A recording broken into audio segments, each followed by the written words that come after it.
In the early hours of dawn, when the sky was still shrouded in a gray haze, Su Hao, a young man of striking countenance clad in tattered garments, practiced a set of martial movements within a modest courtyard enclosed by a wooden fence. Though referred to as a martial art, it resembled more of a calisthenics routine, with movements that were both gentle and graceful, akin to a flowing river. Hence it was named 8-Section Brocade. Name: Su Hao Skill Mastery. 8-Section Brocade, 99 Beginner Potential. 1 point Ordinary Talent View. I'm almost there. I will soon master the 8-Section Brocade. There's still time, so I shall practice a bit longer. Upon completing a set of the 8-Section Brocade, a slight sheen of perspiration graced Su Hao's brow, yet he felt invigorated. Casting a glance at the sky and the translucent panel before him, he noted that there was still time before he needed to depart for the Zhao blacksmith shop, prompting him to continue his practice. Su Hao was not originally from this world, but rather a traveler from another realm, a mere corporate drone who toiled from 9 to 6, struggling to meet the demands of a mortgage. Yet, the fragility of life is such that a single heavy truck could end it all after a night of overtime. He was struck by a cargo-laden truck on his way home. When he awoke, he found himself in this chaotic world rife with bandits and malevolent creatures. As a seasoned reader clocking over 50,000 hours on a platform like tomato reading, Su Hao quickly grasped that he had indeed traversed realms. Just like many other travelers, he too possessed a golden finger, enabling him to view his skill proficiency, although it seemed to serve little else. I shall dub you the most useless of golden fingers, Su Hao lamented, yet resigned himself to his fate. As a resident of Dragon Tongue Village, orphaned and surviving on meager means, he worked as an apprentice at the Zhao blacksmith shop, performing menial tasks and delivering goods. Additionally, he retained a passion from his previous life: fitness and practicing the 8-Section Brocade. The 8-Section Brocade is a form of health-preserving exercise akin to gymnastics, comprising 8 segments, characterized by its fluid and graceful movements, accessible to individuals of all ages and genders. Having arrived in this world malnourished and somewhat frail, Su Hao had noticed a marked improvement in his health after a period of practice. He diligently executed each movement with grace and tranquility. After a brief quarter of an hour, upon completing a full set of the 8-Section Brocade, he felt a warm sensation rise from his feet, coursing through his body as if he were soaking in a hot spring, utterly refreshing. Has the 8-Section Brocade truly reached a breakthrough? The effects are so pronounced? After a moment, that sensation gradually subsided, leaving Su Hao astonished as he summoned the attribute panel before him. Name: Su Hao Skill Mastery. 8-Section Brocade Minor Achievement 1 Potential. 3 points Ordinary Talent. This revelation startled Su Hao. His potential had risen from 1 point to 3 points. Is my potential not fixed? Does mastering skills lead to an increase in potential? A flicker of excitement ignited within him, as he realized that his golden finger was not as ineffectual as he had presumed. With every breakthrough in skill mastery, his potential could indeed be enhanced. Could this mean I will learn at a faster rate? With this thought, Su Hao resolved to test it personally and resumed practicing the 8-Section Brocade. He noted a significant change during this round of practice. He could now identify and correct previously unrefined movements with greater ease and fluidity. This efficiency 1 round of practice is nearly equivalent to 3 rounds before. Upon completing yet another set, Su Hao could hardly contain his elation and astonishment. His potential had surged from 1 to 3, effectively tripling his previous capabilities. As long as I achieve minor, major, or even perfect mastery of my skills, my potential will continue to rise. Over time, what sort of prodigy will I become? Su Hao recognized the profound potential of his talent. Realizing that it operated on a snowball effect given time, he could even become an unparalleled genius. The future was indeed promising. Alas, I must hasten to the blacksmith shop. However, a crowing rooster soon jolted Su Hao from his reverie. Glancing at the sky, he quickly washed up and departed from Dragon Tongue Village, making his way to the town. Tiger Mountain Town, comprised of 7 villages, thrived due to its proximity to the nearby Tiger Mountain, a popular hunting ground, and served as the primary route to Chongqing County, thus bustling with activity. After traversing several miles, Su Hao arrived in Tiger Mountain Town, where the streets bustled with vendors selling breakfast, fresh produce, and farmers heading to the fields, radiating vitality. The Zhao blacksmith shop was centrally located along a long street, surrounded by high walls that bore the marks of time. Hastily reaching the blacksmith shop, Su Hao joined a few other young apprentices in sweeping dust and transporting coal and iron or to the forge. "Ahao, come with me for a moment." At that moment, a burly middle-aged man with dark skin beckoned to Su Hao. This man was Zhao Tai, the owner of the Zhao blacksmith shop and one of the skilled blacksmiths within. "Yes, Su Hao replied respectfully, following Zhao Tai to a secluded corner. In the courtyard, Zhao Tai looked at Su Hao with a warm smile. "Ahao, you have been with us at the Zhao blacksmith shop for a year now, demonstrating diligence and a willingness to learn without a single complaint. From today onward, you shall learn the art of forging alongside Master Zhou, assist him in his work." Upon hearing this, Su Hao's eyes brightened with joy, unable to contain his excitement as he expressed his gratitude. "Uncle Zhao, I will strive to learn diligently, and I shall not bring shame to our blacksmith shop." Can that lad Su Hao really learn the craft? He has finally made a breakthrough. If he becomes a qualified blacksmith, he will earn a wage. From a distance, several apprentices overheard their conversation, filled with both envy and jealousy. Being an apprentice at the blacksmith shop meant no wages aside from meals. In this tumultuous era, not only forging skills but even trades like carpentry or cooking required one to start as an apprentice. Enduring 3 years of labor, 3 years of learning, and 3 years of service, acquiring a skill sufficient for survival often took over a decade. Having served as an apprentice at the Zhao blacksmith shop for a year, Su Hao had performed various tasks without once shirking responsibility. As an orphan and a local, Zhao Tai took a liking to him, allowing him to begin learning the craft after just a year of menial work. Though the other apprentices were envious and resentful, none dared to voice dissent. A single word from Zhao Tai could easily dismiss them. After breakfast at the blacksmith shop, a bowl of rice porridge and a gray steamed bun, Su Hao entered the forge. Clang, clang, clang. Inside the forge, the temperature was quite high, with flames roaring in the furnace, accompanied by the relentless sound of metal striking metal. "Master Zhou," Su Hao greeted a middle-aged blacksmith with respect as he approached. This blacksmith bore rough skin and powerful arms, adorned with numerous healed scars, a figure of strength. He was Zhou Xiong, one of the skilled blacksmiths in the shop and Su Hao's mentor in the forging arts. "I'll pick up that hammer I will strike, and you must follow my lead." Zhou Xiong, a man of few words and a serious demeanor, immediately instructed Su Hao upon his arrival. Su Hao promptly grasped a heavy forging hammer, while Zhou Xiong wielded a smaller hammer in one hand and a pair of tongs clenching a glowing piece of iron in the other. Clang! Zhou Xiong struck the iron block, and Su Hao immediately followed suit with a powerful blow from his forging hammer, sending sparks flying. Put some effort into it. Forging is the foundation of blacksmithing, and lacking strength will not suffice. As Zhou Xiong continued to strike, he admonished Su Hao, who gritted his teeth and increased his effort. Learning to forge under Zhou Xiong was arduous. It required physical strength to endure the intense heat, while also absorbing and memorizing the techniques imparted by Zhou Xiong. Yet Su Hao was earnest and immersed in the experience for him. Mastering the art of forging would grant him a means of livelihood in this world, and he relished the process of acquiring new skills from scratch. This lad, perhaps he has potential. He learns swiftly, though he is slightly lacking in strength. Zhou Xiong silently marveled at Su Hao's remarkable learning ability. He could grasp and master the techniques Zhou Xiong demonstrated after merely one explanation, softening Zhou Xiong's demeanor as he recognized Su Hao's potential and perseverance. The greatest fear was encountering someone who was both slow-witted and unwilling to focus on learning. Unbeknownst to Zhou Xiong, Su Hao's potential had reached 3 points, 3 times that of an ordinary person, granting him above-average comprehension and thus enabling him to learn rapidly. "I am so tired, utterly exhausted by the end of the day." Su Hao fully appreciated the meaning of fatigue. His palms were calloused and raw, and his arms slightly swollen.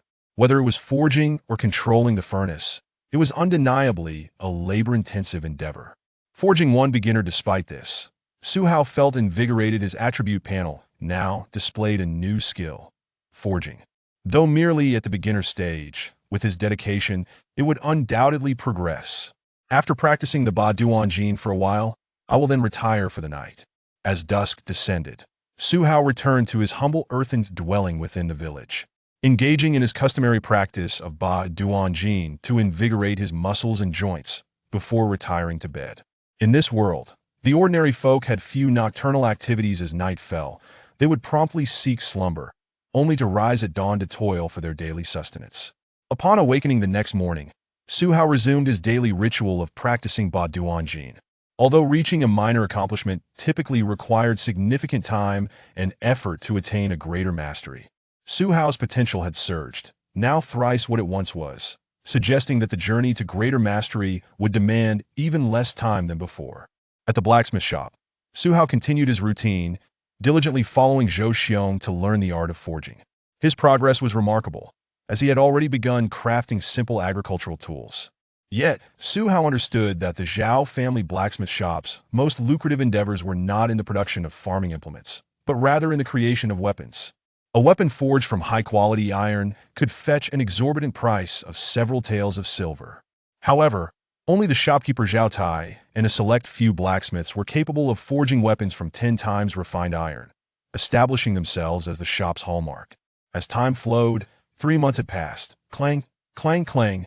Before a forging table, Su Hao, bare-chested, wielded his hammer with great vigor, striking the fixed hoe blade before him, sending forth a shower of bright sparks. He then placed the newly shaped hoe blade into a bucket of cold water for cooling and tempering, completing the forging of a hoe. Wiping the sweat from his brow, Su Hao suddenly felt a gentle tremor in his body, a warm current surging through him. His eyes sparkled with realization his forging skill had likely undergone a breakthrough. Forging minor accomplishment 1 potential. 4 points, remarkable talent indeed. The attributes panel revealed that after 3 months of relentless effort, Su Hao had successfully entered the realm of minor accomplishment in forging, and his potential had once again increased, rising from 3 points to 4 points. My potential has risen yet again. It won't be long before my Ba Duan Jin also achieves another breakthrough. Su Hao felt a deep sense of satisfaction. Over these 3 months, his physique had strengthened considerably compared to 3 months prior, a result of both the physical labor he had undertaken and the continuous improvement from practicing Ba Duan Jin. Subtle muscle definition began to emerge, and he could feel himself growing stronger each day. With 4 points of potential, he had quadrupled his initial capacity, and his practice of Ba Duan Jin was marked by visible progress on a daily basis. Having attained minor accomplishment in forging, Su Hao was now quite adept at crafting various simple agricultural tools, fulfilling the orders of the blacksmith shop, and successfully establishing himself as an apprentice blacksmith, earning a modest salary of 300 won each month. Though not substantial, Su Hao was nonetheless invigorated by this achievement. Time flew, and it had been 6 months since Su Hao embarked on his forging journey. Ba Duan Jin minor accomplishment 99. One evening, as dusk settled over Longzhi village, Su Hao engaged in his customary practice of Ba Duan Jin. Before him, he could perceive that his progress in the art had reached a plateau. With unwavering concentration, his body flowed like silk, gracefully swaying with the breeze, naturally easing his muscles and invigorating his blood circulation. Suddenly, Su Hao's body quivered, a familiar warmth blossoming from his feet, radiating through his limbs and soaring to the crown of his head, enveloping him in unparalleled comfort as every pore of his body opened wide, imparting a sense of profound transformation. Is the change brought about by the breakthrough to greater mastery in Ba Duan Jin truly so profound? Su Hao, slightly astonished, quickly opened his attributes panel to take a glance. Name: Su Hao mastered skills. Ba Duan Jin greater mastery 1. Forging minor accomplishment 58 potential. 6 points exceptional talent. Su Hao's Ba Duan Jin had indeed reached greater mastery, with his potential elevated from 4 points to 6 points. Most notably, his potential evaluation had transformed from remarkable talent to exceptional talent. Remarkable talent merely denotes an average proficiency among common folk, neither exceptional nor lacking, however. This metamorphosis into exceptional talent is a striking qualitative change, explaining the feeling of renewal. Su Hao's eyes gleamed with enlightenment, realizing that although his potential had seemingly increased by just 2 points, it represented a significant transformation from quantity to quality, akin to a rebirth. Exceptional talent is often used to describe individuals who are innately extraordinary, learning at a pace far surpassing others, and possessing a stronger physical constitution. In martial arts novels, such extraordinary individuals are frequently characterized as possessing exceptional talent. Soon, Su Hao began to perceive the profound changes brought about by this transformation in potential. While practicing Ba Duan Jin, he felt an acute sensitivity to the wind and nature. His body moved as if in harmony with the breeze, resembling a resplendent silk tapestry billowing gracefully. With each iteration of his practice, he experienced new insights compared to before. Exceptional talent. Destined for greatness, I have likely entered the realm of genius. Su Hao's gaze shone brightly. While hard work is crucial, talent holds even greater significance. Effort ensures a baseline, while talent determines the upper limits. Chapter 2. A distinctive skeleton, a struggle in the mountains. Aside from the transformative awakening of his potential, Su Hao's physicality had undergone remarkable changes as well. The most significant alteration was in his appetite. Su Hao's consumption of food had surged dramatically, indicating his body's urgent craving for nourishment as it experienced rapid growth. Furthermore, his recovery ability had improved considerably. Previously, after a day's labor in the forge, Su Hao would be utterly exhausted. Yet now he not only completed his tasks with greater ease, but could also fully recuperate overnight, awakening revitalized and full of vigor. Of course, this transformation was not solely due to the evolution of Su Hao's latent potential. His mastery of the 8-section brocade, a form of health-maintaining martial art, had sharpened his senses and invigorated his spirit. While it may not elevate him to the status of a martial arts master, it certainly allowed him to unlock his inherent capabilities. That afternoon, Su Hao, with a heavy basket of sickles, hoes, and other implements slung over his back, walked briskly along a steep path. Despite the basket weighing dozens of pounds, he moved with remarkable agility, showing no signs of strain. In stark contrast to his previously frail form, Su Hao had transformed into a robust individual with a distinctive physique. He had tested himself a few days prior and found that he could effortlessly lift a 100-pound weight with one arm and raise it above his head with ease. He could sprint 100 meters in under 10 seconds, a physique rivaling that of elite athletes from his past life. Both his perception and reaction times far surpassed those of ordinary individuals, all thanks to the enhancements brought about by his proficiency in the 8-section brocade. "Hello, these are the tools ordered by the Liu family from our Zhao blacksmith shop." Su Hao courteously addressed a middle-aged man clad in a scholar's robe outside a grand residence in Xiaoxi village. The man in the scholar's robe inspected the items briefly before nodding in satisfaction. "Yes, I trust the craftsmanship of your Zhao blacksmith shop. Please keep this receipt." The Liu family, landowners of Xiaoxi village, had prepaid for a batch of farming tools, and with the delivery, the transaction was settled with the receipt from the Zhao blacksmith shop. After securing the receipt, Su Hao turned to leave, the sky darkening as he prepared to head home. As he navigated the dim, overgrown wilderness, traversing a small grove of tangled underbrush, he followed a path he had walked countless times before. However, as he briskly passed through a thicket of trees, he suddenly halted. His senses alerted by a salty, iron-like scent that filled the air, blood. The pungent aroma was overwhelming. Instinctively following the scent, his pupils constricted as he spotted a corpse not far away, clad in a gray monk's robe. The figure, likely a monk, lay lifeless, its head severed and rolling nearby, blood pooling and mingling with the earth, the eyes wide open in a haunting stare. Beside the body stood two men dressed in simple clothing, armed with weapons. One, a tall and lean figure, still bore blood on his long knife. It was evident that these two men were responsible for the monk's demise. Who dares provoke our Black Snake gang? Do they think that knowing a bit of martial arts gives them the right to meddle in our affairs? The tall man sneered at the sight of the dismembered body. This gray-robed monk had overstepped, invoking the wrath of the Black Snake gang. They were no match for the monk's martial prowess, but they had set a trap in the woods, employing lime powder and other underhanded tactics to overpower him and ultimately slay him on this very spot. "Leave, we must depart." The brutal scene left Su Hao's heart racing, instinctively urging him to avoid confrontation. Lowering his steps and holding his breath, he prepared to slip away silently. However, a sudden sound behind him caught his attention. A faint whoosh alerted him of an impending attack. Reacting instinctively, he sidestepped just in time as a gray-clad man swung a short stick at his head, narrowly missing him. A third assailant? Su Hao's heart raced with alarm. Had it not been for his mastery of the 8-section brocade, granting him heightened awareness, he might have been ambushed and subdued. The commotion drew the attention of the two knife-wielding members of the Black Snake Gang. Their eyes narrowing with cold ferocity as they turned towards Su Hao. The youth, they thought, their eyes glinting with murderous intent. The best course of action, having been discovered in their brutal act, was undoubtedly to eliminate any witnesses. Su Hao lowered his head, hastily exclaiming, "Gentlemen, I understand the rules. I did not see your faces. I have all my money right here." He quickly produced a small cloth pouch containing a couple of 100 copper coins. The wages he had received that day. Faced with such ruthless killers, and realizing he had been seen, Su Hao's first instinct was not to fight back, but to offer them his money. All the while tensing his body, ready to flee for his life. After all, he had only one life to lose. The three members of the Black Snake Gang relaxed slightly at Su Hao's submissive gesture. Recognizing him merely as an unfortunate passerby, however, the murderous intent in their eyes did not wane in the slightest. Even though this was a tumultuous era where they could kill an unidentified monk without fear of repercussions. Having been discovered in the act, their best plan was to silence him.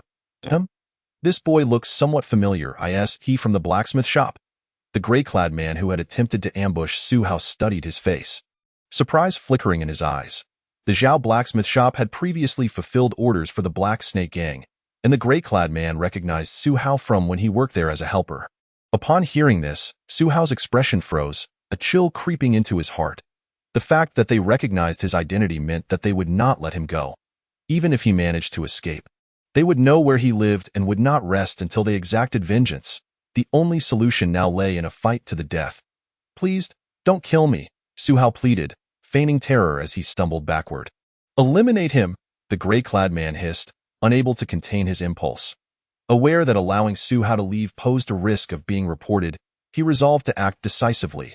With a fierce glint in his eyes, he lunged at Su Hao, wielding the short stick as a weapon. Though inferior to a sword or knife, crafted from resilient white waxwood, it was incredibly tough.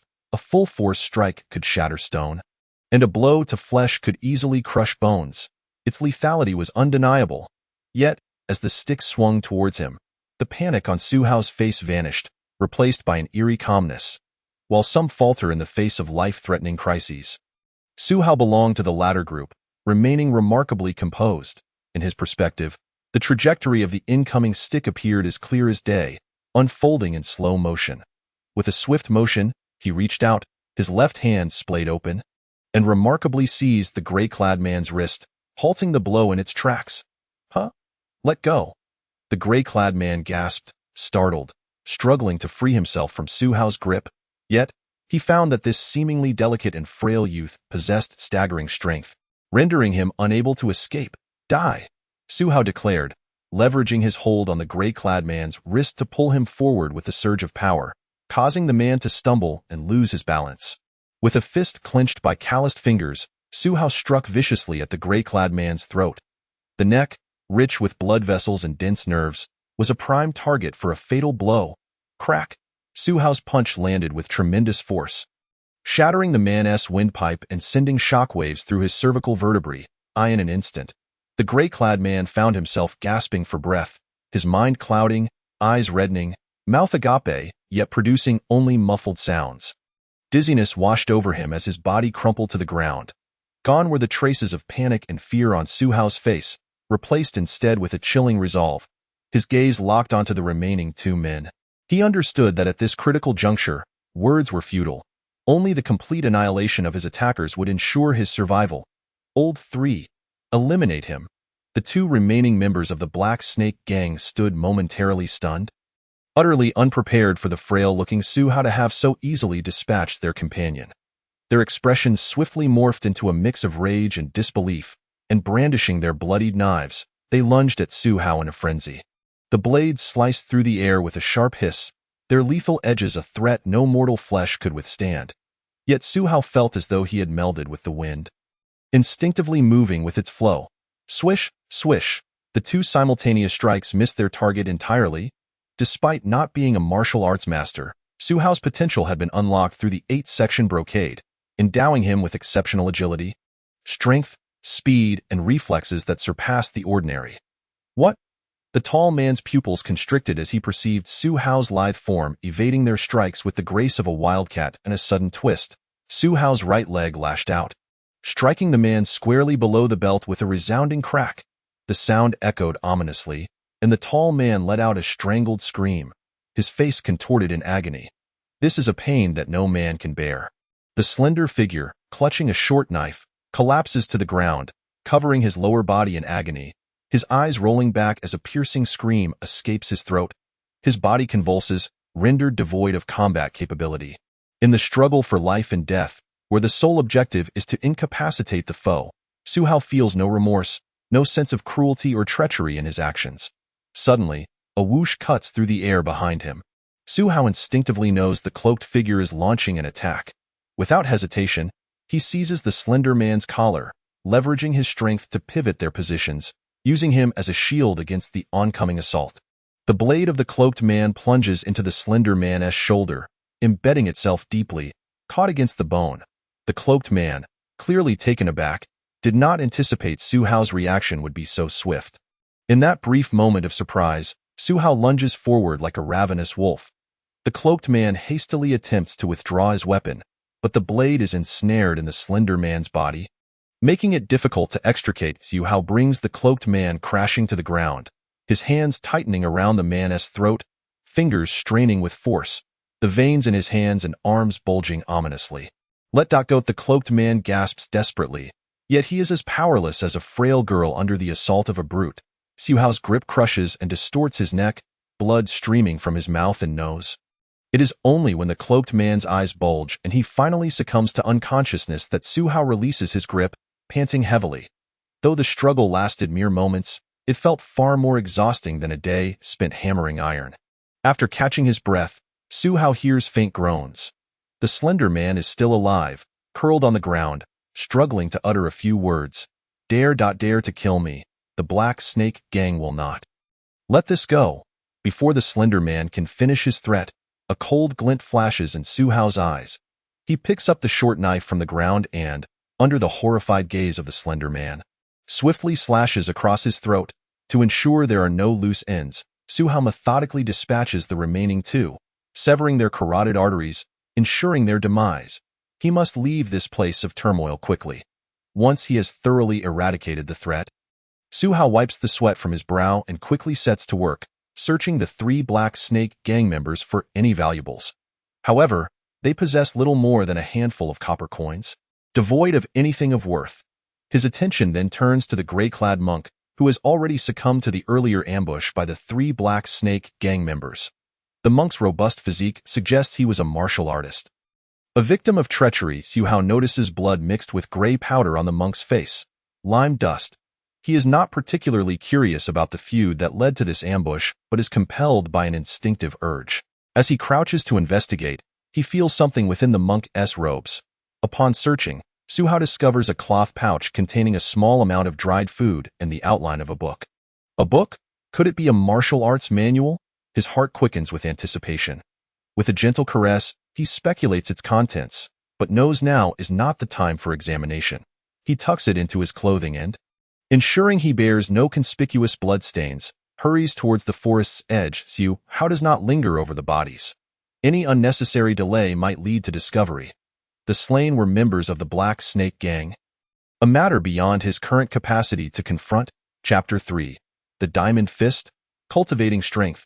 Navigating through the woods, Su Hao takes a detour, returning to the dilapidated courtyard of Longxi Village, finally feeling a sense of safety. Thump, thump, thump. His heart races, still unsteady as memories of the harrowing encounter linger, leaving him cold and shaken. This world is far too perilous.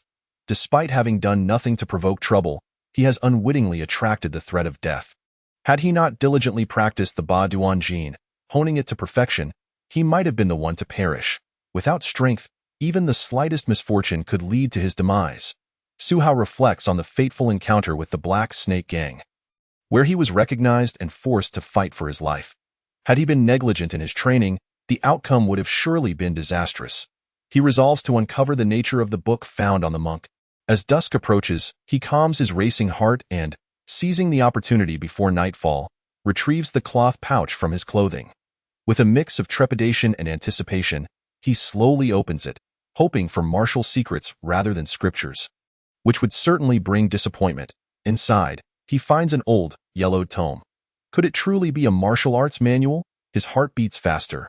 The book is a manual for the Diamond Fist, emblazoned with the 3 characters on its cover. The Diamond Fist emphasizes combat techniques, swift and varied strikes, and is known for its ability to strengthen muscles and bones. Mastery of it can lead one to the realm of refining strength. As he peruses the Diamond Fist manual, his fascination deepens. This set of techniques may not be the pinnacle of martial arts, but it is undoubtedly well suited for him. Starting tomorrow, he will dedicate himself to its practice. Night falls completely, and with a reluctant sigh, Su Hao closes the manual, a glimmer of excitement in his eyes. The Diamond Fist may be a foundational technique, yet it is precisely what a novice like him requires. He eagerly anticipates exploring the concept of refining strength mentioned within the manual. From what Su Hao understands, the first major threshold for martial artists is the body threshold, which encompasses 4 stages: refining strength, toughening bones, altering tendons, and cleansing marrow. Refining strength marks the entry point into the martial realm, yet it excludes 90% of aspiring practitioners. As night deepens, filled with anticipation, Su Hao retires to bed, exhausted from the day's events. A night passes without incident and morning arrives. As usual, he practices the Ba Duan Jin before heading to the blacksmith shop. Everything proceeds as normal. The deaths from the previous night seem to have stirred no ripples. Among the 4 deceased, 3 were members of the Black Snake Gang, and it is not uncommon for such underworld figures to meet violent ends. The authorities will not intervene. Naturally, the Black Snake Gang will discreetly investigate, likely attributing the deaths to rival factions without suspecting Su Hao, the blacksmith, who merely happened upon the scene in the afternoon. After completing his day's work and dining at the forge, Su Hao returns home to delve into the practice of the Diamond Fist. The first technique, Red Sun Enters Dan, requires a calm mind, free of distractions, envisioning the radiant sun overhead illuminating the Dantian. In the modest, dilapidated courtyard, Su Hao adopts a horse stance, palms pressed together before his chest, imagining himself basking in sunlight. Every martial art requires innate talent and understanding, with the journey to mastery fraught with challenges. The arduous path of initiation alone is enough to deter the majority of those with wavering resolve. However, as Su Hao engages in the practice of the Diamond Fist, he experiences a seamless flow. Within just half an hour of practicing Red Sun Enters Dan, he feels his chi invigorated, coursing through his dantian like sunlight, warming his abdomen. Such rapid progress is not merely a reflection of the simplicity of the Diamond Fist, but rather a testament to Su Hao's exceptional foundation and potential. Having mastered the Ba Duan Jin, Su Hao's physical condition is among the finest, and his potential ranks high, classified as extraordinary. His martial talent far exceeds that of ordinary individuals, several times over. As he practices the Diamond Fist, his advancement surpasses the imagination of the average person. The second technique, Mighty Dragon, reveals strength. Su Hao then begins to train in the second technique of the Diamond Fist, raising his hands and inhaling deeply, as if his muscles are awakening. He loses himself in this marvelous sensation, continuing until nightfall, when fatigue finally compels him to cease his training. He draws water from the well to wash up, then retires to bed.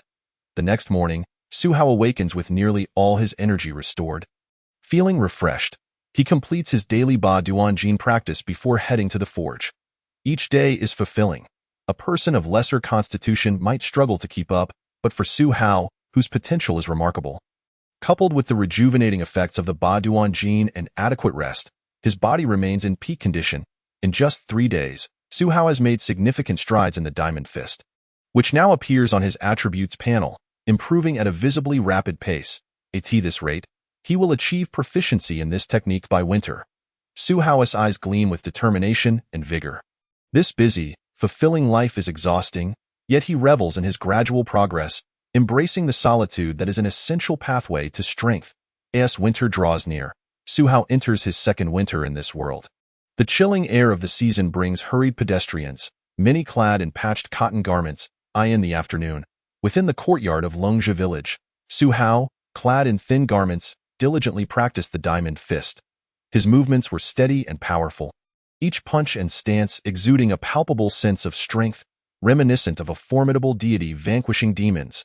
With each breath, his warm exhalations mingled with the frigid air, transforming into visible wisps of white mist. Su Hao's body radiated heat as the vital energy coursed and circulated within him, teeming with life. Suddenly, a series of cracking sounds echoed as Su Hao's bones resonated.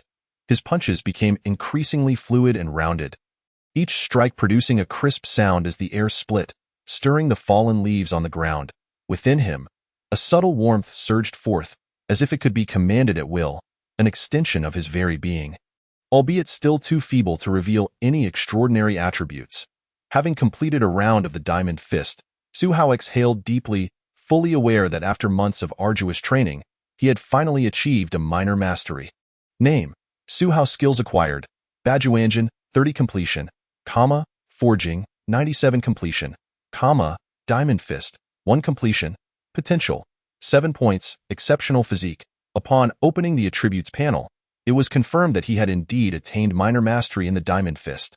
The potential had only increased by 1 point. It seemed that the higher the potential value, the more arduous each increment became, closely linked to the breakthroughs in his skill levels. With the minor mastery of the Diamond Fist, Su Hao noted that his potential had risen from 6 to 7 points.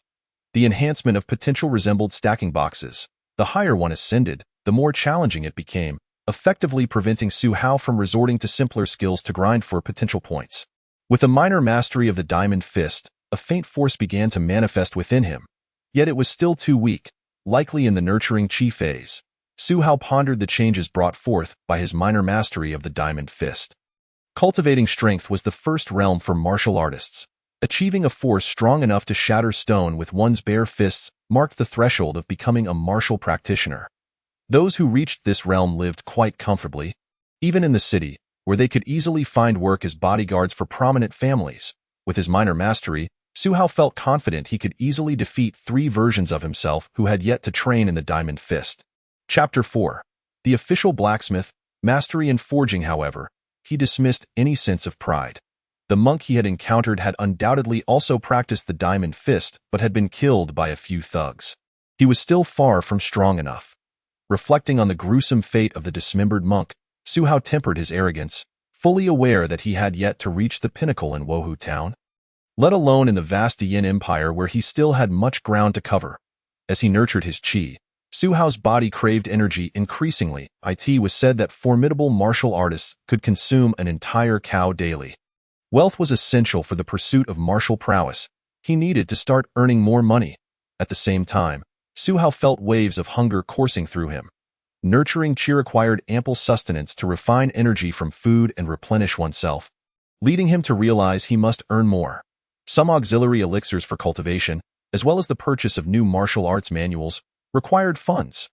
The following morning, as dawn broke, Su Hao arrived at the blacksmith's workshop to begin crafting the tools ordered. Primarily sickles, hammers, and hoes, farm implements that he had now mastered. His movements were swift and his stamina abundant. By midday, he had completed the order. After enjoying lunch at the blacksmith shop, he returned to the forging room to hammer a block of pig iron. His actions were quick, each strike of the hammer sending sparks flying, accompanied by the melodious clanging of metal colliding, creating a delightful rhythm. Under Su Hao's hammering, the impurities within the pig iron gradually diminished. Forging was a fundamental skill for blacksmiths. Through repetitive hammering, one could eliminate impurities, transforming it into refined iron, suitable for crafting weapons. What Su Hao was currently engaged in was the process of refining iron, repeatedly hammering, folding, and shaping the metal, which required both strength and patience. With ample stamina, he wielded the hefty forging hammer, alternating hands, capable of completing thousands of strikes each day.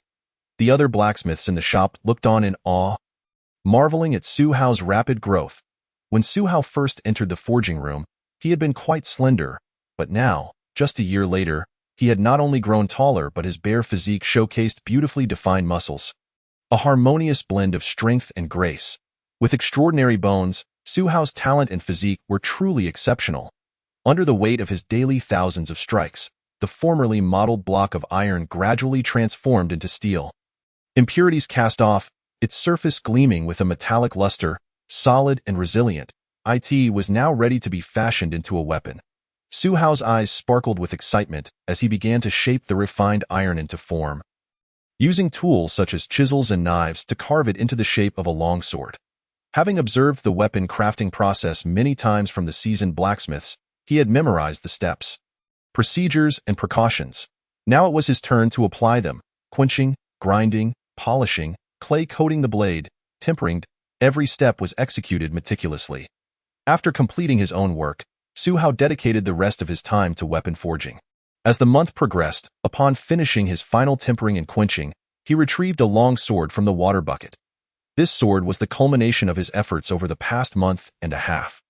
Its blade shimmering with a cold light, the edge keen enough that one could feel a chilling aura upon touch. Forging, 1 to mastery, potential, 8 points, exceptional physique, at that moment. As Su Hao completed the long sword, he sensed subtle changes within his body. His mind felt clearer than before. His attributes panel now indicated that his forging skill had reached mastery, and his potential had increased by another point. "May I have a look?" a voice suddenly inquired as a burly man with dark skin approached, none other than Zhao Tai, the owner of the Zhao blacksmith shop. "Uncle Zhao, please take a look." Su Hao presented the sword with both hands. Zhao Tai had been observing Su Hao's weapon forging during his free time, and now, with the completion of the sword, he was ready to assess Su Hao's work. The weight is substantial, the blade resilient, not bad, though some details could use refinement. It barely meets the standard for a 10th tier weapon. While Zhao Tai ran his fingers along the blade, occasionally tapping it lightly with his fingers. A glimmer of surprise flickered in his eyes as he offered his evaluation. A 10th tier weapon was considered a mark of acceptable craftsmanship. Typically, a blacksmith learning from scratch would require several years, if not over a decade, to produce a qualified 10th tier weapon. Yet, Su Hao achieved this in merely a year. Despite some minor flaws, it was only his first attempt at forging a weapon, making imperfections entirely normal. After a brief contemplation, Zhao Tai looked up at Su Hao and said, "Ah Hao, from today onwards, you are officially promoted. In addition to your regular pay, you will earn 1 tael of silver for each qualified 10th tier weapon you forge." This announcement filled Su Hao with elation. His arduous efforts in forging weapons were aimed at proving his progress in craftsmanship to Zhao Tai. Recognizing Su Hao's exceptional talent in forging, Zhao Tai wasted no time in granting him a promotion, bestowing upon him the status of a formal blacksmith. Each qualified 10th tier weapon forged would yield 1 tael of silver. Given Su Hao's stamina, it was entirely feasible for him to craft 2 or even 3 weapons in a month, translating to a minimum income of 2 to 3 taels of silver monthly, more than a 10-fold increase compared to his previous status as an apprentice blacksmith. "Thank you, Uncle Zhao, I will continue to work hard." Su Hao expressed his gratitude. "Congratulations, work diligently now, and one day, Hao, you will be able to marry a wife and enjoy life." In the forging room, the other blacksmiths offered their sincere congratulations to Su Hao, some even jesting with him, and he graciously acknowledged their well wishes, feeling that this young man had a bright future ahead. Only one youth, tending to the bellows, lowered his head, a flicker of jealousy gleaming in his eyes. Becoming an official blacksmith undoubtedly marked a promising beginning for Su Hao. Transitioning from an apprentice to a formal blacksmith in less than a year was a testament to the remarkable changes brought about by his enhanced potential. He was becoming increasingly extraordinary. With potential now at 8 points, both his training in the Diamond Fist and Bajuanjin would see further efficiency improvements. Days later, after practicing both Bajuanjin and the Diamond Fist in his home courtyard, Su Hao, drenched in sweat, felt quite satisfied with his progress. Time to rest. It looks like rain is on the horizon today. As evening fell, Su Hao glanced at the overcast sky, then washed up before heading to bed. The night deepened, thick clouds cloaked the sky, accompanied by the rumble of thunder, and torrential rain began to pour down, enveloping the world in a misty haze. Yet outside the dilapidated courtyard, 3 men emerged through the curtain of rain, allowing the downpour to drench their bodies. Among them stood a burly man with a scarred face. Brother Dao, that lad named Su Hao not only possesses striking features, but also has the skill to forge 10th tier weapons. A talent like that would certainly fetch a high price. Tonight is the perfect time to act, a young man beside the scarred face grinned. "Let us proceed swiftly," the scarred man replied calmly. "With this heavy rain, even if we create some noise, no one will notice. Besides, Su Hao is an orphan. No one would care if he vanished." Chapter 5. A moonless night with rising tension. 3 individuals stealthily crossed the bamboo fence enclosing the courtyard. Making their way towards Su Hao's room, in one of the chambers of the small courtyard, Su Hao lay asleep on his bed, but the thunderous rainstorm frequently disrupted his slumber, leaving him restless. Suddenly, he detected a faint sound amidst the patter of raindrops. It was the sound of someone opening a window and climbing into his room. Within the space, a drenched man had entered. He removed the bolt from the door, and the other two swiftly opened it, their movements indicating that this was not their first endeavor of such a nature. "Who are you?" Su Hao opened his eyes, turning to sit up in bed. His body tense as he uttered a low warning. On a night fraught with thunder and rain, the sudden intrusion of multiple individuals into his room undoubtedly heightened his alertness and dread. He was acutely aware of the chaos prevalent in the world, where homicides were commonplace and disappearances frequent. "It's me." Among the trio, the young man seemed slightly taken aback by Su Hao's vigilance. Such a minor sound had roused him, yet he spoke slowly, betraying no hint of panic. "Is it Sun Feng?" By the dim light filtering through the window, Su Hao discerned the young man's features and frowned slightly. Sun Feng, a name familiar to Su Hao, was also a member of the Zhao family's blacksmith shop, having recently become an apprentice blacksmith. The two men flanking him, one with a scarred face and the other a burly bald man, were somewhat unfamiliar to Su Hao, and all three were armed, brandishing clubs and daggers, suggesting their intentions were far from benign. "Brother Sunday, what brings you here at this late hour?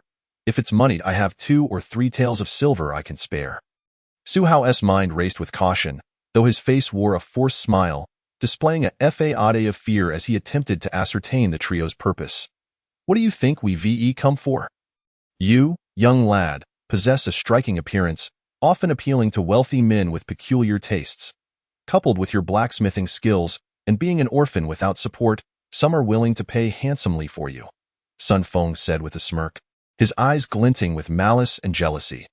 Both having joined the Zhao family blacksmith shop, while he had toiled for years to barely become an apprentice, Su Hao's exceptional talent allowed him to forge 10 weapons in less than a year, promising a bright future that naturally incited Sun Feng's envy, leading him to act with malicious intent. "Brother Dao, brother Hu, let us take action together. This lad will fetch a handsome price." Sun Feng then addressed the scar-faced man and the gray-clad man with a hint of deference.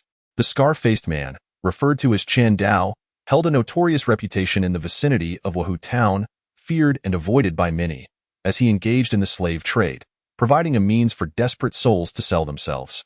Driven by jealousy, Sun Feng had contacted Chen Dao, revealing the existence of a prime merchandise that could undoubtedly be sold for a large sum.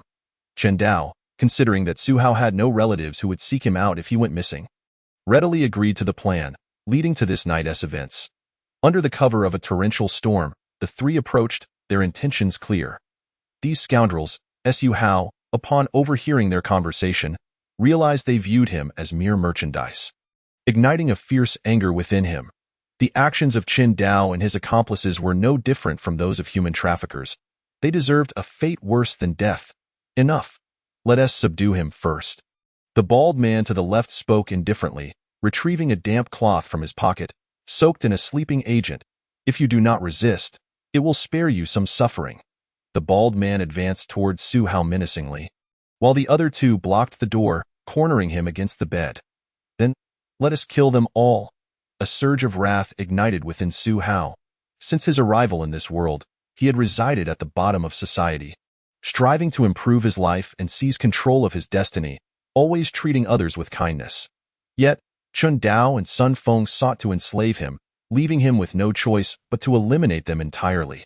With the ferocity of a wrathful deity, Su Hao sprang into action.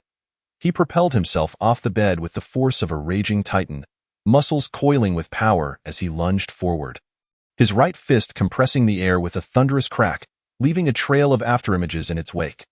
"What?"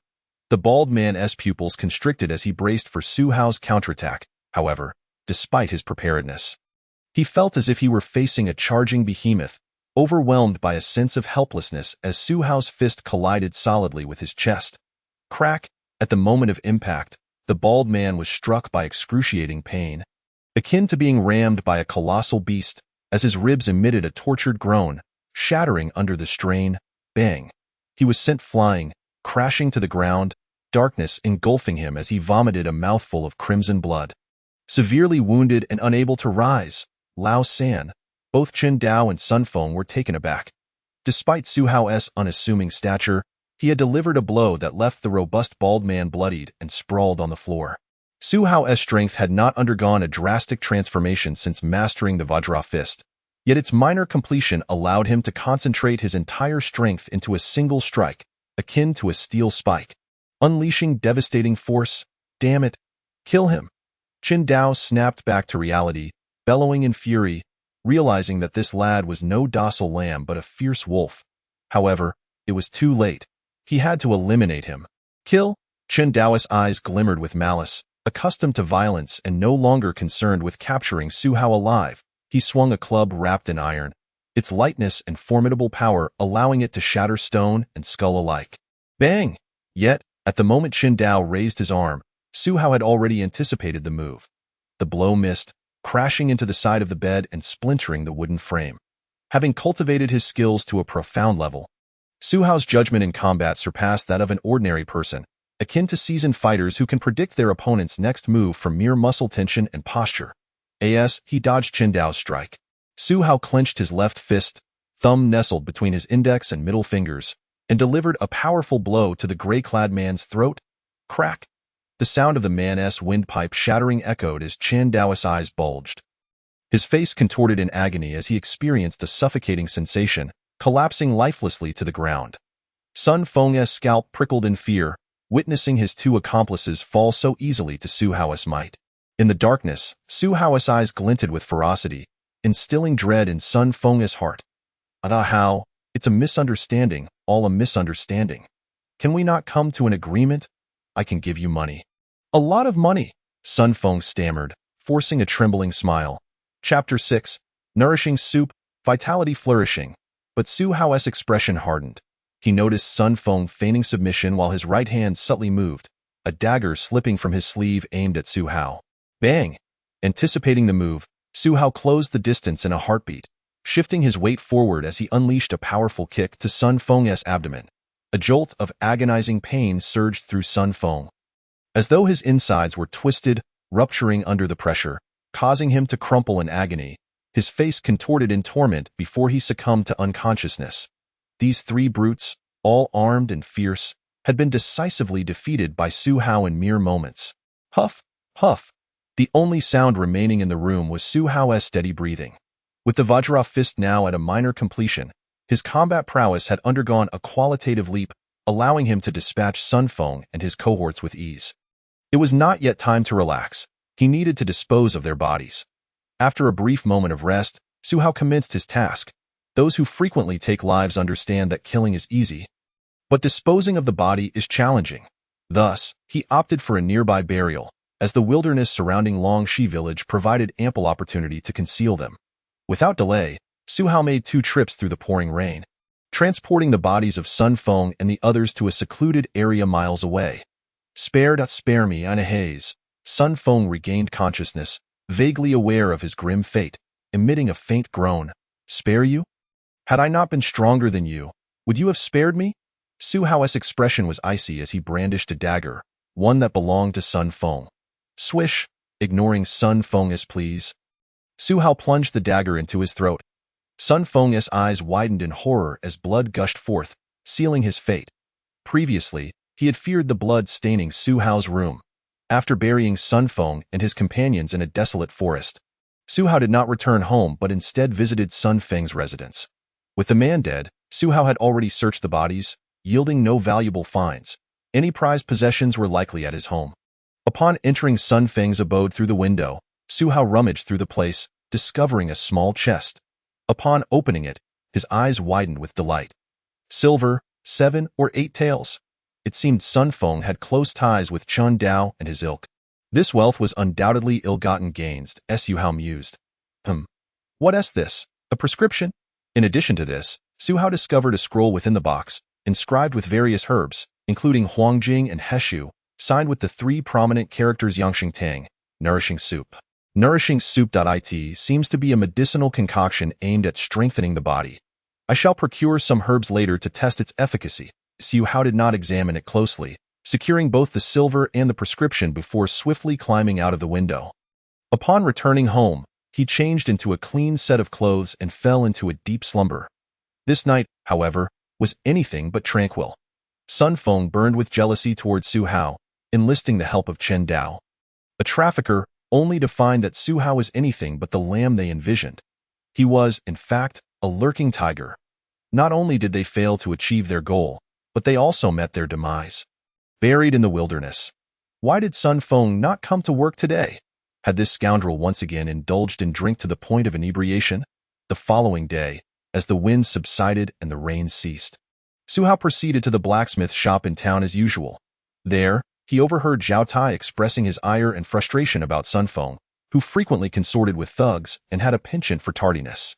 However, it was evident that Sun Feng would no longer be gracing the blacksmith's establishment. Days passed without his return, prompting Zhao Tai to personally seek him out at his residence, only to find no trace of him, necessitating a report to the authorities. Even if Sun Feng's corpse were to be discovered, it would likely be after a considerable time, by which then the body would have succumbed to decay. The prescription for the nourishing soup contains several rare herbs not found in Wahoo Town. Thus, I shall make a trip to Chongqing City during my next day off to procure them. After a brief tumult, Su Hao regarded the prescription he had unearthed from Sun Feng's home, the nourishing soup recipe, which required some rare ingredients absent from Wahoo Town. Chongqing City, the heart of Chongqing County, lay nearly 50 li away, predominantly accessible via mountainous paths. For an ordinary person, a round trip would typically require 2 to 3 days. However, for Su Hao, who had mastered the Ba Duan Jin and reached the pinnacle of human physical potential, traversing the distance within a single day posed no challenge. At the break of dawn the next day, as the first light began to illuminate the sky, Su Hao set forth from Wahoo Town.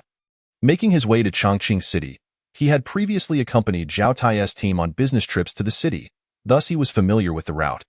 With his ample stamina, Su Hao's pace was swift, and by midday, he arrived at the outskirts of Chongqing City. Chongqing City, being the most bustling area within Chongqing County, was guarded by formidable soldiers clad in armor at the city gates, with merchants and travelers bustling about. Su Hao entered the city discreetly, visiting several herbal shops to procure the required ingredients for the nourishing soup. The cost of the nourishing soup was exorbitant. 501 for a single prescription. Su Hao felt a pang in his heart as he noted the steep prices of the herbs. He decided to purchase 3 sets of ingredients to test their effects first. After completing his purchases, he dined on buns and rice porridge at a modest tavern before setting off back home, aware that the nights in this world were fraught with danger. Thus he aimed to return before darkness fell. By the afternoon, with the sun still hanging in the sky, Su Hao safely arrived home. He commenced the preparation of the soup, using a stove to simmer the herbs according to the prescription's proportions. After more than an hour, Su Hao lifted the lid of the pot, inhaling the bitter aroma of the concoction. Tentatively, he tasted the results. Licking his lips, Su Hao filled a bowl with the nourishing soup and, despite the bitter taste, gulped it down in large swigs. As the soup settled in his abdomen, Su Hao felt a surge of warmth radiating through him, as if a gentle flame ignited within his dantian. It was time to practice the King Kong Fist. Without hesitation, Su Hao began to move, executing the King Kong Fist with vigorous precision, each punch exuding a palpable energy. During this practice, he sensed the elusive qi within him stirring to life. The nourishing soup proved remarkably effective for nourishing strength, accelerating his training in the King Kong Fist nearly twofold. If this continued, he might attain mastery of the King Kong Fist within 6 months. As Su Hao immersed himself in the training, feeling the invigorating flow of qi and blood throughout his body, his spirits soared to unprecedented heights. Cultivating strength was the first stage of martial arts. Only through this could one truly enter the realm of martial discipline. This stage was notoriously arduous, typically requiring over a decade of relentless effort to achieve. Yet, with Su Hao's potential amplified by the nourishing soup, his progress was astonishingly swift. The nourishing soup provided enough sustenance for about 7 days of training, which implied that he would need to spend approximately 2 taels of silver each month to acquire the ingredients, an amount that would undoubtedly be significant for an ordinary household. Fortunately, Su Hao had officially become a blacksmith. Crafting 2 finely forged weapons each month sufficed to cover this expense. As time passed, Su Hao could sense his vitality growing ever stronger, and within him, a subtle force began to emerge. This was qi. Chapter 7. Refining the body and cultivating strength. Mastery of the King Kong Fist. Su Hao persistently endeavored to amplify this internal force, consuming a bowl of nourishing soup 3 times daily, transforming it into a source of vitality. The days flew by, and before long, 4 to 5 months had elapsed in the wooded outskirts of the city. Su Hao practiced the King Kong Fist, feeling the boiling energy within him. He sensed he had reached a plateau. Breaking through this barrier would usher him into a new realm. With relentless dedication, Su Hao trained, believing that diligence would be rewarded. Each effort accumulated, culminating in a transformative breakthrough. Suddenly, a resounding crack echoed. As the barrier shattered, his body erupted with the sound of popping joints, the flow of qi and blood coursing freely. Within him, a substantial force manifested, a newfound ease enveloped him, and the world around Su Hao appeared more vivid than ever. I have successfully refined my strength. Su Hao opened his eyes, a glimmer of brilliance flashing within, his face betraying unmistakable joy. The process of refining strength is not guaranteed. When one's qi and blood accumulate to their zenith, they may attempt to refine their body and cultivate strength. Should they fail, their qi would be damaged, necessitating a regrowth of strength. This success rate is contingent upon one's innate constitution and foundational strength. Su Hao's singular success was largely attributed to his mastery of the Baduan Jin, having reached the limits of human capability with extraordinary skeletal structure and immense potential. This is the realm of refining strength. Feeling the subtle force within him, Su Hao was eager to test his newfound abilities. With a crackle, he assumed his stance and unleashed the King Kong Fist. His fists sliced through the air, leaving trails of afterimages. Each strike resonated with thunderous applause, the speed and power far exceeding his previous efforts. The sound of a single strike is priceless. Once a martial artist refines their strength, their physical prowess is significantly enhanced, allowing them to concentrate their power into a single blow, causing the air to explode with tremendous force. Su Hao's gaze fell upon a tree thick enough for a person to embrace. He summoned his qi, concentrated his strength, and unleashed a powerful punch, creating a deafening crack as it struck the trunk. With a resounding boom, the entire tree trembled as if caught in a tempest. Shedding leaves in torrents, the point of impact bore a deep imprint, the bark splintered, and fissures spiderwebbed across the surface, sending wood chips flying. Such a punch, when landed on a human body, would unleash unimaginable lethal force. This is the essence of qi. The sound of a single strike is priceless, capable of delivering a blow equivalent to the iron palm technique without any harm to oneself. Retrieving his fist, Su Hao examined the fractured imprint on the tree trunk alongside the unscathed skin of his hand. A hint of astonishment gracing his features. The distinction between a refined strength martial artist and an ordinary one lies in the mastery of qi. While both may strike a hard stone, an ordinary martial artist, regardless of strength, would inevitably suffer damage to their muscles and bones from the recoil. In contrast, a refined strength martial artist can shatter the stone without incurring any harm, capable of severing a standing brick in half while the lower half remains undisturbed. When an ordinary martial artist engages in combat with a refined strength martial artist, even if their power and speed are equal, the former will undoubtedly meet a swift defeat, akin to an egg colliding with a stone, an inconceivable disparity. Having cultivated his strength, Su Hao felt a sense of fulfillment. It is crucial to recognize that as one approaches their limits, enhancing their capabilities becomes an arduous task. Su Hao's refinement of strength, combined with his extraordinary physical prowess, resulted in a notable enhancement of approximately 20%, a small yet significant transformation. As a refined strength martial artist, he had officially crossed the threshold into the realm of martial arts, capable of thriving as a bodyguard or protector wherever he roamed. A smile graced Su Hao's face, for he understood that his successful refinement of strength marked the beginning of his journey into the martial arts world. Having elevated the King Kong Fist to the level of refined strength, he stood as a remarkable figure within the vicinity of Wuhu Town, where such martial artists were indeed rare. However, even with his newfound strength, Su Hao remained humble, recognizing that true growth lay in steadily developing his abilities rather than engaging in reckless displays of bravado. Skills mastered. Baduan Jin, 86 proficiency. Forging, 41 proficiency. Vajra Fist, 1 proficiency. Potential, 9 points. Exceptional talent. The mastery of Vajra Fist has granted an increase of 1 point in potential, indicating that the threshold of 10 points is a limitation. Should it be shattered, a transformation is inevitable. Furthermore, Su Hao's potential has once again ascended. He senses that 10 points of potential represents the next boundary for his metamorphosis. However, Su Hao remains unhurried. The perfection of his Ba Duan gene is not beyond reach. Once perfected, it will undoubtedly catalyze his transformation. After completing his breakthrough, Su Hao tidied his appearance before heading to the blacksmith shop for work.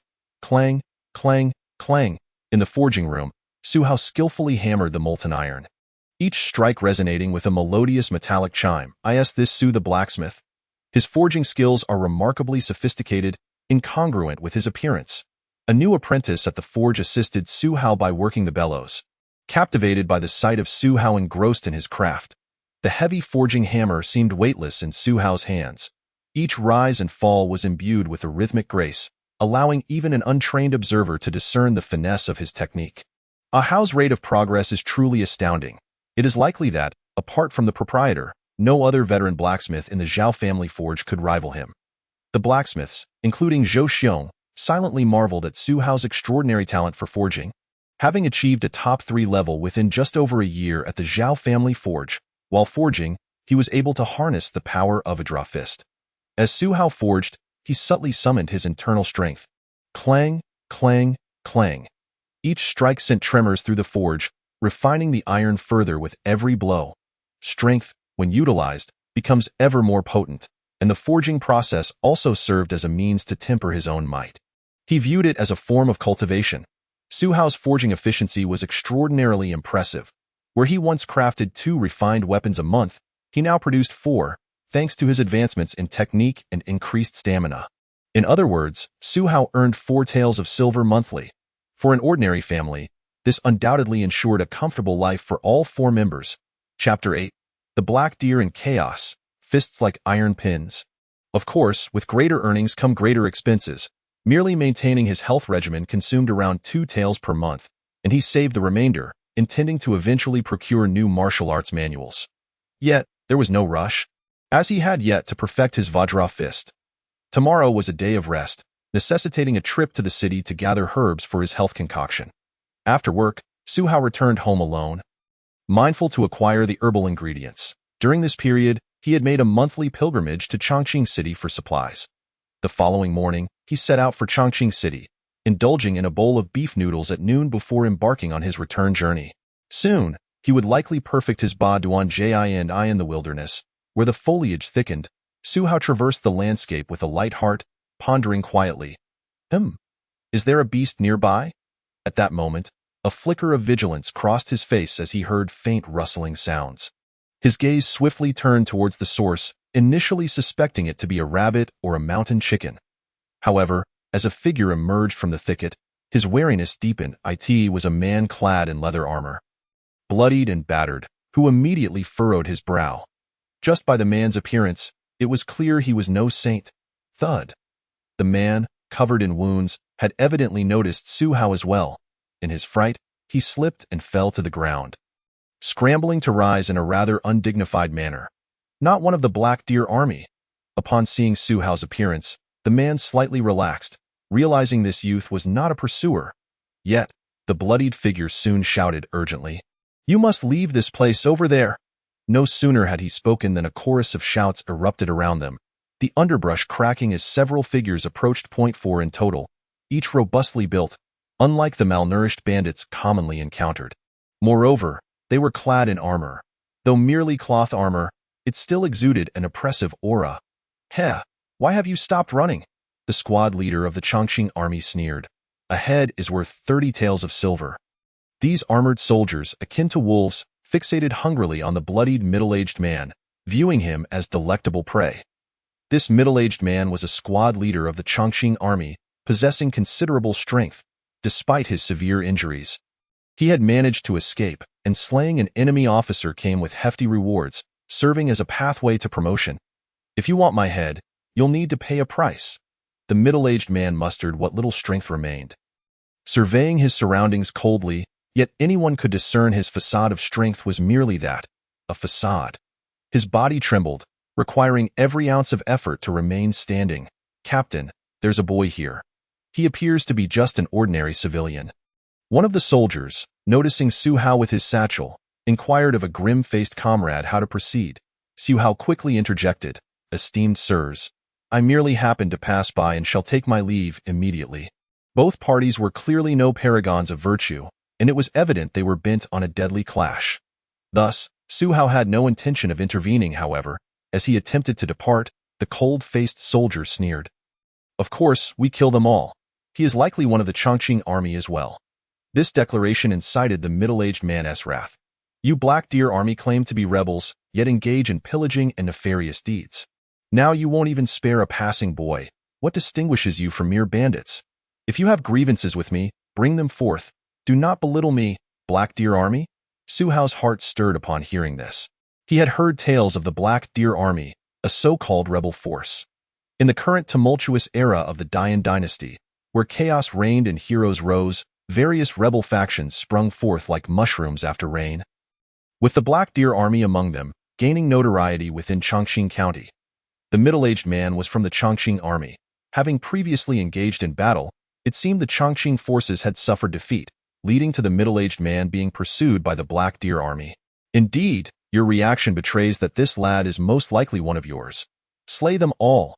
At the middle-aged man's insistence, the 4 Black Deer soldiers exchanged knowing smirks. They cared not whether Su Hao was of the Chongqing army. Since he was present, he would be slain as well. Even if Su Hao was merely a passing civilian, they could easily claim him as a member of the Chongqing army, returning with his head alongside that of a squad leader for a handsome bounty. Killing innocents for merit had become second nature to them. Su Hao felt a surge of murderous intent. He truly was an unwitting bystander, yet the Black Deer army seemed intent on his demise. Akin to slaughtering a chicken without a second thought. "Little brother, if you can run fast, whether you escape depends on your fortune." The middle-aged man took a deep breath, quietly warning Su Hao, before his face flushed with determination. Summoning his remaining strength to confront the cold-faced soldier. "Surround him. Do not let him escape." The squad leader of the Black Deer army barked, drawing his blade to engage. Clang, clang, clang, as the two sides clashed.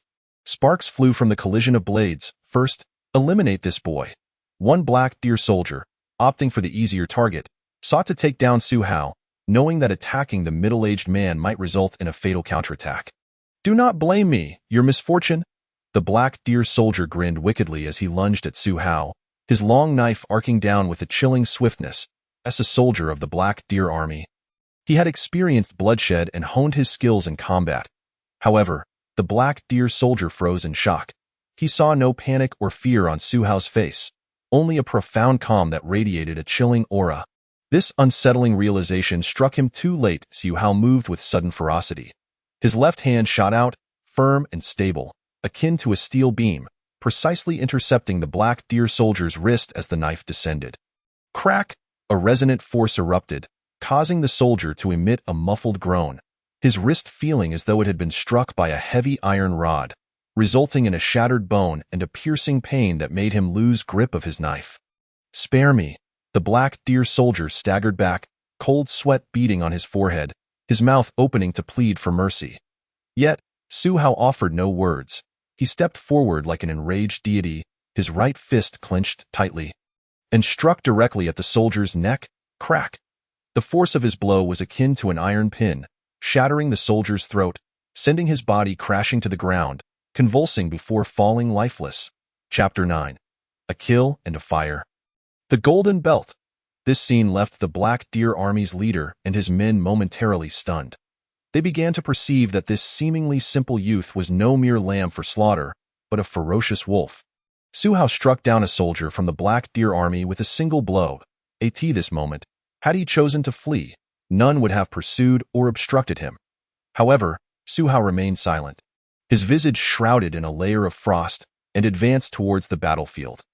Having initiated combat, true to his character, he resolved to eradicate every last one of the soldiers who sought to claim his head for merit and bounty.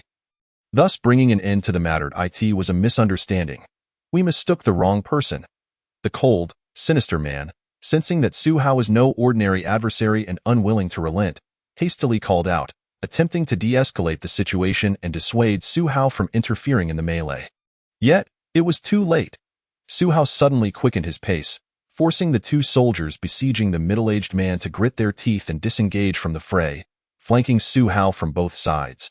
Their long knives gleaming with a cold light, poised to sever flesh and bone. Su Hao, with his focus sharpened and mastery of the 8 sections of brocade perfected, had already unlocked his potential. His senses were keen, and after refining his body and cultivating strength, his perception and reflexes had transcended their former limits, allowing him to discern the trajectories of the two blades as they struck. Whoosh, whoosh, as his body swayed. Both long knives sliced through the air, missing their target, while Su Hao adeptly shifted his stance, maneuvering to overlap the positions of the two soldiers, forcing them to confront him simultaneously. Whoosh, whoosh. The soldiers swung their knives in rapid succession, but as soon as one raised his arm, Su Hao had already anticipated his movements through his posture and actions, evading each strike with precision, rendering 3 or 4 blows entirely ineffective. This exemplified the advantage a skilled martial artist held over those who had only practiced rudimentary techniques. He could gauge the opponent's intentions merely by observing the tension in their muscles and the stance they adopted. Despite the soldiers' relentless attempts, they could not land a blow on Su Hao. Instead, their own exertions began to take a toll, their movements slowing momentarily. Seizing the opportunity, Su Hao leapt forward, closing the distance with a powerful thrust of his right arm, concentrating his strength to deliver a formidable strike to the soldier's chest. Bang! The soldier donned a layer of padded armor, which, while offering bed at this moment, Su Hao found himself enveloped in a wondrous sensation.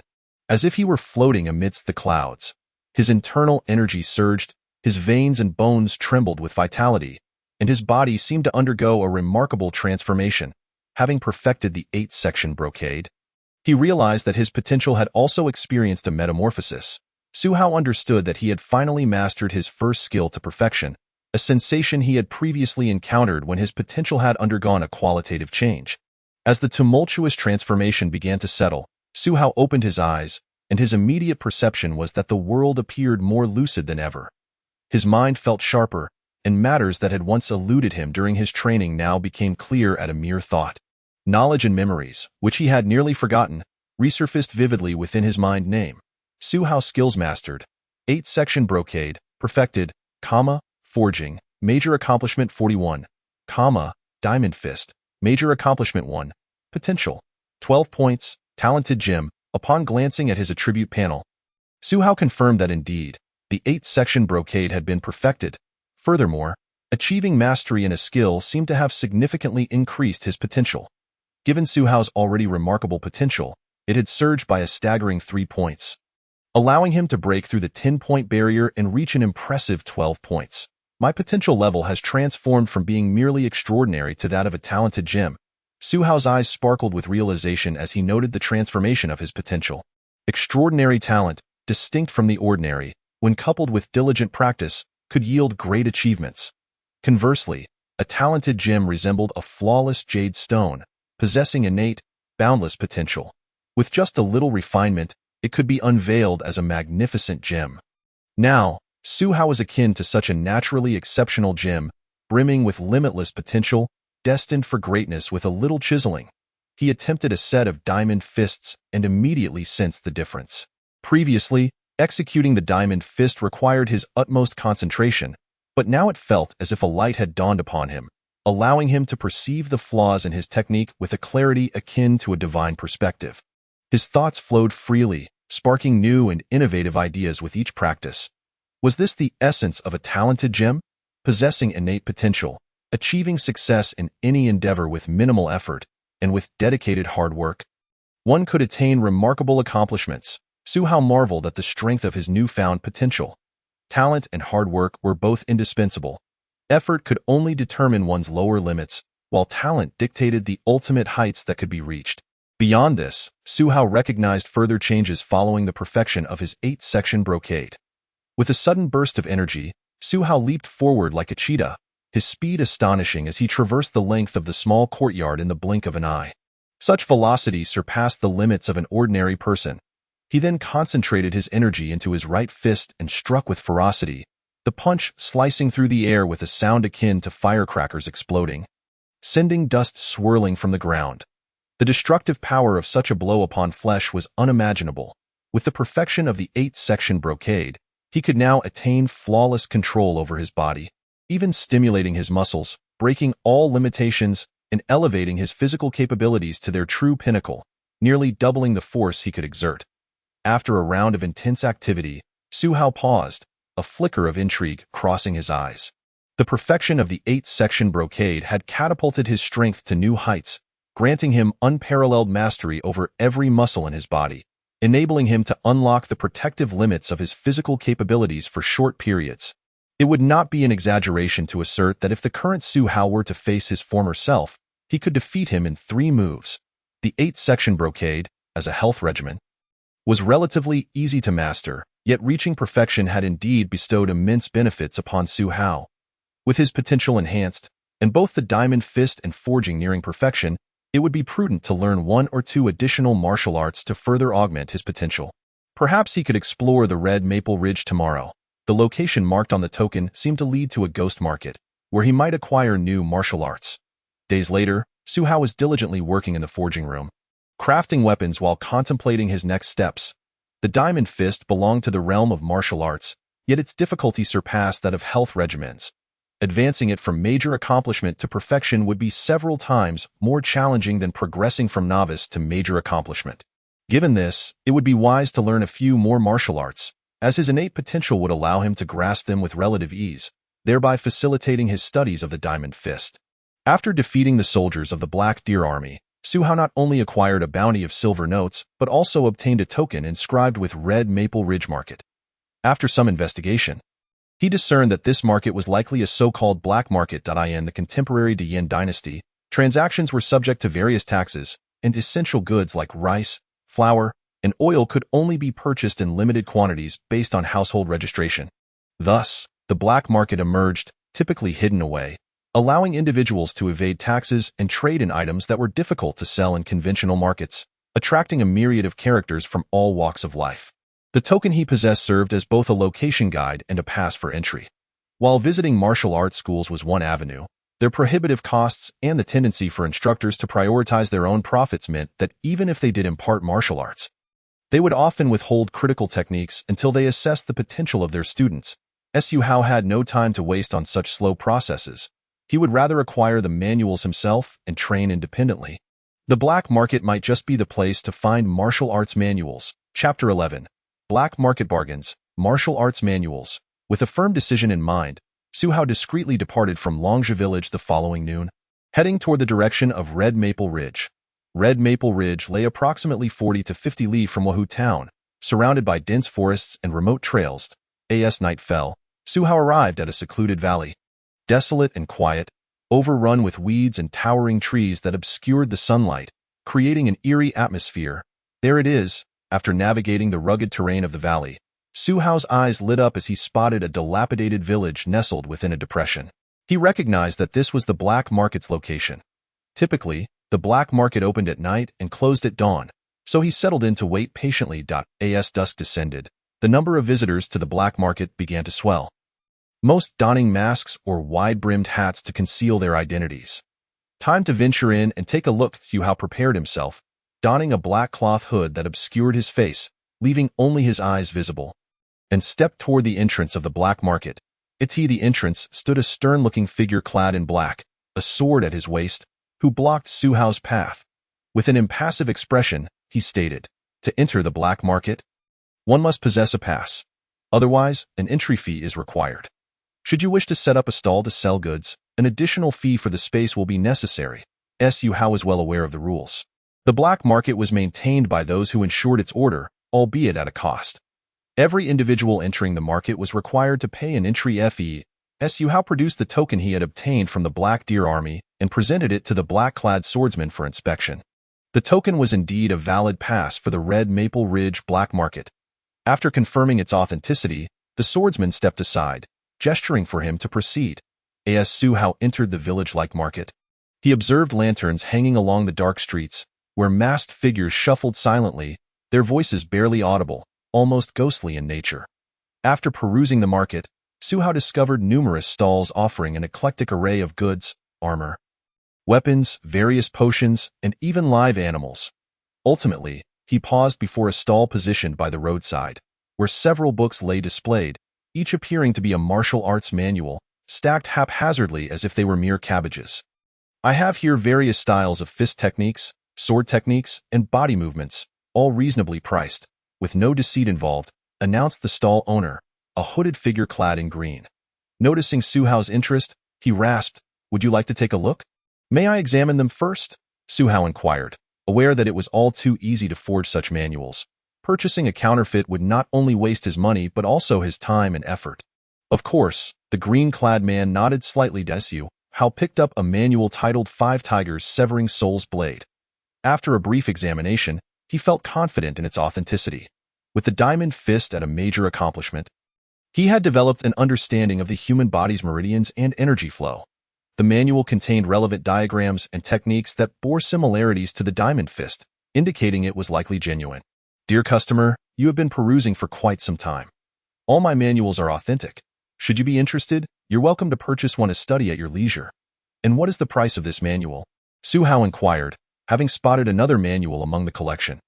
Its cover bore the title 8 Steps to Chase the Cicada, which piqued his interest, as he sought to expand his martial arts repertoire. Acquiring a lightness skill was imperative. After all, speed was vital. Even if he could not defeat an opponent, the ability to escape through agility could prove more crucial than the capacity to kill. 100 taels of silver per manual, no bargaining, replied the green-clad man. 100 taels of silver. Su Hao's brows furrowed tightly. He was well aware that martial arts manuals do not come cheap. Not to mention martial arts manuals, even learning skills such as carpentry or culinary arts requires 3 years of apprenticeship, 3 years of skill transfer, and 3 years of service. Acquiring a trade that can sustain a living is no easy feat. Yet, this vendor opened with a price of 100 taels, which far exceeded Su Hao's expectations. Moreover, manuals can be replicated. Selling them to others does not diminish one's own possession. The man in the green attire spoke in a hoarse voice. "Do not dismiss the price as steep. If you were to learn at a martial arts school, the minimum monthly fee starts at 5 taels.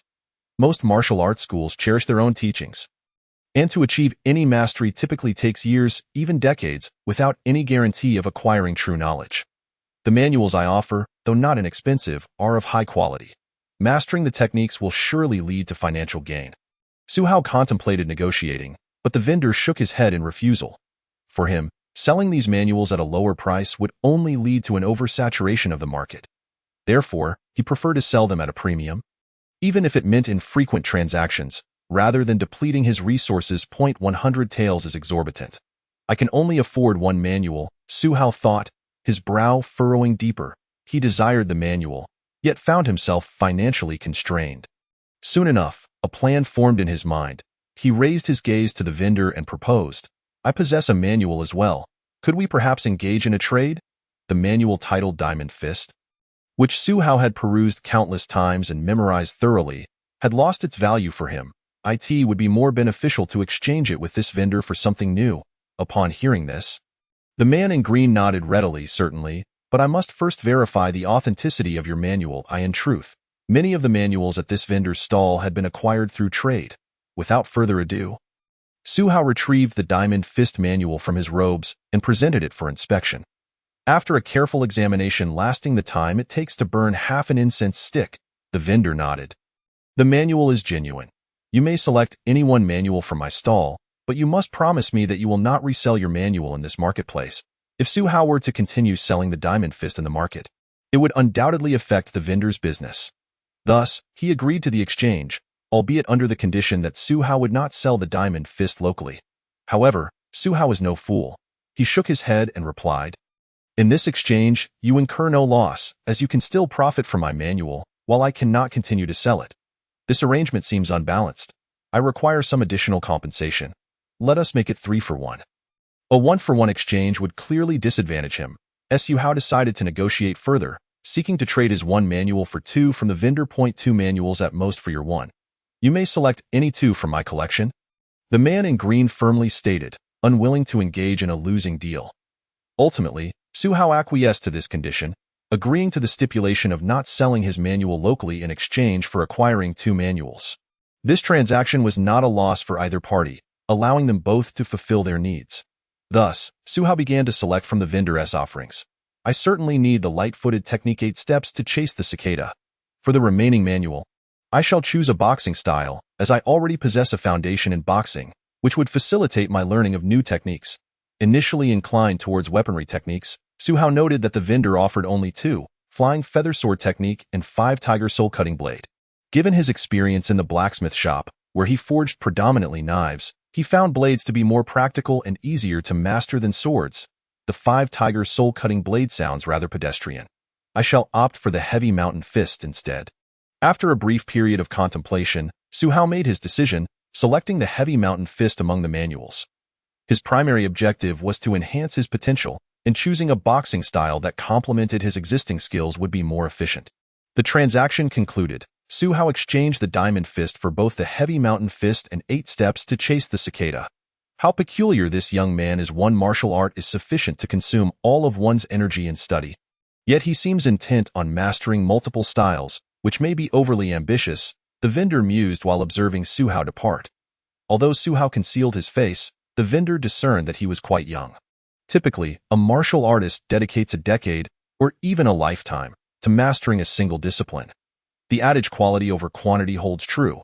Aspiring to learn everything often results in mediocrity across the board, of course. The vendor remained unaware of Su Hao's extraordinary talent, which defied conventional wisdom. Unbeknownst to Su Hao, the vendor's thoughts were far from his mind as he stored the manuals away and continued to browse the black market. Suddenly, a jolt of surprise coursed through him as a man in gray, seemingly in a rush, collided with him, having not paid attention to his surroundings.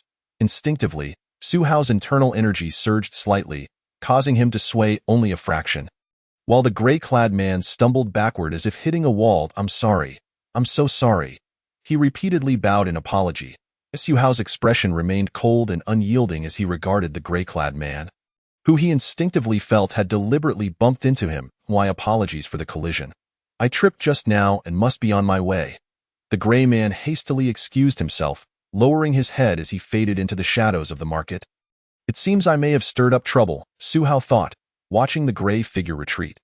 The black market forbade conflict, yet outside its confines, no one would intervene. After perusing a few more stalls, Su Hao achieved his goal and decided not to linger any longer. Discreetly turning to exit the black market, onlookers observed Su Hao's departure with a glimmer of pity in their eyes. That man has caught the attention of a predator.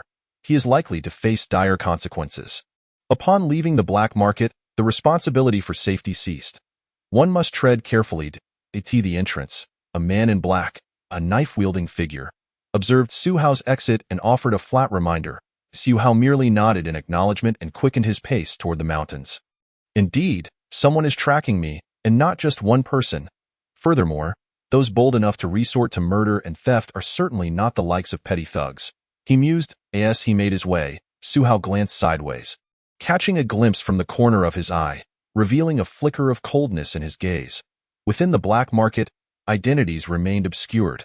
In the absence of knowledge about one another's backgrounds, those who dared to commit murder and theft were riding on luck. One might succeed a time or two, but fortune is fickle. Should one attract the ire of a formidable opponent, the consequences could be fatal.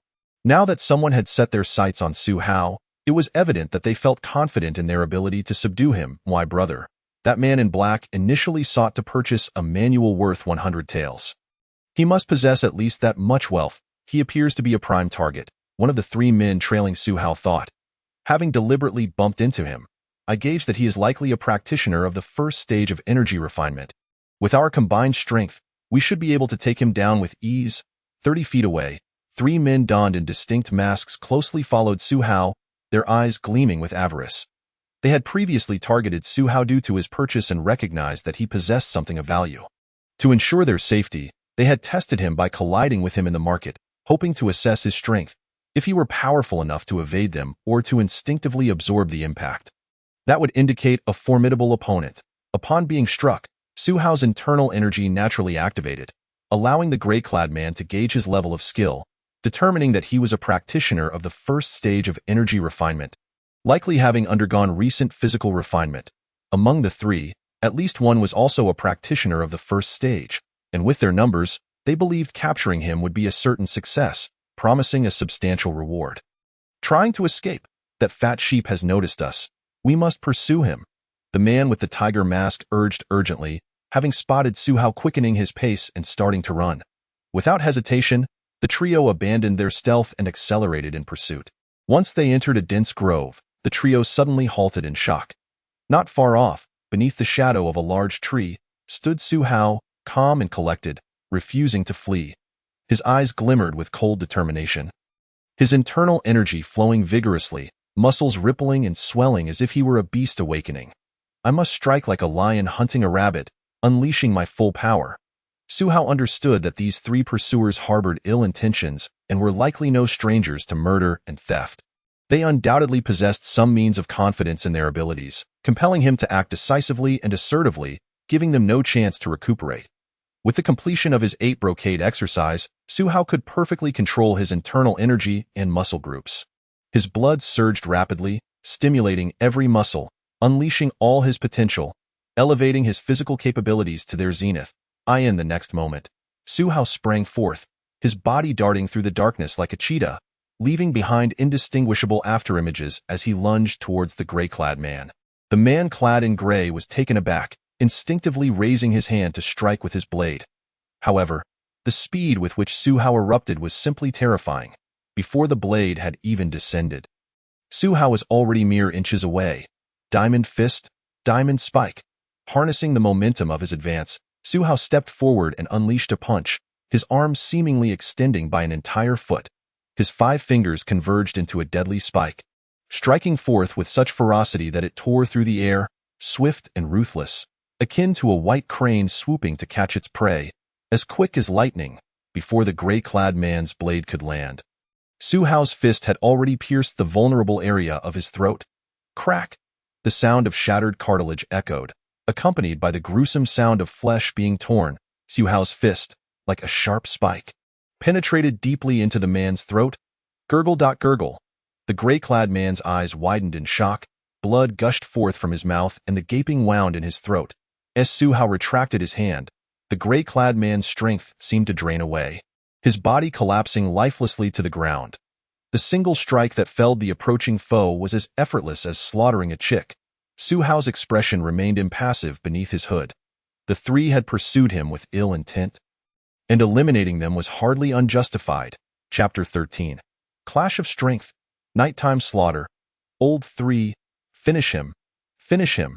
The other two, momentarily stunned, were filled with a mix of shock and fury upon witnessing their companion's demise. Vowing not to let Su Hao escape so easily, "Let us attack together. Finish him." With their shouts, the man donning a tiger mask and another clad in brown garments charged towards Su Hao in a frenzied assault. Whoosh! The brown-clad man drew his blade with the swiftness of the wind, fierce and relentless. Although he had not yet reached the level of refined strength, he had undergone body refinement, albeit unsuccessfully, leaving his potential somewhat diminished. Nevertheless, his prowess was significantly greater than that of an ordinary warrior, making him a formidable opponent. Su Hao remained equally vigilant. Having perfected the 8-section brocade, his senses were heightened to an extraordinary degree, allowing him to perceive even the slightest rustle of the wind. At that moment, his acute senses were fully engaged, enabling him to hear the sound of the wind and see the glint of the blade slicing through the air. A surge of power bubbled within Su Hao, enveloping his body, sharpening his senses further and enhancing his speed. The swift slash aimed at his neck was met with the brown-clad man's sudden realization that he had merely struck at an afterimage. Unbeknownst to him, Su Hao had already maneuvered to his side, delivering a powerful fist to his temple. Thud! The impact reverberated through the brown-clad man's skull, blood vessels bursting in his eyes as his head twisted grotesquely. He staggered and fell to the ground, blood oozing from his ears and nose, already lifeless. The diamond fist, a technique born from the fierce stance of Diamond Fury, is characterized by its brutal offense, targeting the enemy's vital points with speed and precision, striking like an arrow to deliver maximum lethality with minimal effort in a single blow. This was the transformation witnessed after one had refined their inner strength. With this formidable energy, a single punch could shatter solid rock and resilient bones, leaving the fist unharmed. The disparity between ordinary warriors and those who had achieved refined strength was akin to an egg striking a stone. One would either perish or suffer grievous injury. With his full might unleashed, Su Hao swiftly dispatched two opponents in succession, exhibiting ruthless ferocity. Crack! As Su Hao claimed his second victim, he suddenly detected a sharp sound slicing through the AI art. It was the imposing figure of the man in the tiger mask. Observing his companions fall prey to Su Hao's counterattack, he could barely contain his rage. Opting to strike back, he charged forth with the ferocity of a tiger, delivering a punch that tore through the air with a roar akin to a raging beast. A practitioner of refined strength, the extraordinary aura emanating from the tiger-masked man sent a shiver down Su Hao's spine. He immediately recognized that this leader of the trio had also mastered body refinement.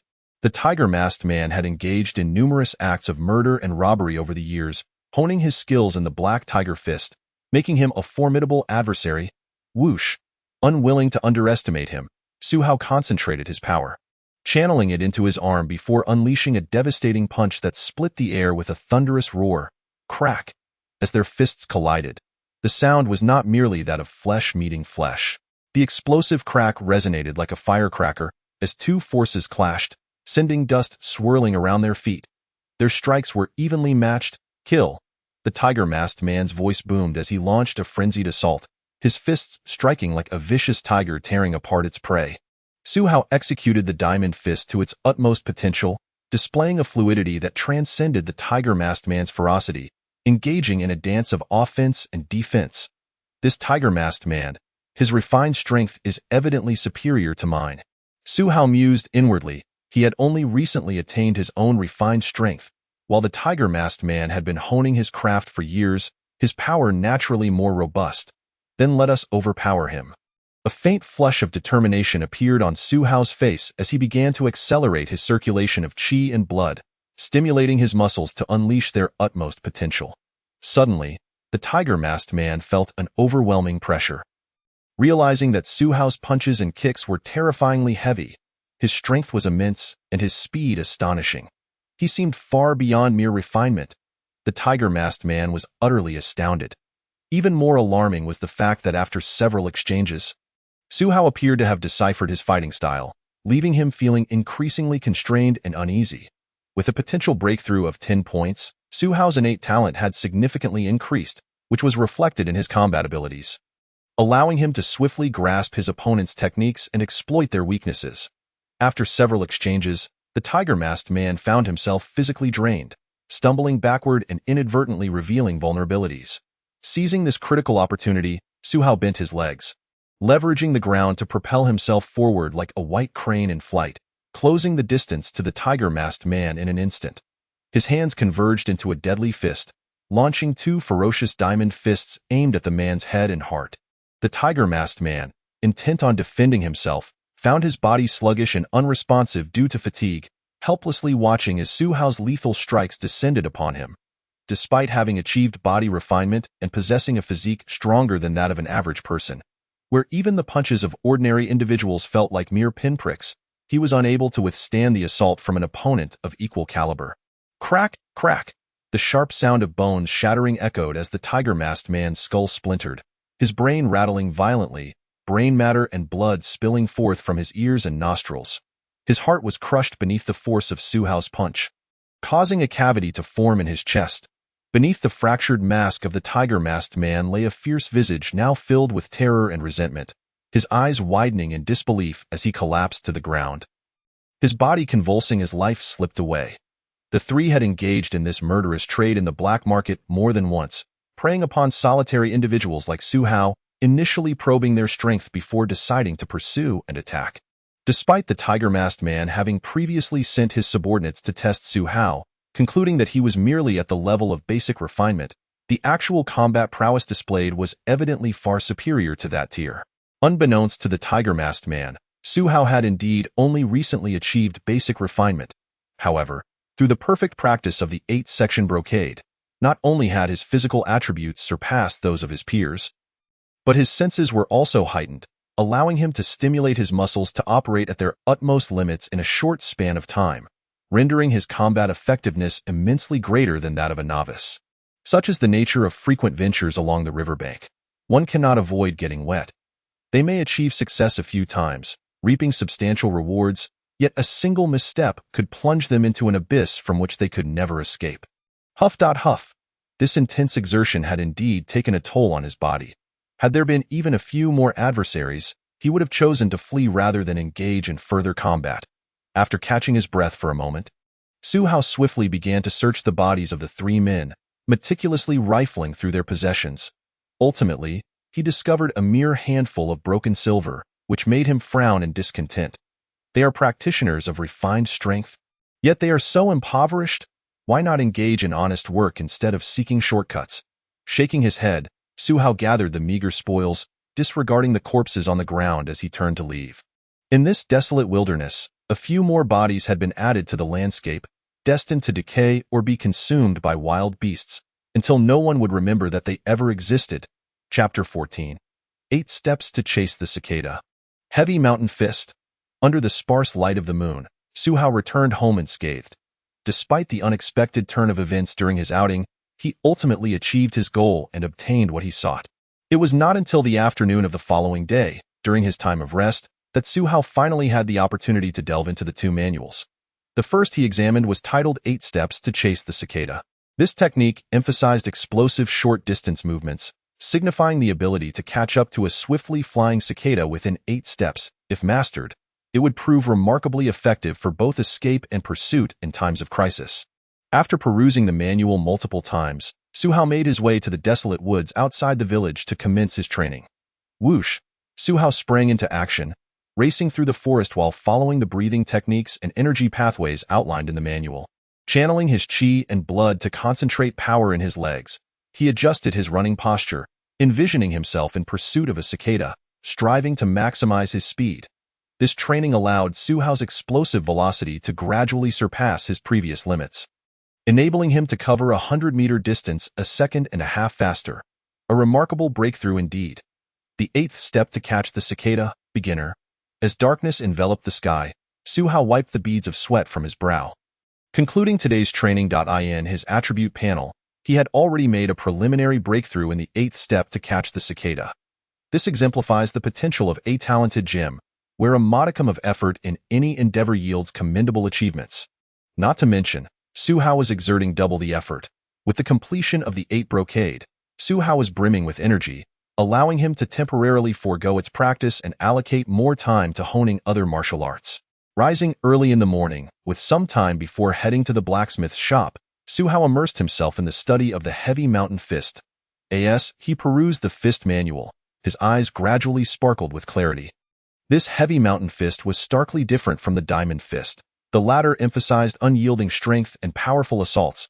In contrast, the Heavy Mountain Fist focused on the application of both power and technique, advocating a balance of offense and defense, striking with the weight of Mount Tai and defending as gently as the breeze caressing the mountains, remaining immovable like a mountain, embodying the principle of lifting heavy as if it were light. Huffing and puffing, Su Hao controlled his breath while practicing the Heavy Mountain Fist. His fists felt heavy and powerful, emanating an aura of grandeur. As he practiced, the surrounding air seemed to solidify. His rapid progression from clumsiness to proficiency in this martial art drew the attention of onlookers. Heavy Mountain Fist, beginner. Remarkably, within just one morning, Su Hao had grasped the fundamentals of the Heavy Mountain Fist. It is noteworthy that when he first practiced the Diamond Fist, it took him 3 full days to achieve a similar breakthrough. Now, he had accelerated by more than tenfold.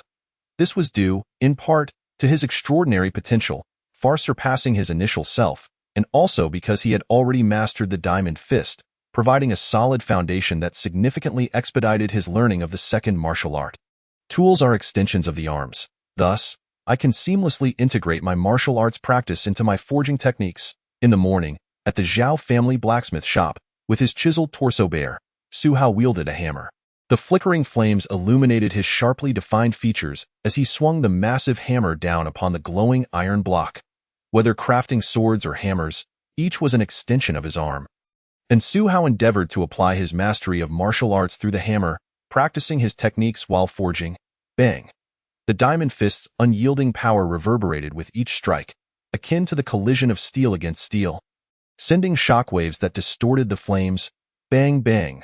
Conversely, the Heavy Mountain Fist was unmatched in its weight, exhibiting an effortless grace. Each swing of the hammer was fluid and agile, causing the forge to tremble gently. accompanied by the sparks that flew. To merge forging with martial arts is a feat easier said than done. Few could accomplish it. Only Su Hao, with a staggering potential of 12 points and the innate talent of a talented Jim, possessed such insight. Hao. Truly a genius. Witnessing his forging is a sheer delight. It won't be long before his skills surpass mine. The blacksmith shop's owner, Zhao Tai, observed Su Hao's forging, a glimmer of admiration and satisfaction shone in his eyes. The disparity between individuals is indeed vast. Possessing talent makes all the difference. Other seasoned blacksmiths could only smile wryly in secret. They had dedicated decades to their craft, but Su Hao, in merely 2 or 3 years, had nearly caught up and might soon surpass them. This was no mere achievement of diligence. Unaware of the thoughts of those around him, Su Hao's eyes sparkled with determination. At this rate of progress, forging would likely reach perfection first, and mastering the diamond fist would soon follow. Fueled with motivation, Su Hao immersed himself in a fulfilling and busy life. Days of intense training were typically serene, with unexpected events being rare. Su Hao ventured out only once a month to procure medicinal herbs in Chongqing City, spending the remainder of his time either in the forge or deeply engaged in martial arts practice. Time flew by, and in the blink of an eye, half a year of tranquility and fulfillment had passed, ushering in another winter season. On a frosty morning, a recent snowfall blanketed the desolate woods outside Longzhi village. The weather was frigid. Whoosh! Suddenly, a shadow darted through the trees, moving so swiftly that the naked eye could hardly perceive it. Only the footprints in the snow and the fallen snowflakes from broken branches bore witness to its passage, hinting at the presence of a powerful tiger or a cheetah. Su Hao felt the biting cold wind brushing against his face, the exhilaration of such speed intoxicating. He halted, glancing back to find he had traversed nearly 30 zhang. Not bad, 100 meters in approximately 4 seconds. Silently calculating in his mind, Su Hao realized he had achieved mastery of the 8th step to catch the cicada a fortnight ago. The muscles in his legs had undergone significant transformation, becoming more suited for running and explosive bursts. Now, employing the 8th step to catch the cicada, he could reach a terrifying speed of 4 to 5 seconds per 100 meters. It is essential to note that the enhancement of speed and strength is not proportionate. A person may lift twice their initial weight through diligent training, yet doubling their running speed is quite the challenge. 100 meters in 4 to 5 seconds is already comparable to lions, tigers, and cheetahs. With the practice of the diamond fist, the internal energy within him grew increasingly potent, and he sensed that a breakthrough was imminent. Regaining his focus after warming up, Su Hao began training in the diamond fist. Over the past half-year, his progress had been rapid. Both the 8th step to catch the cicada and the heavy mountain fist had reached a high level of proficiency, and even his forging had achieved perfection, resulting in a remarkable surge in his potential, now reaching 16 points. The diamond fist, the first martial art he had practiced, became increasingly responsive to his will. The internal energy, continuously refined and nurtured through persistent training, swelled within him, and Su Hao felt that he was but a step away from a qualitative transformation.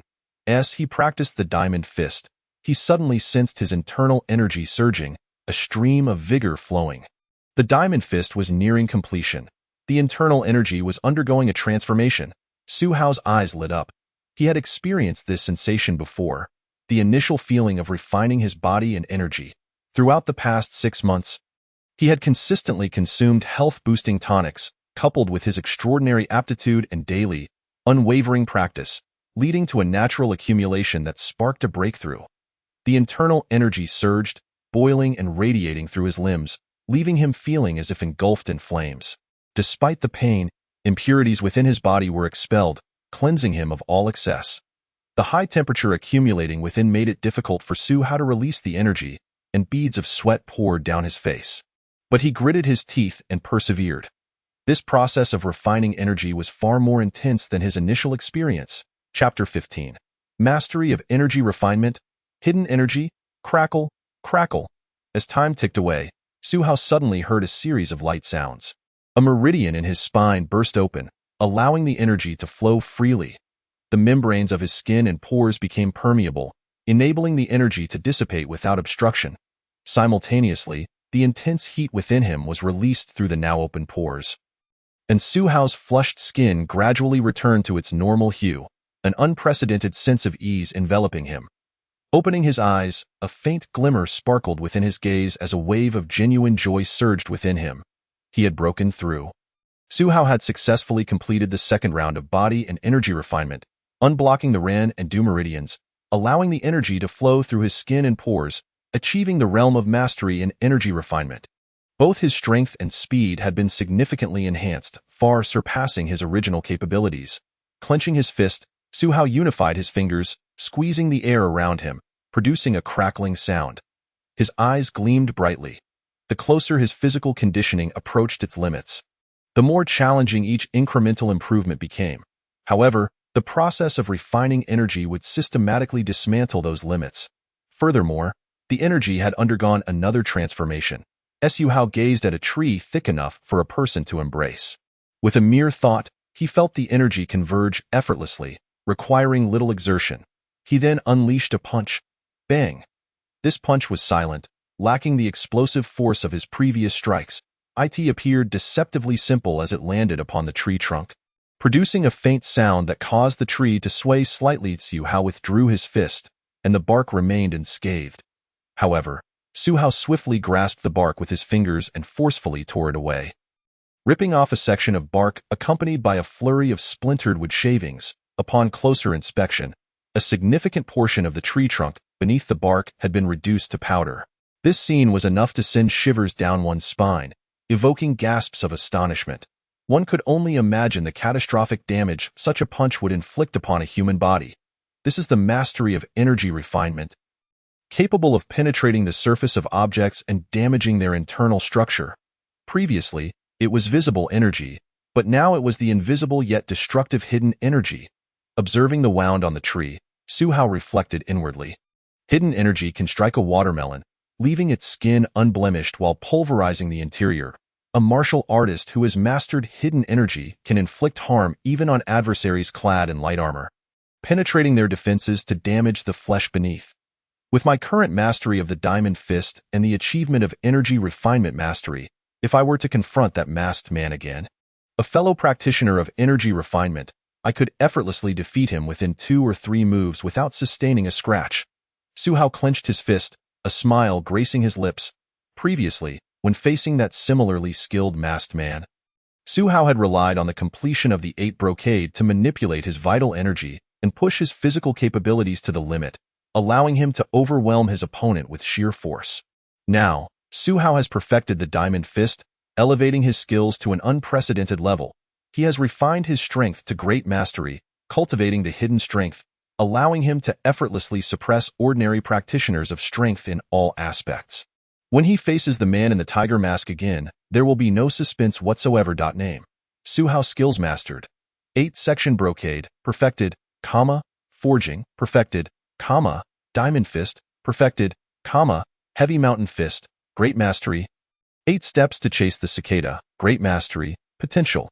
18 points, a gem in the rough. Having reached 18 points of potential, it seems that a transformation is not far off. A faint smile graces Su Hao's lips as he gazes at his attribute panel.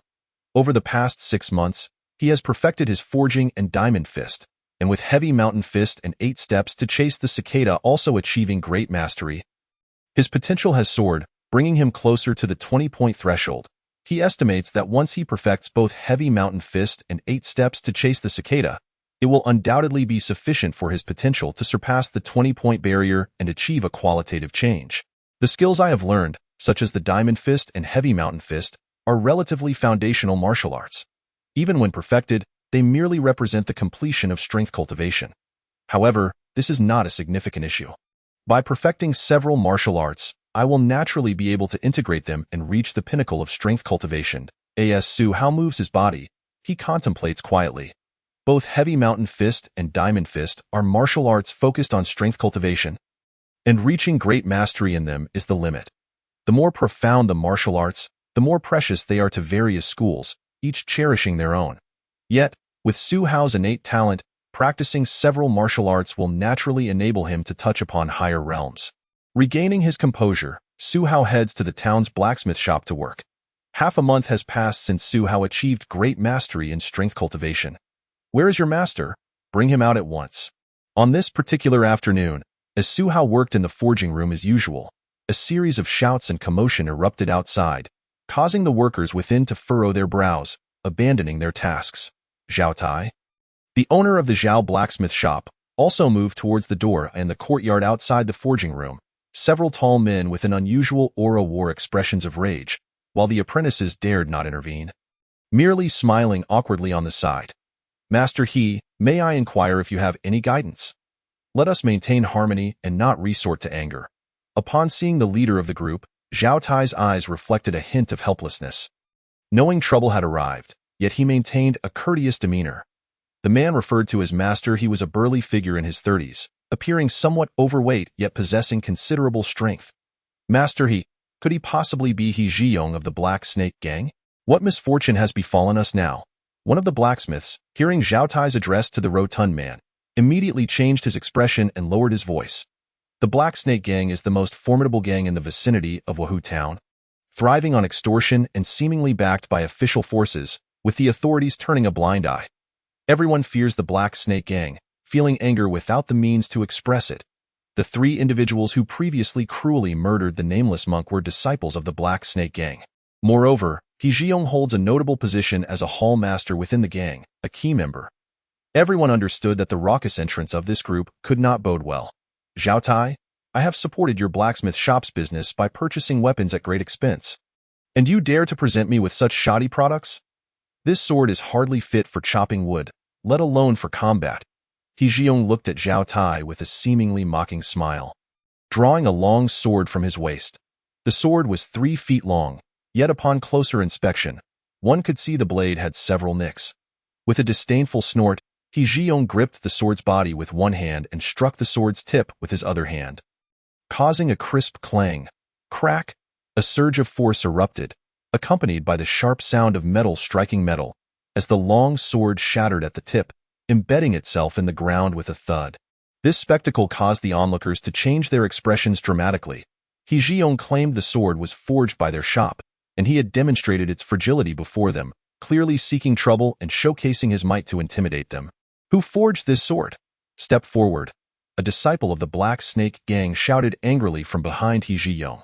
The crowd exchanged uneasy glances, some involuntarily glancing at Su Hao. Su Hao furrowed his brow. That sword was indeed crafted by him, however. He held confidence that he had not cut corners, and with his perfected forging skills, the quality of the 10 refined weapons he produced could be deemed the finest in Wuhu Town. Moreover, buyers would always inspect the goods upon delivery, and only after confirmation would the transaction be completed.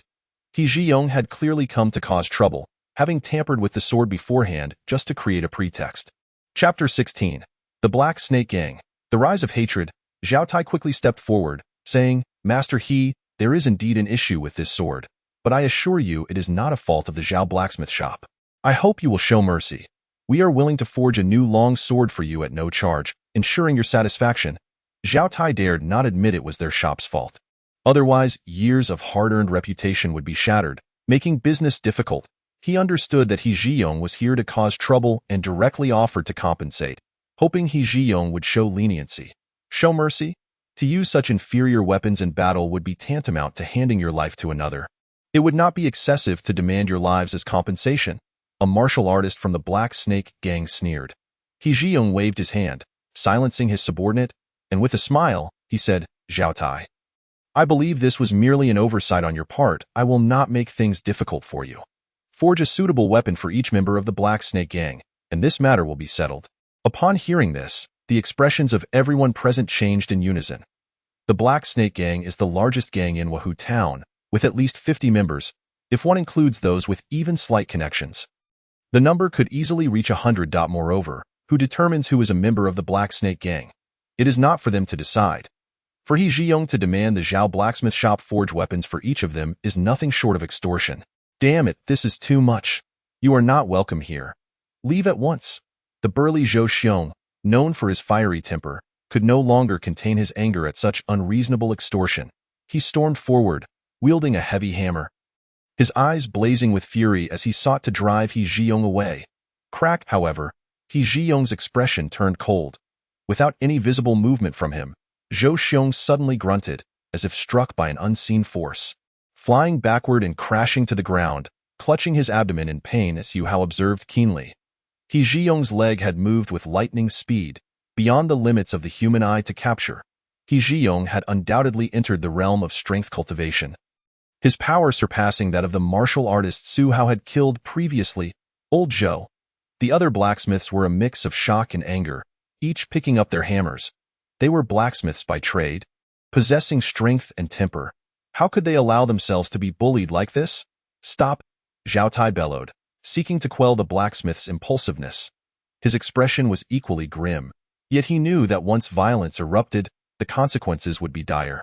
The least of their troubles would be the difficulty in continuing their business.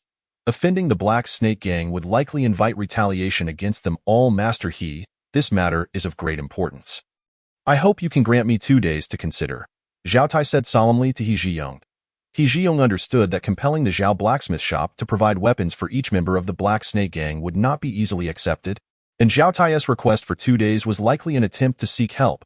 But since He Zhiyong had decided to act, he would not let it slide easily. Very well, Zhao Tai. I shall grant you 2 days. Think carefully.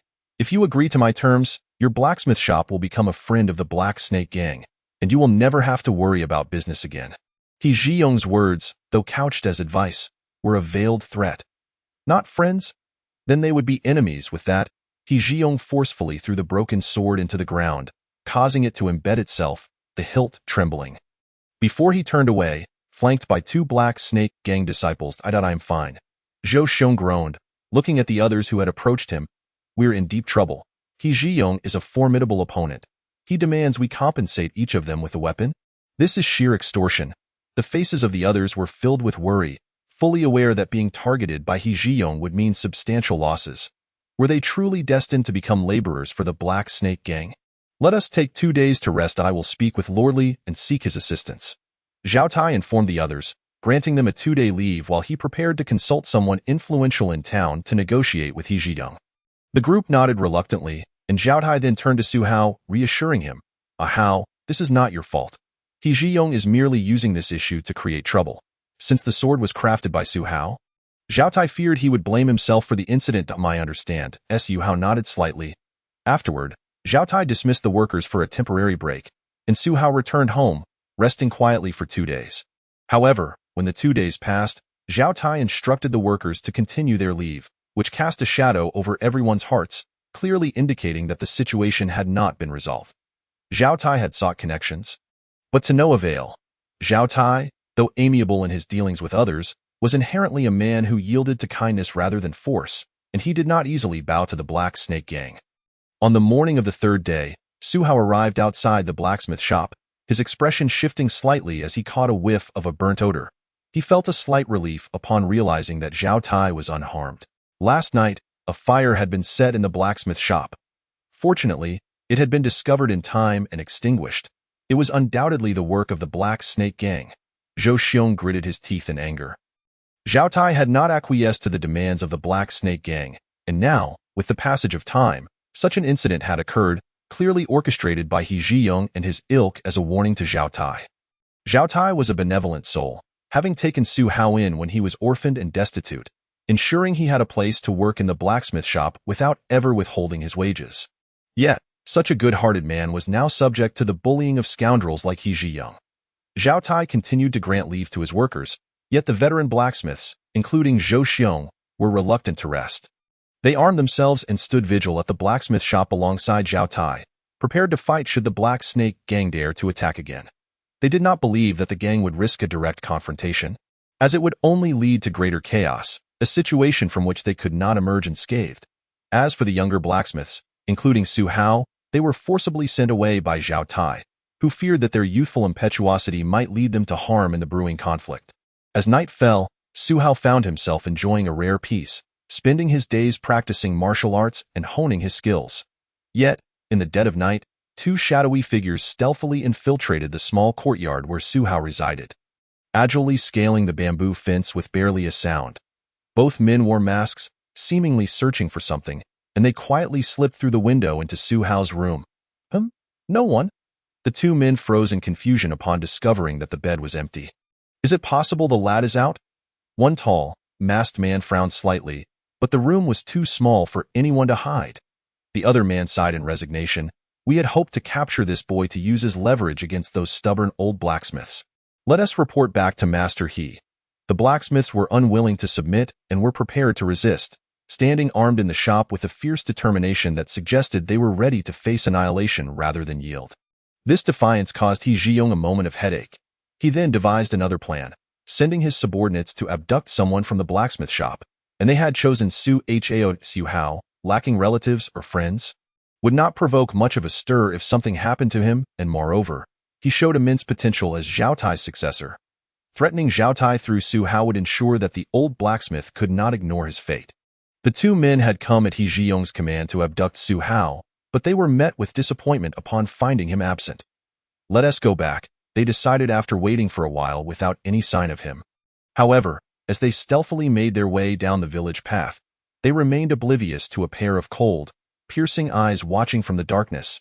Chapter 17. A night of turmoil, blood shall flow. Is the Black Snake Gang coming after me? In the shadows, Su Hao observed the retreating figures with a chilling gaze. Having mastered the 8 sections of brocade and perfected his diamond fist, he had undergone the second stage of body refinement and had honed his senses to an extraordinary degree.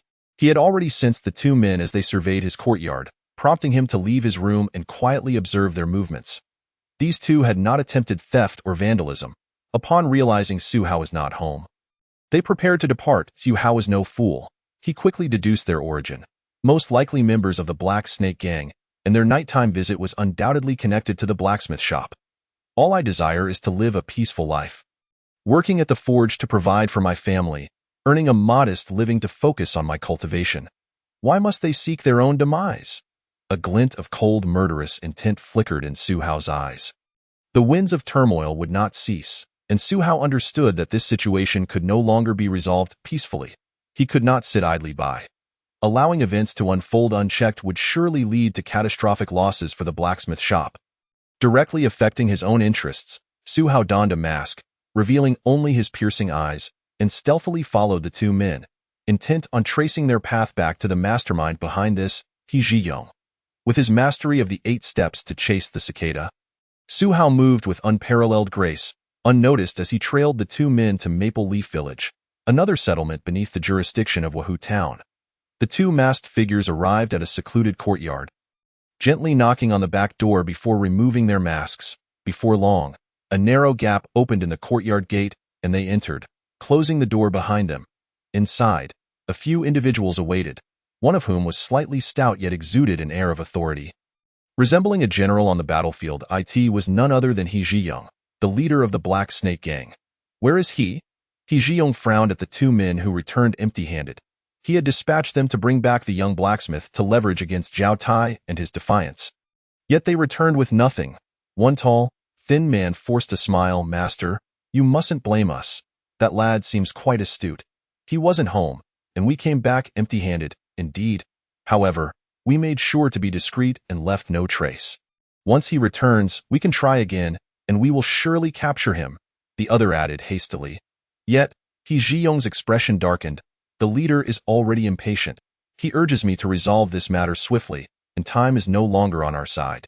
Those blacksmiths may be unafraid of death, but their families are not. We shall pay them a visit and offer them some warmth. They will surely yield. The sooner they could force the blacksmiths to capitulate, the better for He Zhiyong, who had little patience left. He was well aware of the methods to deal with these obstinate individuals. If deceit was necessary, then so be it. Within the courtyard, as He Zhiyong and his subordinates conspired against the blacksmiths and their families, a sudden sound tore through the air. Whoosh! 2 dark shapes sliced through the night, hurtling from the courtyard wall towards He Zhiyong and one of his henchmen. A pair of fist-sized stones. Bang! The unsuspecting henchman was struck squarely in the forehead by one of the flying stones, which bore an immense force, akin to a hammer, leaving him no time to scream before collapsing, blood flowing from his shattered skull. In contrast, He Zhiyong reacted swiftly, channeling his energy into his palm and striking out. Crack! The stone aimed at him shattered into fragments, scattering across the ground. Who dares? He Zhiyong bellowed angrily, as the remaining members of the Black Snake Gang stood on high alert, astonished that someone would dare attack them in Wahoo Town. A figure leapt down from the wall, landing with barely a sound. Bathed in moonlight, the figure's elongated shadow revealed a person clad in black, a mask obscuring their face except for a pair of piercing, icy eyes that resembled the gaze of death itself. Indeed, it was He Jiong. Su Hao's eyes gleamed with cold light as he surveyed the courtyard, noting the 4 or 5 members of the Black Snake Gang, including He Jiong himself, engaged in discussions about their plans against the blacksmiths and their families. This revelation ignited a surge of murderous intent within Su Hao, prompting him to hurl 2 pebbles, incapacitating one of them. Who are you? If you harbor grievances, do not hesitate to reveal your name. Perhaps we can negotiate a resolution. He Jiong regarded Su Hao with a cautious gaze, eager to discern the identity of this enigmatic figure. Meanwhile, the other 4 Black Snake Gang warriors drew their weapons, mostly long knives and short swords, gleaming menacingly in the moonlight, fully aware that the intruder meant no good. Su Hao spoke not a word but steadily advanced towards the group of Black Snake Gang warriors. His intentions clear: to eliminate He Jiong, leaving no room for negotiation. Damn it! Attack him all at once. Kill him. Seeing Su Hao's aggressive approach, He Jiong's expression hardened. If the other party refused to communicate, they would strike first and ascertain his identity afterward. With a command, one of the Black Snake Gang warriors, eager to impress He Jiong, charged at Su Hao, delivering a powerful punch aimed at his chest. This blow was fierce and filled with momentum, indicative of the warrior's moderate skill in martial arts, enhanced by the metal knuckles he wore. This punch could easily shatter stone. However, Su Hao appeared unresponsive, allowing the punch to land on his chest. Bang! The fist, adorned with metal, struck Su Hao's chest. Yet contrary to expectations, the anticipated outcome of shattered bones and broken tendons did not occur. Instead, the Black Snake Gang warrior felt as though his fist had slammed against an impenetrable wall, barely making an impact. Su Hao had perfected his diamond fist, undergoing 2 stages of body refinement. His hidden strength could flow from his pores, rendering any attempts at offense from lesser warriors ineffective, such as this one, whose skills were inadequate even to inflict pain. In Su Hao's eyes, the powerful punch of the Black Snake Gang warrior was no different from that of a child's, rendering him too indifferent to evade. An ominous thought crossed his mind. Retreat. The warrior from the Black Snake Gang felt his pupils constrict as he realized that the individual before him was on an entirely different level. He hastily attempted to withdraw, but it was already too late. Su Hao raised a hand, delivering a crushing blow to the warrior's head. Crack! The warrior's skull caved in and cracked under the force of the strike. Blood mingling with brain matter gushing forth. Chapter 18. Slicing through like melon. The might of hidden strength. Whoosh! The sound of air being sliced through erupted as the other 3 Black Snake Gang warriors lunged at Su Hao, their long knives and short swords aimed at him from all directions. These warriors were trusted subordinates of He Jiong, elite fighters trained in martial arts, far beyond the typical street thugs, and armed with lethal weapons. Under such a siege, it would not be surprising if even a seasoned martial artist were to perish on the spot. The blades sliced through the air, swift and vicious. However, the blades merely grazed Su Hao, passing through nothing but an afterimage. Ah! A Black Snake Gang warrior let out a cry of shock and anger, witnessing Su Hao unleash an astonishing speed, deftly dodging the strikes and crashing into him with the force of his body. Using the momentum, Su Hao delivered a brutal elbow strike to the warrior's left chest. Crack! A crisp sound echoed as the vicious blow shattered his ribs and crushed his heart, causing him to spit out a mouthful of blood before collapsing limply to the ground. Hiss! Hiss! The remaining 2 Black Snake Gang warriors felt beads of cold sweat trickling down their foreheads as they swung their blades fiercely, but Su Hao moved with the grace of a nimble cicada, effortlessly evading their attacks, never even allowing them to graze his clothing. With the mastery of the 8 steps to catch the cicada and his second refinement of strength, Su Hao's physique and agility had improved significantly, enabling him to toy with them at will. Get back! A booming voice echoed. It was He Jiong. The Su Hao before him was undoubtedly a martial artist of the second refinement level, and only by intervening personally could He Jiong hope to slay him. Whoosh! The sound of air splitting apart surged as He Jiong closed the distance with swift, agile steps, launching a punch directly at Su Hao's face. Su Hao felt a hint of surprise. He Jiong's punch appeared slow, yet it was incredibly fast, infused with the power to shatter bones and rocks. Although surprised, Su Hao's movements were not sluggish. He unleashed the heavy mountain fist, his right arm heavy yet extraordinarily agile, blocking the incoming blow. Bang! The collision of fists and arms produced a jarring sound, reverberating like a firecracker. Kill! Failing to land a blow, He Zhiyong growled, intensifying his assault, executing his decades-long honed martial arts to perfection. Swish! Swish! He Zhiyong unleashed a flurry of punches, seeming both slow and fast, both real and illusory. The movement of his arms trailed behind a hazy afterimage, creating an optical illusion that made it nearly impossible to track his strikes. A moment's distraction could lead to certain death. Each encounter with He Zhiyong's mesmerizing Misty Steps fist left onlookers in a daze. Witnessing the dazzling and disorienting punches from He Zhiyong, the two remaining Black Snake Gang warriors could not help but marvel at the profundity of his technique. He Zhiyong's Misty Steps fist emphasized a blend of speed and slowness, the transformation of reality and illusion, leaving opponents unable to grasp its intricacies. A single misstep would spell disaster. This technique had been honed by He Zhiyong for over 30 years. Having reached a peak mastery, and through the refinement of strength, he had become the leader of the Black Snake Gang, one of its few formidable experts. Now, facing Su Hao's full might, it was truly dazzling. The two Black Snake Gang warriors remained on the sidelines, waiting for Su Hao to reveal even the slightest flaw, ready to strike and join He Zhiyong in eliminating this intruder. He Zhiyong's martial arts were indeed formidable. Relying solely on the perfected heavy mountain fist was sufficient for defense, but defeating him would not be an easy feat in a short span of time. As Su Hao unleashed the heavy mountain fist, his fists resembled towering peaks, successfully countering He Zhiyong's ferocious onslaught. Internally, he mused, He Zhiyong's strength is commendable, surpassing even the martial artist with the tiger head mask I encountered in the black market. Su Hao was eager to engage further, to hone his practical experience. However, he had come to kill tonight and needed to resolve this swiftly to avoid drawing too much attention. He Zhiyong exerted all his strength, utilizing his long-cultivated power to the fullest. With each punch, hazy illusions danced, and every strike was akin to splitting stone and shattering mountains, aimed at obliterating Su Hao in one fell swoop, the Diamond Fist. Diamond slamming the mountain, yet suddenly, Su Hao's momentum shifted. What was once a defensive posture transformed into an overwhelming offensive force. His aura surged, blood and energy boiling within him, producing a sound reminiscent of a flowing stream. He resembled an enraged golden statue, propelling forward with taut muscles, his power surging through every pore, directly resisting He Zhiyong's relentless punches, crashing forward. Let whatever flows be shattered by sheer force, boom. He Zhiyong felt as though he were being crushed by a small mountain. Staggering back as his power, despite being infused with strength, left him numb from the impact against Su Hao's body. It's the second refinement.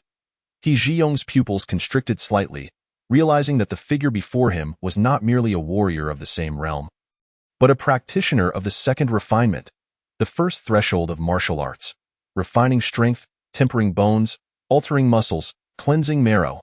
Refining strength is the threshold to martial arts, yet it is of utmost importance, akin to the foundation of a towering building.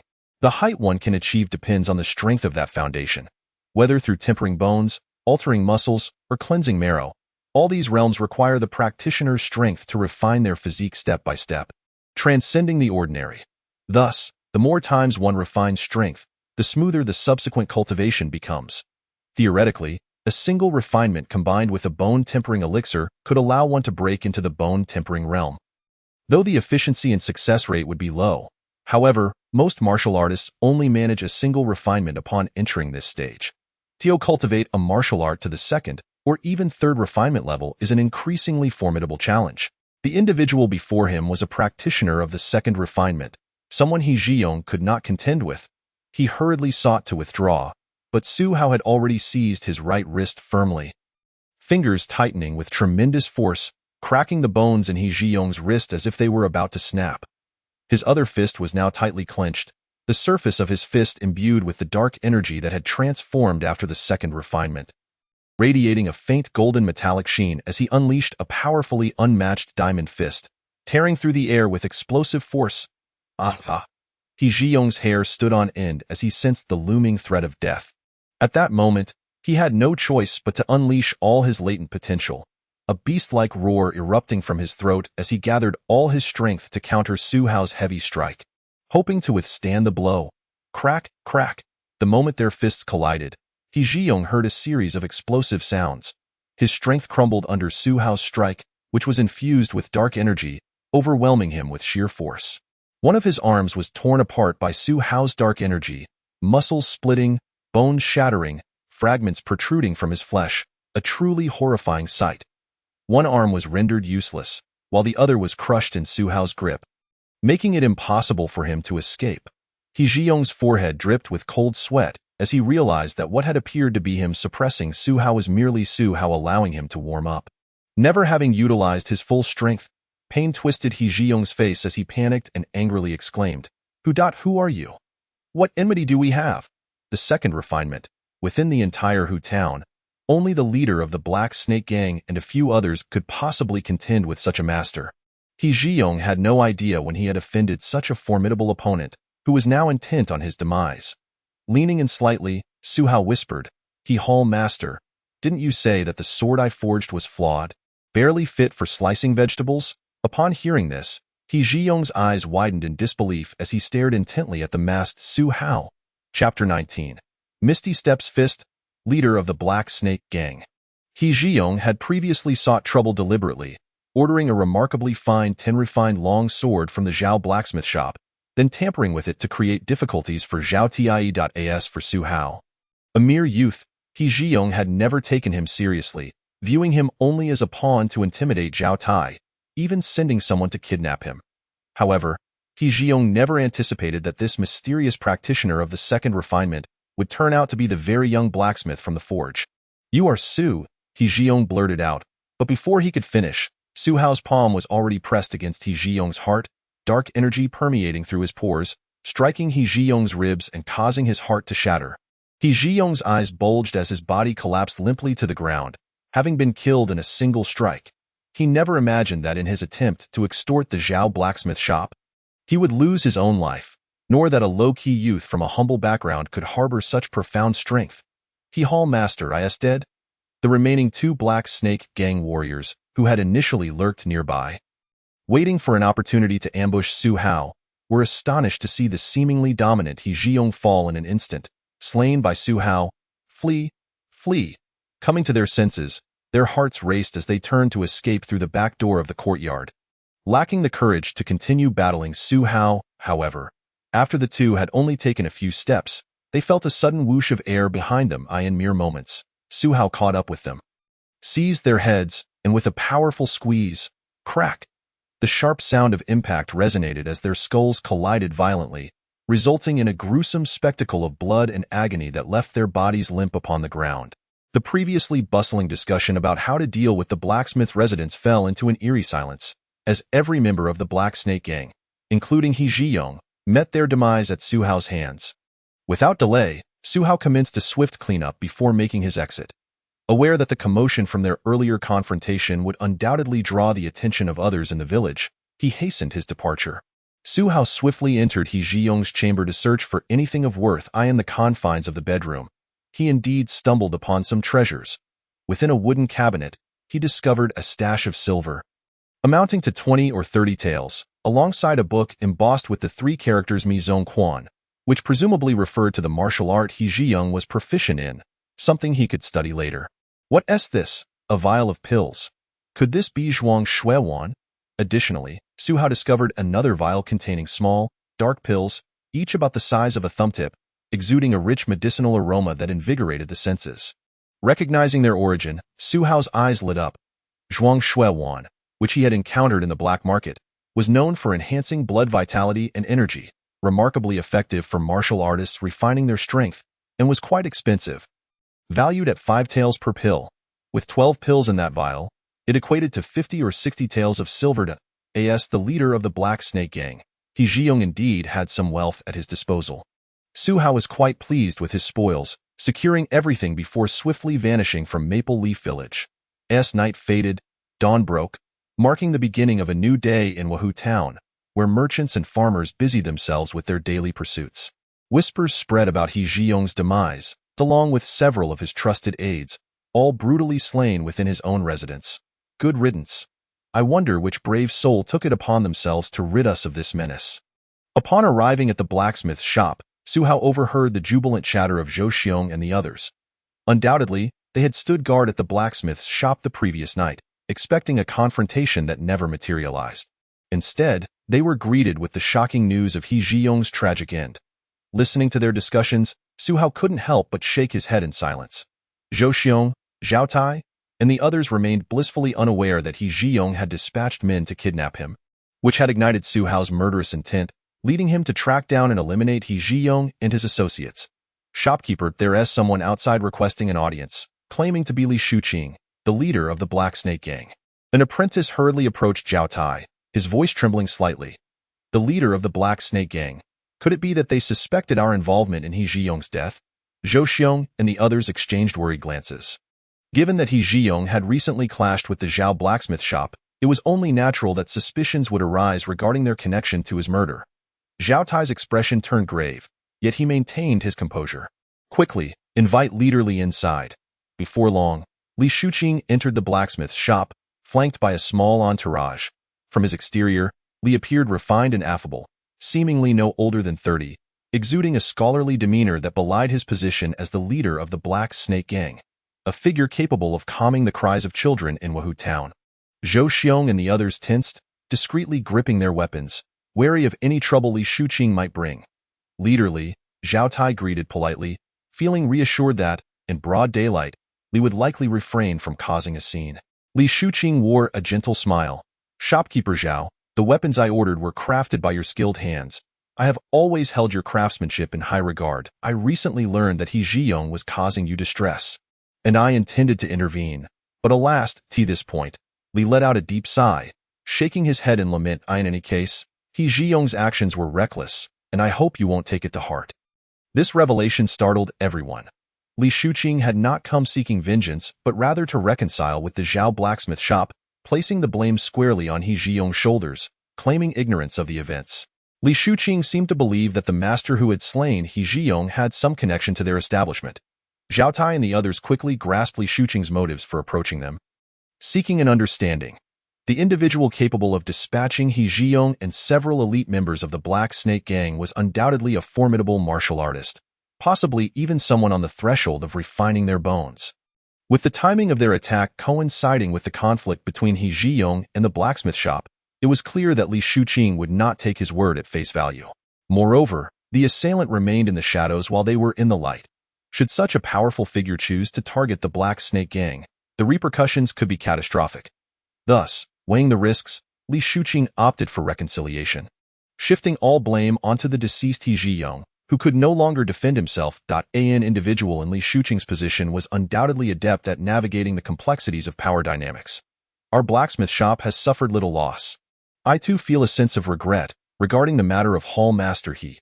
Relieved that Li Shuqing bore no ill will towards the blacksmith shop, Zhao Tai engaged in some small talk with him. Well then, shopkeeper Zhao, I shall take my leave. After exchanging pleasantries, Li Shuqing departed with his entourage. It seemed he believed that the one who had killed He Zhiyong was connected to their shop. The fact that the master had slain He Zhiyong was merely coincidental. Had they known such a figure, they would not have been subjected to so many grievances these past few days. Zhou Xiong and the other blacksmiths exchanged glances. Now that the matter is resolved, let us all return to work. We need to accelerate our pace and fulfill our orders. Zhao Tai smiled, encouraging everyone to resume their tasks. Inwardly relieved and somewhat grateful to the mysterious martial artist who had eliminated He Zhiyong and his accomplices overnight. Their timely intervention had instilled a sense of caution in Li Shuqing, prompting him to seek reconciliation. And of course, regardless of how Zhao Tai and others speculated, they could never fathom that last night's events were far from mere coincidence. It was He Zhiyong's provocation of Su Hao that had led to his tragic demise. Chapter 20. Transformation of Talent. A rarity among millions. In any case, the situation had reached a conclusion. Su Hao, who preferred to remain inconspicuous, breathed a sigh of relief. After navigating the turmoil with the Black Snake Gang, tranquility had returned, and Su Hao did not neglect his own training in this chaotic world. Lacking strength was akin to the Zhao blacksmith shop, hard-working yet vulnerable to the whims of the wicked. First, I must perfect the Zhongshan fist and the 8 steps to catch the cicada. Only then will my potential undergo a transformation. With renewed determination, Su Hao embarked on a rigorous training regimen, diligently honing his skills. With his potential soaring to an impressive 18 points, the already formidable Zhongshan Fist and 8 steps to catch the cicada advanced in tandem towards ultimate mastery. Surprisingly, it was the Zhongshan Fist, which had already achieved a commendable level of proficiency, that first broke through. 2 to 3 months following the Black Snake Gang incident. During a moment of respite, Su Hao practiced the Zhongshan Fist. This technique, which seamlessly combined offense and defense, emanated a sense of grandeur as he executed it. Despite its seemingly simple movements, there was an extraordinary fluidity to them, as though every joint in his body had come alive. Imbued with vitality, the internal force flowing within Su Hao was equally vibrant, able to emerge from his meridians and pores, striking without warning. The Zhongshan Fist has reached perfection. In that moment, Su Hao experienced a profound spiritual elevation, a transcendent sensation that allowed him to perceive the rhythms of nature, the growth of flora, and the pulse of all living things, without the need for sight. With the completion of the Zhongshan Fist, his potential surged once more, marking a qualitative change brought about by quantitative accumulation. Name: Su Hao mastered skills: Ba Duan Jin, perfect, forging, perfect, Vajra Fist, perfect, Zhongshan Fist, perfect, 8 steps to catch the cicada, major achievement, potential, 20 points, a rarity among millions. As the transformation drew to a close, Su Hao opened his attribute panel, marveling at the shifts within himself. His potential had indeed risen to 20 points, elevating his potential level from merely promising talent to the illustrious status of a rarity among millions. A rarity among millions does not merely denote being among thousands, but signifies the absence of any comparable individual. Among thousands, true geniuses are rare. Such individuals, even in a county of 1,000,000, are exceptional, each likely possessing significant renown and capable of achieving great success in any field or endeavor. With a potential rated as a rarity among millions, one would excel in martial arts, swiftly ascending the ranks of martial prowess. In scholarly pursuits, one would triumph in examinations. In politics, one would navigate the corridors of power. And in commerce, one would unlock the paths to wealth. Such talents are exceedingly scarce and are never overlooked in any profession. Destined to shine brightly, now that Su Hao's potential had reached 20 points, he belonged to such an extraordinary echelon. Let me see just how remarkable I have become. A glint of excitement flickered in Su Hao's eyes as he eagerly endeavored to test his newfound prowess. He began to practice a set of punches derived from He Zhiyong's Mizong Quan. This martial art placed great emphasis on the fluidity of its techniques and demanded a high level of comprehension. He Zhiyong had dedicated 30 years to its practice, only achieving a semblance of mastery. Whoosh, whoosh, whoosh. As Su Hao engaged in his breathing exercises, he diligently followed the routines of the boxing manual, initially appearing somewhat awkward. Yet by the second iteration, his movements flowed with greater ease. With each repetition, Su Hao gleaned valuable insights, transforming and applying the knowledge he acquired. After the third and fourth attempts, the mystical Shadow Fist began to take on a semblance of mastery in his hands. Merely an hour had passed, and Su Hao was already able to execute a complete set of the mystical Shadow Fist with fluidity and grace, achieving the entry-level proficiency in this formidable skill. This challenging art, and I've reached the threshold of entry in just 1 hour. Even Su Hao himself marveled at his own aptitude and comprehension. Typically, it would take a diligent practitioner half a month to attain such a level. Yet, for Su Hao, every practice session yielded results, and each day brought visible progress. At this pace, the mystical Shadow Fist could be perfected in a matter of months. Su Hao calculated this in his mind, a smile appearing at the corners of his lips.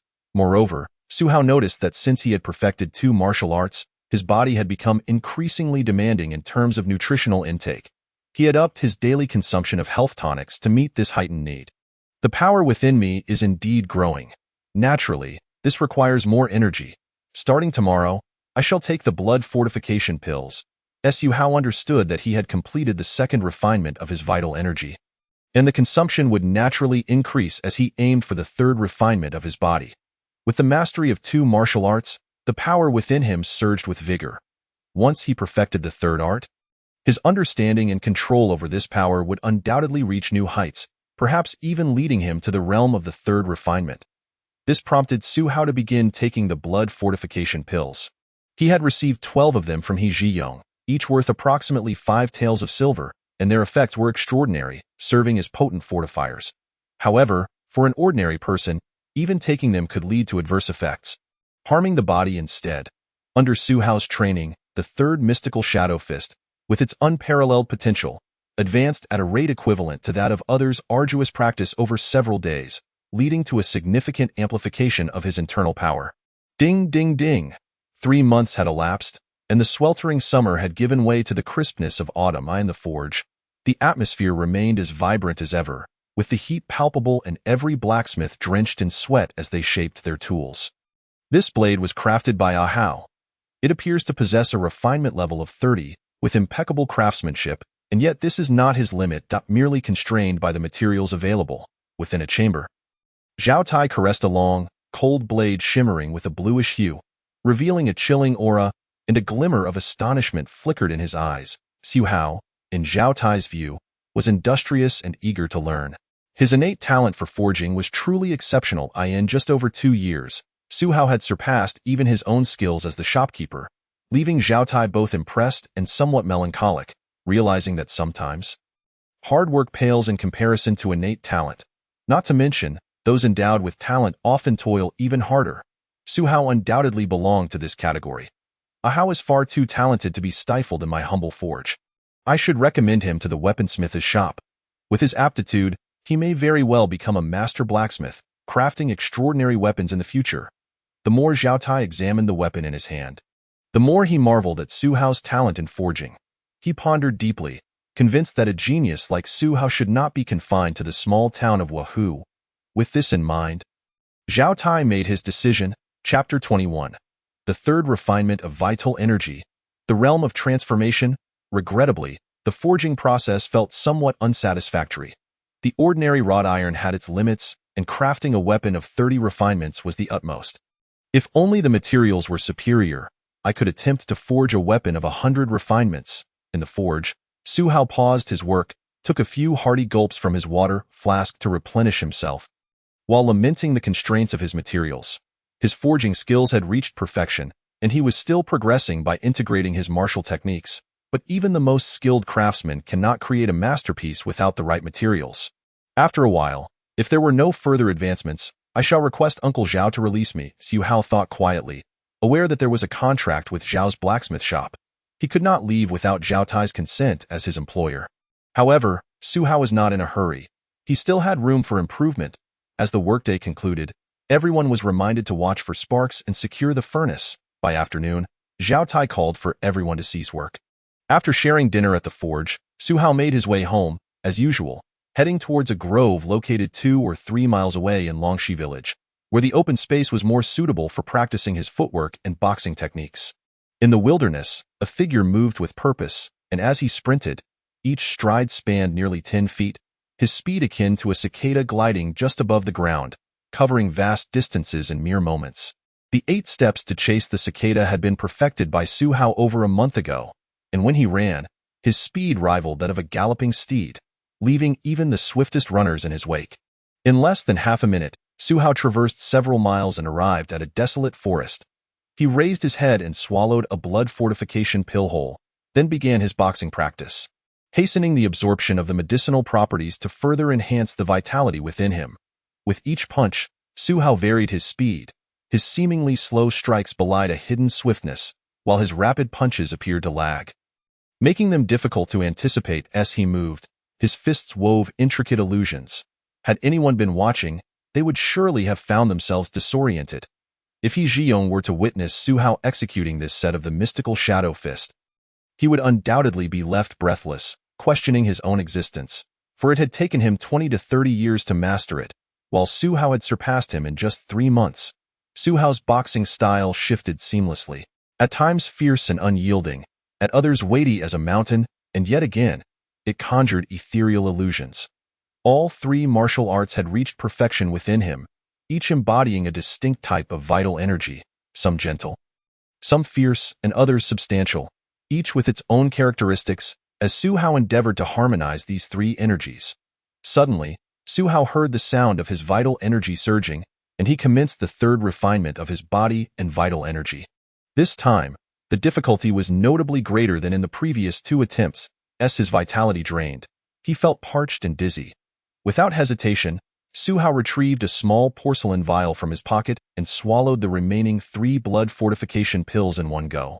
Then resumed practicing his boxing techniques while circulating his vital energy to accelerate the refinement of the medicinal properties. As time passed, the sky darkened completely, and Su Hao's skin flushed crimson, the boiling vitality within him growing more robust. The 3 distinct types of vital energy within him began to merge gradually. This new energy spread throughout his body like a chemical reaction, permeating his muscles, organs, and even reaching his teeth, tongue, nails, and hair. With a thought, the energy surged forth, flowing freely, reaching every part of his body, as if his nails could transform into blades capable of cleaving through rock, and his hair could become arrows piercing flesh. A gust of wind swept through, causing the trees to sway, and with it, dried yellow leaves fell, cascading towards Su Hao's form. Yet, as if encountering an invisible force, they slipped away before touching him, landing on the ground instead.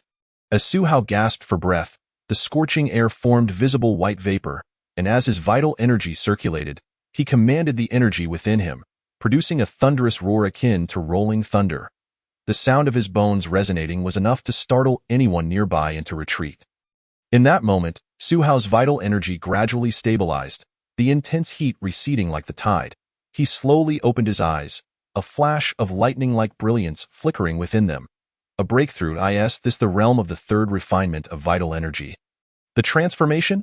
Su Hao exhaled deeply, a smile of joy and satisfaction curving his lips, his heart swelling with elation. Having perfected a martial art, combined with the consumption of health tonics, he had finally completed the second refinement of his vital energy. Now, having honed 3 distinct martial arts to perfection and integrating their characteristics, he had achieved the third refinement, entering an entirely new realm, the refinement of vital energy. Most martial artists possess a certain talent, and through relentless practice, they may achieve the first refinement and attain visible strength. A select few, endowed with exceptional talent and sufficient resources, may further advance to the higher realm of concealed strength. As for transformation, that level cannot be attained solely through arduous training. It requires insight and innate ability. Otherwise, even a typical martial artist practicing for 100 years may not complete the third refinement of vital energy. To reach this realm of transformation, where the energy extends to the very tips of the hair and nails, and where not even a feather can land, is to embody the essence of transformation. As Su Hao sensed the changes within his body, his eyes sparkled with joy and astonishment. The stages of refining vital energy, visible strength, concealed strength, and transformation were now within his grasp. Achieving visible strength allows even untrained martial artists to deliver blows comparable to those who have honed their skills. Advancing to concealed strength enables the energy to penetrate, delivering harm from within while appearing intact externally. As for transformation, it envelopes the entire body, with the skin, hair, and nails imbued with this concealed strength, and the essence of transformation permeating the flesh and bones. Attaining this level of vital energy is a feat that even the most diligent practitioners would find exceedingly challenging, if not impossible.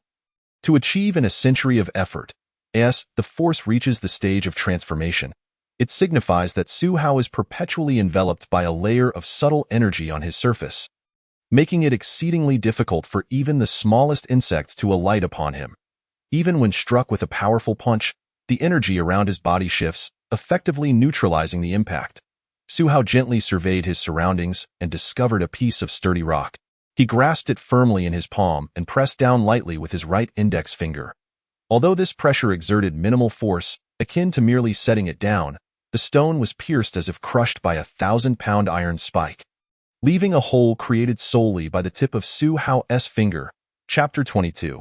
Power reaches the extremities, a unified whole. This encapsulates the formidable nature of transformation, which enables the refinement of force.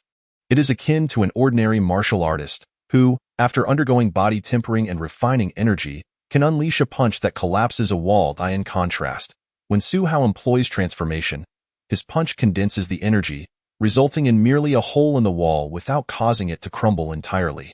From surface to point, The force remains contained without the slightest leakage, yielding a distinctly different level of destructive power.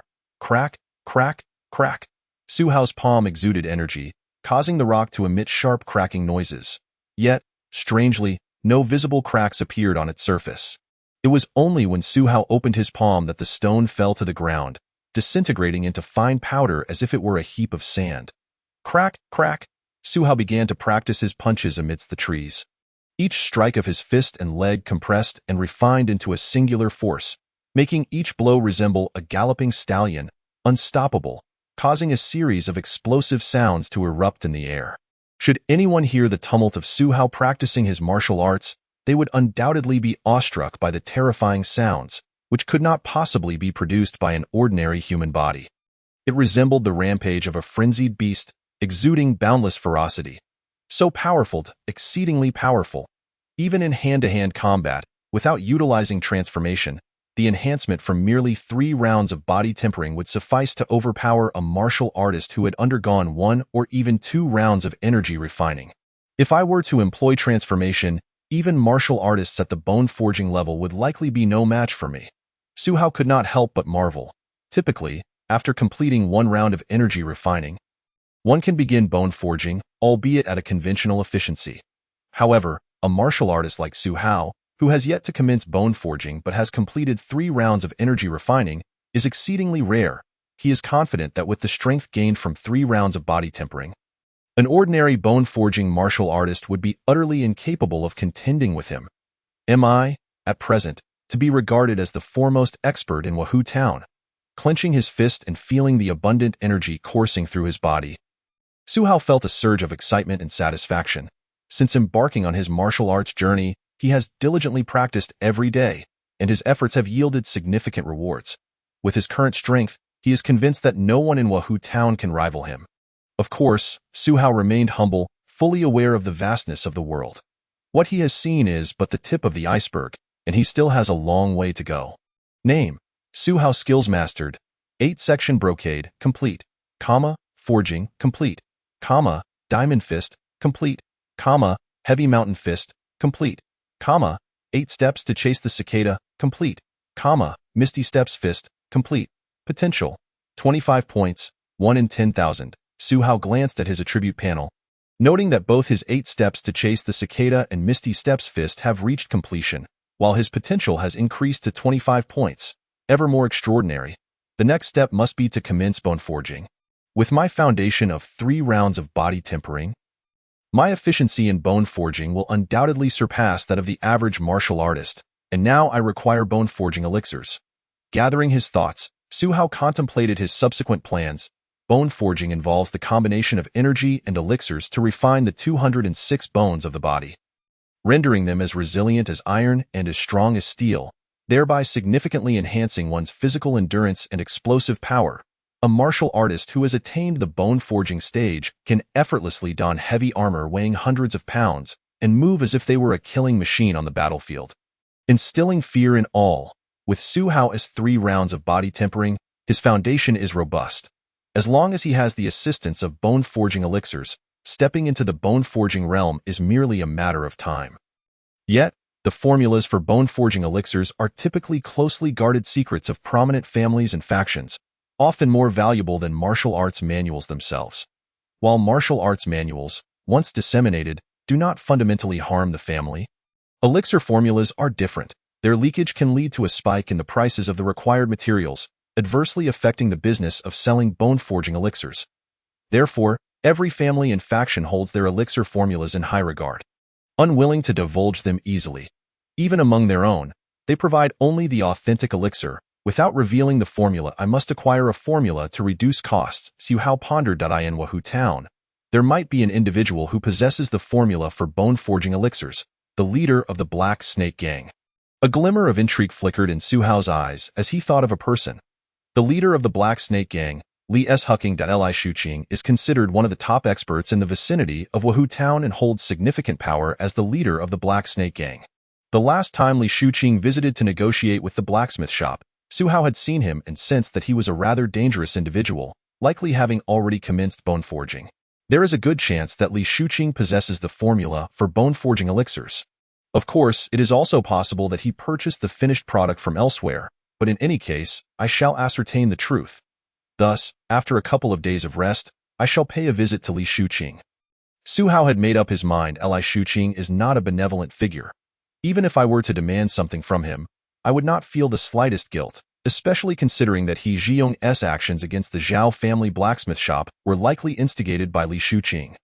Therefore, Su Hao resolved to confront this local tyrant of Wahu Town and procure what he desired from him.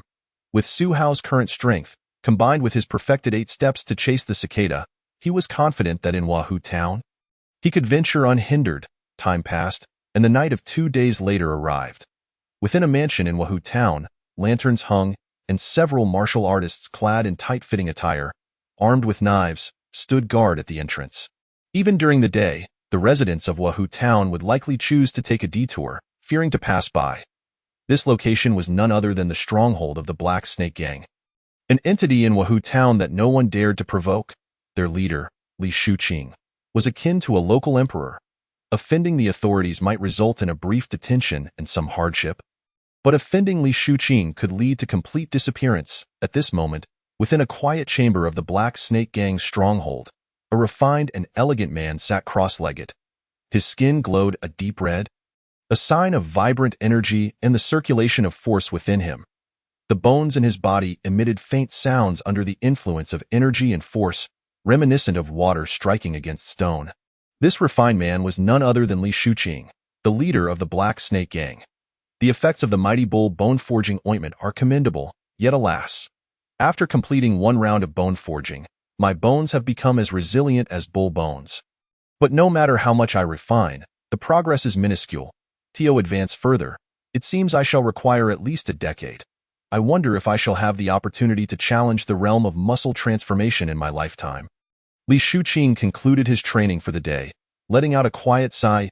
Bone forging necessitates a plethora of resources and arduous training to achieve success, and it cannot be rushed if one seeks to hasten the process. They risk injuring their bones, which could lead to delays of days or even weeks, potentially resulting in lasting repercussions. Li Shuqing, having become the local emperor of Wahu Town, undoubtedly possesses top-tier martial prowess. Years ago, upon acquiring a formula for bone forging elixirs, he began his journey into bone forging, having already stepped into this realm. However, after completing 1 round of bone forging, Li Shuqing noticed that the potency of the elixirs began to wane, and the progress of his energy slowed significantly. This is a normal occurrence. Bone forging is akin to physical training.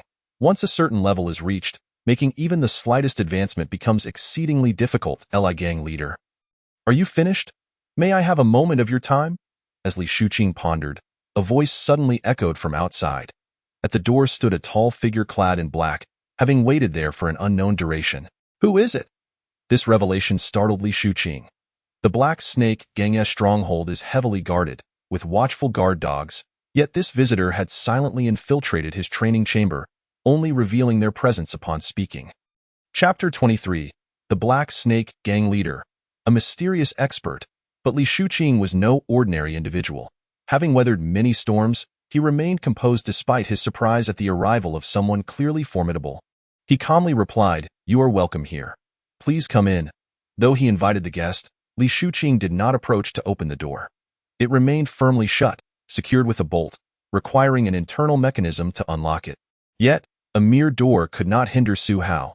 Placing his palm against the door, he summoned his energy, which pierced through the barrier like an arrow. Crack! A sharp sound rang out as the wooden bolt, thick as half an arm, shattered as if struck by lightning.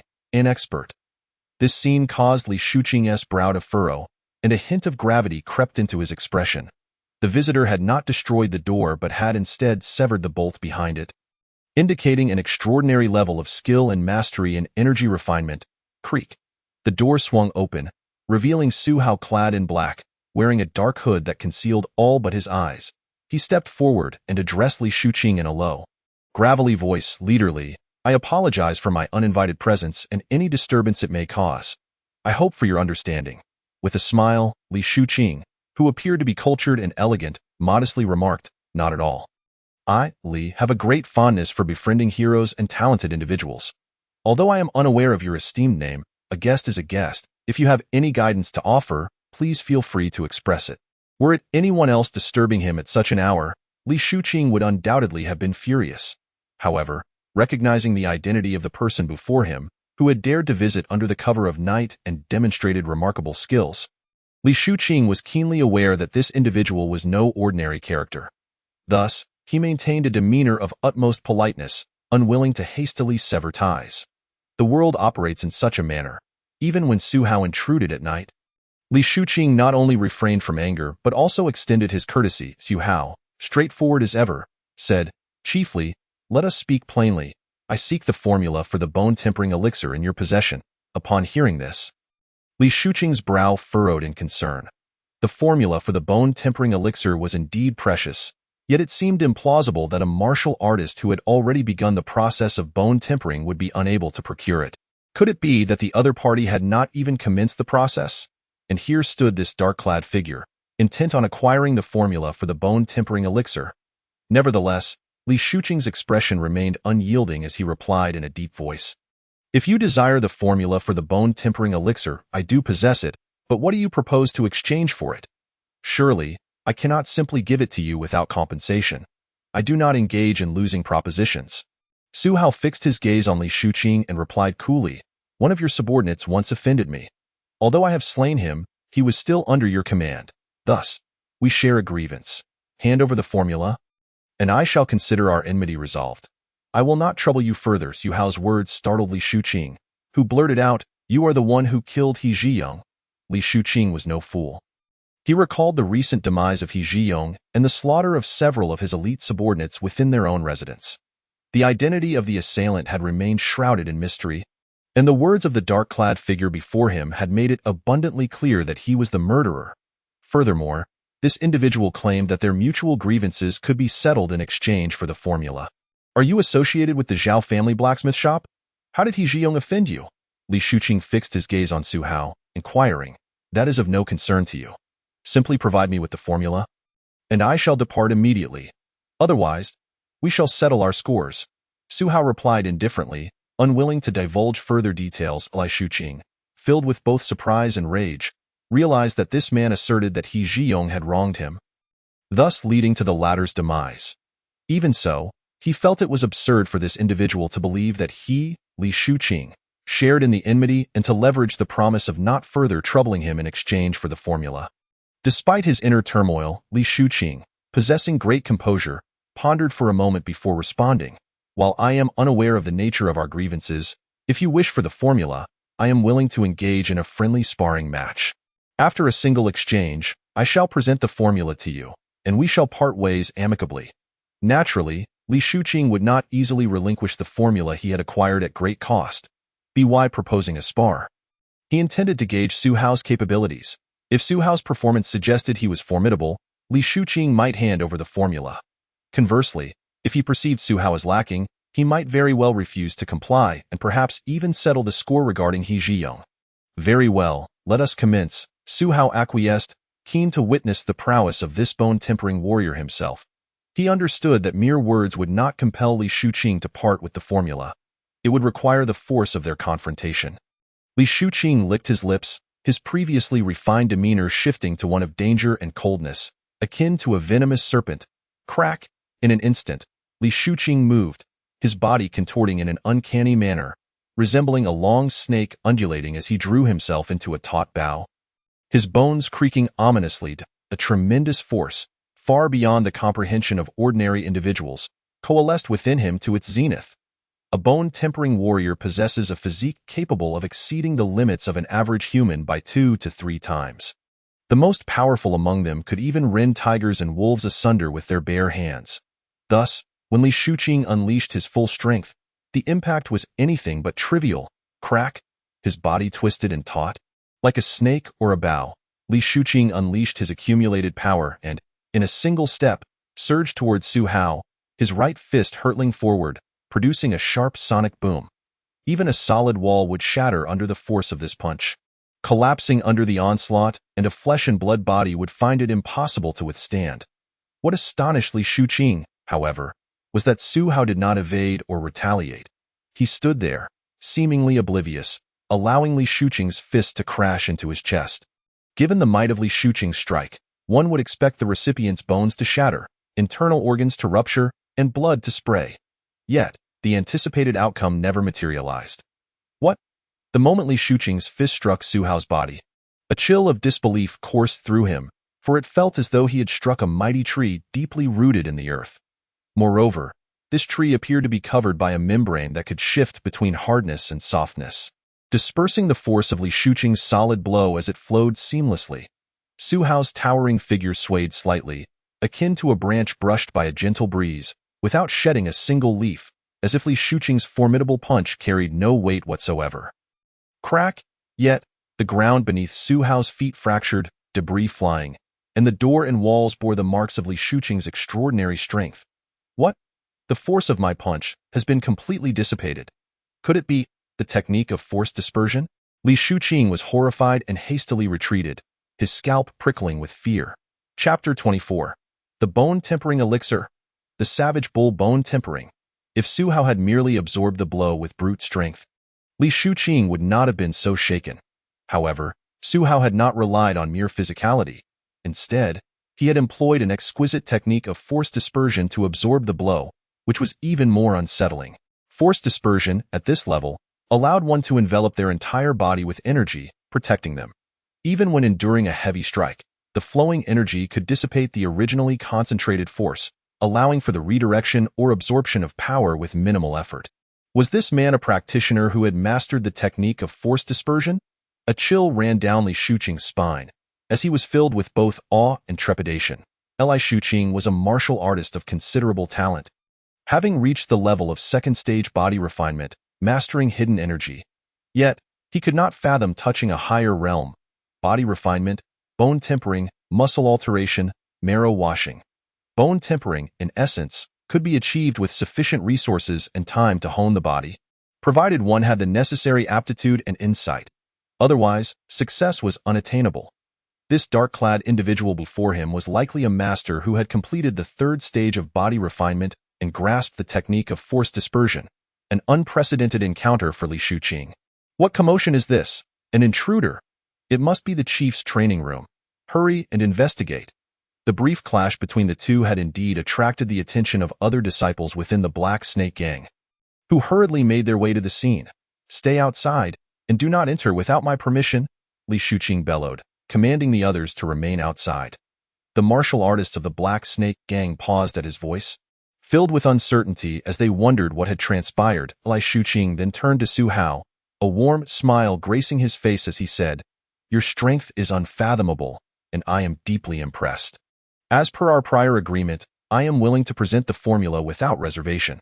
I shall not go back on my word."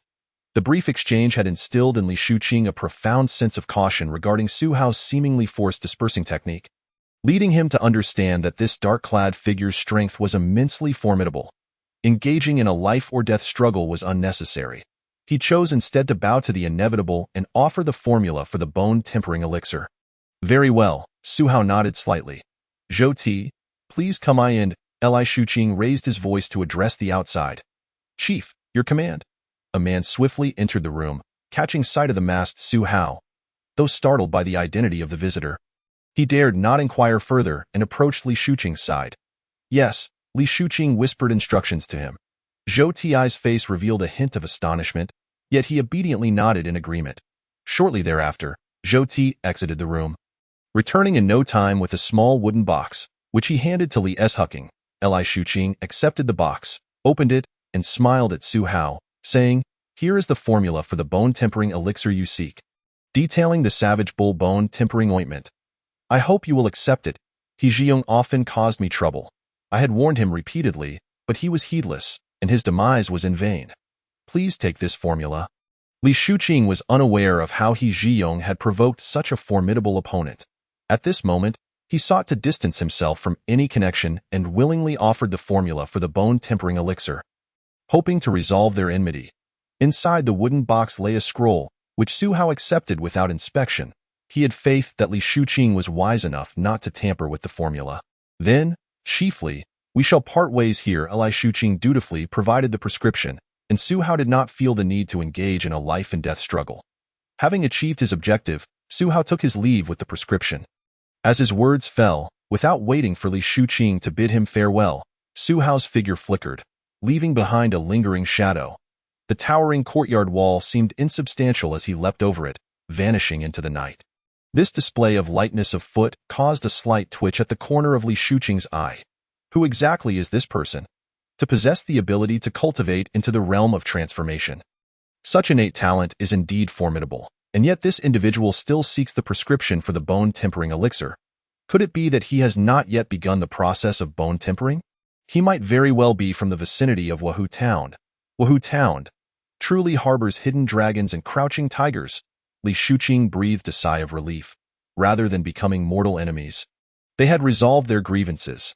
Yet, he could not help but ponder the true identity of this formidable individual. Little did he know, the enigmatic master he was contemplating was merely a humble blacksmith from a nearby forge. Someone he had met yet paid no heed to. With the prescription for the bone-tempering elixir in hand, which included several rare ingredients, he could return to the black market to procure the necessary materials and experiment with their efficacy. Additionally, he could exchange for a couple of manuals to further his studies. In the small courtyard where Su Hao resided, he had already shed his night gear. By the window, illuminated by the moonlight, he scrutinized the prescription he had just obtained. Having successfully acquired what he sought, he felt a deep sense of satisfaction. Su Hao's current aspiration was to temper his bones and to further his martial arts training. Not only would this enhance his potential, but acquiring knowledge of multiple martial arts would also augment his martial wisdom and foundational understanding, enabling him to refine his strength to a more profound and esoteric level. On the following day, during his day off, Su Hao ventured out to procure the ingredients for the bull-tempering ointment, as well as to exchange his copy of Mizong Fist with a merchant in the black market who dealt in manuals. Much like before, he engaged in a trade of 1 for 2, acquiring 2 additional manuals, a leg technique called 12 Paths of Tan Leg and a palm technique known as Soft Cloud Palm. The 12 Paths of Tan Leg utilizes legs as the primary means of offense, delivering strikes with immense force and speed akin to lightning, allowing one to maneuver freely even against multiple assailants.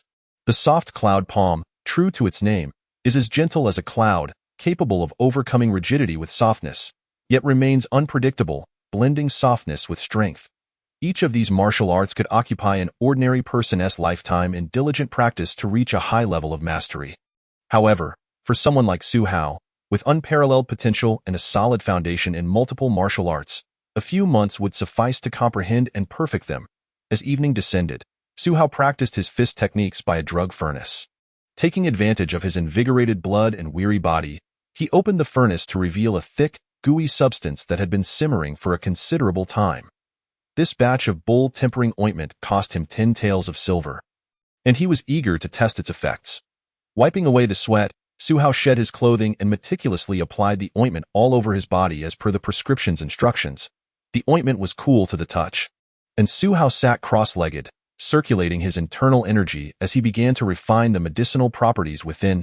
He could feel his pores opening, and waves of medicinal power seeped into his bones, where his strength would refine it into energy conducive to bone growth. Chapter 25. The Bone-Tempering Realm. The Blacksmith Forge.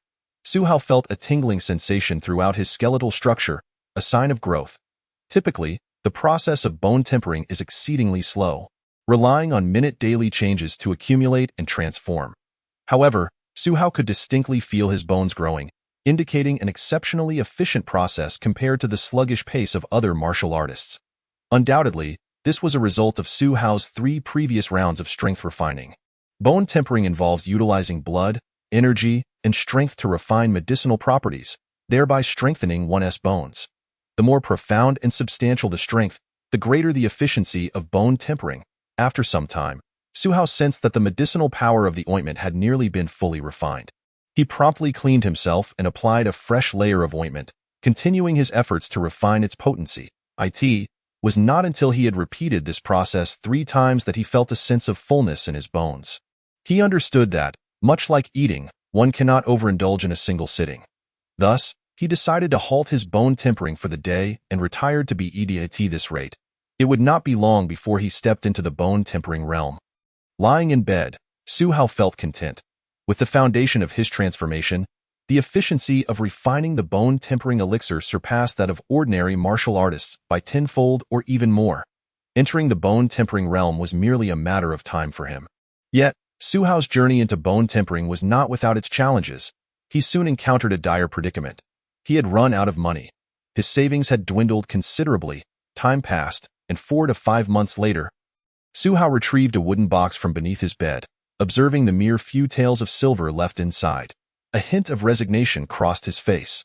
Given Su Hao's efficiency in bone tempering, he could refine 4 batches of bull tempering ointment in a month, costing him 40 taels of silver. Although the 200 taels he had saved seemed substantial, it had been nearly depleted over the months. The adage "the rich in literature and the poor in martial arts" was no mere saying. The cultivation of a powerful martial artist incurs immense expenses for martial arts manuals and secret elixirs, leading to a rapid outflow of wealth. For ordinary martial artists, even with decent talent, coming from humble beginnings made it exceedingly difficult to rise to prominence. My forging skills have matured, yet the market in Wahoo Town is limited. Preventing substantial earnings, Su Hao mused that while he possessed the skill to earn money through forging, Wahoo Town was merely a small locale. Ordinary citizens could not afford to purchase items like the 10 refined elite soldier for several taels of silver, making it a challenging venture. As for resorting to robbery, even acts of redistributing wealth come with risks. Such endeavors cannot be frequent. Should an accident occur, the consequences could mirror the fate of those bandits and rogues who had perished at Su Hao's hands. Furthermore, in this world, the wealthier individuals possess formidable strength. Otherwise, they would have long been robbed of their riches by others wielding greater power. It seems it is time to leave Wahoo Town. After the new year, I shall discuss this with Uncle Zhao. Su Hao contemplated departing Wahoo Town, believing that shallow waters cannot foster true dragons, and that venturing to a larger place would facilitate his growth more rapidly and smoothly. However, his expenditure had also brought about substantial progress. Focusing his mind, Su Hao could internally observe his bones. He noted that each bone had grown considerably thicker and was remarkably resilient, akin to ox bones. Both his resistance to impact and explosive power had more than doubled. This should represent the state of having bones like ox bones, marking his formal entry into the bone-tempering realm. Utilizing transformation now felt even more effortless and natural. As Su Hao moved his body, he felt a deep sense of satisfaction. After 3 rounds of body refining and strength cultivation, he had developed a formidable transformation strength, allowing each punch and kick to feel as powerful as a galloping steed. However, this also placed tremendous strain on his body. Just as a punch against a brick could shatter it, the recoil could also fracture his own bones. Now that he had entered the bone-tempering realm, his bones had become resilient, significantly enhancing his physique while allowing him to wield transformation strength with greater abandon, unleashing terrifying destructive power. A few days later, one afternoon, Su Hao completed forging the weapon he had been working on. After a meticulous inspection, he nodded in satisfaction and took a hearty drink from his water flask. "Ahao, come here for a moment." At that moment, Zhao Tai entered, beckoning to Su Hao. "All right."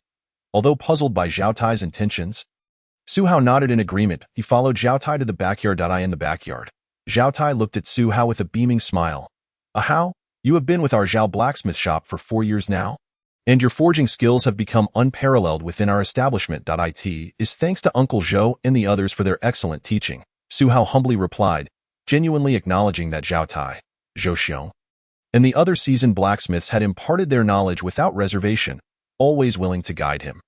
Zhao Tai continued, "Ahao, with your talent, I believe it is a waste for you to remain in our modest blacksmith shop." His words caught Su Hao off guard. Zhao Tai's implication was clear. He wanted Su Hao to leave the Zhao blacksmith shop and seek greater opportunities elsewhere. Zhao Tai elaborated, "I once worked at the forging workshop in Chongqing City. Their forging techniques are reputed to be the finest in the entire Chongqing County, especially in weapon crafting. There, skilled blacksmiths are referred to as forging masters or even forging grandmasters, with exceptional benefits." The forging workshop? Su Hao felt a spark of interest. Zhao Tai, having previously trained at the forging workshop before returning to establish the blacksmith shop in Wahoo Town, indicated that the benefits for forging masters there were remarkable. "I can write you a letter of introduction to the forging master Chen Yuanjing at the forging workshop. He was my teacher, and with his endorsement, along with your forging skills, joining the forging workshop should pose no issue." Zhao Tai shared his thoughts, his eyes filled with warmth and approval. Zhao Tai had observed Su Hao's diligence, feeling a sense of pride in his progress, almost as if he were a mentor. Seeing Su Hao's talent brought him genuine joy, and he was eager to assist Su Hao in finding a path forward. Uncle Zhao Su Hao felt a wave of gratitude and a touch of guilt wash over him. Su Hao felt a wave of shame wash over him as he recalled his earlier thoughts about Zhao Tai. He had considered offering a sum of money as compensation to secure his release, assuming Zhao Tai would be unwilling to let him go. In truth, however, he had underestimated Zhao Tai's character. For Zhao had never intended to force Su Hao to remain and work for him. Rather, he had proactively sought to pave a path for Su Hao's future. Moreover, Su Hao was deeply moved by the kindness he had encountered since his arrival in this world. Though he had faced many evildoers, such as the members of the Black Snake Gang and ruthless robbers, he realized that good people outnumbered the bad. Zhao Tai and the others at the blacksmith shop were precisely such individuals. "It is time for young men like you to venture forth," Zhao Tai remarked, clapping Su Hao on the shoulder with a smile. "After the new year, you should head to the weapons forge. Who knows, the weapons you create might be renowned for centuries." Su Hao nodded vigorously, suppressing the complex emotions swirling within him. They agreed he would leave after the new year, which was only a few days away. He continued his usual routine, diligently completing his work and practicing martial arts, enjoying a leisurely existence. As the new spring festival approached, Zhao Tai treated everyone at the blacksmith shop to a celebratory meal. During the gathering, the others learned of Su Hao's impending departure and offered him their heartfelt blessings. With the spring festival behind them, the new year arrived in a desolate forest, blanketed by freshly fallen snow. The landscape sparkled in its silvery attire. Suddenly, a series of piercing sounds echoed through the stillness. A tall young man was practicing a series of leg techniques, his kicks resembling a tempest, swift and powerful. His movements were so fluid and precise that it appeared as if he had 4 legs, mesmerizing all who beheld him. In this moment, Su Hao had mastered the 12 paths of Tan Leg to perfection. Transitioning seamlessly, Su Hao began to execute a set of palm techniques. His hands seemed slow and gentle, yet with each push and strike, his arms flowed like soft clouds, exuding a formidable strength. With a swift motion, he combined various energies, creating a sphere of snow that swirled around him. Then, with a powerful thrust, he propelled the snowball forward, causing it to explode on impact, leaving a trail of destruction in its wake. If a martial artist were to witness this spectacle, they would surely be awed by Su Hao's mastery over his internal energy, a feat nearly unattainable for an ordinary person. By studying different styles and techniques, my internal strength grows ever stronger. As my foundation deepens and I master the integration of various energies, I shall surely ascend to greater heights, Su Hao mused, expelling a breath of warmth to calm the restlessness within him. With each martial art perfected, his wisdom and understanding of the discipline expanded. Much like a scholar blessed with extraordinary talent, he needed to absorb knowledge from countless texts to become a master in his field. And at this moment, Su Hao was undergoing such a transformative phase. His potential had reached a remarkable level, yet the increase in his capabilities was becoming increasingly sluggish. Even achieving mastery in 2 techniques only yielded a slight boost. Su Hao recognized that as his aptitude grew, so too did the challenge of enhancing his skills. He resolved to delve deeper into the intricacies of martial arts. Tomorrow marked his departure from Wahu Town. It was time to rest. After returning home, Su Hao reflected on his plans with Zhao Tai, who had agreed to accompany him to the weapons forge after the new year. "Hao," Zhao Tai said before his departure, "you will have expenses in Chongqing City. Please accept this small token of our goodwill." He handed Su Hao a cloth bag containing approximately 20 taels of silver, a collective contribution from everyone at the blacksmith shop. Grateful, Su Hao accepted it, feeling a wave of warmth in his heart. Uncle Zhou, I shall take my leave," he said the next morning, bidding farewell to Zhao Tai and the others before setting off. "That Hao seems destined for greatness. Certainly, we have been fortunate to have him among us," they mused, watching him depart with a mix of admiration and nostalgia. Su Hao had begun as a mere apprentice at the blacksmith shop. Yet within a few short years, he had become the finest blacksmith in town, even recommended by Zhao Tai to learn the craft at the weapons forge. Regardless of individual paths, life continued for everyone, and those who remained still had their own tasks to fulfill. The weapons forge, a new beginning awaits, he thought, glancing back at the place he had called home for so long, before setting off towards Chongqing City with a light heart. As snow began to fall, Su Hao walked along the road, lifting his gaze to the sky where delicate snowflakes drifted down. It was indeed winter. and the air remained frigid. However, with his robust constitution, he felt no fear of the biting cold. Snowflakes descended upon him, yet just before they could settle on his figure, they seemed to encounter an invisible barrier, sliding away effortlessly. Having refined my internal energy, even the slightest disturbance cannot touch me. Suddenly, as he traversed the official road, approximately 10 miles from Chongqing City, Su Hao's ears perked up, catching the thunderous sound of galloping hooves. Looking up, he beheld a contingent of nearly 100 riders braving the snowstorm. Each rider was mounted on a magnificent steed and clad in armor, exuding a disciplined aura. The sound of their hooves resonated like thunder, causing the snow to scatter, creating a scene of great majesty. Are they from the Chongqing army? Su Hao wondered, recognizing the distinctive attire reminiscent of the troops he had encountered before, particularly that of the Sergeant Pei Chonghong from the Black Deer Army, who had pursued the Chongqing army. Without hesitation, Su Hao stepped aside to allow the troop to pass. A wave of mounted soldiers thundered by, raising a cacophony that echoed through the air, their urgency palpable. It appeared they were on a rapid march, though he was not one to meddle in affairs that did not concern him. That young man. He seems rather peculiar. Some of the riders had noticed Su Hao standing by the roadside, feeling a twinge of curiosity at his apparent indifference to the cold, as he bore no signs of snow or moisture upon him. Yet, preoccupied with their mission, they paid him little mind. Quickly, we must hasten. Those traitors are raiding Wahou town. We must capture them and eliminate them. Su Hao, having observed the riders depart, suddenly caught a fragment of their conversation carried by the wind. What? There's a rebel attack on Wahou town? His heart raced at the revelation. He had just departed that very place, and now he learned of such dire news.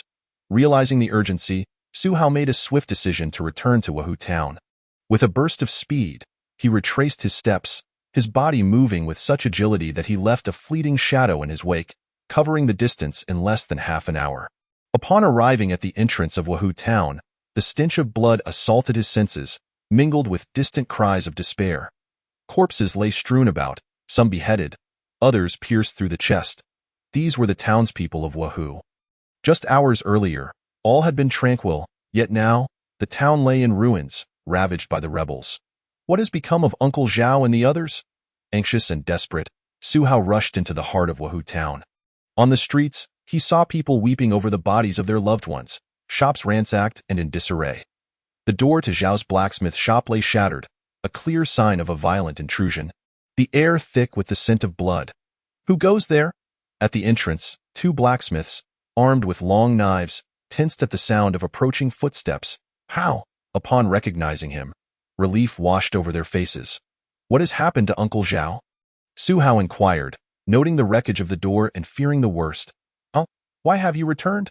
A familiar voice called out. It was Zhao Tai, emerging with his long knife in hand, a bandage wrapped around his shoulder, blood seeping through, and his face pale. Seeing Zhao Tai relatively unharmed brought a wave of relief to Su Hao, who regarded him as a mentor and elder. A gruesome slaughter.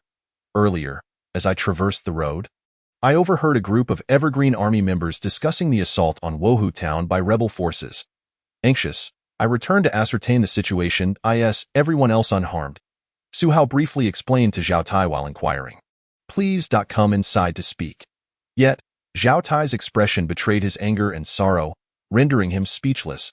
A foreboding sense crept into Su Hao's heart as he entered the blacksmith's courtyard, where his gaze fell upon several lifeless bodies strewn across the ground. Each face hauntingly familiar. Some were apprentices of the smithy, while others were blacksmiths themselves. Master Zhou? Among the corpses, one body struck Su Hao particularly hard. An older man, none other than Zhou Xiong. Zhou Xiong had been the one to teach Su Hao the art of forging during his early days, offering him guidance and care. Just this morning, before departing, he had jested about Su Hao settling down in Evergreen City and forgetting this impoverished place. Yet now, Zhou Xiong lay lifeless, his death a tragic spectacle. Su Hao noted the severed right arm and numerous deep gashes that exposed bone. Zhao Tai's eyes were bloodshot. That band of Black Deer rebels launched a surprise attack. Our militia in Wahou town stood no chance against them. They barged into the town, mercilessly slaughtering the inhabitants. We locked the doors of the smithy, armed ourselves for defense. But the leader of those rebels, a burly man, the 12 paths of tan legs. The sequential kicks, Faced with the onslaught of long knives from all directions, Su Hao suddenly sprang into action. His feet unleashed a series of relentless kicks, the force so fierce that it stirred the sand and gravel beneath him. The speed was such that one could scarcely see the movement of his legs, only the rise and fall of his limbs. Legs, longer and more explosive than hands, were wielded by Su Hao with consummate mastery. Moving like thunder, in an instant, it seemed as if he had sprouted 2 additional legs, launching kicks in all directions, bang, bang, bang. In near synchrony, a cacophony of dull thuds resonated, accompanied by the sickening sound of bones shattering. 4 or 5 soldiers from the Black Deer Army, who had been assailing Su Hao, fell victim to his heavy strikes. Their flimsy leather armor offered no protection, their bones snapping like decayed wood. Blood gushing forth as they were sent sprawling. It was a one-sided massacre, a disparity of levels. The captain of the Black Deer soldiers, a seasoned warrior himself, felt a chill run down his spine upon witnessing this scene. He realized the terrifying prowess of this figure in black was beyond their capacity to confront, and he hastily sought to retreat. However, with a deft motion, Su Hao drew him in, unleashing a force akin to a surging mist, gentle yet unyielding. The captain experienced a sudden sense of impotence, akin to an ant facing the trampling of a colossal beast, utterly unable to resist, only able to await his demise. Crack! The captain, also an adept of bone refining, barely had time to scream before being sent flying several yards away by a single strike, landing in a contorted heap, blood gushing from his mouth and nose as he succumbed. Who is this person? Even a refined warrior crumbles like paper in his presence? Yet, he seems not to be our enemy, having refrained from attacking anyone from the Evergreen Army. Do not obstruct him. Do not provoke him. Even the soldiers of the Evergreen Army felt a chill of dread at Su Hao's display of power. The only relief they felt was that this masked figure appeared focused on the Black Deer Army. As long as the Evergreen Army remained uninvolved, he chose to ignore them entirely. Clang! At that moment, in the heart of the battlefield, Captain Ji Gang of the Evergreen Army let out a muffled groan. After yet another clash, his long knife finally succumbed to the strain and shattered, causing him to stagger backward. Opposite him stood a burly figure clad in heavy black armor, wielding a massive hammer. Resembling a demonic deity. Once the leader of a band of robbers, he had joined the Black Deer Army after being wanted, now serving as a captain, with formidable strength, a formidable foe, repelling Ji Gang. The black-armored giant did not pursue, for he sensed a piercing gaze locking onto him, a gaze so palpable it sent a shiver down his spine. Turning to look, he saw a masked figure in black fixating on him.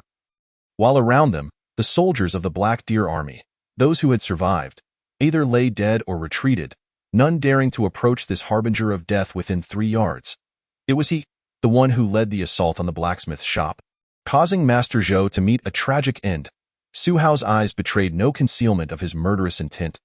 Earlier, he had heard from Zhao Tai that a black-armored giant had smashed open the door of the blacksmith's shop with a hammer and ultimately slaughtered Zhou Xiong. It was clear that this very giant stood before him. Was this man coming for me? The giant sensed the overwhelming killing intent emanating from Su Hao and was momentarily astonished, unable to fathom why he had drawn the ire of this figure. He had killed many of Su Hao's men. He was the enemy. There was only one path left to take death, yet soon, a savage glint of murderous intent surfaced on the burly giant's rugged visage. Regardless of who this individual was, he could only seek to vanquish him. Kill. The black-armored giant abandoned his pursuit of Ji Gang and charged towards Su Hao. Clad in heavy armor, his formidable defenses rendered him nearly impervious. Yet the weight of his equipment was overwhelming, exceeding 100 pounds. Combined with the massive hammer he wielded, most would struggle to move even a limb. Boom. Yet the giant seemed unaffected, his body surging forward like a galloping steed, the metal of his armor clanging rhythmically as he closed the distance in the blink of an eye, his hammer whistling through the air, descending upon Su Hao with crushing force. Be careful. Ji Gang, witnessing this from a distance, could not help but shout a warning. He had engaged the black-armored giant, both being warriors of the bone-refining realm, yet the giant had effortlessly shattered Ji Gang's weapon. The black-armored giant's level of mastery in bone refining was exceptionally high, and his equipment was formidable. He was not to be underestimated. Facing the descending hammer, Su Hao remained rooted in place. Thunderous. The hammer struck down upon Su Hao's head, shattering his body and crashing into the ground, creating a deep crater, debris flying in all directions. The tremors felt even several yards away. Yet the giant's rugged face twisted in a snarl. He clearly saw that Su Hao had shifted, evading the blow by more than half a meter, leaving only an afterimage in its wake, a tempest. The black-armored giant gripped the hammer tightly, unleashing a long howl as he swung it with the force of his refined strength. A whirlwind of fury, each strike raining down upon Su Hao with unrelenting ferocity.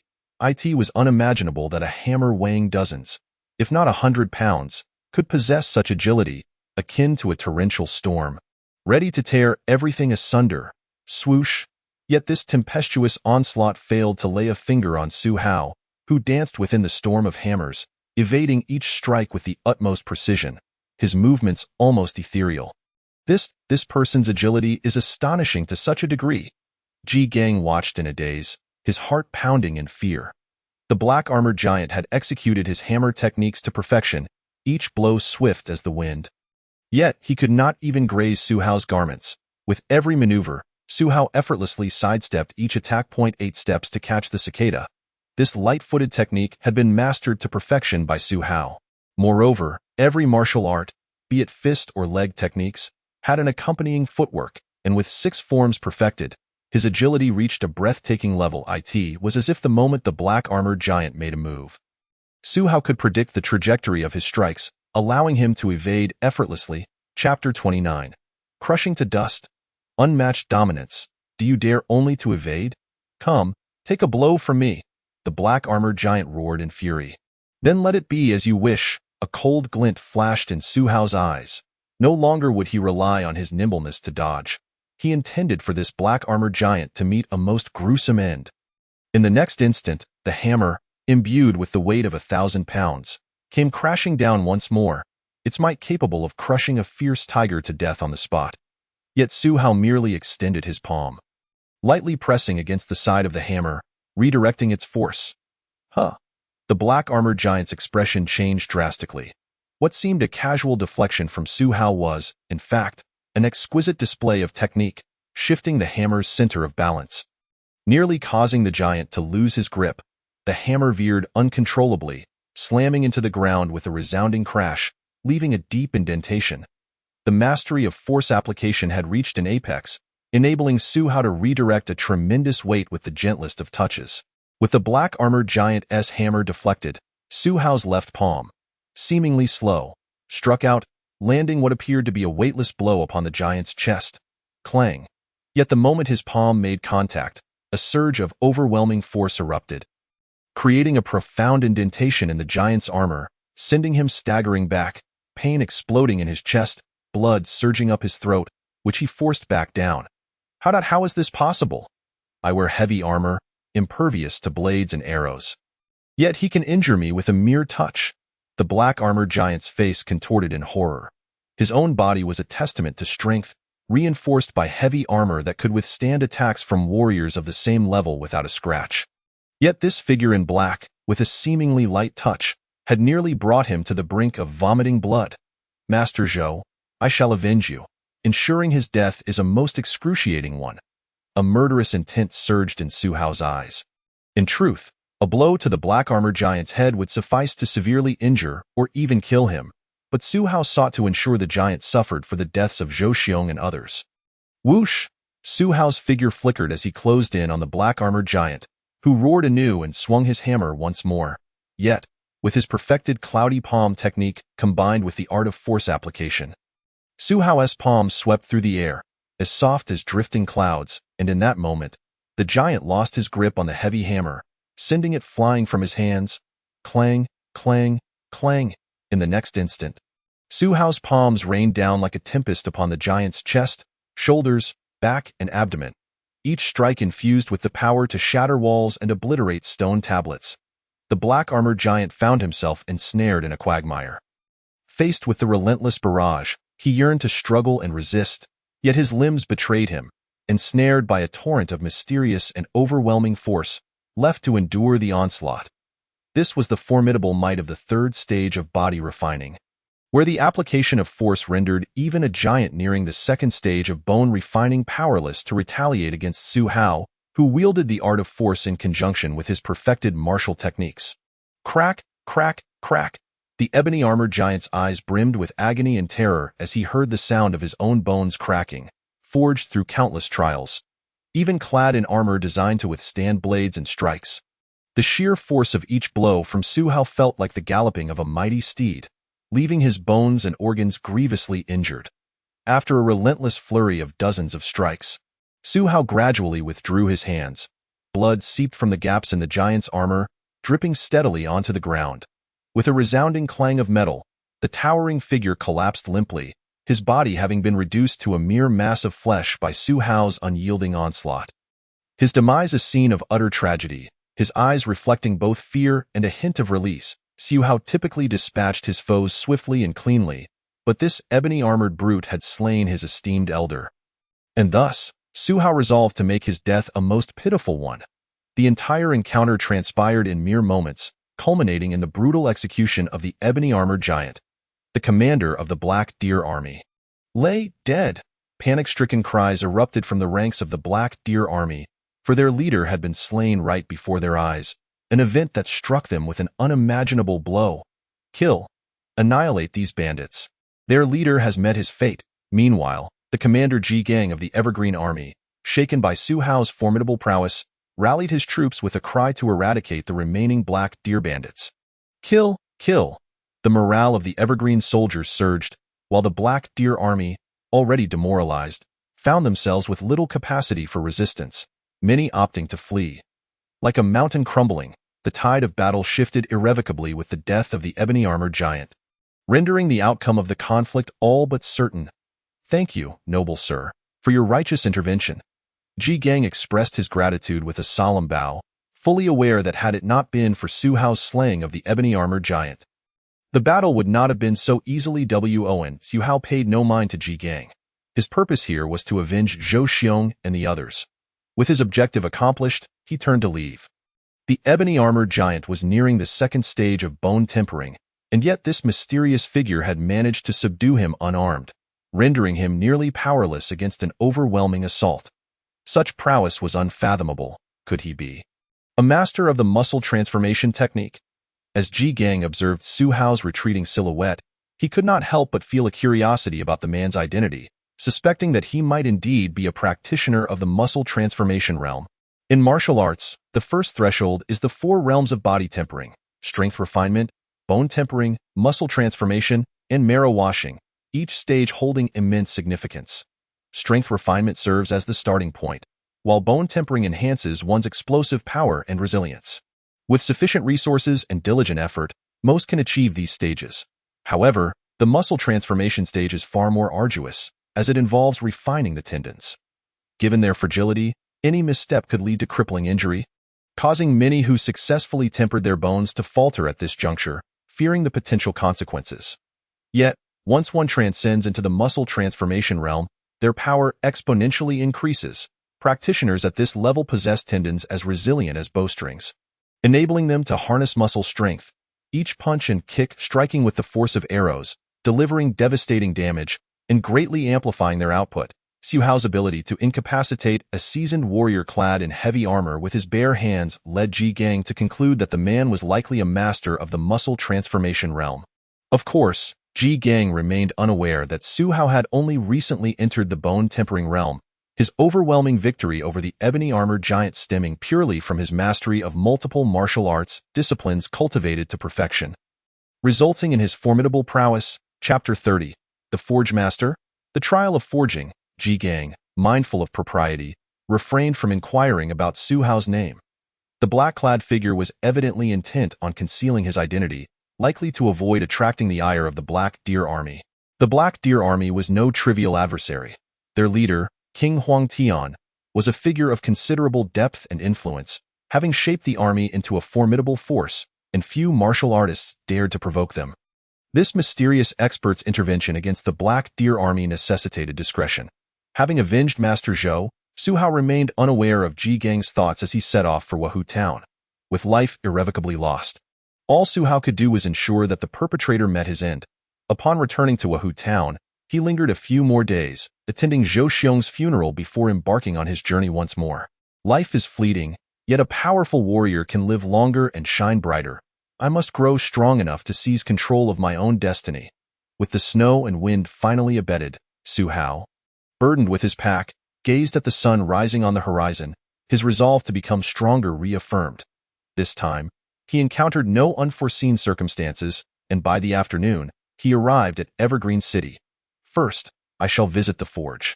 Without delay, Su Hao inquired about the location of the forge and promptly made his way there. The forge was renowned in Evergreen City, abstaining from all disputes and famous for its weapon crafting. Thriving on this very trade, many martial artists willingly spent lavishly to forge a weapon that suited them, for to a warrior, a fine weapon is far more critical than any luxury carriage. It is an instrument of survival, deserving of utmost care. Clang, clang, clang. The forge, situated in the Endu Square of Evergreen City, resembled a grand estate from the outside, its towering walls resonating with the faint sounds of forging. At the entrance, a man was present to greet visitors. "Are you here to purchase a weapon?" "This is the weapon shop," a young man, upon seeing Su Hao's arrival, courteously offered to guide him. Su Hao shook his head, replying honestly, "I am here to find Master Chen Yuanjia. Could you kindly deliver this letter to him?" Su Hao retrieved the introduction letter given to him by Zhao Tai. "Master Chen Yuanjing, the forge master?"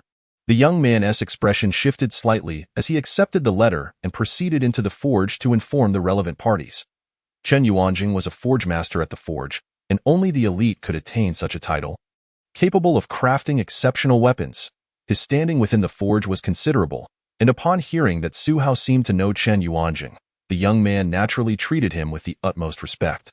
After a brief wait, the young man returned, accompanied by a robust elder with graying hair but a vigorous demeanor. "Are you Su Hao?" The elder, Chen Yuanjing, surveyed Su Hao and invited him inside to converse. "Yes, Master Chen," Su Hao nodded, following the elder into the forge. Once inside one of the forge's rooms, Chen Yuanjing gestured for Su Hao to sit before speaking. "I am aware of your purpose here. Zhao Tai mentioned in the letter that you possess exceptional forging talent, having crafted 10 refined weapons in just 3 to 4 years, surpassing your predecessors. We hope you will consider joining our forge.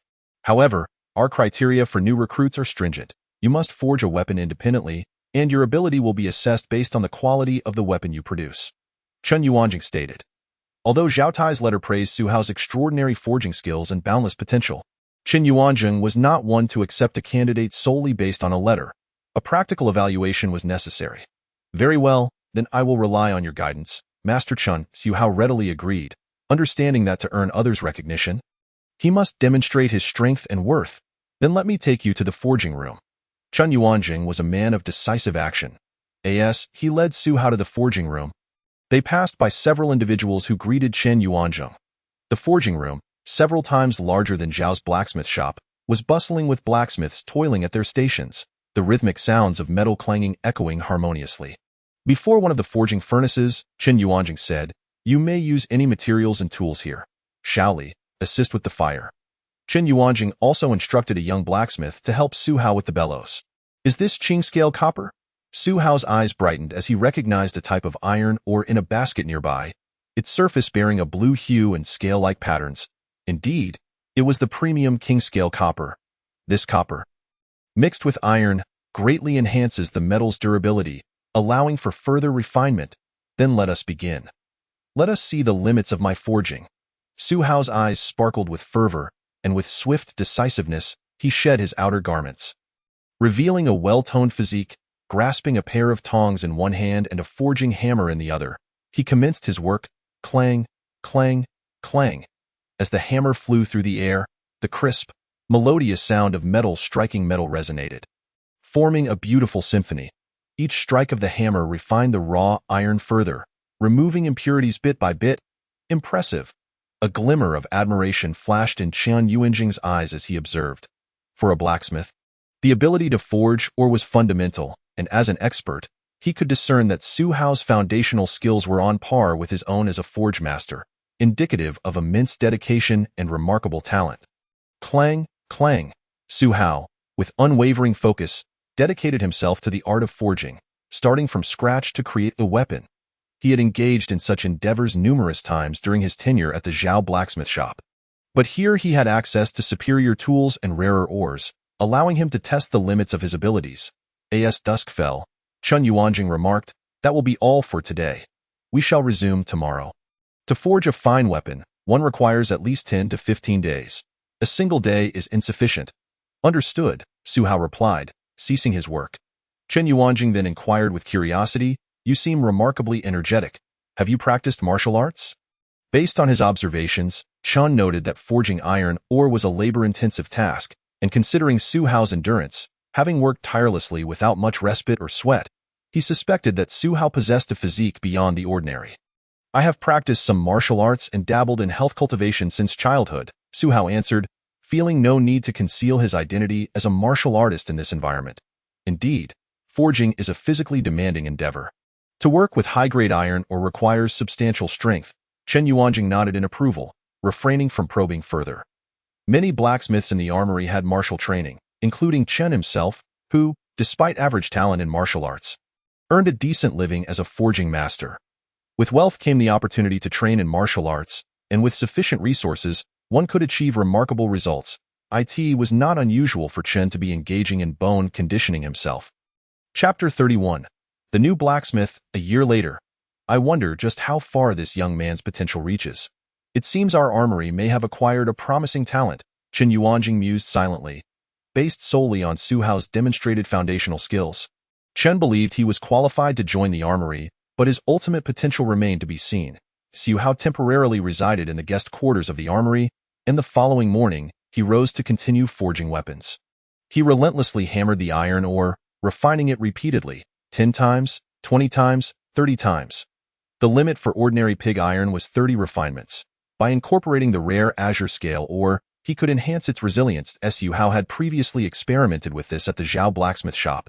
Discovering that ordinary pig iron could not be refined indefinitely, 30 refinements marked the threshold, and further attempts would compromise its durability. The rare azure scale copper, when combined with refined iron, could enhance its resilience, allowing for additional refinements. Clang, clang, clang.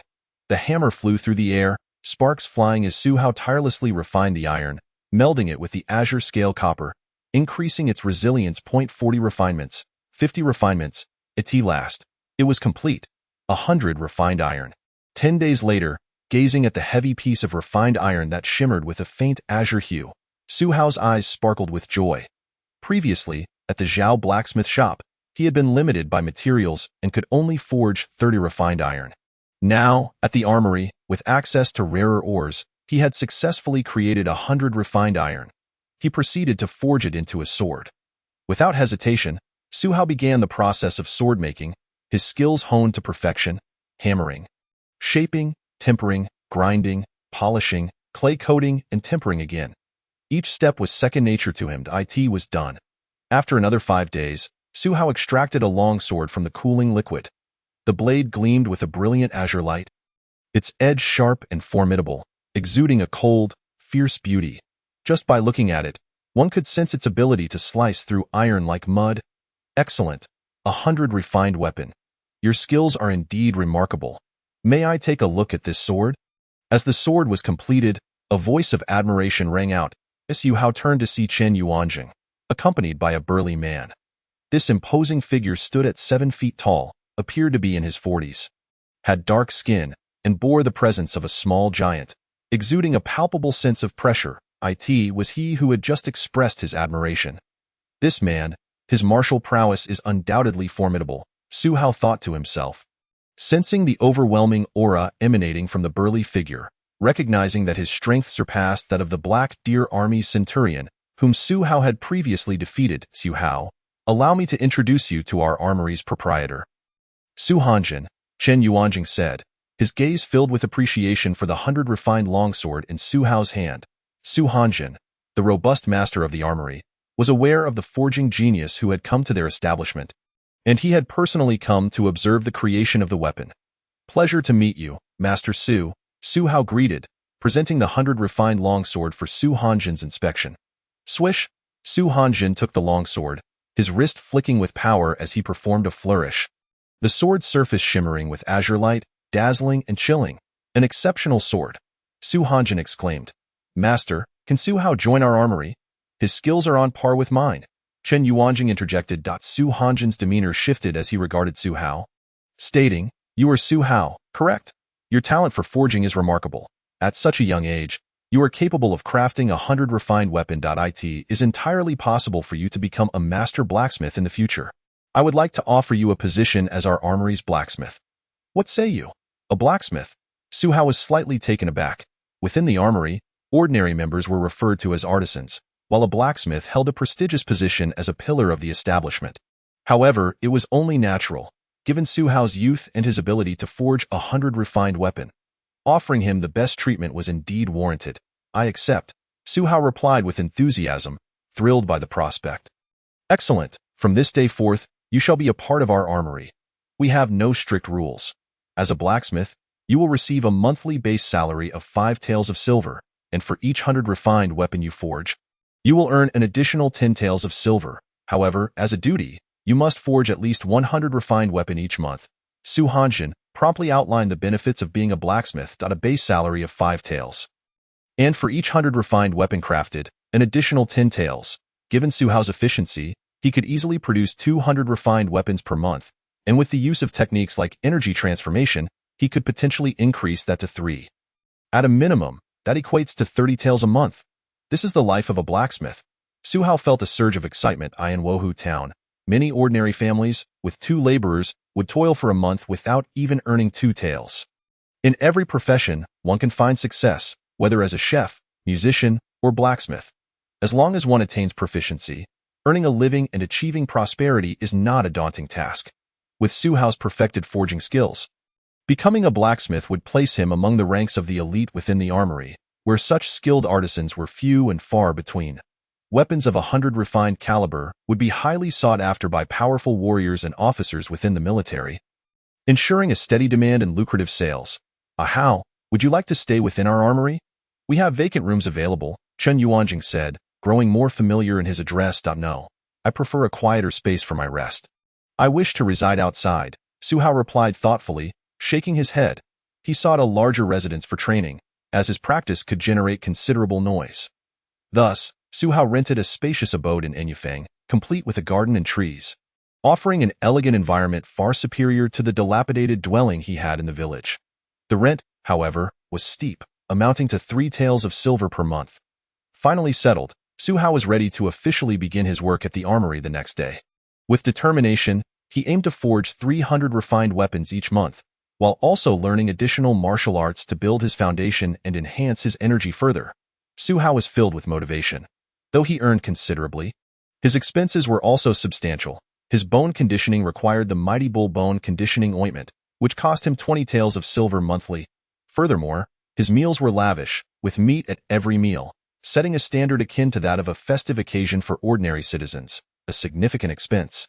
Earning more also meant spending more. Chapter 32. The fourth refinement of energy, transforming energy into essence. There was no choice but for Su Hao to double his efforts. His days became tranquil, marked by daily visits to the armory for forging. While during his rest periods, he practiced within the rented residence at Enyifeng. Before bed, he diligently completed his daily bone conditioning regimen. During this time, Su Hao ventured to the black market to acquire new martial arts manuals. Trading the recipe for Mighty Bull Bone Conditioning Ointment, obtained from the Black Snake Gang's leader, Li Shuqing, in exchange for 4 martial arts manuals. These included techniques for swordplay, knife techniques, and finger techniques. What delighted Su Hao the most was a particularly intriguing martial art he acquired from the vendor, a technique called bone shrinking art. This technique allowed one to compress their bones, altering their physique and even their bone structure, making it an invaluable skill for stealth and assassination. For Su Hao, acquiring diverse martial arts was imperative. Beyond enhancing his potential, he aimed to broaden his understanding of martial arts, enriching his knowledge base and increasing the strength and comprehension of his energy, as he endeavored to attempt the fourth refinement of his physique. Thus, Su Hao immersed himself in a year of intense yet peaceful busyness. Longqing City was not entirely devoid of turmoil. Various factions and gangs existed within the city, frequently clashing every so often. However, none of this concerned Su Hao. Even when he occasionally heard noises at night, he, like others, would securely close the doors and windows, shutting out the world beyond. In the forge, Su Hao diligently crafted 3 to 4 exquisite weapons each month, thereby sustaining his own training and firmly establishing his presence in Chongqing City. The remainder of his time passed uneventfully, with days swiftly slipping by. In the blink of an eye, it marked a year since Su Hao had arrived in Chongqing City. Once again, the winter season had arrived, bringing with it frigid temperatures and flurries of snow. The cold compelled some merchants to close their shops early and retreat home for rest. Within a residence of an Yufeng in Chongqing County, the flowers and grasses lay wilted, their branches blanketed in a layer of white snow. Clad in a thin garment, Su Hao felt no chill amidst the harsh cold. With a swift motion, he wielded his fingers as though they were a sword, unleashing his energy with each gesture, seamlessly blending his legs into a myriad of martial arts techniques, moving with fluidity. 10 forms of martial arts, perfected. I aim to meld these diverse powers. A glimmer of brilliance flickered in Su Hao's eyes. Since he began his martial training, he had mastered 10 forms of combat, encompassing fists, feet, blades, and swordplay. It is worth noting that mastering a single martial art can consume an entire lifetime for a warrior. Yet Su Hao's ability to cultivate each art to perfection transcended mere diligence. Within Su Hao's body surged various energies, each derived from the mastery of a martial art. These energies manifested in differing qualities, some light, some heavy, some soft, and others rigid, each representing a perfected martial skill. Su Hao's comprehension of martial arts and energies had reached a level unattainable by ordinary practitioners, and naturally, he began to sense a threshold. He endeavored to fuse these myriad energies within himself, as his heart raced, propelling the blood within him to accelerate. The sound of this rushing blood was audible, akin to a roaring stream, evoking the sheer magnitude and vigor contained within Su Hao's being. His body resembled a furnace, with surging waves of energy radiating heat so intense that the snow beneath him began to melt. His skin flushed a deep crimson. Should anyone dare to touch him, they would feel the searing heat reminiscent of a red-hot forge. Su Hao entered a state of profound immersion, refining the energies within him. He recited in his mind his understanding of energy: embrace the essence, refine the core. As clarity of thought increases, so too does purity of energy. Su Hao, a rare genius, possessed remarkable wisdom and potential in martial arts. Around him, the temperature rose. His skin glowed red, radiating intense warmth, causing the icicles above to drip and melt. The various energies enveloping him were continuously refined and purified within this internal crucible. Strands of energy, akin to tangible substance, coursed through his limbs, compressing and gradually retracting to coalesce within his dantian, intertwining like small pills that spun and cycled endlessly. With a sigh, the agony he had endured dissipated rapidly, replaced by an unprecedented sense of exhilaration. Su Hao exhaled, and a plume of white mist rose before him. Upon opening his eyes, a fleeting brilliance shone in his gaze, only to retreat into the depths of his being. Having undergone 4 cycles of body tempering and energy refining, Y's grasp of energy has ascended to an entirely new level. A smile graced Su Hao's lips. After years of arduous practice, combined with his unparalleled potential, he had finally advanced in his mastery of energy refining. He quietly embraced the transformations wrought by his 4 cycles of refinement. His energies became more refined and manageable, allowing him to condense them into a singular form at will, erupting with terrifying power upon release. Let us test the changes, Su Hao thought, brimming with eagerness. Unbeknownst to him, the daylight had entirely faded, and the sky was blanketed with a flurry of snowflakes, accompanied by a howling cold wind. Yet Su Hao remained undaunted. The snowflakes that landed upon him were repelled by an invisible force. Sliding off his body without making contact, standing beneath a 100-year-old locust tree, he placed his palm against its trunk. His arm relaxed, yet energy surged from his palm. In the next instant, the condensed energy within his dantian began to whirl with tremendous speed. And under extreme compression, it erupted forth with overwhelming force. The massive locust tree, which required 2 people to embrace, trembled violently as if buffeted by a tempest. Snow cascaded from its crown, falling in torrents. Even seasoned martial artists would struggle to shake this sturdy tree, yet Su Hao's gentle press caused it to sway alarmingly. Should a mere mortal be subjected to his touch, they would likely be flung several yards away. Bones shattered. Snow fell from the tree's crown, and Su Hao, with arms cradled as if embracing a sphere, drew forth the snow with an unseen force, compressing it into a snowball of a meter in diameter. Denser than stone, weighing nearly 100 pounds. Remarkably, his palms did not make direct contact with this snowball. An invisible allure held it aloft in the air, as light as a feather.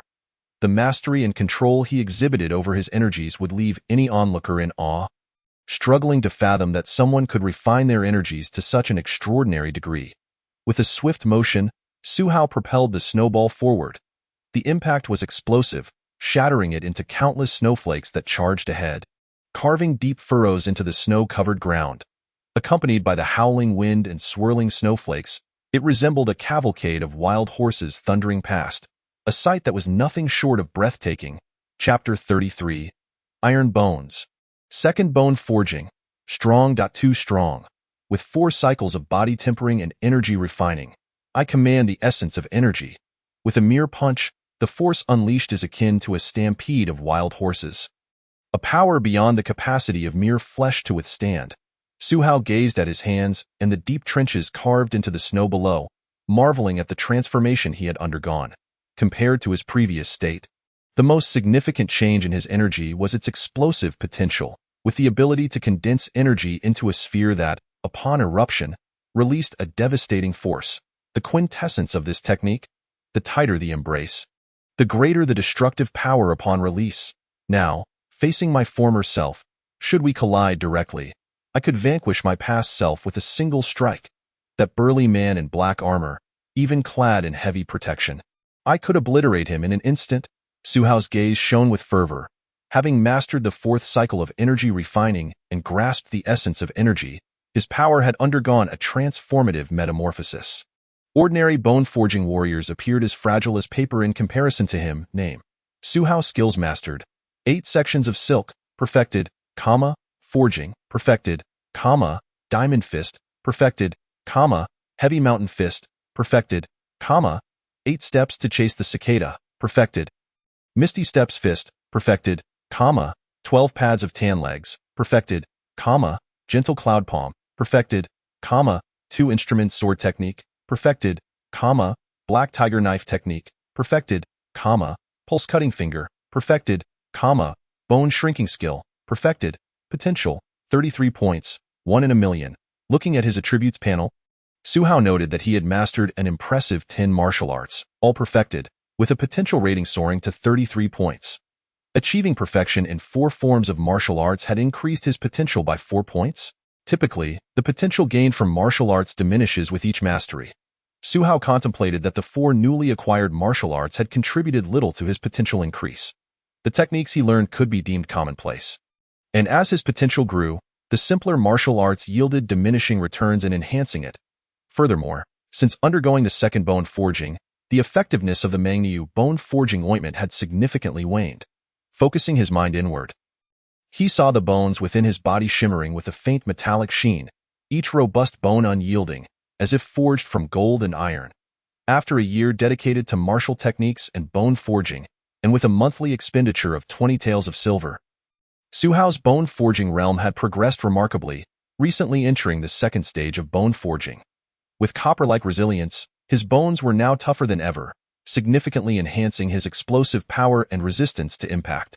Even against heavy weaponry like hammers and iron rods, he could withstand the blows without sustaining significant harm. The Mangniu bone forging ointment had proven insufficient, barely aiding him in achieving the second bone forging, leaving it nearly ineffective for him now. Su Hao frowned in contemplation. Mangniu Duangu Gao, among the secret medicines for bone tempering, can be considered relatively rudimentary. For martial artists with a low level of bone tempering, its effects are quite commendable, capable of assisting one in completing a single round of bone tempering, achieving a strength comparable to that of the bones of an ox or a tiger. However, this is nearly its upper limit. Take, for instance, Li Shuqing, the former leader of the Black Snake Gang. After completing a round of bone tempering, he found it nearly impossible to make further progress with Mangniu Duangu Gao. Limited by both his innate talent and the subpar quality of the secret medicine he utilized. The reason Su Hao was able to achieve a second round of bone tempering within a mere year using the not-so-potent Mangniu Duangu Gao was solely due to his exceptionally robust martial arts foundation. His profound mastery of transformative strength allowed him to refine the medicinal properties far beyond what a typical martial artist could achieve, thus enabling him to forcibly undergo a second round of bone tempering with the aid of Mengniu Duangu Gao. Yet, for Su Hao now, the efficacy of this medicine is wholly insufficient for him to attempt a third round of bone tempering. He requires a superior secret medicine. Should he obtain a higher-grade bone tempering elixir? Combined with his own formidable Danjin strength, the efficiency of refining the medicinal properties would reach a terrifying level, making both the third and even the fourth rounds of bone tempering within reach. A glimmer of anticipation sparkled in Su Hao's eyes. The denser his strength, the higher the efficiency of refining the medicinal properties. Having completed 4 rounds of strength refining, his profound Danjin is an existence that ordinary martial artists can only look up to with envy. As long as he has sufficient resources, rapid progress in bone tempering is inevitable. Pursuing higher-level martial arts to further enhance his potential, as well as acquiring formulas for superior bone tempering secret medicines, is Su Hao's current objective. Tomorrow, he would inquire at the black market with that Old Wang to see if he could procure more advanced martial arts, Su Hao resolved within himself. Old Wang is the vendor of martial arts manuals in the Hongfeng Ridge black market. Su Hao had traded with him multiple times, exchanging goods for the martial arts manuals in his possession, and their cooperation had been relatively pleasant, without any incidents of falling out. As the evening of the following day arrived. During the rest period of the blacksmith shop, Su Hao, clad in black and masked, paused before a stall owner dressed in blue, who was similarly veiled. "Brother One, do you have new manuals you wish to exchange with me?" The stall owner inquired with keen interest. In the past, whenever Su Hao approached him, he always had manuals that the stall owner did not possess, engaging in barter. When Tai Lai, or Brother One, is merely a pseudonym Su Hao adopted to interact with these unidentified figures in the black market. Naturally avoiding revealing his true identity, "Old Wang, to be frank, I am quite interested in acquiring higher-level martial arts, so I wanted to ask if you have any means to obtain them." Su Hao lowered his voice, speaking in a deep and husky tone. Practicing ordinary martial arts, even mastering them to perfection, offers minimal enhancement to Su Hao's potential at this stage. Thus, he must advance to more profound and esoteric martial arts in order to accelerate his growth and undergo further transformation. Upon hearing this, the stall owner paused slightly before responding, "Higher-level martial arts? Are you referring to mainstream martial arts?" "Mainstream martial arts, indeed." Su Hao felt a flicker of excitement in his heart, slowly nodding in realization that martial arts must also have distinctions in quality.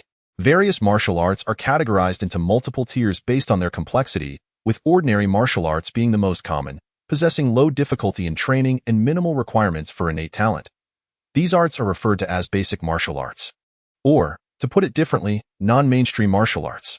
The stall owner, Old Wang, elaborated, "The most widely circulated martial arts are predominantly basic martial arts, and in the grand scheme of things, they can only be deemed non-mainstream." Just like Su Hao, the martial arts he practices are mostly pedestrian in nature, merely basic martial arts. His ability to cultivate to the realm of Danjin through basic martial arts is entirely due to his exceptional potential and the integration of various martial arts. Creating a qualitative leap from quantitative change, the stall owner continued, beyond basic martial arts, there exists a deeper level known as mainstream martial arts, which is further divided into lower, middle, and upper tiers, as well as absolute skills. Any mainstream martial arts require a high level of comprehension and innate talent.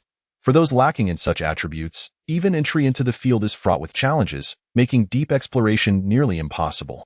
The hierarchy of martial arts is defined as basic, lower, middle, upper, and absolute skills.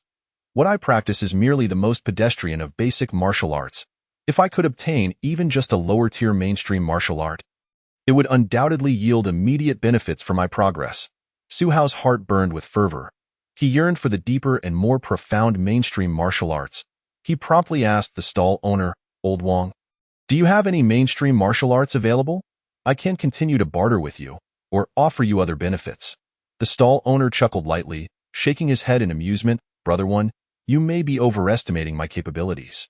I do have some connections, but the business I conduct is solely in selling basic martial arts. As for mainstream martial arts, even the lower-tier ones are often kept as family or sect secrets within Chongqing County. To gain access to them, one must be among the most exceptional individuals. Acquiring them is no simple task. Even if I could obtain them, I am self-aware enough to know better than to sell them.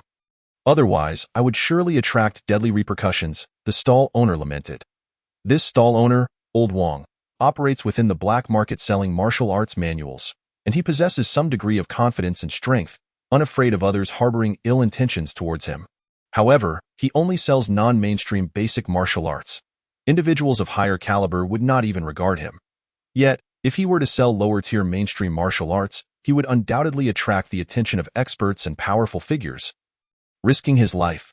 Given his status, he cannot obtain mainstream martial artists, and even if he could, he would not dare to display them for sale. Is that so? A wave of disappointment washed over Su Hao. Realizing that Old Wong was indeed not deceiving him. Mainstream martial arts are exceedingly rare and valuable, far surpassing ordinary basic martial arts by 10-fold or even 100-fold. It is virtually impossible for an ordinary person to learn them. Even joining a sect or martial arts school, gaining access to such teachings is incredibly challenging. One must not only possess exceptional innate talent but also be trusted, either a true disciple or a descendant of a key figure within the sect, to have any chance of being taught. Is there really no other way to obtain mainstream martial arts? Su Hao asked, somewhat unwilling to accept the situation. Old Wong regarded Su Hao with a peculiar expression. Of course there are as long as you possess strength. Becoming a local tyrant would be no issue, let alone acquiring martial arts manuals. Do you have a way, Brother Wong? I would appreciate any guidance. Su Hao's eyes lit up, eager to uncover the path Old Wong spoke of. Old Wong shook his head with a smile. I wouldn't call it guidance. It's not exactly a secret. Our cooperation has been quite pleasant, so I don't mind sharing this information with you for free. Su Hao listened intently, sensing that the path Old Wong was alluding to might not be easy. Have you heard of bounty hunters? Old Wong inquired, gazing at Su Hao. Bounty hunters? Su Hao's heart stirred slightly, beginning to grasp what Old Wong meant. Bounty hunters are individuals employed by the authorities to capture wanted criminals in exchange for rewards, akin to mercenaries who tread the line of life and death. Those who are wanted by the authorities are usually the most vicious and ruthless individuals. Without sufficient strength, attempting to become a bounty hunter would be tantamount to courting death. Old Wong chuckled. From your appearance, you don't seem to hail from an illustrious family. The pathways to acquiring mainstream martial arts are limited. Joining certain gangs, being invited as a guest elder by prominent families, or enlisting in the military, or working for the authorities.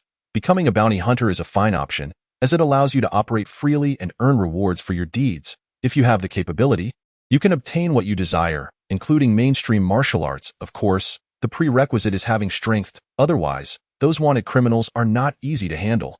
Old Wong spoke gravely.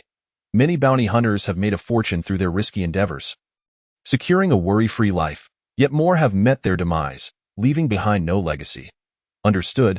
Thank you. Su Hao expressed his gratitude to the stall owner, and after exchanging a few words, he took his leave. The thought of becoming a bounty hunter to obtain lower-tier martial arts as a reward? That would not be an easy feat. Watching Su Hao depart, the stall owner shook his head subtly, fully aware that lower-tier martial arts belong to the mainstream category. Such levels of martial arts are generally inaccessible to ordinary bounty hunters, who typically lack the authority to obtain them. Only a significant big fish might be able to procure lower-tier martial arts from the authorities as a reward. I wish to avoid being entangled in the strife and conflicts of powerful factions. Thus, for me, becoming a bounty hunter indeed presents a viable option for acquiring mainstream martial arts. Su Hao mused quietly. Joining a major gang is fraught with uncertainty, even if he could become a core member. Earning others' trust to gain access to lower-tier martial arts would not be straightforward. Moreover, it would entail corresponding obligations and service to the faction, which is hardly free. In contrast, becoming a bounty hunter simplifies matters. Capturing or eliminating wanted criminals would yield appropriate rewards. Su Hao held confidence in his own abilities. With 2 rounds of bone tempering and 4 rounds of strength refining, alongside 10 martial arts cultivated to completion, he believed that even in the face of danger, few could hinder his escape if he truly wished to flee. Chapter 34. Bounty Hunter. Gong Sun Sis. The information Su Hao gleaned from the black market vendor, Old Wong, proved to be of considerable value to him. Regardless, I shall first visit the Yamen to ascertain whether this so-called hired blade can fulfill my intentions, Su Hao mused inwardly. After departing from the black market, he returned to Chongqing City, harboring his own thoughts and resolved to investigate the situation at the Yamen. However, prior to embarking on this venture, some preparation was essential, as Su Hao had no intention of presenting his true self while assuming the role of a hired blade. Firstly, he sought to evade trouble, hence the notion of obtaining what he desired under the guise of a hired blade. Secondly, being a hired blade would inevitably offend others. Concealing his true identity would prevent anyone from seeking vengeance upon him. In the residence where Su Hao dwelled, he stood before a mirror, gazing at his reflection. A man in his 20s, tall and handsome, at that moment, with a subtle shift in his thoughts, something extraordinary transpired. With a series of cracking sounds from his bones, Su Hao's skeletal structure began to twist and contract.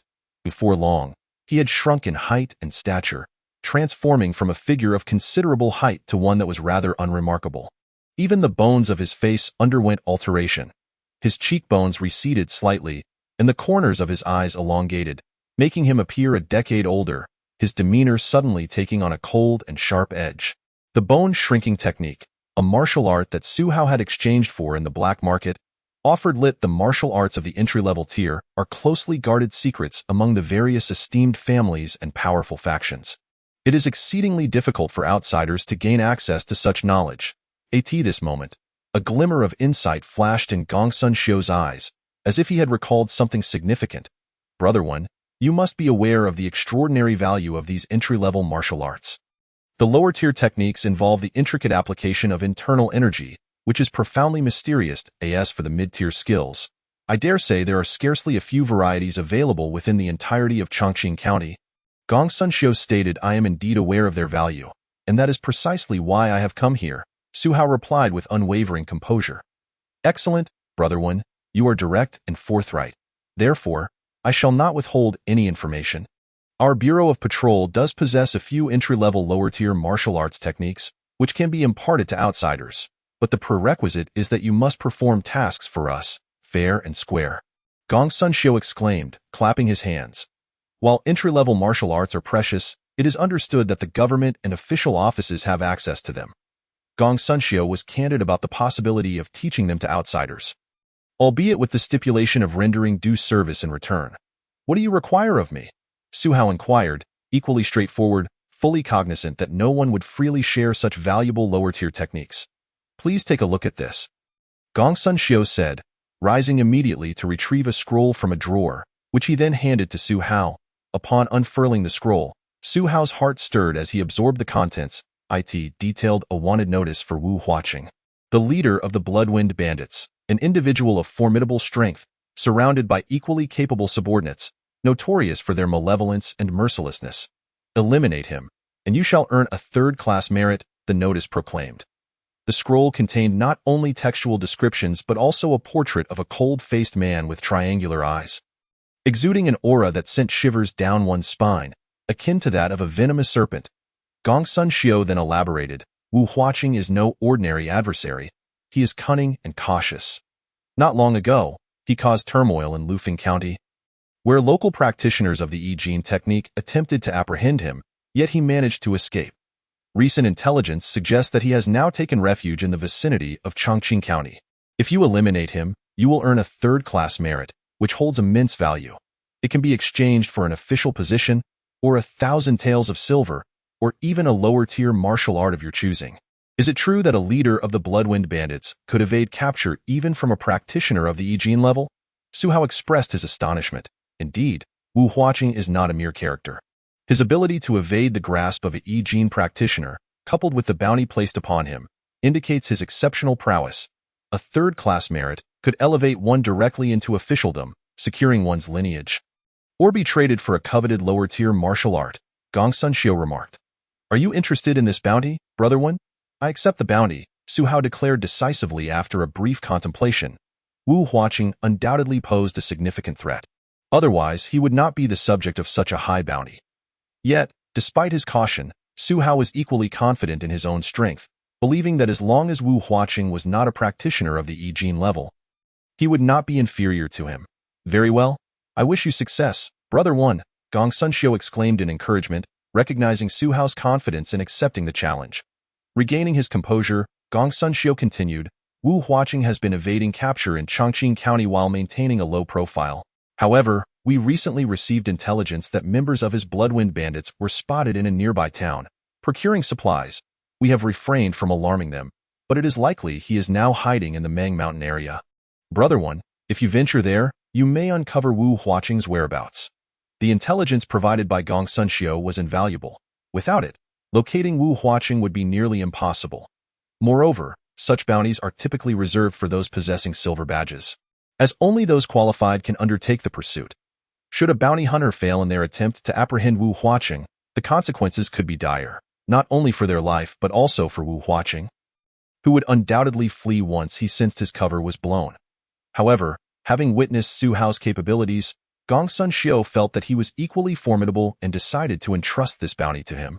Recognizing the potential for success, rules merely bind the weak. True strength lies in the ability to break and redefine them. Chapter 36. Bloodwind Bandits, the Cannibalistic Demon, Mang Mountain. I shall embark on this journey. Having accepted the bounty from Gong Sun Xiu, Su Hao wasted no time in bidding farewell and promptly prepared to set forth for Mang Mountain. Time was of the essence, and delay could lead to unforeseen complications. As Gong Sun Xiu escorted him to the door, he silently hoped that Su Hao would indeed succeed in capturing Wu Huaqing, for the latter was no trivial foe. The fact that Wu Huaqing had managed to escape from a Yi Jin practitioner's pursuit spoke volumes about his extraordinary capabilities. Furthermore, he was not alone. His elite subordinates were equally exceptional. Thus, Su Hao's solo venture to hunt down Wu Huaqing carried a high risk of failure, possibly even costing him his life. Nevertheless, Gong Sun Xiu had already conveyed the potential dangers to Su Hao, who chose to accept the bounty regardless. If he were to perish, it would be a consequence of his own choice. Was he just employing the transformation technique to convert a delicate teacup into an instrument of destruction akin to a boulder? Truly remarkable. Simultaneously, as Gong Sun Xiu observed the scattered fragments of the teacup on the ground, he marveled inwardly. The stages of martial practice, refining energy, strengthening bones, Yi Jin, and cleansing marrow. Each foundational stage is crucial for progressing further. A solid foundation allows one to advance exponentially, honing their skills with each iteration. Gong Sun Xiu surmised that Su Hao had likely mastered the transformation technique. Yet, unbeknownst to him, Su Hao had cultivated a level of Dan energy that could only be achieved after 4 refinements, granting him an even more potent and malleable force, effortlessly unleashing explosive power like a galloping steed, unstoppable and fierce. As Su Hao departed the city, he swiftly made his way toward Mang Mountain. Mang Mountain, a peak within Chongqing County, was adjacent to the sparsely populated and impoverished Mongshan town. With his agile footwork, Su Hao traversed a distance of over 70 to 80 miles before darkness fell. Arriving at the mountain's base, from afar, Mang Mountain appeared lush and overgrown, its paths choked with wild grass, typically frequented only by hunters and woodcutters. Here I go. May I swiftly uncover Wu Huaqing's whereabouts. Su Hao resolved, unhesitatingly ascending the mountain path. Though he was unaware of the precise location of Wu Huaqing and his cohorts, he was confident that traces of their presence would soon reveal themselves. As twilight descended, the only sounds within Mang Mountain were the chirping of insects and the rustling of leaves, creating an eerie stillness. There seems to be movement over there, more than one person. As Su Hao ventured deeper into the mountain, his keen senses, honed through 4 refinements of energy, alerted him to the faintest of sounds carried by the wind. He stealthily approached the source of the commotion. Within the forest, a group of around 10 individuals moved with practiced ease, clearly familiar with the terrain. Most of them were robust, armed with weapons, unmistakably martial practitioners. Their expressions were grave, tinged with a sense of urgency. These damn thieves have truly targeted our Liu family. We should fight back. Do they think us easy prey? 2 young men spat, their voices laced with fury, as they recalled how a band of robbers had recently abducted their family members during an outing. Be quiet. We are almost there, a composed middle-aged man in blue admonished, silencing the 2. As they passed through a thicket, they stumbled upon a modest hideout, shrouded in shadows and overgrown vegetation. Have you brought everything? Just as the blue-clad man and his companions halted outside the hideout, a cold voice echoed from the shadows.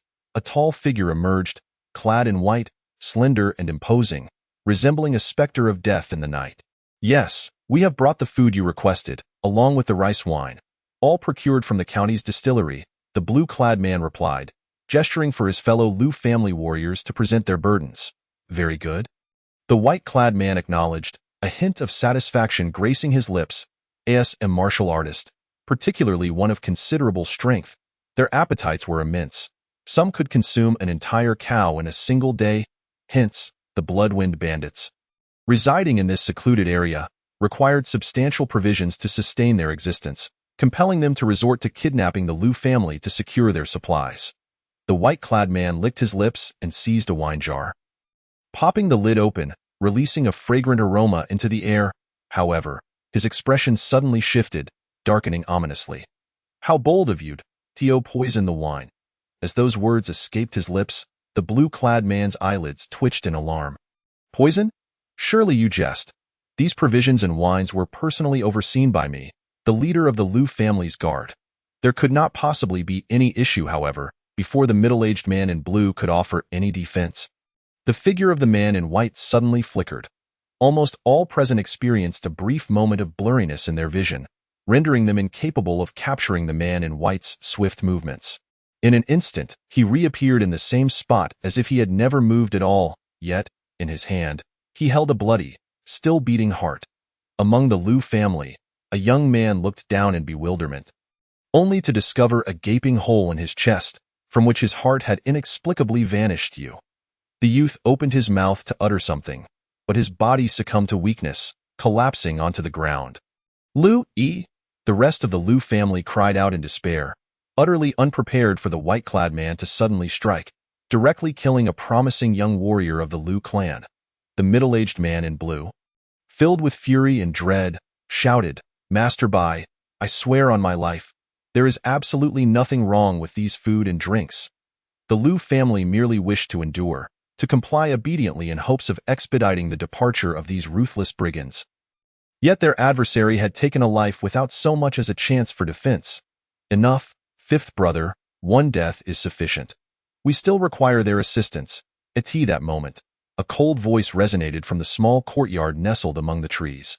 Upon hearing this, the man in white revealed a trace of regret on his face, and then turned his indifferent gaze. Su Hao's gaze shifted, recognizing that the cold man before him was none other than Wu Huaqing, the leader of the Bloodwind Bandits, whose features matched those on the wanted poster. Brother, this man possesses extraordinary strength. Could he possibly be a practitioner of the easy muscle technique? Someone whispered beside Wu Huaqing. Su Hao's effortless defeat of the white-clad man raised suspicions regarding his true capabilities. Wu Huaqing shook his head slightly. It is highly unlikely. He bears no resemblance to the aura of Sun Feisha, nor did he employ the unique muscle power of an easy muscle practitioner when he struck. His martial prowess is simply of an exceptionally high level, allowing him to anticipate and counter effectively, resulting in the swift elimination of our fifth brother. Sun Feisha was the easy muscle practitioner who had previously pursued Wu Huaqing. And having faced easy muscle practitioners directly, Wu Huaqing was able to discern that Su Hao was likely not one of them, since he was not a practitioner of the easy muscle technique. His demise was inevitable. Upon hearing this, a burly man ominously remarked that they were all practitioners at the bone-tempering level, and with Wu Huaqing among them, who was the pinnacle of bone-tempering practitioners. Even capable of escaping from easy muscle practitioners, there was no chance of survival as long as their opponent was not an easy muscle practitioner. Is my head worth a third-class merit? It seems the authorities hold Wu in high regard. Wu Huaqing fixed his gaze on Su Hao, a sinister smile curling at the corners of his mouth. Suddenly, his eyes turned icy, as if bloodthirsty light flickered within them. And he coldly commanded, "Since even Sun Feisha could not subdue me, how much less can you? Attack together. Slay him." Wu Huaqing understood the intentions of his adversary, having already slain one of their own. There was no room for negotiation, no need for further words. The only resolution lay in a fight to the death. Kill. With that command, 3 elite members of the Bloodwind Bandits lunged at Su Hao, each possessing the prowess of bone-tempering, brandishing weapons of various kinds, some wielding swords, others iron whips, surrounding the unarmed Su Hao. Facing armed foes with bare hands placed him at a severe disadvantage, especially since all 3 were highly skilled bone-tempering practitioners. "Allow me to borrow your weapons." In a flash, Su Hao darted past 2 Lu family warriors, who were taken aback to find their weapons had mysteriously vanished from their waists. With a blade in his left hand and a sword in his right, He was met with the onslaught of the three assailants, whose weapons sliced through the air with earth-shattering force. Su Hao moved in synchrony, his blade and sword meeting the oncoming weapons. Clang, clang. The sharp sounds of metal colliding erupted, sending dazzling sparks flying. Employing the two instruments' sword technique, he successfully parried the attacks and instantly countered. The blades in his hands twisted violently, creating a dazzling display of light akin to a Taiji diagram, causing the two blood-wind bandits to feel their arms grow heavy, as if caught in a whirlpool. The two instruments' sword technique, one of the 4 martial arts he had mastered over the year, emphasized the balance of yin and yang and was a dual-handed sword technique. The two bandits hastily exerted their strength in an attempt to break free from Su Hao's grip, but at that moment, he abruptly altered the application of his force, shifting from attraction to repulsion.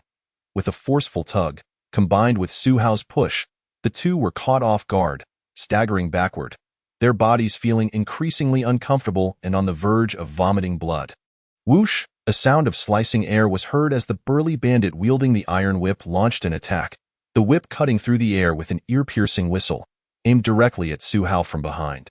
The whip was lined with metal barbs, and a solid strike would not only break bones but also tear flesh from the body. Clang! With his sword and knife in hand, Su Hao flicked his right sword, striking the point of force against the iron whip, producing a dazzling spark, redirecting its trajectory, causing it to crash against the ground with a resounding crack, splintering the earth and sending shards flying. If it had struck a human body, the power of that whip would have surely resulted in a gruesome fate. Slay him. As the furious shout rang out, the other two bandits charged again, launching a concerted assault on Su Hao. The weapons, blades and whips, wielded by the bone-tempering practitioners possessed the terrifying ability to cleave through metal and shatter rock. Clang, clang, clang. Yet, Su Hao faced the trio's onslaught with his dual blades raised in defense, creating a series of flickering afterimages amidst the cacophony of clashing metal and flying sparks. The long sword and knife executed both offense and defense, and despite the combined efforts of the three, they found it exceedingly difficult to breach Su Hao's defensive perimeter. This knife-wielding man, Wen Tai, is far too formidable. Each of these three thugs is a bone-tempering practitioner, and even if I exerted my utmost effort, I might not prevail against one. Yet he can contend with three? Observing the scene, the Liu family members were filled with astonishment as they watched Su Hao, clad in blue, withstand the combined assault. From the speed and strength demonstrated by the Bloodwind bandits, it was evident they were genuine bone-tempering practitioners, surpassing human limits by several folds. Yet, Su Hao was able to confront three simultaneously? Prolonged defense invites failure. It is time to shift from defense to offense, Su Hao silently resolved. Suddenly, his aura transformed. He ceased his defensive posture and opted for an aggressive approach. With a roar, he unleashed his movement technique, stepping forth and closing the distance rapidly towards the bandit wielding a sword. His left hand, gripping the long knife, swung down in a fierce arc. This strike was bold and sweeping, akin to a ferocious tiger pouncing on its prey. A technique he had mastered known as the Black Tiger Blade technique. Block it! The sword-wielding bandit shouted, raising his long sword to counter Su Hao's ferocious strike. Clang! The clash of blade against blade resonated, the force of their collision sending shockwaves through the air, creating deep gashes in the ground. The bandit, having successfully defended against Su Hao's overwhelming blow, momentarily exhaled in relief. Yet before he could contemplate further, a sudden pain pierced his left chest. Looking down, he found a long sword had impaled his chest, piercing through his heart. What happened? The sword-wielding bandit was momentarily at a loss, unable to comprehend how he had been struck. He had not even seen Su Hao draw his sword. Fourth brother? The remaining bandits exclaimed in shock, having observed Su Hao execute a knife strike while simultaneously executing a subtle movement with his sword, which appeared slow yet was executed with blinding speed. An unseen thrust that, obscured by the knife's arc, went unnoticed. The sword-wielding bandit managed to block the overt strike, but could not defend against the cold, lethal thrust that followed. This was a manifestation of Su Hao's Mizong Fist, merging the techniques of the Mizong Fist with swordplay to unleash this eerie and chilling strike. Martial arts, after all, require adaptability. With Su Hao's potential and comprehension, wielding blade and sword became an extension of his very being. Chapter 39. Bloodbat Demon Technique. Pinnacle Bone Tempering. Too weak. I merely employed the martial arts I have mastered along with my enhanced physique. And these bone tempering practitioners offered little resistance. Having slain 2 of them, Su Hao thought to himself, possessing mastery over 10 complete martial arts and with a second round of bone tempering. Su Hao found that by utilizing these martial arts in conjunction with his speed and strength, he could effortlessly dispatch typical bone tempering warriors, thief. Suddenly, the pale-faced leader of the Bloodwind Bandits, Wu Huaqing, clad in blood-red garments and exuding an eerie aura, sprang into action. His voice thundered, resonating like a clap of thunder, the sheer force causing pain to the eardrums, clearly a culmination of pent-up energy. Even Su Hao could not help but look up in response to the voice, locking eyes with Wu Huaqing. That moment, Su Hao felt as though a blinding light flickered within Wu Huaqing's eyes, captivating his very soul, causing him to momentarily lose focus. In that fleeting moment, Wu Huaqing surged forward, his body resembling a massive crimson bat, moving silently and swiftly, closing the distance to Su Hao in an instant. Such speed! Su Hao's heart raced with surprise. Wu Huaqing's initial move was indeed extraordinary. Having evaded the grasp of easy muscle practitioners and being rewarded with a third-class merit by the authorities, his reputation was not unfounded. His strength and skill far surpassed that of the other bandits. Despite his astonishment, Su Hao's movements did not falter. His left-hand long knife trembled, akin to a roaring black tiger, infused with a fierce aura as it descended with intent to cleave, while his right-hand sword conjured an ethereal mirage, rendering it difficult to discern its true trajectory as it aimed for Wu Huaqing's abdomen. This one Tai Lai possesses unwavering resolve. My dazzling gaze only affected him for an instant. Wu Huaqing, too, was secretly astonished. He had just employed a preemptive tactic that could incapacitate weaker foes with mere moments of distraction. Yet Su Hao seemed to instinctively counter, responding with extraordinary prowess. Facing the oncoming blade and thrust, Wu Huaqing did not evade. His fingers elongated, and his hands became gaunt and skeletal, resembling the claws of a bat. As they reached out directly to grasp the edges of the weapons, clang!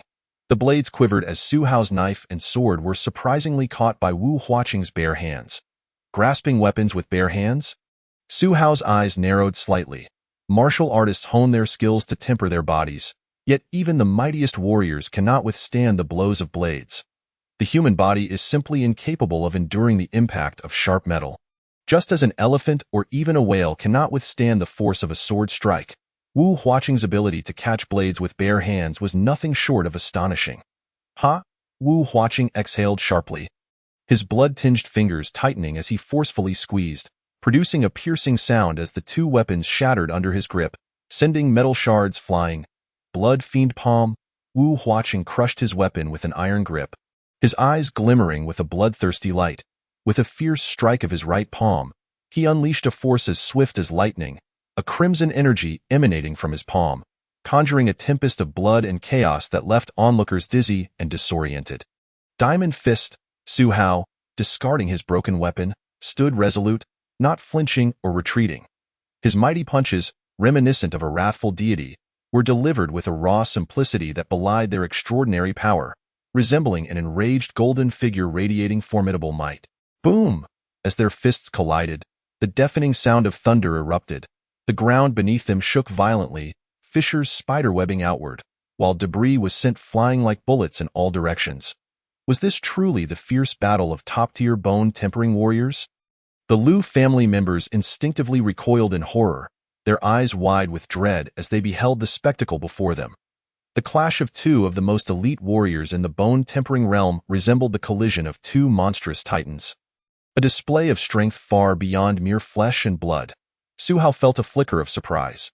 In that moment of impact, he sensed an insidious, icy energy seeping from Wu Huaqing's palm, attempting to penetrate his body and damage his meridians.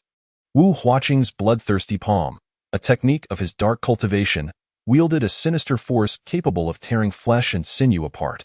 Yet, Su Hao remained unfazed. The energy enveloping him flowed like water, dissipating the force of the strike. Is this the transformation of energy?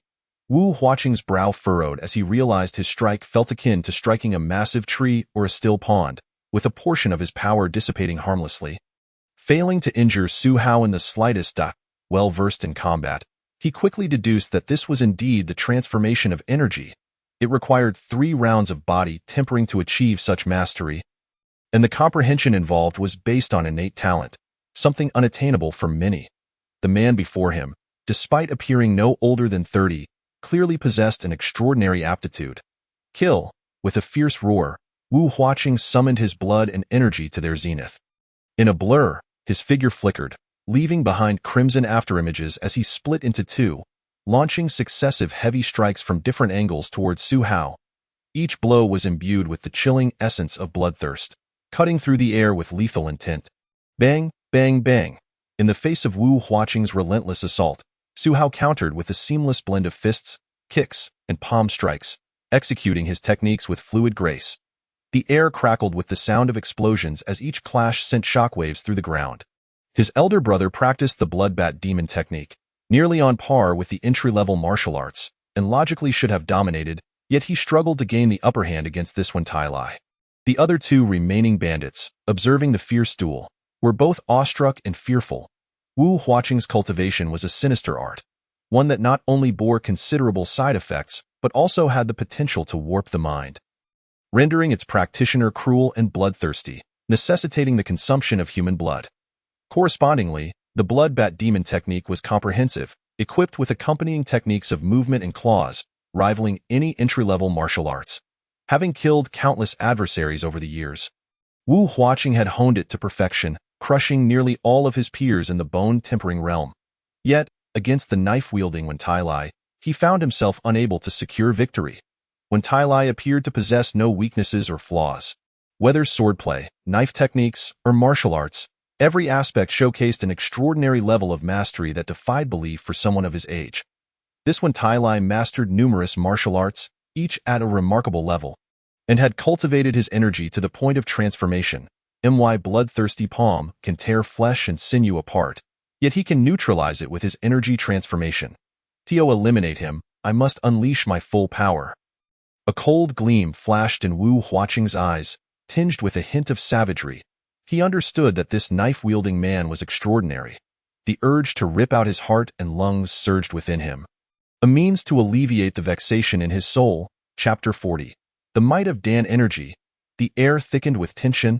Abruptly, Wu Huaqing retreated, his body a blur as he distanced himself from Su Hao. Ah, the ability to cultivate Dan Energy is impressive. You warrant my full strength. Fixated on Su Hao, a sinister smile crept across Wu Huaqing's face. Then, to the astonishment of the onlookers, he dug into the chests of 2 slain bandits, extracting their still-beating hearts and devouring them with a grotesque fervor. The sight was so repulsive that many from the Liu family could not suppress their retching. The horror of cannibalism struck deeper than any predatory feast. Su Hao furrowed his brow, recognizing Wu Huaqing's actions as a precursor to an impending deadly strike, yet to him, it was an invitation. Wu Huaqing's speed was astonishing, a trait that had allowed him to evade the grasp of an adept martial artist. Su Hao knew he needed to deal a crushing blow before Wu Huaqing could escape. From their earlier encounter, it was evident that Wu Huaqing's agility was exceptional. Should he decide to flee, Su Hao would likely be unable to pursue. Thus, he resolved to strike with greater force when Wu Huaqing was at his most aggressive. Let me show you the might of my Bloodbat Demon technique. Having consumed 2 hearts, Wu Huaqing wiped his mouth and unleashed a piercing, high-pitched howl that made the ears of many weaker warriors ring painfully in that moment. His pale skin bulged with protruding veins, resembling grotesque, blood-red worms. An invisible aura of dread enveloped him, sending chills down spines and raising hair on in an instant. His entire being transformed, veins bulging, skin flushed crimson, radiating an intense, scalding heat. My brother is unleashing his full power. Employing the Bloodbat Demon technique, which rapidly consumes his vitality and will require a substantial replenishment of blood afterward.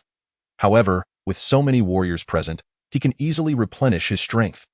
The remaining 2 bandits, filled with trepidation and excitement, eagerly anticipated witnessing Su Hao being torn asunder by Wu Huaqing. The shrill, piercing howl reached a fever pitch, forcing many of the Liu family's weaker warriors to cover their ears in agony. Whoosh! At that moment, Wu Huaqing surged forward, his body leaving behind a series of afterimages, moving with such speed that even prepared eyes struggled to catch up, his intensity magnified several-fold from before. Bloodthirsty palm. Utilizing the momentum of his leap, Wu Huaqing's pallid visage flushed with a sickly hue, his right palm emanating a blinding red light, exuding a nauseating stench of blood. Even before the strike landed, a whirlwind of blood and gore rushed toward Su Hao, promising certain destruction. To withstand it head-on would mean flesh torn apart and bones shattered, as if inviting death itself. Wu Huaqing resembled a massive, blood-red demon bat, his fierce energy enough to instill fear in even the most seasoned warriors, leaving them paralyzed with dread, devoid of any courage to resist. Su Hao, seemingly entranced by Wu Huaqing's aura, stood frozen. Yet, beneath his calm exterior, a tremendous transformation was occurring within him. The energy coursing through him constricted violently, coalescing within his lower abdomen, compressing into a singular mass. The vigorous flow of blood and energy converged, transforming into a potent Dan pellet, the essence of ultimate compression yielding an explosive potential. Wu Huaqing's pupils constricted suddenly. He saw Su Hao move. Su Hao's punch, though simple, appeared to warp time itself, a slow-motion strike that was, in reality, faster than the eye could perceive. Boom! In that instant, the compressed energy within Su Hao erupted forth, akin to a long-dormant volcano, unleashing a thunderous roar that resonated through the air, shaking the very ground and sending flocks of birds into chaotic flight. This is bad. Wu Huaqing felt a surge of panic, his heart nearly stopping as the terrifying sound of Su Hao's punch resonated, a force that seemed beyond the capabilities of mere flesh and blood. Realizing the impending danger, he hastily attempted to retreat, but it was too late. He could only brace himself and summon his energy to its peak, hoping to withstand Su Hao's oncoming strike. Boom! It felt like an eternity, yet transpired in the blink of an eye as Su Hao and Wu Huaqing's fists collided, the deafening explosion reverberating through the air. The shockwaves rippled outward, like two meteors colliding in the sky. The earth quaked violently, fissures erupting from their point of contact, extending several meters in all directions. Crack! Nearby, a tree as thick as a human leg splintered and shattered under the force, flung into the air. Even from a distance of over 10 meters, spectators felt the tremors beneath their feet and witnessed the earth tearing apart around the combatants, a spectacle of devastation that defied belief. At the moment of impact, Wu Huaqing's expression drastically changed in his perception. His blood-evil palm force met with the profound might of this punch, akin to an egg colliding with a stone, shattering with a resounding cracked. It was as if his energy was effortlessly crushed, and the residual force surged forth, relentlessly bearing down upon him. Crack, crack, crack. The overwhelming power was tyrannical and dense, indistinguishable from a cannonball. Wu Huaqing's right arm twisted violently, the iron bones that had been tempered through countless trials splintering inch by inch. His entire arm bent, cracked, and shattered bones pierced through flesh, creating a gruesome spectacle. Wu Huaqing himself was sent sprawling backward by the force of the punch, soaring through the air like a broken sack. Crashing down and rolling onto the ground, propelled several yards away, smashing the earth and sending shards flying. Cough, cough, cough, cough. Wu Huaqing coughed violently, blood mixed with fragments of his internal organs spilling forth. His vitality waning rapidly. That vile scoundrel, defeated. The Liu family members looked on in shock at the scene before them. Just moments ago, Wu Huaqing had exuded a fearsome aura, yet in the next instant, he was grievously injured and sent flying. The might of Su Hao's punch was utterly overwhelming, an unstoppable force. With a single blow, he had severely wounded Wu Huaqing. You are a muscle-changing martial artist? A true muscle-changing martial artist. How despicable! Wu Huaqing struggled to rise from the ground, one arm rendered unrecognizable, his pallid face now a ghastly white. He fixed his gaze on Su Hao, his voice hoarse. In Wu Huaqing's view, anyone capable of delivering such a devastating blow must undoubtedly be a muscle-changing martial artist, having concealed their strength only to launch a sudden, lethal strike. A proper muscle-changing martial artist, using their might to oppress the weak while hiding their true power, was simply contemptible. Su Hao shook his head in silence. He was not a muscle-changing martial artist, and the power he wielded was merely the result of his fourth refinement of body tempering. Speak as you will, But now I intend to take your head for my own purposes. Xu Hao stated indifferently. Wu Huaqing had committed numerous atrocities and deserved his fate. Taking his head to earn a third-class merit was Xu Hao's fundamental goal.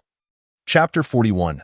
Third-class merit, selection of entry-level martial arts. Without further ado, Xu Hao strode towards Wu Huaqing, and with every step, an invisible pressure made Wu Huaqing's heart convulse, cold sweat trickling down his forehead. Just moments ago, Xu Hao's overwhelming strike had not only incapacitated one of Wu Huaqing's arms, but also damaged his internal organs, leaving him utterly incapable of escape. "Brother, you must flee," a furious shout rang out. As a burly man wielding a whip blocked Xu Hao's path. Drawing on his strength, he swung a thick iron whip that hissed like a serpent, its sound echoing as he used his single-arm strength of 1,000 pounds.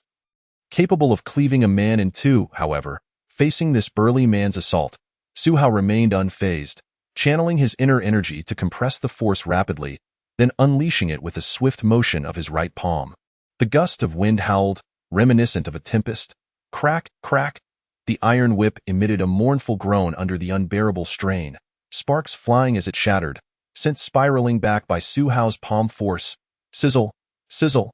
A series of flesh-rending sounds ensued. As the burly man, caught off guard, was pierced by the debris propelled by the immense force, blood gushing from multiple wounds, his eyes wide with terror as he collapsed to the ground. These bandits, despite their formidable abilities, were no more than clay chickens and tile dogs in Xu Hao's eyes. If he were serious, he could easily slay them. Wu Huaqing struggled to rise, forcing himself to maintain composure. "I concede defeat, but we have no enmity. You seek to kill me merely for the third-class merit, hoping to exchange it for wealth and secrets. If you spare my life, I am willing to impart to you the blood bat demon technique that I have cultivated. This martial art is demonic, rivaling most entry-level martial arts, and it allows for rapid advancement." Wu Huaqing was reluctant to relinquish his chance at survival, attempting to barter his knowledge of the demonic technique for his life. Xu Hao paused slightly, appearing somewhat tempted. Wu Huaqing's heart leaped with joy, ready to say more, but in the next instant, his pupils constricted violently. In the blink of an eye, Xu Hao closed the distance. Appearing before Wu Huaqing, his middle and index fingers converged, piercing into Wu Huaqing's heart, the force penetrating through and shattering his heart. Despicable, Wu Huaqing's lips twitched, his eyes filled with resentment as his body collapsed lifelessly to the ground. Unable to close his eyes in death, he had once basked in glory, wielding life and death, reveling in freedom. Yet here he lay in this desolate mountain, reduced to a mere trophy for an upstart assassin. The demonic technique Wu Huaqing practiced might have been entry-level, but given his deranged appearance, even resorting to cannibalism, the side effects were considerable, and Xu Hao held little interest in it. Killing Wu Huaqing would suffice to obtain the entry-level martial arts he desired. Want to escape? Let us take them all on. Do not let this scoundrel slip away. At that moment, a middle-aged man in blue shouted, witnessing the remaining bandits attempting to stealthily flee as the situation turned dire. "Kill him!" The Liu family members, having previously been coerced into providing food and resources, and having suffered losses at the hands of these bandits, seized the opportunity for revenge, surrounding and attacking the remaining bandits. The bandits, bereft of any fighting spirit after Wu Huaqing's demise, were swiftly overwhelmed, slaughtered by the Liu family. This hero. Thank you for slaying these vile bandits and ridding us of this menace. The blue-clad middle-aged man approached Xu Hao, expressing immense gratitude. "There is no need to thank me. I merely sought to exchange his head for a bounty," Xu Hao replied coolly, for he was no gallant hero championing justice. Without a personal benefit, he would not have engaged in the battle against Wu Huaqing. After all, in a life-and-death struggle, one could easily become the victim. After speaking, Xu Hao swiftly searched the corpses of Wu Huaqing and his associates, as well as the small courtyard where they had resided. However, the results yielded little of value. Wu Huaqing and his cohorts were on the run and thus carried no treasures. Additionally, in the courtyard, Xu Hao discovered two withered corpses, one male and one female, both in a tragic state. Young master, young mistress, these damned thieves. They should not have met such an easy demise. The Liu family members were filled with grief and fury upon seeing the two corpses, for they were their young master and mistress, taken hostage by Wu Huaqing and his followers. Yet, the reality was that they had already been harmed. leaving only two lifeless bodies. Nonetheless, they understood that their family had narrowly escaped a greater tragedy. Had it not been for the appearance of this assassin, Wen Tai Lai, their family would have surely faced slaughter at the hands of these bandits. Su Hao observed the scene, shaking his head inwardly. This world truly is one of the survival of the fittest, where the weak are left at the mercy of fate, forced to pray for good fortune in the face of even more ruthless individuals. After severing Wu Huaqing's head and wrapping it in cloth, Su Hao wasted no time and set off to return to Chongqing City, encountering no unexpected events along the way. Upon his return to the Chongqing City Patrol Division, it was already deep into the night. However, upon hearing of Su Hao's arrival, the division chief, Gongsun Xiu, was the first to meet him. Chief Gongsun, here is Wu Huaqing's head. Please verify it. Upon meeting Gongsun Xiu, Su Hao wasted no words, placing the cloth on the table and unveiling the severed head of Wu Huaqing, his lifeless eyes staring vacantly. Gongsun Xiu remained silent, meticulously examining the head, first checking its features against the intelligence he possessed, while also feeling the flesh and bone to assess their density. The bones and muscles of a powerful warrior are significantly denser than those of an ordinary person, an aspect that cannot be fabricated. This is indeed Wu Huaqing's head. When Tai Lai truly went on a mission and dealt with Wu Huaqing, after a while, Gongsun Xiu confirmed that the head was genuine, astonished within. Wu Huaqing had managed to escape from a muscle-changing martial artist. Yet he had ultimately fallen to the hands of a warrior whose name Gongsun Xiu had never even heard before. Of course, Su Hao's ability to slay Wu Huaqing did not imply that he was stronger than the muscle-changing martial artist who had pursued Wu Huaqing. Wu Huaqing, aware of the muscle-changing martial artist's strength, had likely focused on evasion. However, facing an unknown figure like Su Hao, he chose to engage directly, allowing Su Hao to seize the opportunity, unleashing his inner energy, and delivering a crippling blow that left Wu Huaqing with no chance to escape. Brother One, I will report this matter to my superiors. The third-class merit shall surely be yours, if you wish to exchange it for entry-level martial arts. I have a list here from which you may choose one. It will be delivered to you within 3 days. Regaining his composure, Gongsun Xiu spoke earnestly, confirming Su Hao's achievements while retrieving a pre-prepared scroll from the table and handing it to Su Hao. The more profound martial arts are finally within reach. Su Hao could not help but feel a flicker of excitement deep within his eyes. Having mastered only foundational martial arts, with his potential and talent, delving into entry-level martial arts would undoubtedly yield significant progress. Chapter 42. Sky-Shattering Divine Fist, Gold Medal Assassin. This world truly harbors hidden talents. Who exactly is Wen Tai Lai? He seems to have emerged from nowhere, possessing such strength, yet he does not appear to hail from any prominent family or powerful faction. As he watched Su Hao take the scroll, Gongsun Xiu's eyes flickered with intrigue. The ability to slay Wu Huaqing indicated that Su Hao was no ordinary warrior.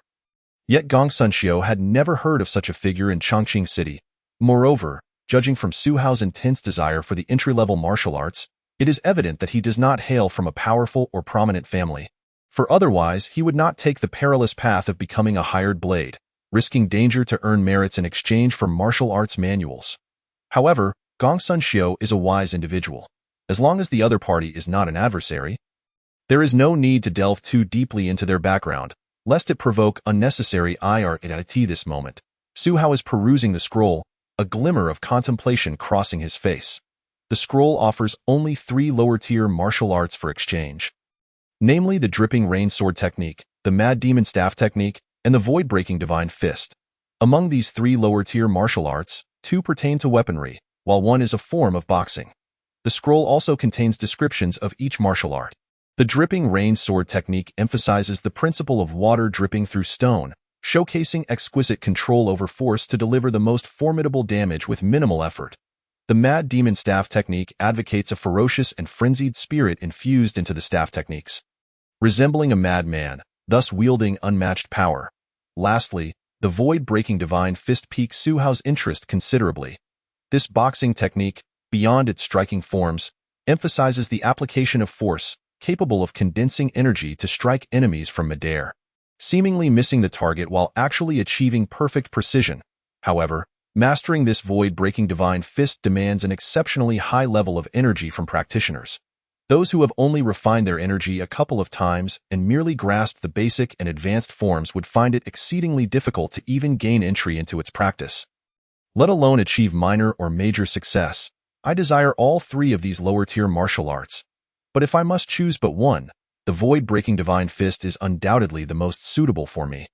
Su Hao thought to himself. At that moment, Gongsun Xiu remarked, Brother One, all three of these martial arts are entry-level lower-tier techniques, each with its own strengths. Mastering any one of them is a feat that many spend a lifetime striving to achieve. However, I suggest you choose the void-breaking Divine Fist. It is the most challenging of the three, yet with your level of energy refinement, you possess a distinct advantage in its practice. Gongsun Xiu, having previously gauged Su Hao's prowess, was aware of his exceptional skill in body refinement and energy control, hence his recommendation aligned with Su Hao's own inclinations. The void-breaking Divine Fist, being the most arduous of the three lower-tier martial arts, demands not only high comprehension but also a substantial reservoir of energy. For Su Hao, whose energy is particularly robust, it becomes the most manageable option. Of course, Gongsun Xiu remained oblivious to the fact that Su Hao's energy far surpassed his expectations. Not merely at the refined level, but at the stage of Dan energy. Then, Gongsun Siju, I shall choose this void-breaking Divine Fist, Su Hao declared, raising his gaze to Gongsun Xiu, making his decision to exchange his merits earned from slaying Wu Huaqing for this martial art. Very well, Brother One. Return in 2 days, and I shall procure the manual for you. Gongsun Xiu nodded in agreement. Su Hao had no objections. After conversing with Gongsun Xiu, he took his leave. It seems our patrol division has gained a formidable asset. Gongsun Xiu smiled as he watched Su Hao's departing figure. This one, Tai Lai, though cloaked in mystery, possesses remarkable strength, and with Su Hao's aspirations, their collaboration is bound to be mutually beneficial. 2 days later, after completing his daily tasks at the blacksmith shop, Su Hao arrived at the patrol division in the evening, having disguised himself using the shrinking bone technique, and finally obtained the coveted knowledge he sought. Brother One, here is the void-breaking Divine Fist manual. However, I must forewarn you, this martial art is strictly for your personal practice. Any disclosure is strictly prohibited, or else our office shall not take it lightly. Prior to handing over the manual, Gongsun Xiu cautioned Su Hao. Any martial arts manuals from any faction are seldom divulged, even when one has earned merits and gained the privilege of instruction. The right to practice belongs solely to oneself and must not be shared with others. I understand, Su Hao replied, nodding slightly as he accepted the manual from Gongsun Xiu's hands. He caressed the cover of the manual, his heart ablaze with anticipation, eager to return and delve into its depths. Gongsun Xiu then stated, Brother One, according to my superior's wishes, your elimination of the nefarious Wu Huaqing, ridding the people of this menace, qualifies you for employment as a registered Golden Badge hired blade in our office. Golden Badge hired blade? Su Hao inquired, awaiting further clarification. As a Golden Badge hired blade, you will be eligible for higher-level bounties and intelligence, and you will possess a token, along with a monthly stipend of 10 taels of silver. Gongsun Xiu briefly outlined the benefits of being a Golden Badge hired blade. 10 taels of silver a month. Su Hao felt a stir within. Earning 10 taels each month without any additional labor would amount to 120 taels annually. Given the financial demands of his training, he certainly would not disdain an influx of silver. Very well, I am willing to become the office's Golden Badge hired blade, Su Hao readily agreed, knowing he would likely pursue bounties to acquire more advanced entry-level martial arts. Acting under the alias of one Tai Lai, he would exercise caution and avoid attracting trouble. After concluding discussions with Gongsun Xiu, Su Hao took his leave. Tomorrow marks a rest day for the blacksmith shop, perfectly timed for him to immerse himself in the practice of the void-breaking Divine Fist. Upon returning to his residence in Inyafang, Su Hao brimmed with expectation. Early the next morning, before dawn, he arose and began poring over the void-breaking Divine Fist. He also practiced the accompanying stances to refine his energy usage. After thoroughly reviewing the void-breaking Divine Fist, Su Hao commenced his training.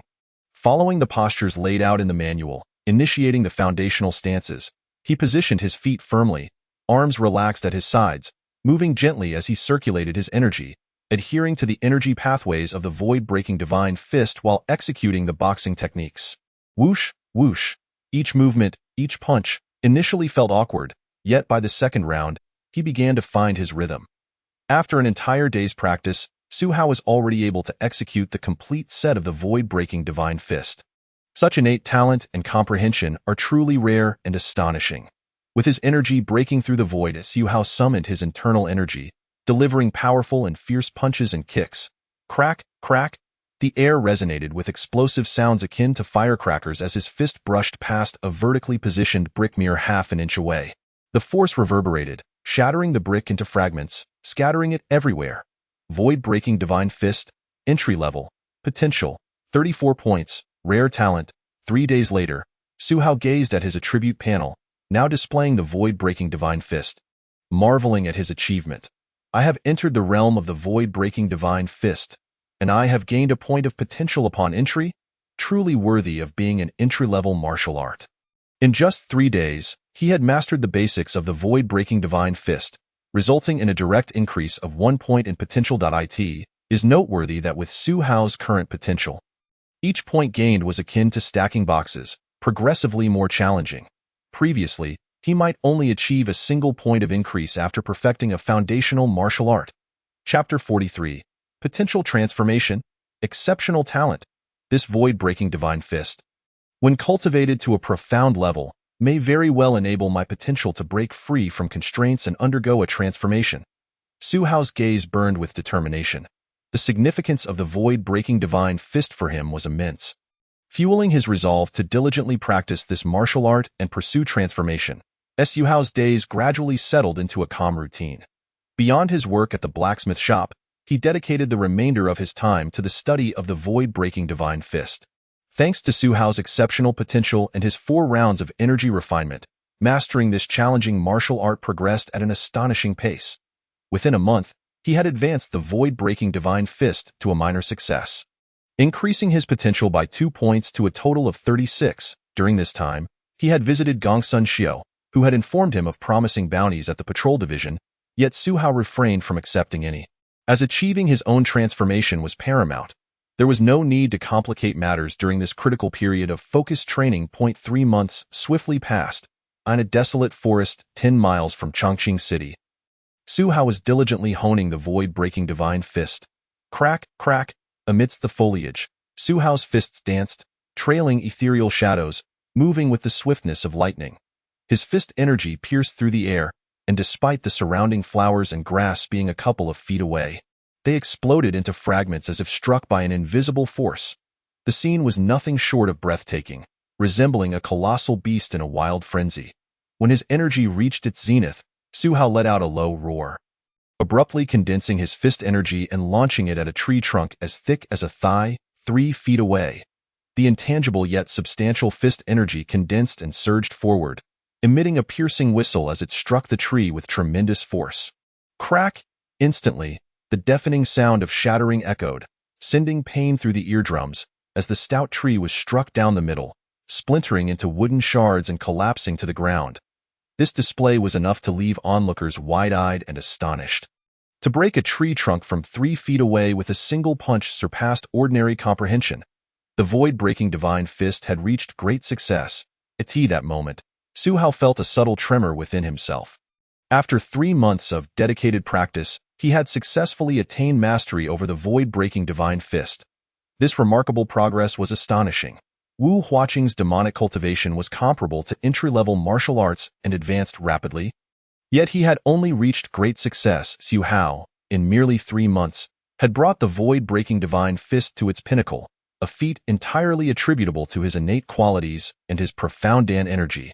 The potential has finally begun to undergo a profound transformation once more. Furthermore, the joy that surged within Su Hao was almost overwhelming.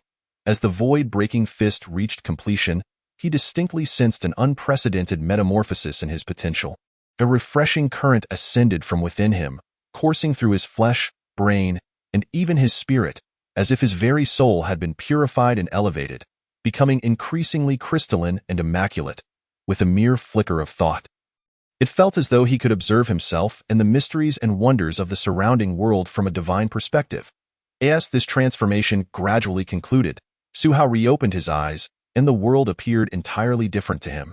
The breeze caressed him, and he could discern its origin and destination, witnessing the vibrant life force flowing through the tender green blades of grass, in the simplest of things, he found profound insights. Potential, 40 points, extraordinary talent. In the attributes panel, his potential had reached 40 points, and its classification had transformed from 1 in 10,000 to extraordinary talent. 1 in 10,000 refers to a genius who may be born only once in a myriad of individuals. Such a person, with diligent effort, whether in literary pursuits or martial training, is destined for great achievements, undoubtedly rising above the masses. In contrast, extraordinary talent is even rarer and more formidable than 1 in 10,000. Those endowed with extraordinary talent possess a unique aptitude and brilliance that cannot be surpassed or even caught up to through mere effort. Some individuals, regardless of how rigorously they train, may only achieve a level slightly above the ordinary. While others can attain world-class standards with minimal practice, some are naturally gifted with immense strength, keen senses, and unparalleled retention, levels that cannot be achieved solely through hard work. Extraordinary talent is a divine bestowal. Innate and inherent. Crack. Su Hao attempted to practice his fist technique, and as he did so, his movements flowed with grace. His mind was flooded with ingenious ideas, and he could effortlessly discern the subtle errors in his previous practice, allowing him to draw lessons and improve, making his technique increasingly perfect and attuned to himself. This sensation was wondrous. It felt as though he were gliding downstream, effortlessly expressing himself, hardly encountering any hindrance. This was the potential of an extraordinary talent, a height unattainable for others throughout their lives, yet for him, merely a small hill that he could easily surpass in no more than 2 months. He would elevate the void-breaking fist to a state of perfection. Su Hao's eyes sparkled with brilliance, marveling at his current potential and profound understanding, as if bestowed by the heavens, reaching a level beyond common comprehension. The lower-tier martial arts of the entry level are profoundly more intricate than basic techniques, making it exceedingly difficult for an ordinary person to even begin. The challenge of advancing from the stage of great achievement to perfection is exponentially greater than progressing from a complete novice to great achievement. Yet, Su Hao could achieve perfection in a fraction of the time, showcasing the remarkable height of his current potential. After his potential underwent this transformation, Su Hao did not squander his extraordinary talent. He continued to diligently cultivate the void-breaking fist as he always had. Boom! 2 months later, as the weather grew increasingly hot, a thunderous roar erupted from the wild forest outside Chongqing City during the evening. Amidst the wilderness, Su Hao, clad in black, moved with agility as he unleashed the void-breaking fist. His 5 fingers suddenly closed, gripping tightly, producing a tearing sound as if he were seizing vast quantities of air. Compressing it within his grasp, merging it with his concentrated strength to form an unstoppable force, boom. As the power accumulated to its zenith, Su Hao thrust his fist forward, the force transmitting through his legs, spine and arms, bursting forth from his fist in an instant. The air seemed to warp, compressed as if it were a wall being forcefully pushed forward. Crack, crack, crack. The flowers and grass, along with the earth, were uprooted, swirling uncontrollably. As the formidable punch struck a tree trunk as thick as a person's waist, nearly 10 Fei Gongsunshou elucidated. 3 days hence, at noon, a contingent of death row inmates in Chongqing City shall face execution. Among them lies a figure of significant stature. County Constable Li is apprehensive that someone may attempt to rescue the condemned, albeit the likelihood appears low. Nevertheless, caution is warranted. Li harbors distrust towards certain skilled individuals. Fearing they might be bribed, Su Hao comprehended the gravity of the situation. The impending execution involved individuals of considerable import, and Li was concerned that the guards assigned to the execution might neglect their duties for monetary gain. Should a rescue attempt succeed, the repercussions would undoubtedly fall squarely upon him. The identities of the condemned seemed far from ordinary, prompting trepidation among the officials regarding potential disruptions at the execution site. Su Hao mused silently, yet he remained indifferent to the status of those involved, for he operated under a false identity and bore no fear of making enemies. Gongsunshou remarked, "If anyone dares to intervene at the execution, Brother One, your efforts to thwart them would be greatly esteemed, and the secret elixir you seek for bone forging shall be yours without question. Conversely, should no attempt occur, I can only offer you a modest fee for your time, and I hope for your understanding."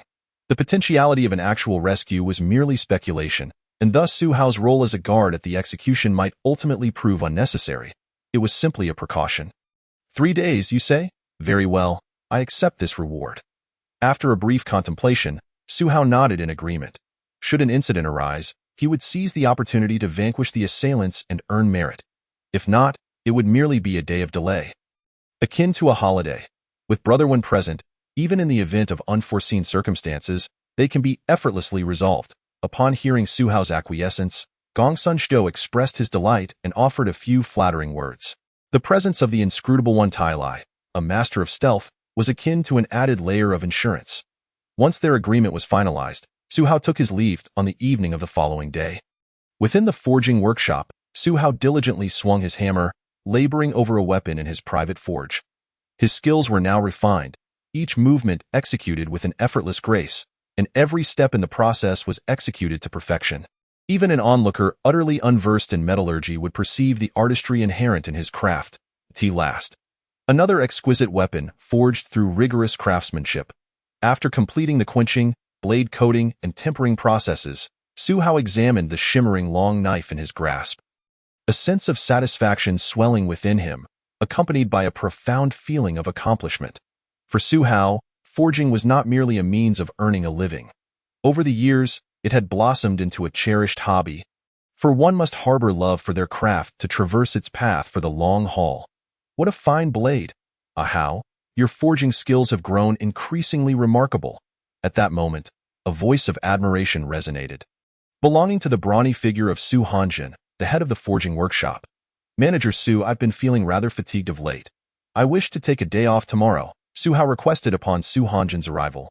His plea was prompted by the need to serve as a guard at the execution site the next day, to ascertain whether audacious bandits might dare to intervene. Su Hanjin paused momentarily, then nodded in agreement. A trivial matter, certainly. Such requests for leave were not necessary to articulate in person, and given Su Hao's status as a blacksmith, his absence would pose no issue. "Thank you, Manager Su." Su Hao expressed his gratitude. As the workday drew to a close, Su Hao promptly finished his tasks, dined at the workshop, and returned home. Meanwhile, Su Hanjin, examining the weapon crafted by Su Hao, felt a flicker of admiration. Ah Hao's forging technique has reached extraordinary heights. Maximizing the material's potential, among all the blacksmiths in the workshop, he is undoubtedly the best. His innate talent for forging is exceptional. He is likely to become a master craftsman capable of producing top-quality weapons. Su Hao's potential continued to rise, now reaching a level of extraordinary aptitude. Although his forging skills were already perfected, he still progressed, honing his craftsmanship further. As the proprietor of the workshop, Su Hanjin could easily recognize Su Hao's talent and advancement. His integrity was unblemished, and his work ethic commendable. In due course, he would impart the workshop's esteemed techniques to him. Su Hanjin regarded the weapons crafted by Su Hao with growing delight, nodding to himself in determination. Convinced that such talent should not remain obscured and deserved further cultivation. Chapter 45. A thunderous eruption, a sudden downpour of blood. Unbeknownst to Su Hao, Su Hanjin's thoughts remained concealed. Upon returning home, Su Hao adhered to his daily routine of training before retiring early, for he was to serve as a guard at the execution site the following day. The next day arrived, and after changing his appearance, Su Hao went to meet Gongsun Xiu. "Brother Wen, please don this uniform." Gongsun Xiu presented a prepared guard uniform that was a simple gray and silver ensemble, equipped with metal plates and a sheathed blade, designed for subtlety. "Very well," Su Hao replied, donning the guard attire. With his stature being neither tall nor short, he blended seamlessly among the other guards, maintaining a low profile. Early that morning, under Gongsun Xiu's direction, Su Hao proceeded to the execution site located at the crossroads outside the Chongqing city market. Approximately 30 to 40 soldiers clad in armor and wielding weapons stood sentinel outside the execution grounds, drawing the attention of numerous passers-by. "Another batch of death row inmates to be executed for public display? Well done. Hurry, fetch some buns. They say blood-soaked buns can cure all ailments." It is human nature to revel in spectacle, and soon a throng of spectators gathered outside the execution site, eagerly awaiting the gruesome sight of severed heads.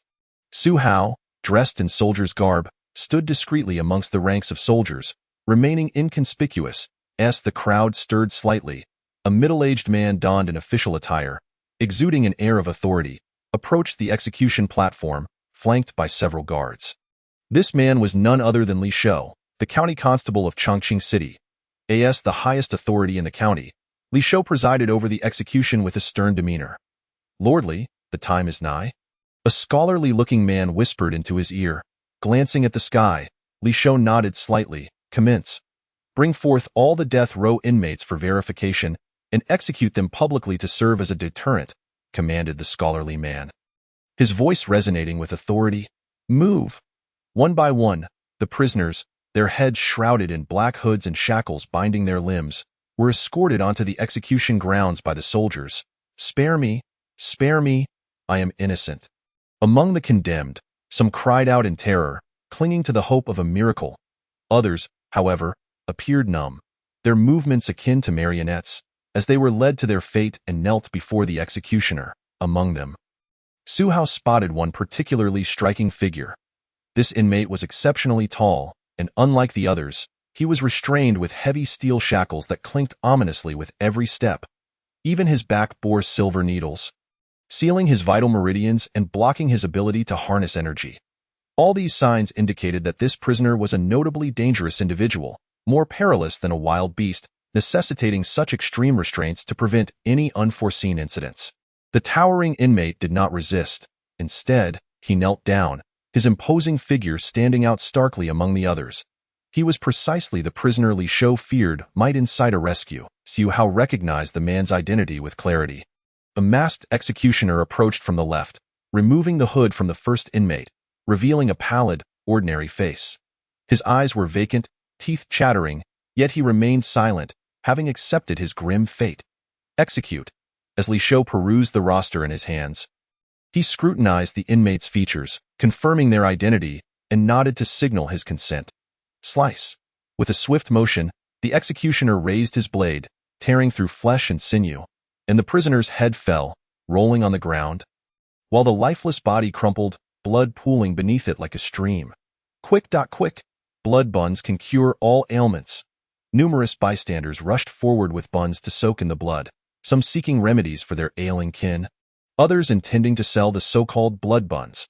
Although the rumor of their curative properties was patently false, ignorance thrived in this era. The scene incited a myriad of reactions among the onlookers. Some cheered while others turned pale, even retching at the sight of such brutality. The spectacle of public execution served to instill fear in the hearts of others. Before long, it was the towering inmate's turn. The executioner removed his hood, revealing an unremarkable yet somewhat simple face, for not all evildoers bore the marks of their wickedness upon their features. "Shi Ying, you slaughtered over 20 members of the Zhao family in Qingshui town, sparing not a single life, young or old, sick or frail. Your crimes are heinous. Do you understand your guilt?" Upon the execution platform, County Lieutenant Li Shou, elevated above, interrogated the towering, shackled death row inmate. "Shi Ying, what does it matter whether you comprehend your crimes or not? And should you be aware of them, do you think that your executioners will spare your life?" He continued with disdain. "I have merely slain a few oppressive landlords, an act of redistributing wealth from the rich to the poor. I am a chivalrous hero." With the executioner's blade poised behind him, Shi Ying curled his lip in a dismissive sneer, defiant in his demeanor. Li Shou's expression darkened, his face contorted with anger. Shi Ying's hands were stained with the blood of far more than just a handful of innocents. And yet here he stood, brazenly justifying his actions. "Dare you to invert right and wrong? Execute him."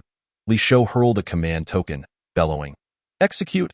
The executioner raised his blade, bringing it down with fury toward Shi Ying's neck.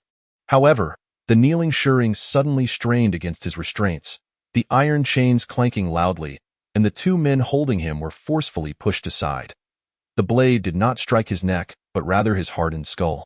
Though the sharp edge sliced through the flesh of his head, it could not cleave the tempered, resilient bone. Still resisting? Several executioners rushed forward, pinning the struggling Shi Ying back to the ground, and the executioner raised his blade again. Blood streaming down his face, Shi Ying roared with a flicker of hope, "Father, save me. I am your only son." At that moment, Su Hao narrowed his eyes. From within the crowd, dark, spherical objects suddenly erupted, descending upon the execution ground. Upon striking the earth, they detonated violently, unleashing a powerful shockwave that shattered the very stones beneath. In an instant, soldiers were sent tumbling, limbs shattered, flesh flying. while nearby onlookers were caught in the blast, thrown to the ground. Wailing in agony, a wave of explosive force surged towards Su Hao, but he summoned a protective energy that dissipated the onslaught into nothingness. "Save my son!"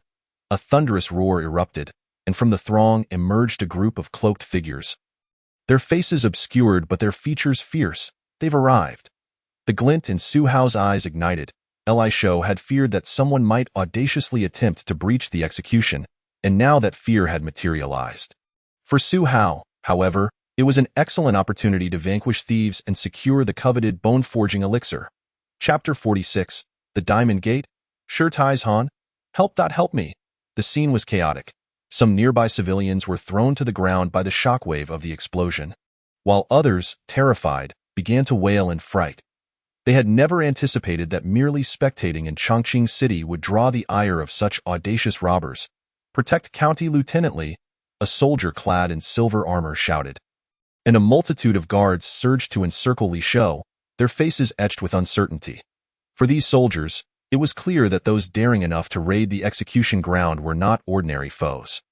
Rather than risk their lives confronting them, it was evidently safer to protect Li Shou, providing them with a pretext for their actions. How dare they attempt to rob the execution? Some soldiers, however, recognized this as an opportunity to distinguish themselves, believing that if they could eliminate the intruders, it might propel them to prominence. Several armored soldiers charged towards the group of nearly 10 cloaked figures. Clash! The two sides met in combat, the clashing of weapons ringing out. Accompanied by the sickening sound of blades rending flesh, "Die!" shouted an elderly black-clad man with slightly white eyebrows, his voice resonant as he swung his saber like a tempest, tearing a soldier's chest and armor apart. Yet the soldiers guarding the execution were not few in number, and aware of Li Shou's concerns regarding a potential raid, they were predominantly elite troops. More soldiers formed a tight formation, advancing like a fortress. The front line bore shields, while the rear wielded long spears and swords, thrusting and slashing through the gaps in the shields. The white-browed man, though skilled and at a formidable level of mastery, was gradually forced to retreat against this cohesive assault. Hiss! Hiss! Two black-clad robbers were inadvertently pierced through by weapons protruding from shield gaps, proving that these soldiers were not mere fools. For a moment, the robbers found themselves effectively cornered. "All of you, clear out!" Suddenly, a thunderous roar reverberated, drowning out the noise of the chaotic scene. The soldiers at the forefront shuddered as they beheld a towering, muscular black-clad figure standing before them. This man stood over 2 meters tall, his physique formidable, exuding an aura that instilled dread and trepidation. "Father, save me!" Upon seeing this imposing figure, the condemned Shi Ying was filled with joy, despite the man's obscured face. His stature alone allowed Shi Ying to recognize that this was indeed his father. Rather than abandon him, he had come to rescue him. "Shi Taizhan, as an elder of the Diamond Gate, do you not fear the calamity your actions may bring upon it?" County Lieutenant Li Shou rose abruptly, glaring at the towering black-clad figure, recognizing his identity. Shi Ying's heinous acts had captured the attention of the authorities, and during the interrogation, Li Shou had learned of Shi Ying's lineage. His father, Shi Taizhan, was an elder of the Diamond Gate, a prominent sect in Chongqing County with a history spanning several centuries, renowned for producing formidable masters. Shi Taizhan, despite rarely descending from the mountains, was undoubtedly a figure of immense power. Otherwise, he would not hold such a prestigious title.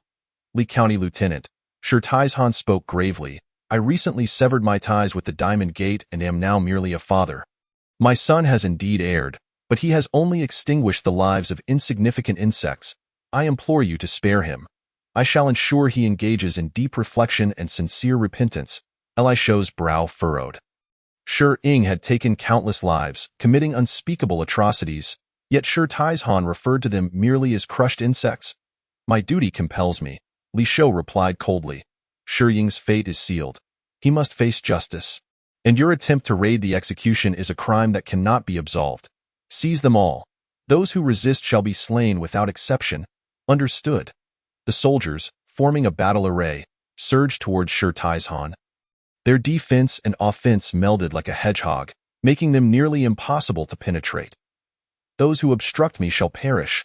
A fierce glint flashed in Shi Taizhan's eyes. His position within the Diamond Gate was unique. He engaged in the covert operations that the sect could not publicly endorse. Now, having resolved to rescue his only son, he would slay any who stood in his way, should it come to pass. He would simply turn to the notorious Black Deer army led by King Huangtian, where his prowess would ensure he was valued. With a finality in his mind, Shi Taizhan lunged forward, his massive palms thrusting outward with great force, creating a tempest that surged forward like a tempestuous gale. Boom! A thunderous explosion erupted as the front line of soldiers, braced with shields, felt as though 10 wild stallions charged upon them with unrelenting ferocity, a force beyond the capacity of mere flesh to withstand. Ah! A cacophony of gasps and cries erupted, as several soldiers were thrust backward, their feet leaving the ground, crashing into those behind them, groaning in agony. Many soldiers suffered broken bones and internal injuries, spewing blood. The sight sent chills through onlookers. With a mere push, Shi Taizhan seemed capable of toppling mountains, shattering the cohesive military formation. Do not hesitate to rescue my son. Shi Taizhan bellowed, commanding his subordinates to hasten to Shi Ying's aid. Yes, yes. Several masked figures swiftly took advantage of the chaos wrought by Shi Tieshan's overwhelming strike, rushing towards the execution site. Hurry to unbind me. Shi Ying scrambled to his feet, elation illuminating his face as he called out, grateful that his father had not abandoned him to fate. With Shi Tieshan's presence, he was certain he could escape and survive. Quickly, stop them. Do not worry about me. Li Shou, desperate, wished to intervene but was acutely aware of his limitations. Though he held the rank of county lieutenant and had attained a level of mastery, he lacked practical combat experience, being a civilian official. If he were to be caught off guard by the thieves, the consequences would be dire. Yet the guards remained steadfastly by Li Shou's side, concerned that if they intervened, the thieves might exploit the moment, putting Li Shou in peril. Furthermore, they could all feel the overwhelming pressure emanating from Shi Taizhan, a formidable and dangerous individual, if they were to confront him. The likelihood of their demise was alarmingly high. Chapter 47. The Black Tiger's Fury. The blade descends, be cautious. Suddenly, a man clad in black with white brows twitched his eyelid and shouted in alarm. For an unremarkable figure, neither tall nor short, clad in silver armor had inexplicably appeared before them. This silver-armored guardian was none other than Su Hao, Dai.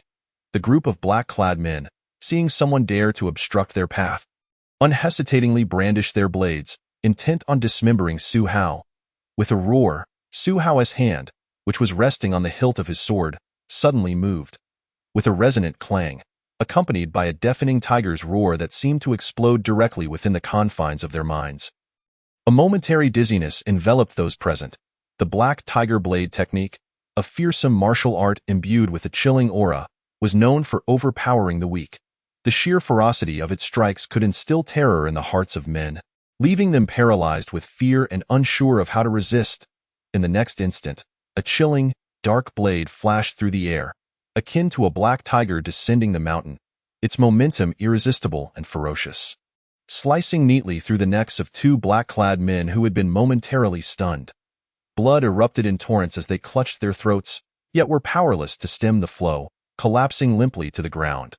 The remaining white-browed man, witnessing Su Hao's approach, trembled with fear, for he perceived the depths of Su Hao's gaze, calm and unwavering, as if gazing upon a lifeless corpse, showing no sign of disturbance despite having just slain two of his comrades. Ah! This realization sent a jolt of terror through the white-browed man, who, lacking the courage to confront Su Hao directly, turned to flee. It was a foolish act to turn and run in close combat, exposing himself to danger. In that fleeting moment of retreat, a blade flashed, severing his head from his body, which tumbled to the ground. It was he that when Li Shou, witnessing someone step forward to thwart the abduction of Shi Ying, felt a slight relief wash over him, simultaneously recognizing Su Hao's identity. When Li, though little known, demonstrated extraordinary prowess by slaying the notorious Wu Huaqing. Recently, Li Shou had been concerned that the people from the Diamond Gate might attempt to raid the execution site, prompting him to ask Gongsun Xiu to keep an eye out for reliable experts, and it was this enigmatic golden blade wielder who had been found. Shi Ying's previous expression of joy froze. Blood splattering across his face, and what truly made his heart race with dread was Su Hao's unyielding gaze now fixed upon him.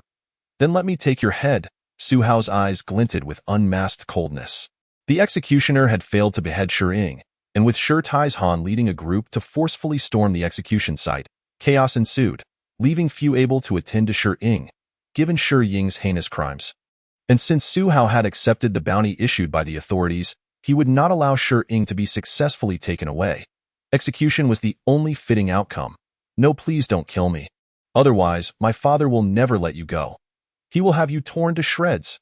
In this life-or-death moment, Shi Ying screamed in desperation, attempting to use Shi Tieshan's reputation to intimidate Su Hao.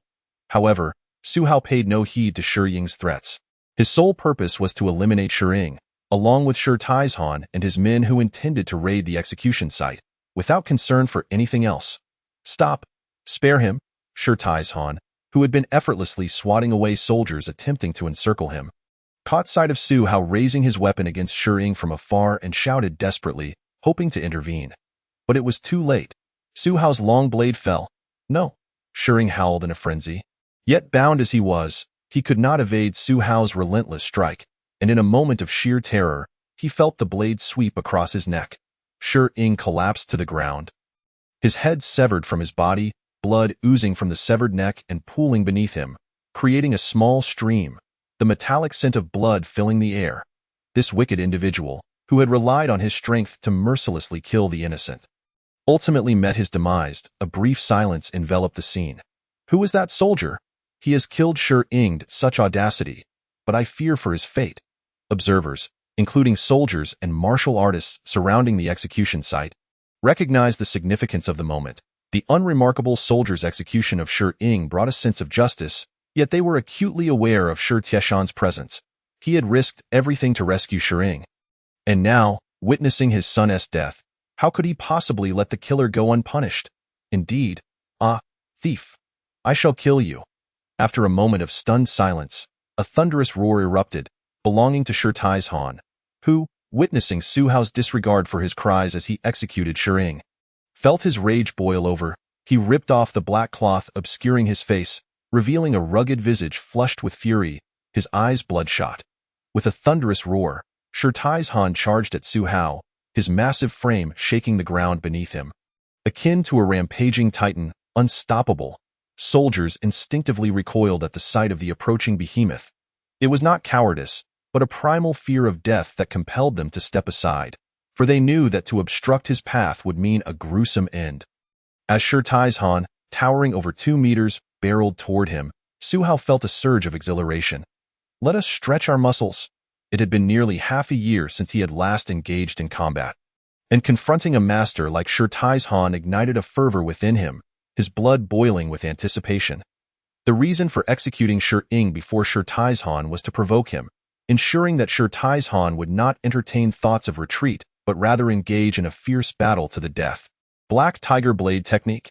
As Shi Taizhan lunged like a ferocious beast, Su Hao gripped the hilt of his sword tightly and unleashed the Black Tiger Blade Technique, the dark blade slicing through the air like a cascading waterfall, exuding an aura of menace.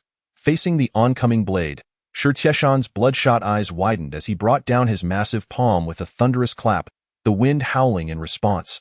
Crack! The relentless advance of the Black Tiger's blade shattered abruptly, the finely forged long sword groaning under the immense force, the blade fracturing like shattered glass die. With a single strike obliterating Su Hao's weapon, Shi Tieshan's enormous left hand followed suit, cutting through the air with a sharp crack, producing a deafening sound that echoed like an explosive firecracker.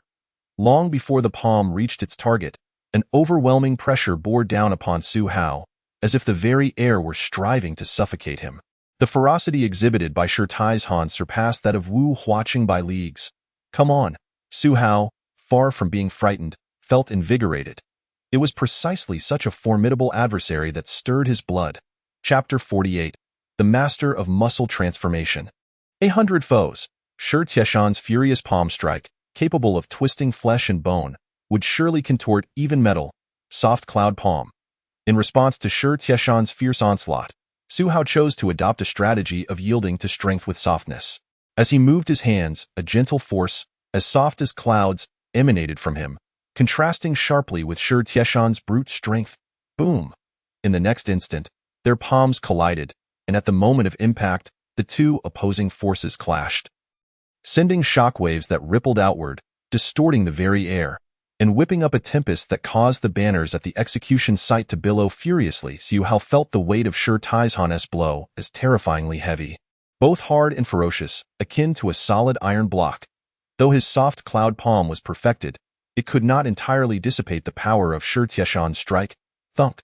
The force of Shi Tieshan's palm compelled Su Hao to step back half a pace, the ground beneath him sinking beneath the impact, leaving a deep imprint of his foot. This strike's power. Shi Taihan must have reached at least the third level of bone tempering, Su Hao mused inwardly. The first level of bone tempering grants resilience akin to that of an ox, significantly enhancing strength.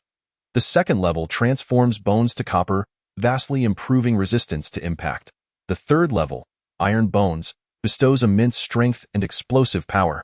Only those with substantial innate talent, combined with high-grade tempering elixirs, could hope to achieve the third level of bone tempering. The bull tempering ointment Su Hao used had limited effects.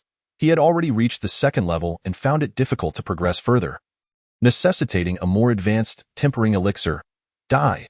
After forcing Su Hao back with one strike, Shi Taihan followed up with an even more ferocious blow, roaring as he clenched his right hand into a fist, executing a downward chop with his palm. Although it appeared merely a fleshy hand, the edges of Shi Tieshan's palm shimmered with a faint metallic sheen, exuding a sharpness that could cleave through the thickest of walls. Shi Taihan aimed to cleave this scoundrel, the slayer of his own son, in two.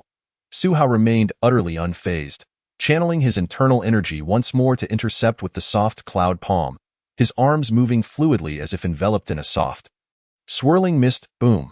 As the palm chop descended, the ground beneath Su Hao was cleaved open, forming a massive fissure over 4 or 5 feet long and half a foot wide. Using the soft cloud palm to dissipate the force, Su Hao remained unscathed. Can Brother Wen withstand Shi Taihan? Among the crowd, Gong Sun Xiu, the chief of the patrol, mingled with the onlookers, worry etched across his face. Shi Taihan was far too ferocious, even with Su Hao's mastery of energy conversion. The outcome remained uncertain. I must attack. Defense alone will not secure victory.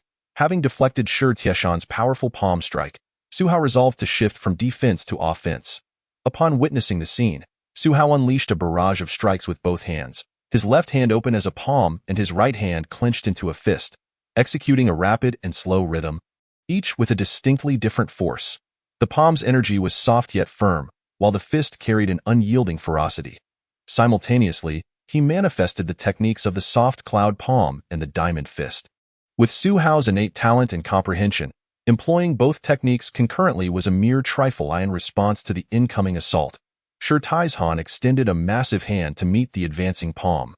Yet, to his astonishment, although Su Hao's palm was swifter, it seemed as though an illusion had occurred, causing his subsequently thrown fist to arrive first. Caught off guard, this powerful punch landed solidly against Shi Tieshan's chest. This was the essence of the mysterious steps fist, an artful blend of seeming slowness and genuine speed, a synthesis of motion and stillness. The martial arts of the three gates were flawlessly executed by Su Hao, whose profound wisdom in martial arts amplified their intricacy manifold. A moment's carelessness had already placed Shi Taihan at a disadvantage. With a resounding impact, the heavy punch struck Shi Tieshan's chest akin to the force of a galloping steed, producing a deep, resonant sound. Thud, thud, thud. Shi Tieshan's towering figure was propelled backward, retreating 3 or 4 steps, each footfall shaking the ground and fracturing the stone beneath. Had he been repelled? Who was the soldier clashing with Shi Taihan? He was not one of ours. Many soldiers observing the confrontation were struck with shock and exhilaration. The previously unstoppable Shi Taihan had been pushed back by Su Hao. Remarkably, he bore no injuries. Yet Su Hao felt no joy within. In his perception, although his punch had landed, it felt as if he had struck a wall of bronze and iron. Shi Tieshan's physical strength was extraordinary, resembling not mere flesh and blood, but rather a body honed through rigorous training. It was likely that he had cultivated a protective hardening technique, achieving an exceptionally high level of body refinement. The strength he wielded was formidable, yet before Su Hao, it merely evoked a slight discomfort, insufficient to convey the true essence of ultimate violence. Indeed, Shi Taihan steadied himself, unharmed, a grimace appearing on his visage as he recognized the urgency of the situation within the confines of Chongqing City. He must swiftly obliterate this insufferable fool and then depart.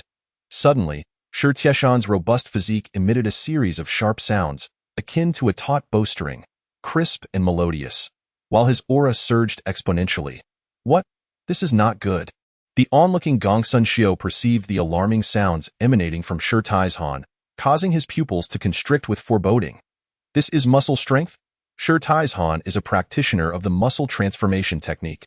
Simultaneously, Su Hao felt a deep seriousness arise within him. His brow furrowing.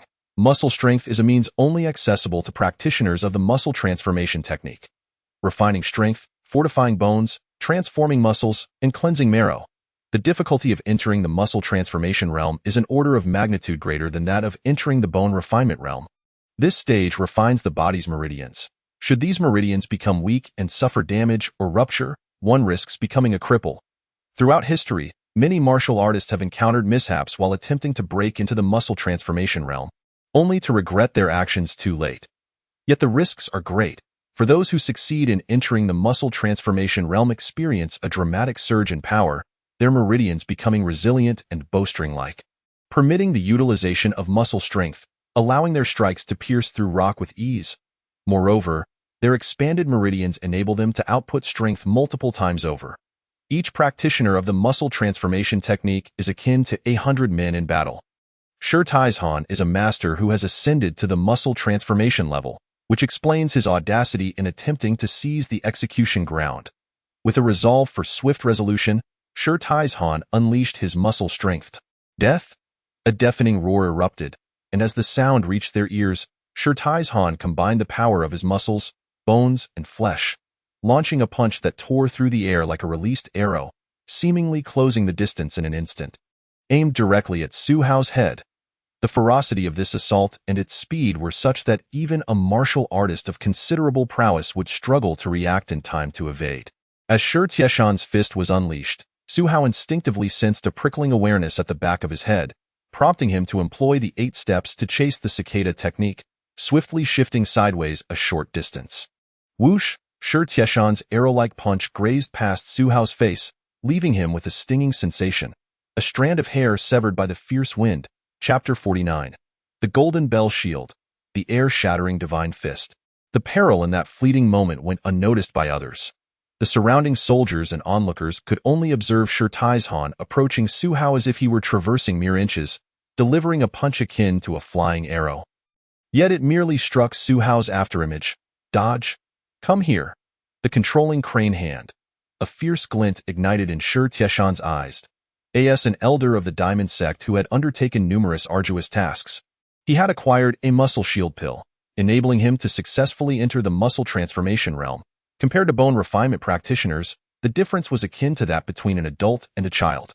Having activated his muscle strength, he would not permit Su Hao much room for resistance. With a roar, Shi Tieshan's left hand curled into a claw, gathering a vortex of power between his fingers, generating a pull that sought to ensnare Su Hao and restrict his movements. Due to the broad and resilient nature of their meridians, muscle transformation practitioners can output strength multiple times over, transforming visible strength into hidden force, rendering their attacks incomparably more potent. As Shi Tieshan's grasp approached, an irresistible force began to draw Su Hao in, as if no matter how he attempted to evade, this claw would follow him relentlessly. If that is the case, then let it come. Su Hao stood firm, his eyes gleaming with an intense light, compressing the qi and blood within him, condensing it to an extreme degree, coiling tightly like a small Dan pill boom. When compressed to its utmost limit, it erupted with a thunderous roar, akin to a clap of thunder, followed by Su Hao's right fist striking out like a bolt of lightning, splitting the air with a crashing force, the energy surging like a tumultuous wave. What? Shi Tieshan's pupils contracted slightly, sensing the terrifying power of Su Hao's sudden outburst. Bang! The collision of fists and claws produced a resounding thunderclap, as if the very sky were torn asunder by their clash. The released force causing the ground beneath them to crack and shatter, debris flying like bullets, dust rising in a chaotic cloud. Even those standing outside the execution ground could feel the tremors reverberating through the earth. A force that seemed far the Golden Bell Shield. a martial art mastered by the King Kong Gate, is an esoteric skill, each form a closely guarded secret. Not only outsiders, but even insiders must endure rigorous trials to learn it. The martial prowess practiced by Shi Taizhan is the Golden Bell Shield, which he has cultivated to a remarkable level due to his extraordinary aptitude. Coupled with the formidable resilience of the Yi Jin practitioners, he can withstand enemy assaults while unleashing a retaliatory force. You little brat, to force me to exert my full strength, you have every reason to be proud. Now die. With the Golden Bell Shield's counterforce sending Su Hao flying. Shi Tieshan's visage contorted with ferocity, his muscles bulging as he channeled his power to its utmost, a faint golden aura enveloping his form. With a deafening roar, he lunged at Su Hao. Utilizing this integrated offensive and defensive technique, Shi Taizhan found himself in an impregnable position. Although Su Hao's force surged with overwhelming strength, capable of directly suppressing him as a Yi Jin practitioner, the greater the lethality, the more potent the rebound of his Golden Bell Shield. Yi Jin practitioners. Truly remarkable, Su Hao sighed inwardly. Those who ascend to the Yi Jin realm are typically endowed with exceptional talent and comprehension, often hailing from prestigious sects, possessing incomparable martial arts and cultivation resources. To vanquish Shi Taizhan, Su Hao realized he could no longer hold back. Resolving himself, he clenched his left hand into a fist as Shi Taizhan charged forward, abandoning defense. Whoosh! As Su Hao's fingers tightened, the surrounding air seemed to be drawn towards him, merging with his force as his blood surged. A formidable power coalesced, surging through his arm and veins, erupting forth as he unleashed a punch. The force of this strike compressed the air into a wall of pressure, violently advancing, scraping and shattering the stones beneath, as though a colossal beast had charged through. Shi Taizhan, positioned at the forefront, felt his eyelids twitch. Despite the nearly 10-foot distance between them, he sensed the overwhelming pressure that threatened to suffocate him. Hastily, he activated the Golden Bell Shield, crossing his arms defensively. Clang! In the next instant, the ferocious punch collided with Shi Tieshan's torso, akin to an iron stake striking a great bell, producing a deafening clang of metal meeting metal. The rebound force as he approached Shi Tai Mountain, who was already on the brink of death, Su Hao did not allow him to suffer excessively. With his left hand, he punctured Shi Tai Mountain's chest, piercing through his heart and ensuring his final breath. Simultaneously, Su Hao rummaged through Shi Tai Mountain's belongings, yet found no valuable spoils. After all, Shi Tai Mountain had come to rescue his son and could hardly be expected to carry treasures with him. The previously chaotic scene fell silent once again. As Shi Qing and the mastermind behind the rescue, Shi Tai Mountain, perished here, their blood staining the execution ground in a gruesome display. Had he done one? Who was he? Capable of slaying a martial artist from the Diamond Gate. Could he himself also be one? Numerous soldiers, civilians, and martial artists from the periphery gazed in astonishment at Su Hao, a formidable master of the Yi Jin realm, who had been brutally defeated in combat. He seemed akin to the infamous Wen Tailai who had slain Wu Huaqing. I am acquainted with the Lu family from Qingxi town, who say that this Wen Tailai possesses unparalleled prowess, striking with the force of thunder and dispatching the wanted criminal Wu Huaqing. Some well-informed individuals suddenly recalled something and gasped. Wen Tailai, this name is known to few. His sole recorded victory was nearly half a year ago when he killed the bloodthirsty bandit Wu Huaqing. But it was merely a localized rumor. Now, a mysterious master has emerged on the execution ground, having brutally slain Shi Tai Mountain, seemingly the Wen Tailai who had garnered some fame half a year prior. Well done. Well done, Mr. Wen. You have vanquished these audacious robbers, a significant achievement indeed, which I shall duly acknowledge. Li Shou stood up, flanked by several guards, and approached, showering Su Hao with praise. "Do not forget your promise," Su Hao replied with indifference. "Of course not," Li Shou assured him repeatedly. Even though Su Hao's demeanor was notably aloof and lacking the proper respect, Li Shou was unfazed. The prowess Su Hao had just displayed had left him secretly astonished. It was entirely normal for a capable person to possess a bit of temperament. If he could not even extend this minor courtesy, he would not have reached his current position. Now that the matter is resolved, I shall take my leave. Wishing to avoid this crowded and tumultuous place filled with gossip, Su Hao informed Li Shou of his departure. "I shall not see you off. We can converse leisurely later." Li Shou made no attempt to stop him, as the scene was still chaotic and required his attention for aftermath handling. Su Hao strode away from the execution ground, the crowd parting respectfully to make way for him. Truly extraordinary. Tio slay a master of the Yi realm while at the bone refinement stage. It is nothing short of monstrous. Gong Suanxiu watched Su Hao's departing figure, secretly amazed. Those present believed that Su Hao, having slain Shirtai Mountain, must surely also be a master of the Yi realm. Yet Gong Suanxiu understood that Su Hao's intense desire for bone refinement elixirs indicated that he was most likely still at the bone refinement stage. To transcend his realm and kill a master of the Yi level. What a prodigious feat! Gong Suanxiu could only lament the vastness of the world, which continuously gives rise to exceptionally gifted individuals. And this one Tai Lai was one such example. After his departure, Su Hao intentionally headed towards the outskirts of the city, returning to his residence in Chongqing City's On-Yu workshop only when darkness fell. This confrontation with the Yi martial artist left him with only minor injuries, thankfully. Within his home, Su Hao had removed his disguise, restoring his originally handsome and tall youthful appearance. Feeling the pain in his right arm, he let out a subtle sigh of relief. Facing an opponent with the strength of 100 men was unexpected, yet thanks to his mastery of the void-breaking divine fist, he had emerged victorious. The minor injuries he sustained would heal within a few days due to his physique. Additionally, the benefits promised by Li Shou and Gong Suanxiu were also greatly needed by him. Chapter 51. 3 times bone refinement. The secret art of the blacksmithing forge. Time passed, and 3 days later, upon returning home from the blacksmithing forge, Su Hao disguised himself and made his way to the patrol office, where he met with the head of the office. Gong Suanxiu, brother one has arrived? Please, take a seat. Upon Su Hao's arrival, Gong Suanxiu welcomed him warmly, inviting him inside for a conversation. In an elegant parlor, Su Hao got straight to the point. Director Gong, I have slain those marauding robbers. The advanced bone refinement elixirs I desire should be no problem, right? Certainly not a problem. Moreover, Lord Li Shou has directly requested a batch of premium bone refinement elixirs from above, which even the officials may not necessarily enjoy. Gong Suanxiu replied mysteriously. Premium bone refinement elixirs. Su Hao's eyes glimmered with interest. Anything deemed premium surely surpassed the more common Mangyu bone refinement ointment. Brother one, take a look for yourself. Gong Suanxiu wasted no time, retrieving a half-foot-tall porcelain jar and opening it, from which an incredibly rich medicinal aroma wafted forth. Inside the jar was a thick ointment, peculiarly shimmering with a subtle jade-like hue, appearing extraordinarily remarkable to the naked eye. This is the Jinyu Bone Refinement Ointment, the finest among bone refinement elixirs. Its formula is a closely guarded secret. Even if outsiders were to obtain it, they would be unable to concoct the Jinyu Bone Refinement Ointment, as several of its ingredients are rare and can only be procured by the government. Money alone cannot buy them. With this elixir, if your foundation is decent, achieving 3 rounds of bone refinement to cultivate iron bones is not an unattainable goal. Gong Suanxiu elaborated.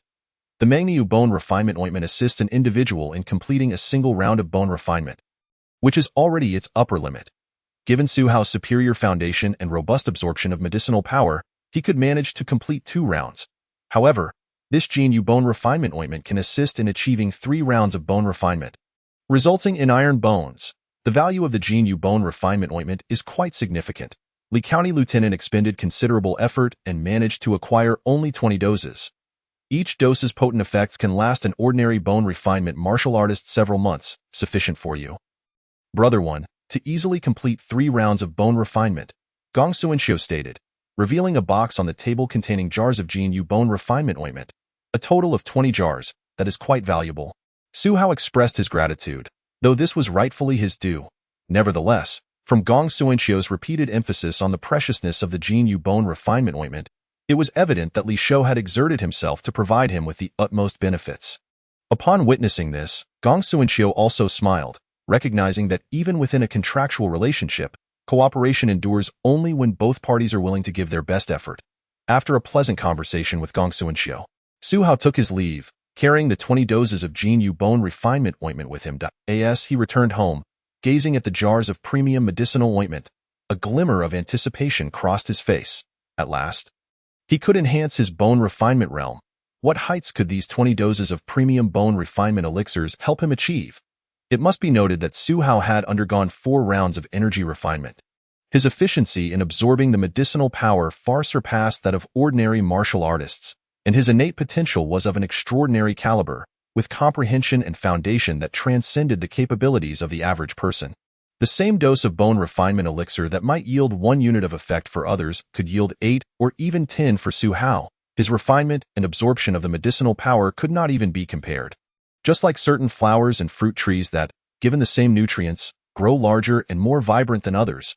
After practicing his martial arts for a while and feeling somewhat fatigued, Su Hao shed his clothing and applied the Jinyu bone refinement ointment generously to his body, which eagerly absorbed the medicinal power. As Su Hao circulated his qi, his body became akin to a furnace, refining the medicinal power of the Jinyu bone refinement ointment thoroughly, infusing it into his bones as the purest energy. He felt a tingling sensation in his bones, evidence of visible growth. Truly, it is the finest bone refinement elixir. This potency exceeds that of the Mengniu bone refinement ointment by more than 10-fold. At this rate, I could complete 3 rounds of bone refinement within a month or 2. Su Hao's eyes gleamed as he personally experienced the potency of the Jinyu bone refinement ointment.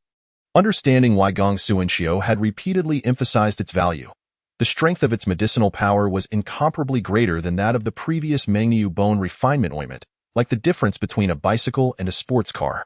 Life returned to a state of tranquility as Su Hao practiced bone refinement daily. Time passed, and a month and a half later, in a quiet chamber, Su Hao gently moved his body, the bones throughout emitting faint cracking sounds. His blood and qi flowing unobstructed, a wave of refreshing sensation enveloping him as he completed yet another round of bone refinement. With focused introspection, Su Hao saw that his bones exhibited a distinctly metallic hue. Larger, heavier, and more resilient than those of an ordinary person, possessing an indestructible quality. With every casual punch, he could feel a surge of overwhelming power coursing through him. 3 rounds of bone refinement. It is accomplished. Su Hao could not help but smile brightly. With his solid foundation and extraordinary potential, coupled with the premium bone refinement elixirs, he had completed 3 rounds of bone refinement in just a month and a half, achieving the Iron Bones level. Now, if he were to unleash that previously extreme strike, it would no longer pose a risk to his own bones. He had used only a little over 3 doses of the Jinyu bone refinement ointment and felt he still had room for improvement. Perhaps if he refined the remaining Jinyu bone refinement ointment entirely, it would elevate his bone refinement realm even further. Su Hao's heart brimmed with anticipation. His efficiency in absorbing medicinal power was exceedingly rapid. Each dose of Jinyu bone refinement ointment could sustain an ordinary bone refinement martial artist for several months. Yet Su Hao had refined over 3 doses in just a month and a half. He felt he had yet to reach his limit. I should rest for now. Tomorrow, I must return to the blacksmithing forge. Su Hao stretched lazily, and after completing his morning routine, he collapsed into a deep slumber. The following evening, as was his custom, Su Hao finished his tasks punctually and prepared to return home after sealing the furnace. "Hao, come with me for a moment," a towering man in the forge called out to him. It was Su Haijin, the proprietor of the blacksmith shop. Though puzzled by Su Haijin's summons, Su Hao nodded and followed him into a quiet chamber within the shop. Inside, Su Haijin turned to Su Hao and inquired, "Are you aware of how to forge a top-tier weapon?"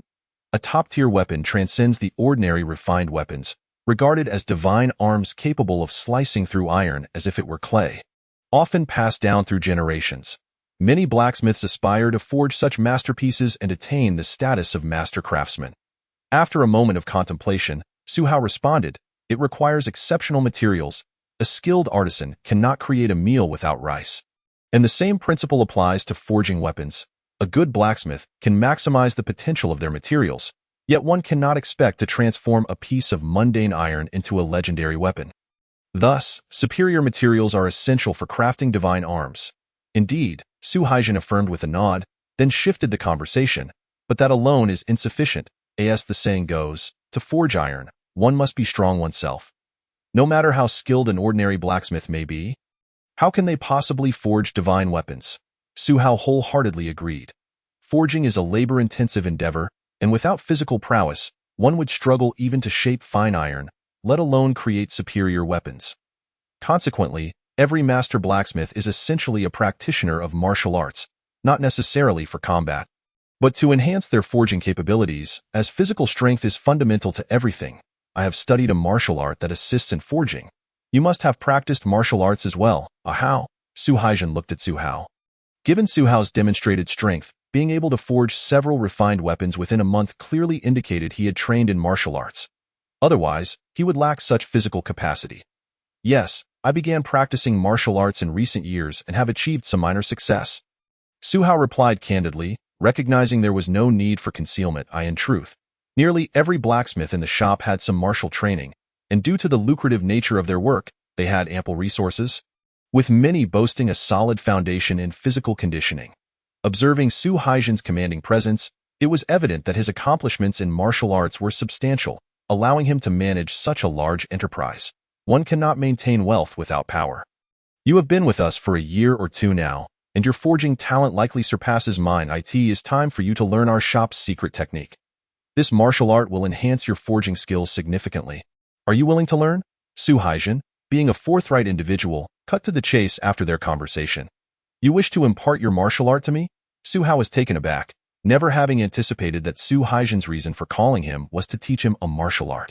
Given Su Haijin's serious demeanor, this technique must be quite extraordinary, far from the commonplace. The golden melting hand. The ability to melt gold and iron. I am eager to learn, Su Hao replied without hesitation, recognizing that acquiring additional skills would only serve to benefit him. Moreover, it seemed this martial art was indeed remarkable, and he was curious to discover its nature. Upon Su Hao's agreement, Su Haijin wasted no time and declared, "Our Su family has relied on blacksmithing for generations, and we have inherited a martial art known as the Golden Melting Hand." With that, Su Haijin grasped a long sword from the table, holding it by its blade without fear of injury. To Su Hao's astonishment, Su Haijin's palm gleamed with a metallic sheen, rendering the blade incapable of cutting into his flesh, while an intense heat radiated from his hand, distorting the air around them. The temperature emanating from Su Haijin's palm was even greater than that within a furnace. Under this searing heat, the finely crafted sword gradually melted into a puddle of molten iron, sizzling as it fell to the ground. Leaving the surface charred black, impressive, Su Hao could not help but gaze in astonishment at the spectacle before him. The ability to generate such intense heat with one's bare hands.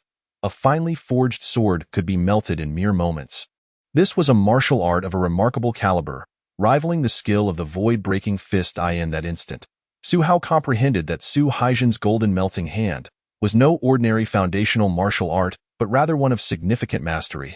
As the heat from Su Haijin's palm began to dissipate, he explained, "The golden melting hand is a lower-tier martial art characterized by its ability to harden the hands to the point of being impervious to blades. While also emitting intense heat, it excels at melting metals, even rare materials resistant to flames. With sufficient mastery, one can dissolve them into molten form. This technique has been employed by our Su family to assist in forging. But it is also a martial art with considerable offensive capability. In battle, the searing energy can incinerate flesh, tendons, and even internal organs, making it extraordinarily lethal." Su Haijin clenched his fist. The golden melting hand, when perfected, grants hands as hard as iron, allowing one to strike against swords and axes without fear of being burned, and the heat generated during attacks is boundless. Su Master, this martial art must be exceedingly rare and profound. Is it truly wise to impart it to me? Su Hao hesitated, fully aware that martial arts of such caliber were precious, coveted by esteemed families, and difficult for even their own kin to learn. Yet Su Haijin had chosen to directly teach him. Su Haijin laughed heartily. "What do I lose by passing it to you? Moreover, with your enhanced forging skills, you can craft even more divine weapons for our shop, possibly becoming its hallmark in the future." Su Haijin had indeed considered this decision carefully. First, Su Hao's character was unblemished. Since joining the blacksmith shop, he had been diligent and honest. Second, Su Hao's evident talent in forging had endeared him to Su Haijin, who believed that with the golden melting hand, Su Hao's achievements in forging could soar, potentially positioning him as a master craftsman. Thus, it was not until Su Hao had been with the blacksmith shop for over a year that Su Haijin decided to teach him the golden melting hand. "I will strive to learn," Su Hao replied, touched by the gesture, nodding earnestly. Though he had encountered many ruthless individuals in this world, there were also noble souls, like Zhao Tai of the Zhao family blacksmith shop and Su Haijin before him. "Good, then apply yourself diligently. The golden melting hand is notoriously difficult to master. Given your forging talent, your comprehension and foundation should be commendable. With hard work, you should achieve significant progress within 10 years. Su Haijin smiled, confident that Su Hao, having reached such a level in forging at his young age, possessed both talent and perseverance. He believed that Su Hao would undoubtedly achieve success in mastering the golden melting hand. But it would require time. In the days that followed, Su Haijin taught Su Hao the golden melting hand daily. To Su Haijin's astonishment, Su Hao's comprehension was extraordinarily rapid. Nearly after a single explanation, he grasped the technique. Su Haijin, however, remained unaware that Su Hao's proficiency in martial arts was exceptional, having even defeated a practitioner of the easy muscle technique, Shi Taizhan. Clang, clang, clang. At the forge, Su Hao wielded a hammer, striking at the iron ore before him. Bare-chested, his muscles were finely sculpted, and with each strike, sparks flew. Upon closer inspection, a faint metallic sheen adorned Su Hao's palms. Even when sparks landed on him, there was no pain. Moreover, with every strike, he could feel the transformation of the iron, allowing him to forge with greater precision and efficiency. Golden Melting Hand, Beginner. On Su Hao's attribute panel, the golden melting hand had manifested within just 2 or 3 days. It is worth noting that the golden melting hand is a lower-tier martial art, incomparable to foundational techniques. For ordinary martial artists, it would typically take a year or more of dedicated practice to reach the beginner level. Yet Su Hao achieved this in a mere 2 or 3 days, truly remarkable speed. This golden melting hand is quite exceptional. With its power coursing through his hands, they become as hard as iron, capable of transforming energy and vitality into intense heat. Should he reach a higher level of mastery, combined with his solid foundational skills, his hands would rival divine weapons. As Su Hao continued to forge weapons, he actively circulated his energy through his hands, honing the golden melting hand. This technique could be practiced during the forging process, utilizing the recoil from strikes to advance his training, effectively doubling his time spent learning. In no more than 3 or 4 months, he would master the golden melting hand. Su Hao was filled with vigor, his eyes reflecting the flickering flames of the forge. If Su Haijin were to discover Su Hao's progress, he would undoubtedly be astounded and incredulous. Most individuals, even those as talented and perceptive as Su Haijin or Shi Taizhan, would require considerable time to achieve mastery of a lower-tier martial art. Yet, Su Hao had mastered the void-breaking fist within 6 months and was now on track to complete the golden melting hand in merely 3 or 4 months. This was undoubtedly a result of Su Hao's burgeoning potential, as he had crossed into the realm of extraordinary talent, with both his foundation and comprehension continuously improving. Su Hao's life was pleasantly serene. Every day, he diligently forged weapons while honing the golden melting hand. Before returning home to sleep, he applied a bone-strengthening ointment, ensuring each day was fulfilling and productive. Although the monotonous days may appear somewhat dull to outsiders, each passing day brings a sense of personal progress that Su Hao relishes. Ignoring the distractions of the outside world, he quietly accumulates his foundation, patiently awaiting his transformation. Chapter 53. Glazed Jade Bones. The pinnacle of bone forging. As time flows by, nearly 4 months have elapsed since the fierce battle with Shi Taizhan. The winter season is once again upon us, and the weather has gradually turned colder. Yet within the forge, a vibrant atmosphere prevails, with the crisp sounds of forging resonating daily in Su Hao's exclusive forging chamber. An astonishing scene unfolds. Before the furnace, Su Hao holds a piece of finely wrought iron, and his palm glows a fiery red, reminiscent of a heated iron brand, radiating intense heat that warps the air surrounding his hand. The already warm forge becomes even hotter due to the high temperature emanating from Su Hao's melting gold hand, making it so that anyone who enters would be drenched in sweat. The refined iron, which normally requires time to melt, gradually liquefies into molten iron between Su Hao's fingers, cascading into the mold for forging weapons, steadily filling it up. Should Su Huanjin witness this spectacle, he would undoubtedly be left astounded, for Su Hao's melting gold hand has evidently reached perfection. Melting gold hand, perfection, potential, 56 points, exceptional talent. Amidst his forging, Su Hao takes a moment to glance at his attribute panel, noting that his melting gold hand has attained perfection. This once inferior martial art has progressed from novice to master, resulting in a remarkable increase of 10 points in potential, soaring from 46 to 56. In terms of close-range lethality, the melting gold hand surpasses the void-breaking divine fist, rendering it virtually indestructible. When combined, The two techniques can unleash a powerful and searing fist strike capable of not only overpowering adversaries but also incinerating their muscles, bones, and internal organs. Even a master like Shi Taizhan, who has cultivated formidable protective skills, would be severely injured by a direct hit. Clenching his fist, Su Hao feels the searing power coursing through his fingers, a force so potent that it fills him with satisfaction. The void-breaking divine fist excels in delivering long-range strikes, while the melting gold hand boasts unparalleled destructive capability. Merging these two distinct abilities creates an unstoppable force. Each perfected martial art contributes significantly to his understanding and mastery of strength, and with further practice, he may achieve yet another qualitative leap in his prowess. Su Hao reflects on the deepening foundation of his martial arts knowledge. Anticipating his next transformation, after completing his tasks, he closes the furnace and returns to his residence, retrieving the golden jade bone refining ointment for his daily strengthening ritual. Over the past few months, he has nearly depleted his supply, with less than 2 jars remaining. As the medicinal properties are swiftly absorbed, Su Hao recalls that he has already completed 3 rounds of bone refinement 3 or 4 months ago. Now, as his vital energy surges, he feels the remnants of the medicine being processed, his bones seemingly breaking through a barrier, conveying an insatiable thirst for energy. Could it be that Dam Wai bone refinement level is about to break through once more? A spark of realization ignites within Su Hao. After refining his bones into iron, he had not yet reached his limit, but it now seems he is on the brink of a breakthrough. Sensing his bones yearning for energy, he disregards all else, directly consuming a jar of golden jade skin refining ointment without applying it externally. While applying the ointment would maximize its effects, consuming it directly would lead to significant waste. However, at this critical juncture, he cannot afford to be wasteful. As his vital energy surges, the medicinal properties work to temper his bones, which, already as resilient as iron, undergo further transformation. The surface of his bones gradually becomes enveloped in a layer of silvery, jade-like sheen. As dawn breaks, the transformation of his bones reaches its conclusion.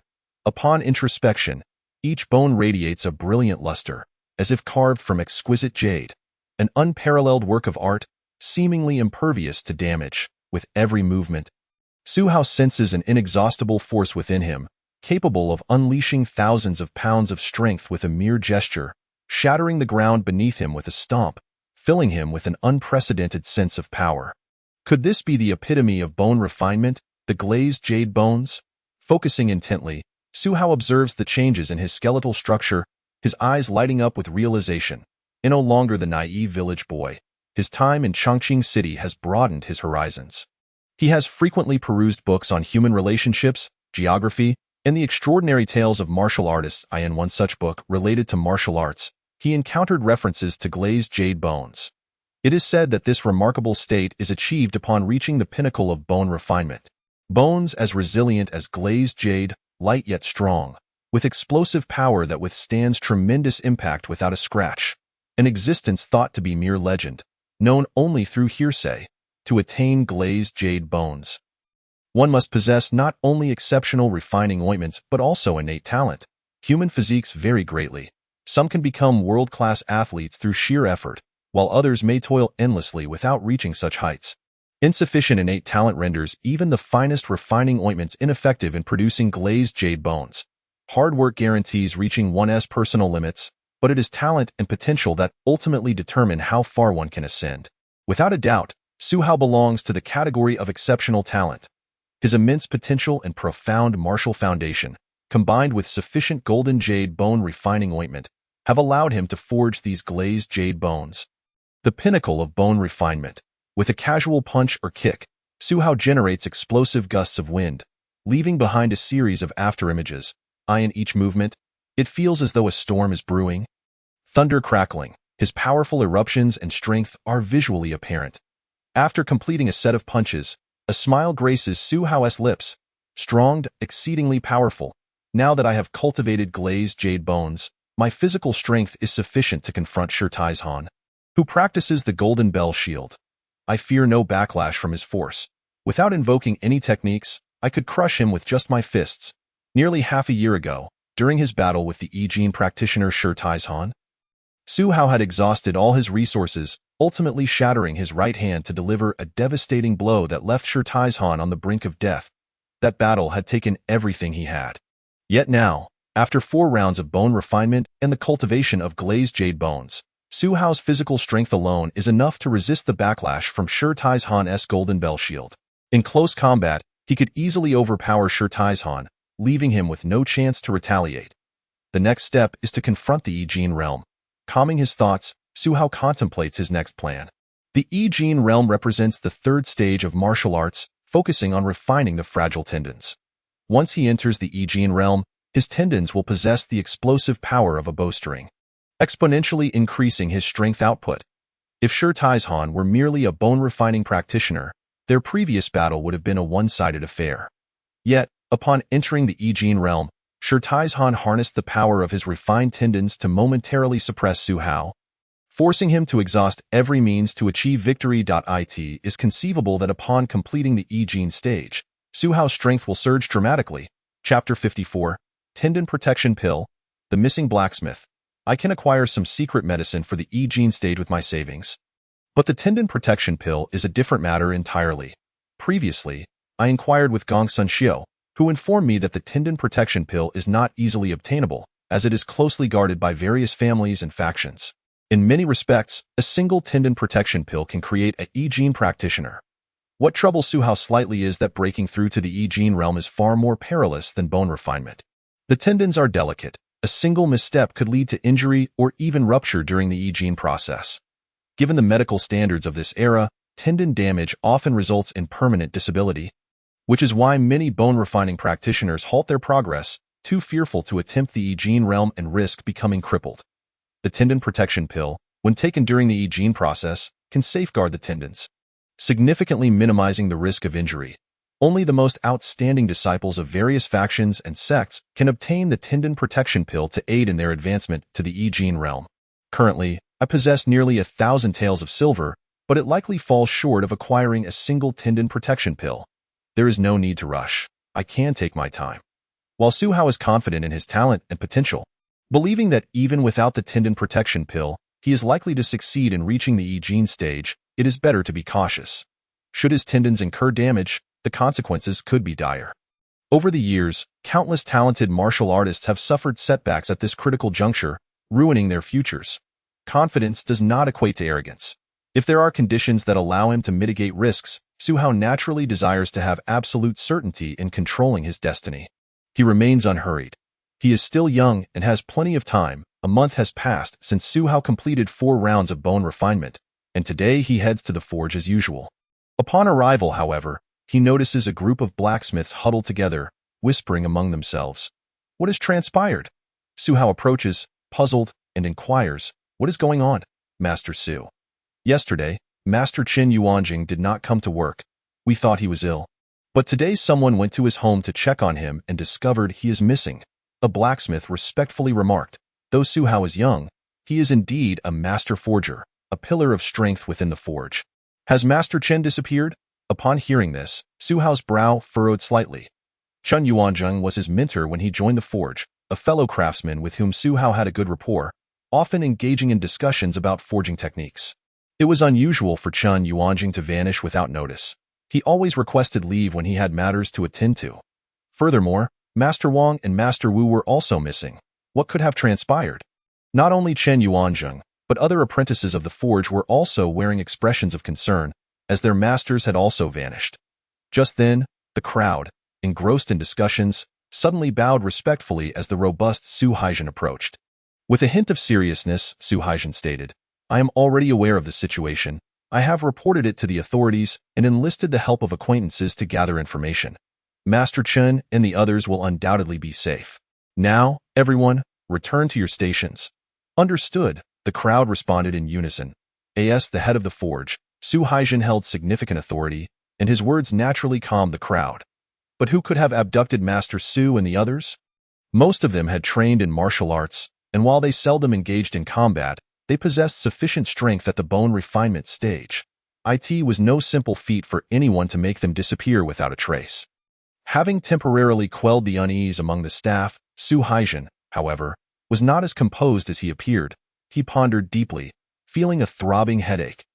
There was no doubt that the simultaneous disappearance of several forgers was not mere coincidence. It was the result of some clandestine scheme. The ability to make 3 bone refinement practitioners vanish without a trace was not the work of ordinary individuals. Su Haijin could only mobilize all available resources to investigate. Had the forge offended someone? As Su Hao proceeded to the smithy to work, he contemplated the recent events. The forge had always conducted business without engaging in disputes in the nearly 2 years since he joined. Nothing significant had occurred, yet the recent disappearance of several forgers made him suspect that someone might be targeting the forge's operations. He hoped fervently that Chen Yuanjing and the others were unharmed. But without knowing the specifics, Su Hao could only wait anxiously for news. 2 days later, as night fell, Su Hao left the forge and returned home. The tranquility of the night enveloped Chongqing City, where the weary populace retired to rest, preparing for the dawn of a new day. Yet, the courtyard that night was anything but peaceful. In his simply furnished bedroom, Su Hao suddenly sensed something amiss. His eyes snapping open, a cold glint flashing within. Someone was attempting to infiltrate his home. Could it be that the same individuals responsible for Master Qin's disappearance had set their sights on him? Having undergone 4 rounds of body tempering and 4 rounds of bone refining, Su Hao's senses were exceptionally acute. He could detect the slightest disturbance within a radius of 20 paces. He perceived more than one breath lingering outside the courtyard wall. As if observing something, igniting a flicker of murderous intent within him in the days following Chen Yuanjing's disappearance, he had suspected that this group was targeting highly skilled forgers. Might they now be after him? Determined to uncover the identities of these intruders, Su Hao sprang into action, his eyes shimmering with a ghostly light in the darkness. Quickly capture that fellow named Su. The forge's master is said to be a master of the Yijian realm. But we are keeping tabs on his movements.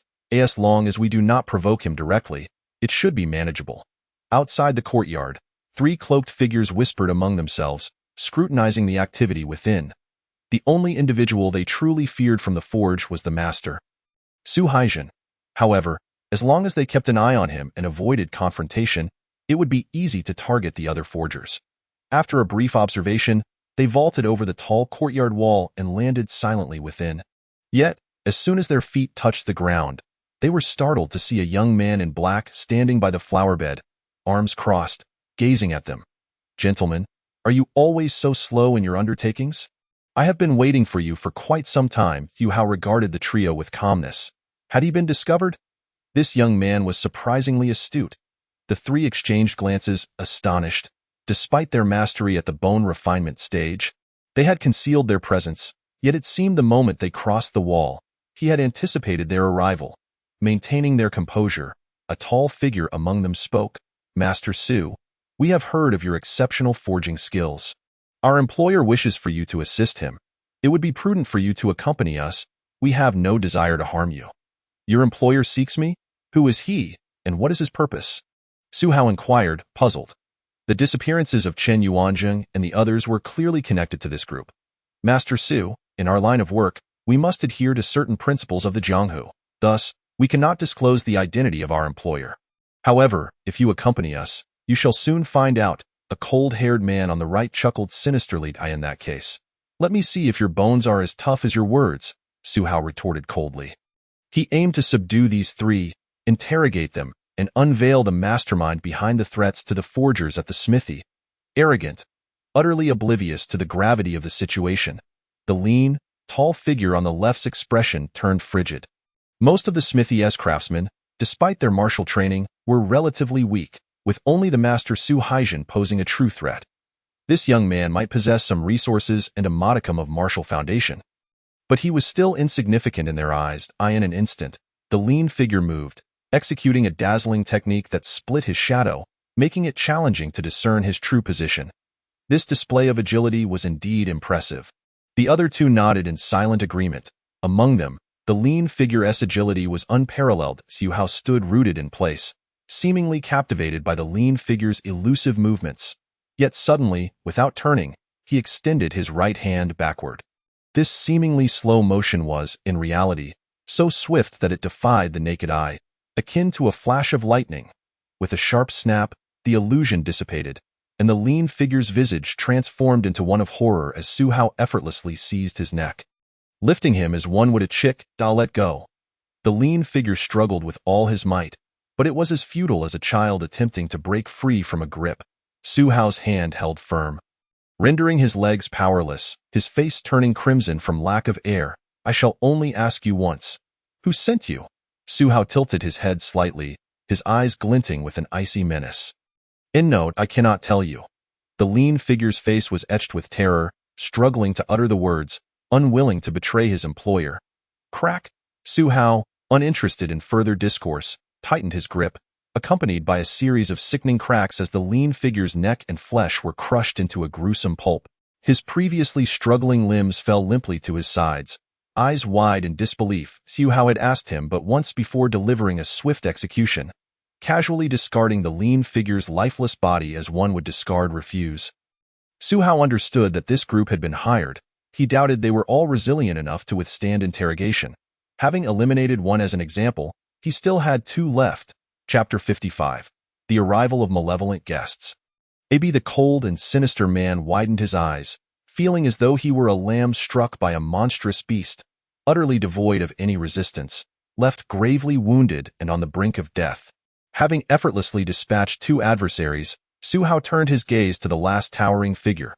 He remarked nonchalantly, "You are the last one remaining. Should you wish to remain obstinate, I assure you, your demise will not be as swift and painless as that of your 2 companions." The tall man felt a chill run down his spine. Witnessing Su Hao eliminate his comrades was akin to crushing 2 ants without a flicker of emotion. This was undoubtedly a ruthless killer with blood on his hands. How cursed wasn't he merely a skilled blacksmith? This was clearly a merciless murderer. The tall man cursed inwardly, having initially assumed this task would be straightforward. Who could have anticipated that a seemingly harmless young blacksmith harbored such terrifying prowess? Killing a master blacksmith bore no distinction from slaying an ordinary civilian. Both were extinguished with equal ease. Terrified, the tall man dared not flee, shout, or resist, sensing a dreadful aura locking onto him.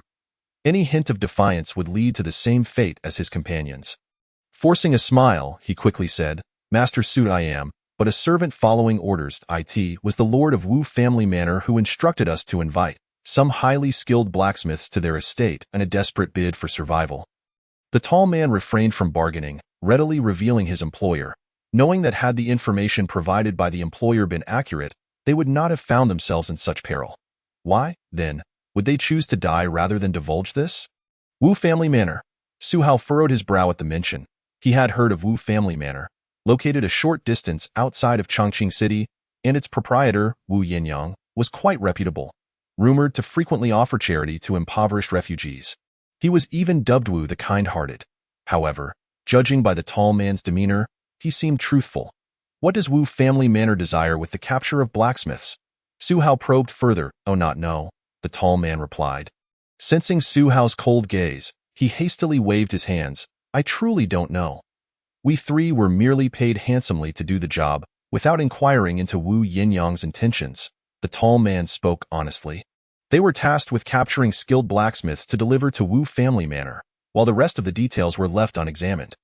The previous blacksmith had posed no threat to their lives and were likely already within the manor. They were merely mercenaries, and all the money was in his possession, 500 taels, which he offered in hopes of gaining mercy. Su Hao nodded slightly, and the tall man's heart eased. But in the next instant, without warning, Su Hao's figure flickered and appeared before the tall man. With a gentle prod of his right index and middle fingers against the man's forehead, a soft pop echoed as the tall man's brain was pierced. His eyes bulging in shock, he opened his mouth in a futile attempt to speak, but no words emerged, his body collapsing lifelessly to the ground. "Don't think I would trade my money for your life? Such navet." Gazing down at the fallen figure, Su Hao snorted disdainfully. There was no way he would spare the tall man. He rummaged through the bodies of the 3, and indeed, he found a silver note hidden within the tall man's clothing.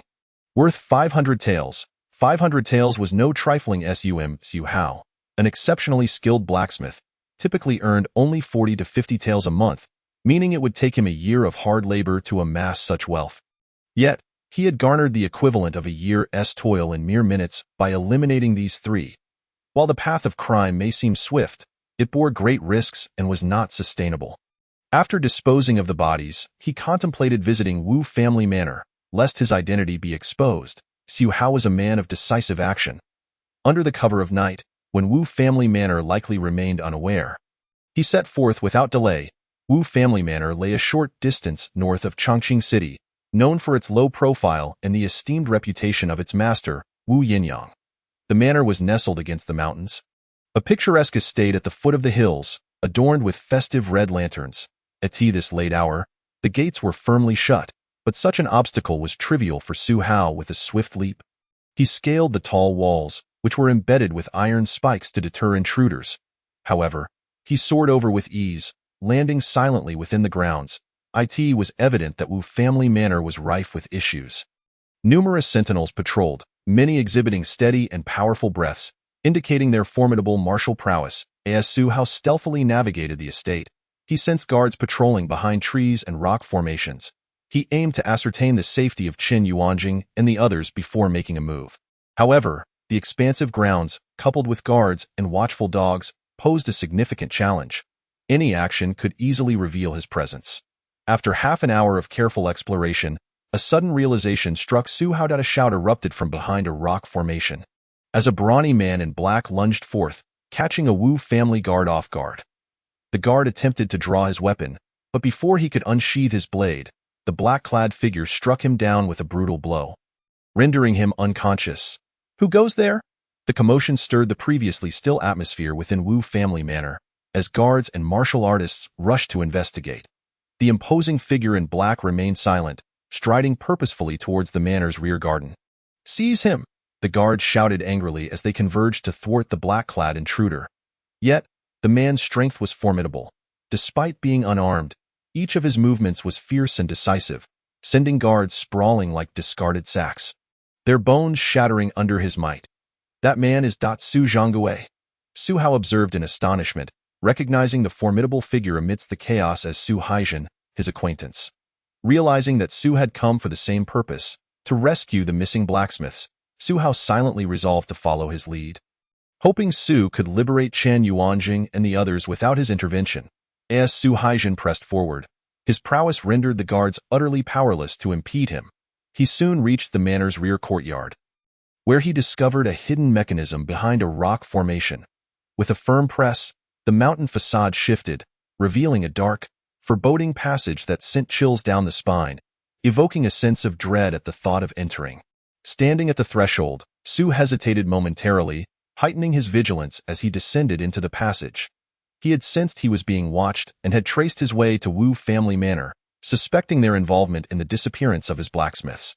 Tonight, he was determined to confront the truth, to become the master of the blacksmith shop, safeguarding its business. Su Hanjin not only possesses remarkable skills in forging, but has also dedicated considerable time to the study of martial arts. Coupled with the ancestral Hu Jinwan passed down through the Su family, he had already entered the realm of Yi Jin years ago.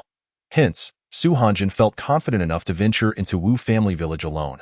Su Hao followed closely behind Su Hanjin and soon came upon a passageway, ultimately descending the staircase leading into the depths. Below the passage, there appeared to be a natural underground cavern, spacious and transformed by Wu family village into a subterranean warehouse. Illuminated by torches and lanterns affixed to the cave walls. Clang, clang, clang. From afar, Su Hao heard the resonant sounds of metal clashing deep within the cave. It seemed that Su Hanjin, who had entered the passage first, was engaged in combat with someone in the distance. In the expansive cavern, a group of martial artists was besieging Su Hanjin. "Kill him!" The martial artists, each possessing formidable strength, shouted as they swung their swords and blades at Su Hanjin. A chilling energy swirling around them. Su Hanjin, however, had already activated his melting gold hands, his palms shimmering with a metallic luster as he met their strikes head-on with his bare hands. Clang, clang. The sounds of metal colliding echoed incessantly as Su Hanjin broke the blades aimed at him with his palms, dispatching the attackers one after another. Yi Jin martial artist? It seems the one who has come is Su Hanjin, the master of the blacksmith shop. Quite intriguing. Among the assailants, one individual stood at the periphery, watching intently. This person was peculiar, clad in a heavy suit of armor that appeared ill-fitting, far too large for his frame. The armored figure had recently captured blacksmiths from the shop to assist in crafting various implements.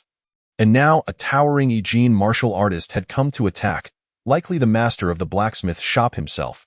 "Release the ironclad corpses," the armored figure commanded with curiosity, rather pleased than alarmed.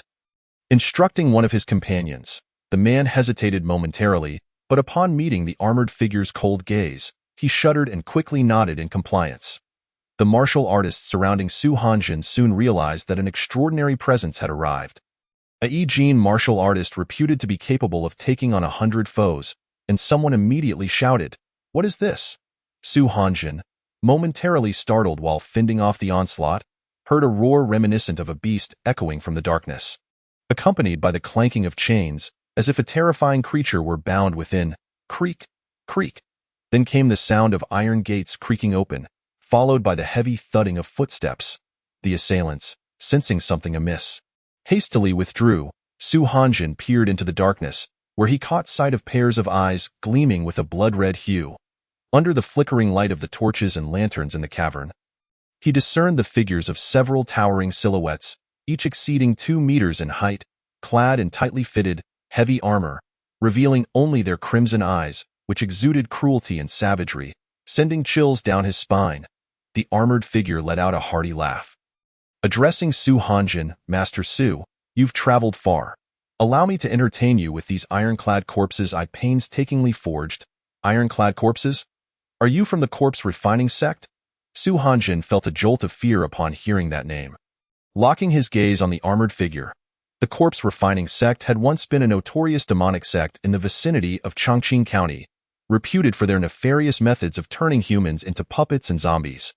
Deemed evil and abominable, which had provoked the wrath of the heavens and led to their extermination. This armored figure was likely a remnant of that sect.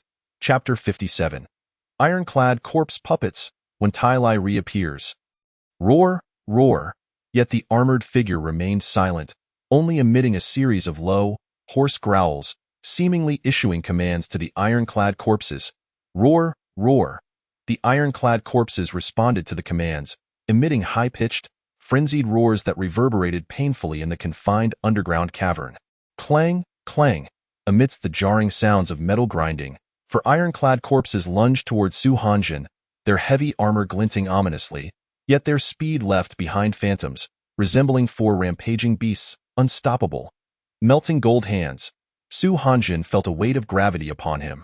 Daring not to underestimate his opponents, he mobilized his vital energy, his palms igniting with a crimson glow, exuding intense heat capable of melting gold and iron, preparing to engage with the 4 ironclad corpses. Clang, clang. As his palms collided with the hard armor, the deafening sounds of metal striking metal erupted, yet simultaneously, Su Hanjin sensed the immeasurable brute strength contained within their forms. Though he was an Aegean martial artist capable of utilizing muscle power with formidable explosive force, he found himself forced back after a single clash. These ironclad corpses possessed tremendous power, each one a paragon of raw strength, and their armor was extraordinary, far more resilient than the usual 100 refined steel armors. My melting gold hands cannot dissolve them in the short term. Su Hanjin felt a wave of despair wash over him. The melting gold hands could transform metal into liquid, but this required time. He could not instantly liquefy their armor. With no time to individually dissolve their armors, he attempted to strike them down with powerful blows, aiming to shatter their bones, yet he found it futile. Each ironclad corpse had originally been a martial artist at the bone refinement level, endured the corpse refining technique steeped in various medicinal herbs, and each was as tough as copper and iron. Even Su Hanjin's heavy strikes could not harm them. Each of these ironclad corpses is the culmination of years of my efforts, nearly equivalent to an Aegean martial artist, and I have yet to experiment with using an Aegean martial artist to refine a corpse. The armored figure's aged face bore a smug smile. He was a remnant of the corpse refining sect, having assumed a new identity as the master of Wu family village, outwardly benevolent and righteous, yet secretly practicing his dark arts on the living. These 4 ironclad corpses were his most significant creations. The earlier capture of the blacksmiths was also to forge suitable armor. Each of the 4 ironclad corpses posed a challenge that was insurmountable for an ordinary martial artist. Su Hanjin found himself besieged by 4 ferociously powerful ironclad corpses, perilously close to defeat. This is bad.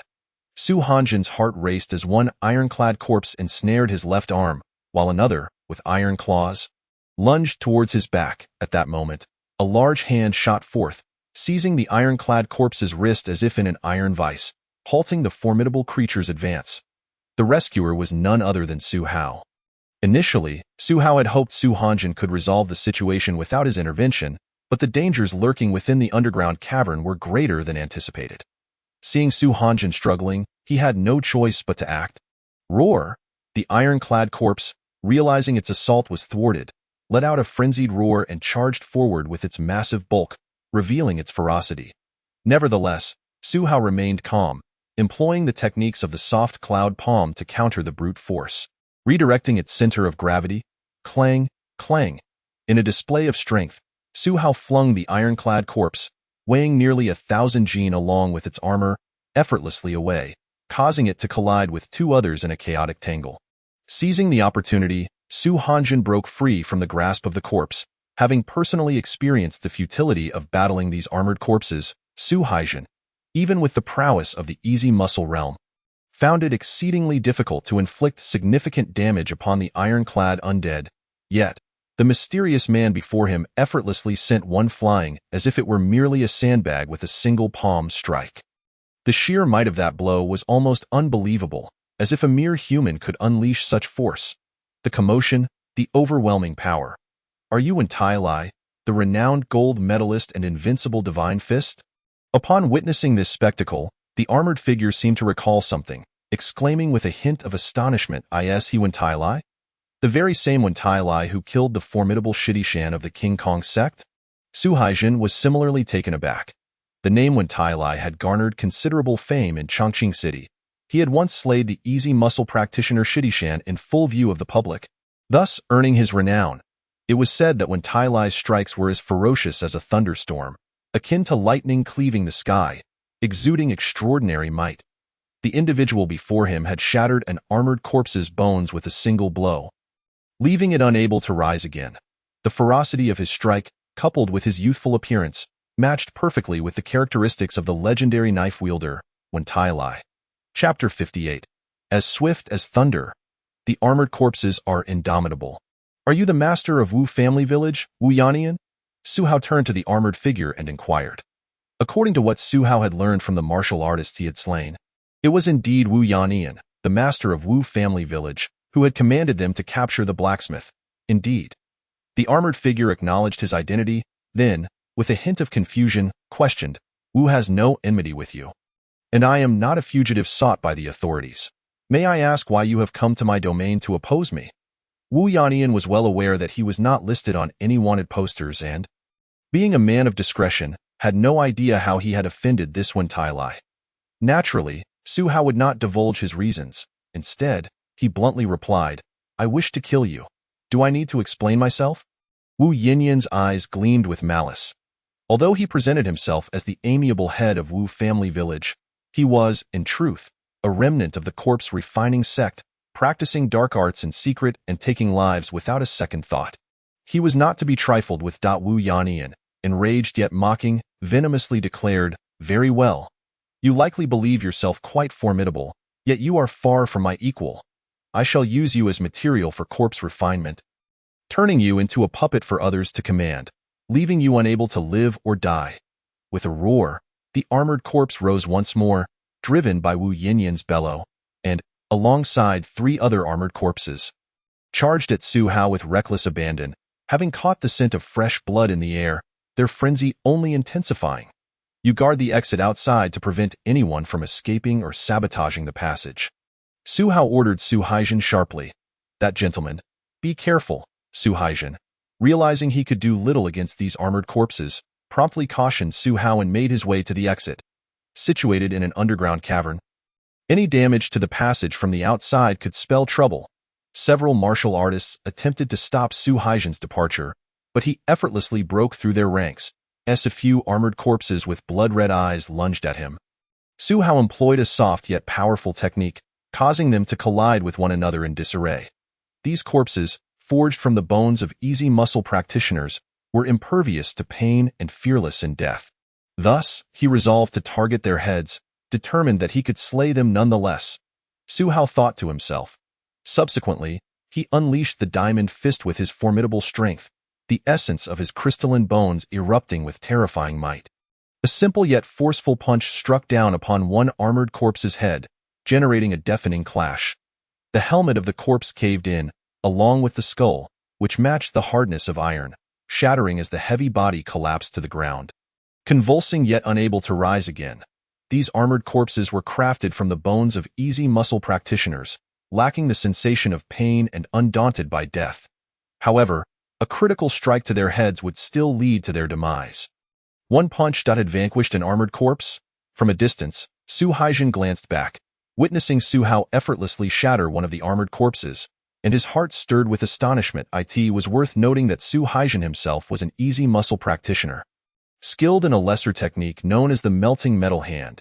Yet even at full strength, he struggled to inflict significant harm upon the armored corpses. Yet this one Tai Lai had destroyed one with a single punch?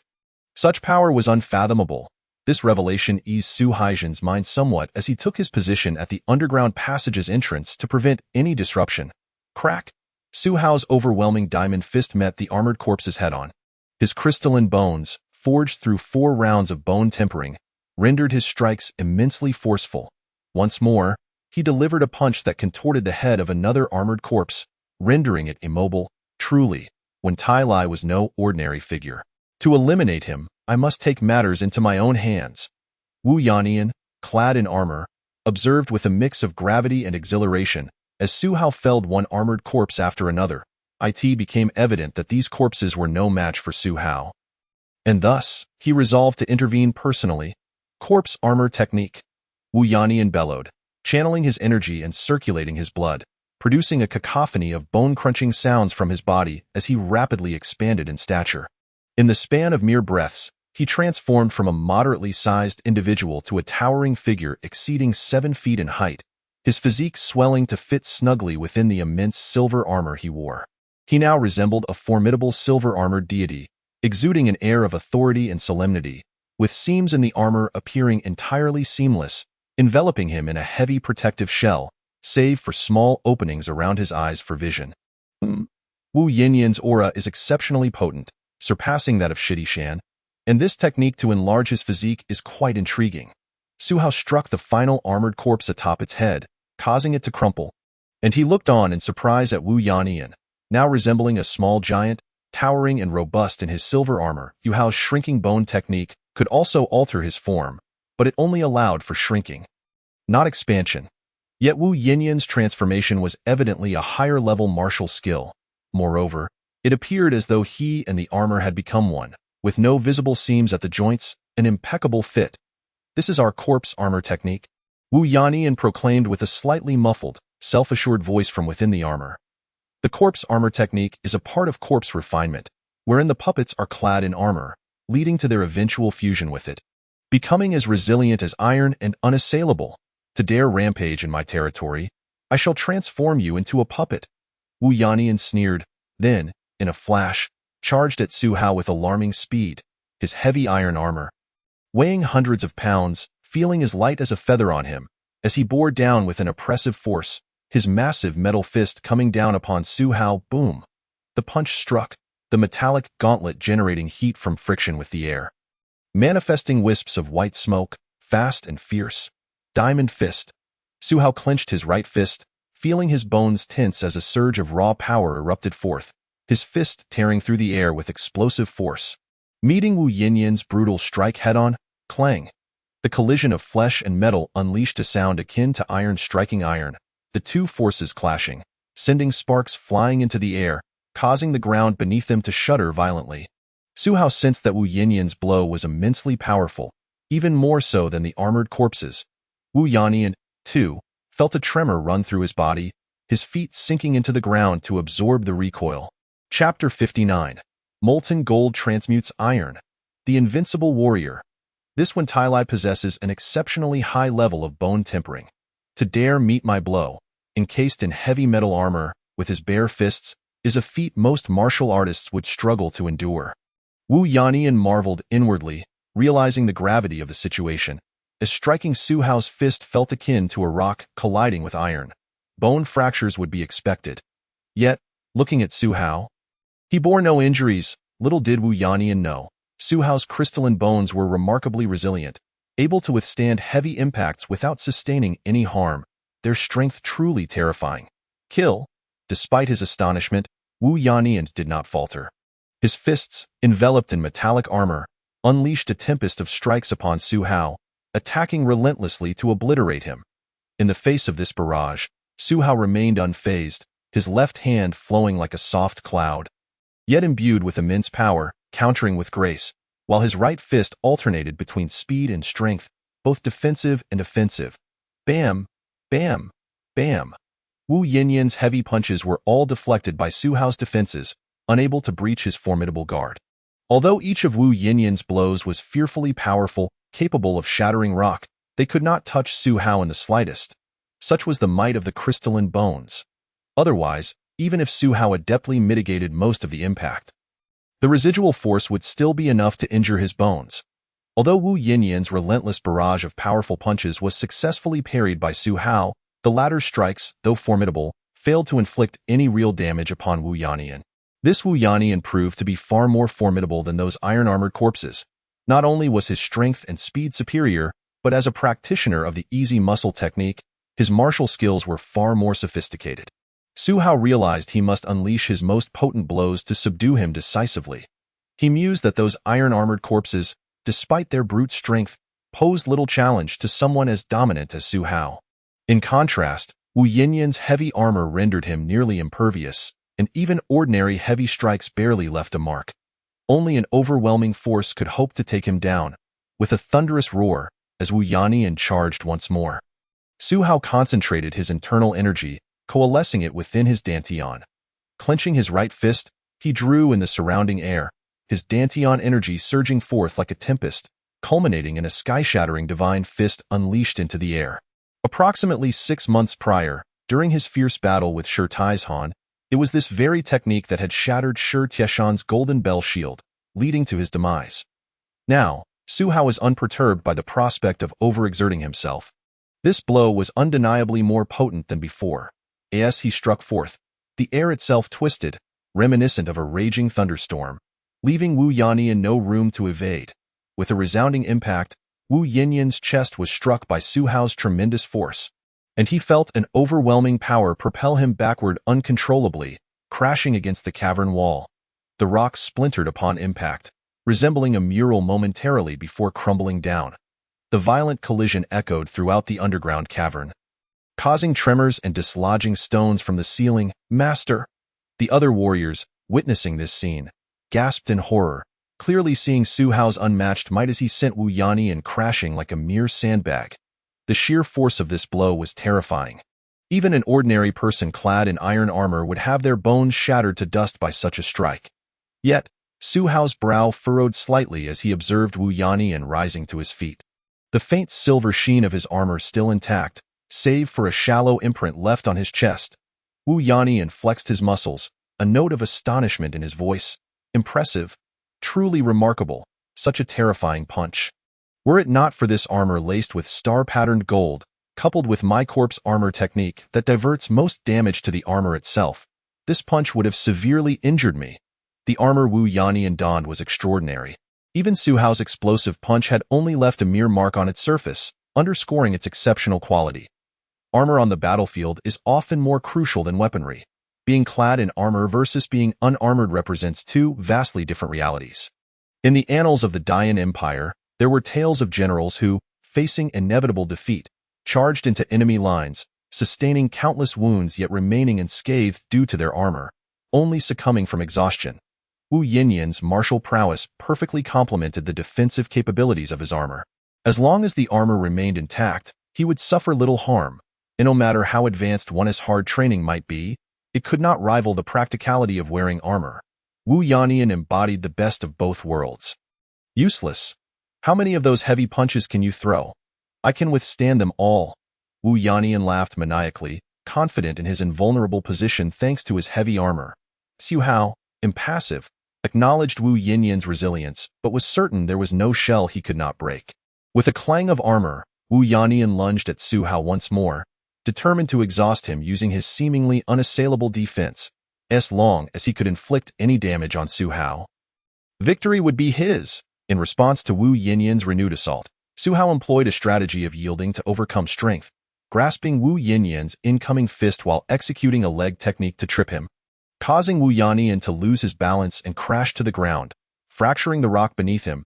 Wu Yannian, momentarily startled, had no time to regain his footing before Su Hao seized his wrist, executing a reverse hold and pressing his knee against Wu Yinyan's back, pinning him to the ground as though a constable subduing a street vendor, rendering him powerless to escape Su Hao's grip.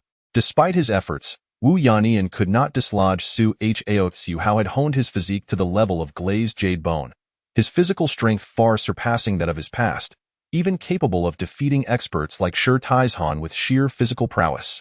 Wu Yinyan's armor fit him like a second skin, unremovable by outsiders, and Su Hao had no need to remove it. Instead, he spread his fingers wide, channeling his energy and blood, causing his palm to glow a fiery red. An intense heat radiating forth. This was the melting gold hand.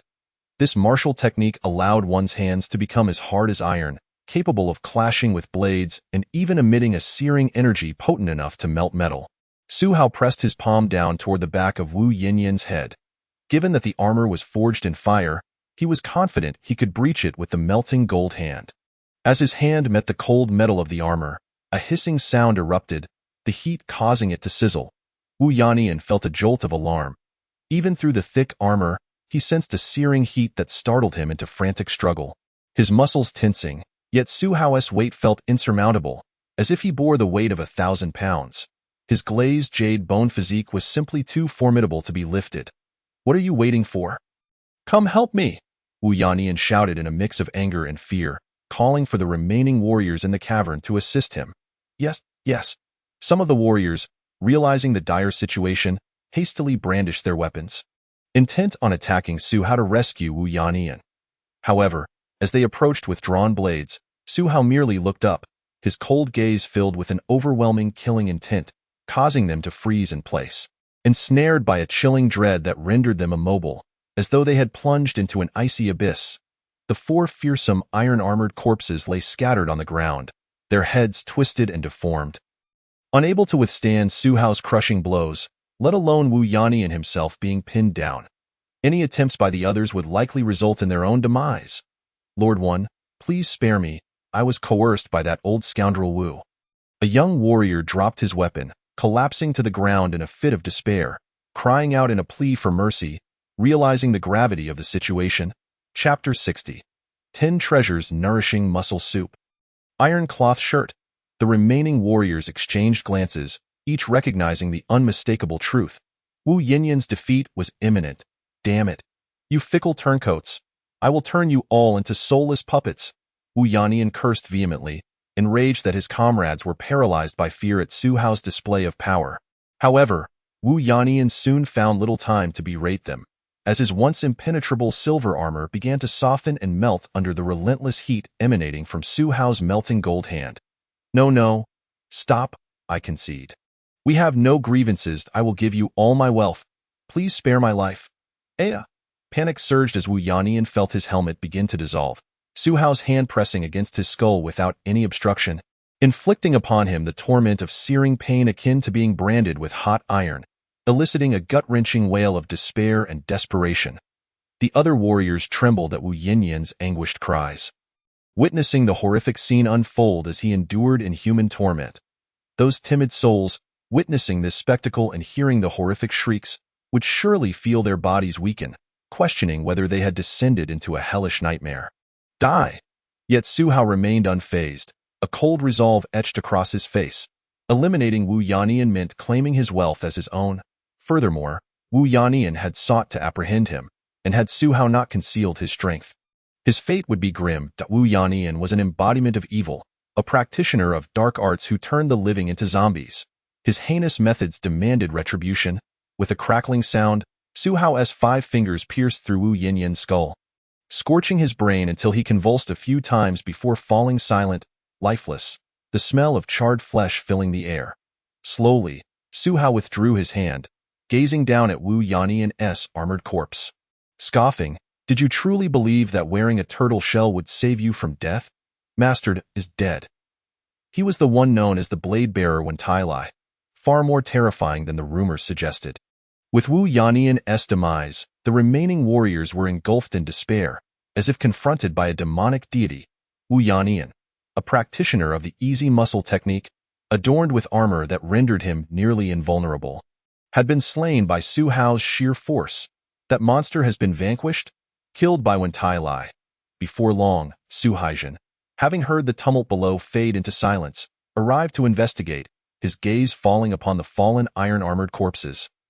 Wu Yanian and the imposing figure of Su Hao standing tall, he swallowed hard, a sense of trepidation washing over him. Su Hao, a solitary figure, single-handedly vanquished all the malevolent beings lurking within the depths of this subterranean cavern.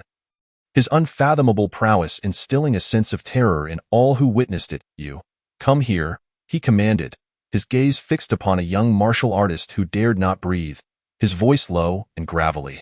"Why, yes, my lord one. What is your command?" "I shall serve without hesitation." The young warrior, suppressing his fear, hurriedly approached, a strained smile barely gracing his terrified visage. "Lead me to the treasures and valuables collected by Wu Yanian." Su Hao instructed, having already dispatched the adversary who dared to confront him, and he had not forgotten to seize the spoils of war. "Yes, of course." The warrior nodded fervently, showing no sign of dissent. "And what of the captives you have taken?" "Take me to them." Meanwhile, Su Haijin, who had not forgotten his mission of rescue, promptly seized another martial artist and demanded to be taken to the location where Wu Yanian held the prisoners. The young warrior guided Su Hao towards Wu Yanian's treasury, passing by numerous dungeons along the way. Su Hao beheld the sight of several emaciated commoners confined within the dungeons, both men and women alike. Despite Wu Yanian's outward show of benevolence, he had ensnared many innocent civilians, using them as fodder for his nefarious experiments, treating them like livestock. Master Chen and the others are unharmed. Among the captives, Su Hao spotted Chen Yuanjing and several other blacksmiths, which brought him a modicum of relief, for one of his primary objectives was to rescue these artisans. Wu Yanian had captured Chen Yuanjing and his fellow blacksmiths to forge more armor. Yet he had not taken their lives. The locked storeroom in this underground cavern served as Wu Yanian's treasury. Su Hao effortlessly broke the iron lock and, torch in hand, surveyed the interior of the storeroom. At first glance, he found a modest sum of gold and silver, totaling just over 1,000 taels. Not an extravagant amount. Wu Yanian, consumed by his own training and the significant consumption of resources for his dark experiments, had little cash to his name, but there were other valuable items within him. A prescription, he mused, spotting a scroll on a shelf. The 10 Treasures Muscle Nourishing Soup. This is a secret remedy for those practicing the muscle transformation technique. Upon skimming through the scroll, Su Hao's heart leaped with joy, his eyes shining brightly. This prescription for the muscle transformation secret remedy, the 10 Treasures Muscle Nourishing Soup, comprised 10 rare and precious herbs, known for their gentle effects, making it suitable for novices in the muscle transformation practice. Wu Yanian himself was a practitioner of this technique, and possessing such a prescription was of immense value to Su Hao. But the treasures did not end there. He also discovered numerous martial arts manuals on the shelf. Though most were rudimentary techniques that held little use for Su Hao at his current level, 2 particular manuals, placed together, piqued his interest greatly. Point 1 bore the title Corpse Refinement Technique, and as Su Hao flipped through its pages, he frowned slightly.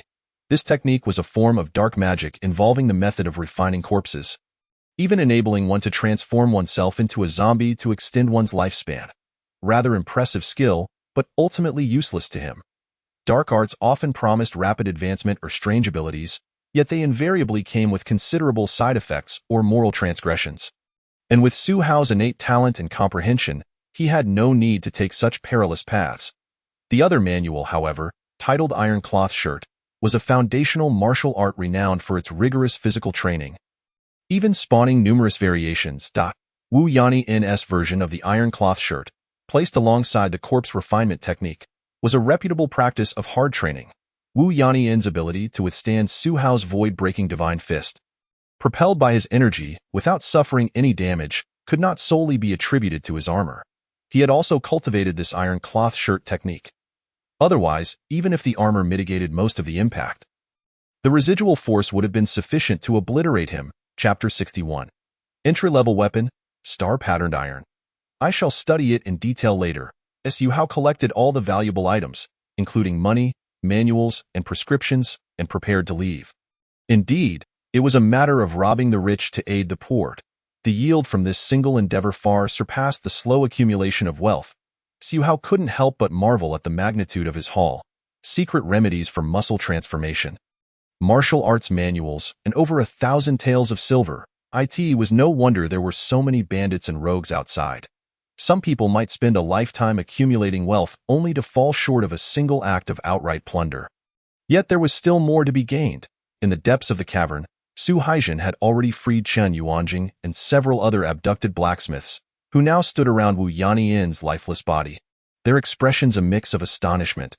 "Thank you, Lord One, for saving our lives." Upon seeing Su Hao's arrival, Chen Yuanjing and the others bowed deeply, expressing their gratitude. They were aware that it was this one Tai Lai who had slain Wu Yanyin. Otherwise, even Su Haijin might have perished here. "I came solely to kill Wu Yanyin," Su Hao replied, maintaining an outwardly calm and aloof demeanor. Su Haijin then clasped his hands in respect. "Hero One, might we claim the armor worn by this fiend?" Su Hao glanced at him. Wu Yanyin's armor was extraordinary, having withstood the force of Su Hao's void-breaking divine fist without sustaining damage. Its value was undoubtedly considerable. "Please, do not misunderstand. I am Su Haijin, the owner of the blacksmith shop. You saved our people, and I have no way to repay you. Based on my observations, this armor is likely mixed with star-patterned iron. I can refine it and potentially forge it into a weapon, an entry-level weapon," Su Haijin hurriedly explained, anxious that Su Hao might think he sought to claim the spoils for himself. Star-patterned iron and entry-level weapon. Su Hao's eyes flickered with interest. He was well-versed in craftsmanship and had indeed heard of star-patterned iron. This rare metal, when mixed into weaponry, could render them exceptionally sharp, while in armor, it could enhance durability, making it one of the primary materials for crafting entry-level weapons. Of course, merely having star-patterned iron was insufficient. Other rare metals were also needed for forging, but it was the main material and the most valuable. "Our blacksmith shop is willing to devote our utmost efforts to forge a suitable weapon for you, Hero One, as a token of gratitude." Su Haijin spoke sincerely. Su Hao had aided them, and in return, Su Haijin offered to help forge a weapon of potentially entry-level quality. A divine weapon could significantly enhance a martial artist's combat effectiveness. Entry-level weapons were often regarded as heirlooms, with many renowned legendary weapons being of this grade. "Very well, then this armor shall be entrusted to your blacksmith shop." After a moment of contemplation, Su Hao nodded in agreement. "However, I have one more request for you, Master Su." "Please, speak." Su Haijin responded immediately. "If your blacksmith shop successfully forges an entry-level weapon, I would like to request your assistance in exchanging this weapon for a muscle protection pill." Without further ado, Su Hao articulated his request. Su Haijin, being a practitioner of the muscle transformation technique, was likely to have successfully used a muscle protection pill to attain his current level. For Su Hao, an entry-level weapon and a muscle protection pill were both valuable. Yet he leaned more towards the latter. While weapons were indeed part of one's strength, he yearned to enhance his own abilities. Upon hearing this, Su Haijin was momentarily taken aback, astonished by the implication. This one Tai Lai seeks a muscle protection pill? Could it be for his own use?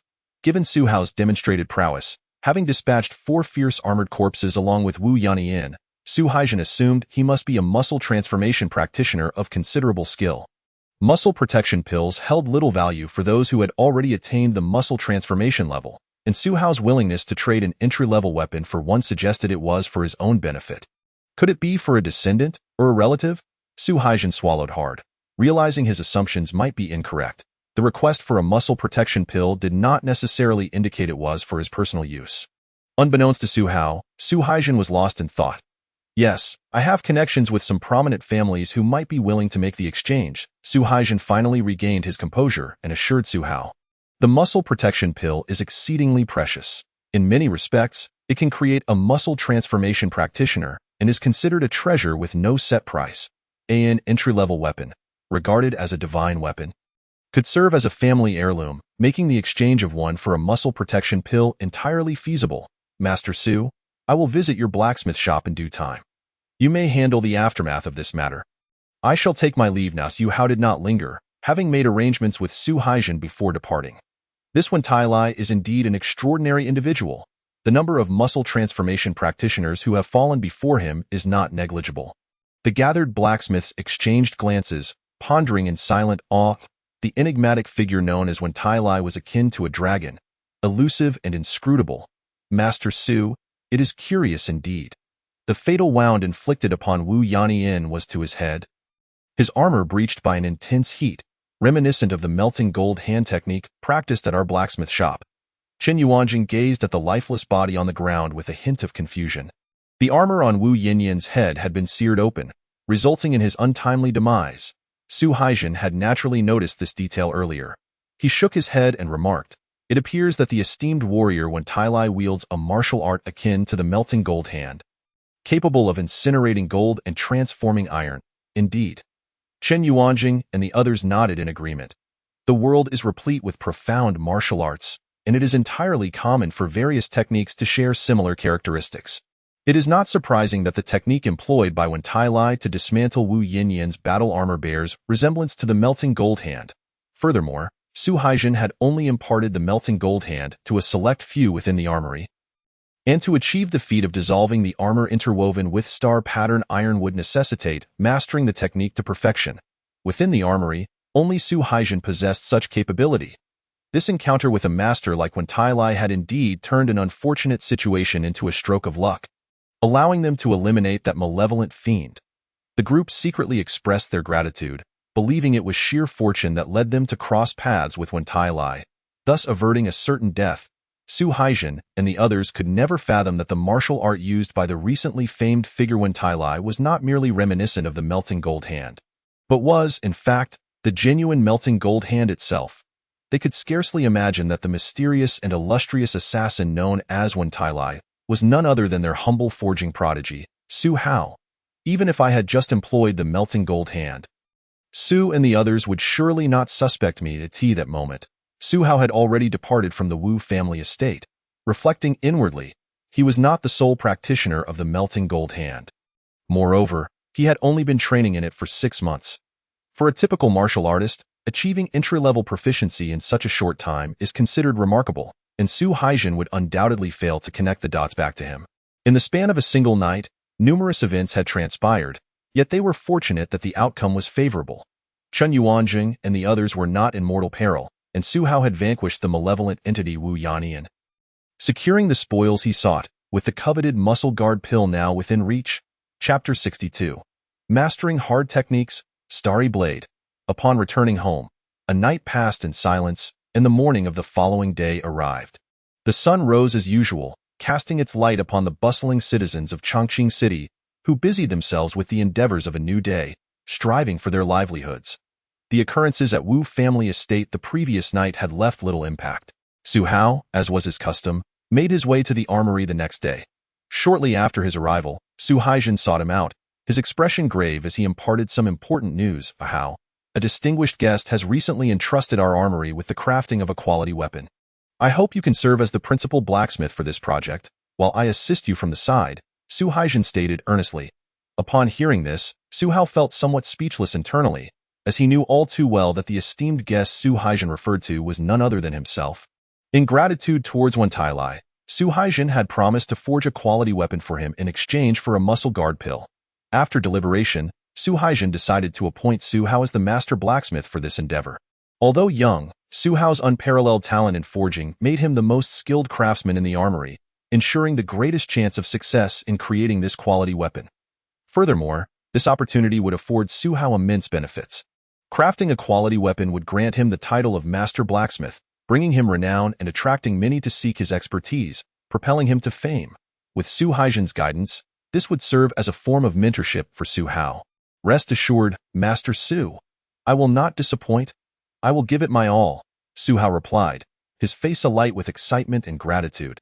He understood the importance of this weapon, as it was inherently his, meant to be forged in exchange for the coveted muscle guard pill. Very well, we shall commence preparations in due course, beginning in half a month's time, Su Haijin said, satisfied as he patted Su Hao on the shoulder. Only someone who mastered the melting gold hand could extract the star pattern iron from that armor. and it would be a considerable undertaking. While Su Hao committed to the creation of the quality weapon, he did not neglect his own training. He began procuring the necessary herbs for the 10 Treasures muscle-nourishing powder. For once he acquired the muscle guard pill, he could commence his muscle transformation. Additionally, Su Hao delved into the study of the iron cloth shirt technique he had obtained from Wu Yannian. This technique represented a lower-tier martial art. Yet it was a formidable hardening skill. The iron cloth shirt enhances one's resistance to impact. When practiced to a minor success, the skin becomes resilient as leather, impervious to most sharp blades.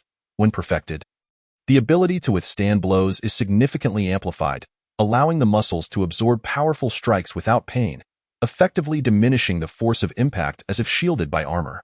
Should one achieve complete mastery of the iron cloth shirt, their strength could envelop their entire body in an instant, rendering even the flimsiest clothing impervious to harm, as if clad in impenetrable iron armor. As Su Hao perused the secrets of the iron cloth shirt, his eyes gleamed with increasing brilliance. This technique was far from ordinary. Its core essence lies in the manipulation of internal strength. This strength can be harnessed for offensive maneuvers, shattering stone with a mere fist, or for defense, rendering fragile garments as solid as iron. However, the path to mastering the iron cloth shirt is fraught with difficulty, as it necessitates the cultivation of impact resistance while honing one's defensive prowess, with a single misstep potentially resulting in injury. Adequate medicinal support is essential to promote circulation and alleviate bruising. Fortunately, for someone as gifted and with a solid martial foundation like Su Hao, practicing the iron cloth shirt posed no risk, albeit some hardship was inevitable. Su Hao dedicated several days to preparation, setting up sturdy iron posts in the training room of his residence, suspended by iron chains, resembling swinging hammers, to serve as instruments for honing his physique. Clang! In the training room, Su Hao swung his arm, sending the 1,000-pound iron post crashing down. The iron chain snapped taut, and with a powerful swing, it struck Su Hao's bare body, producing a resonant thud.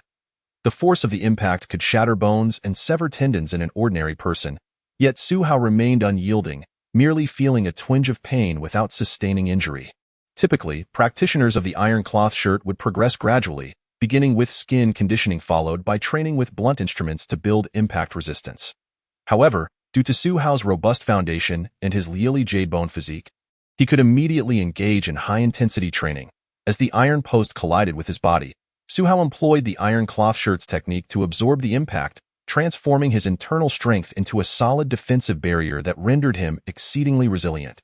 Upon reaching a certain level of proficiency, he would need to practice with blades to further enhance his resistance to sharp objects, a thought that sent chills down one's spine.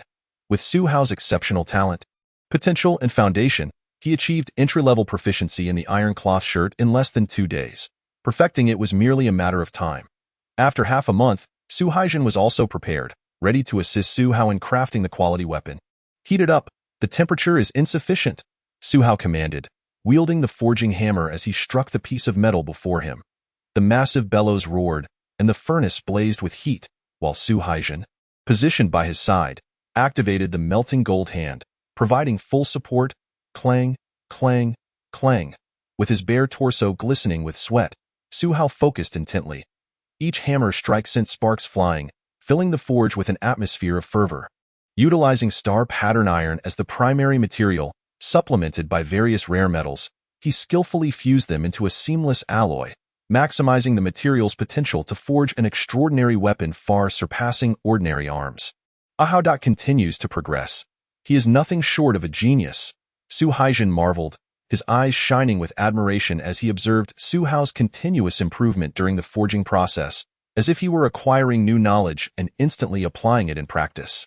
This level of talent and insight left Su Haijin in awe, affirming that he had made the right choice in appointing Su Hao as the lead blacksmith for crafting the quality weapon. The compatibility between green scale iron and star pattern iron was optimal, allowing Su Hao to unleash the full capabilities of the latter. As he worked, Su Hao indeed made continual advancements. Previously, he had forged refined weapons, but due to material limitations, achieving superior quality was his utmost limit. Now, with access to rare metals suitable for crafting quality weapons, his understanding of the forging process deepened considerably, time flowed, and the forging progressed vigorously. A month had passed. Buzz, buzz! in the forge, when Su Hao delivered the final hammer strike. The forging hammer clashed against the blade, emitting a resonant hum. In an instant, the blade shimmered with a celestial glow. Reminiscent of the stars, the other blacksmiths in the forge were momentarily blinded, their senses overwhelmed with both astonishment and delight as they fixed their gaze upon the long blade, measuring over 3 feet in length. The blade was slender, elegantly curved, yet its heft was substantial, balancing practicality and aesthetics. The entire blade gleamed with a silvery hue, adorned as if sprinkled with starlight. The weapon was complete, radiating brilliance like the stars. After several breaths, the radiant aura of the blade gradually subsided. Anyone, even those unfamiliar with weaponry, could discern that this was undoubtedly a blade capable of slicing through iron as if it were mud. An indomitable treasure. Chapter 63. Forging, Master Blacksmith, it is done. We have finally crafted a quality weapon at our armory. Within the forge, Su Hanjin and the others trembled with excitement, casting envious and reverent glances at Su Hao. The ability to personally craft a weapon of superior quality was the aspiration of every blacksmith. Even if one were to create 100 or 1,000 finely forged weapons after several years, these sharp blades would ultimately lose their luster and become mere scrap metal. In contrast, a weapon of superior quality could serve as a treasured heirloom, passed down through generations, ensuring that even after many years, the name of its creator would be remembered, their legacy enduring for a century. Amidst the astonishment and envy of the crowd, a hint of shock and peculiarity crossed Su Hao's face.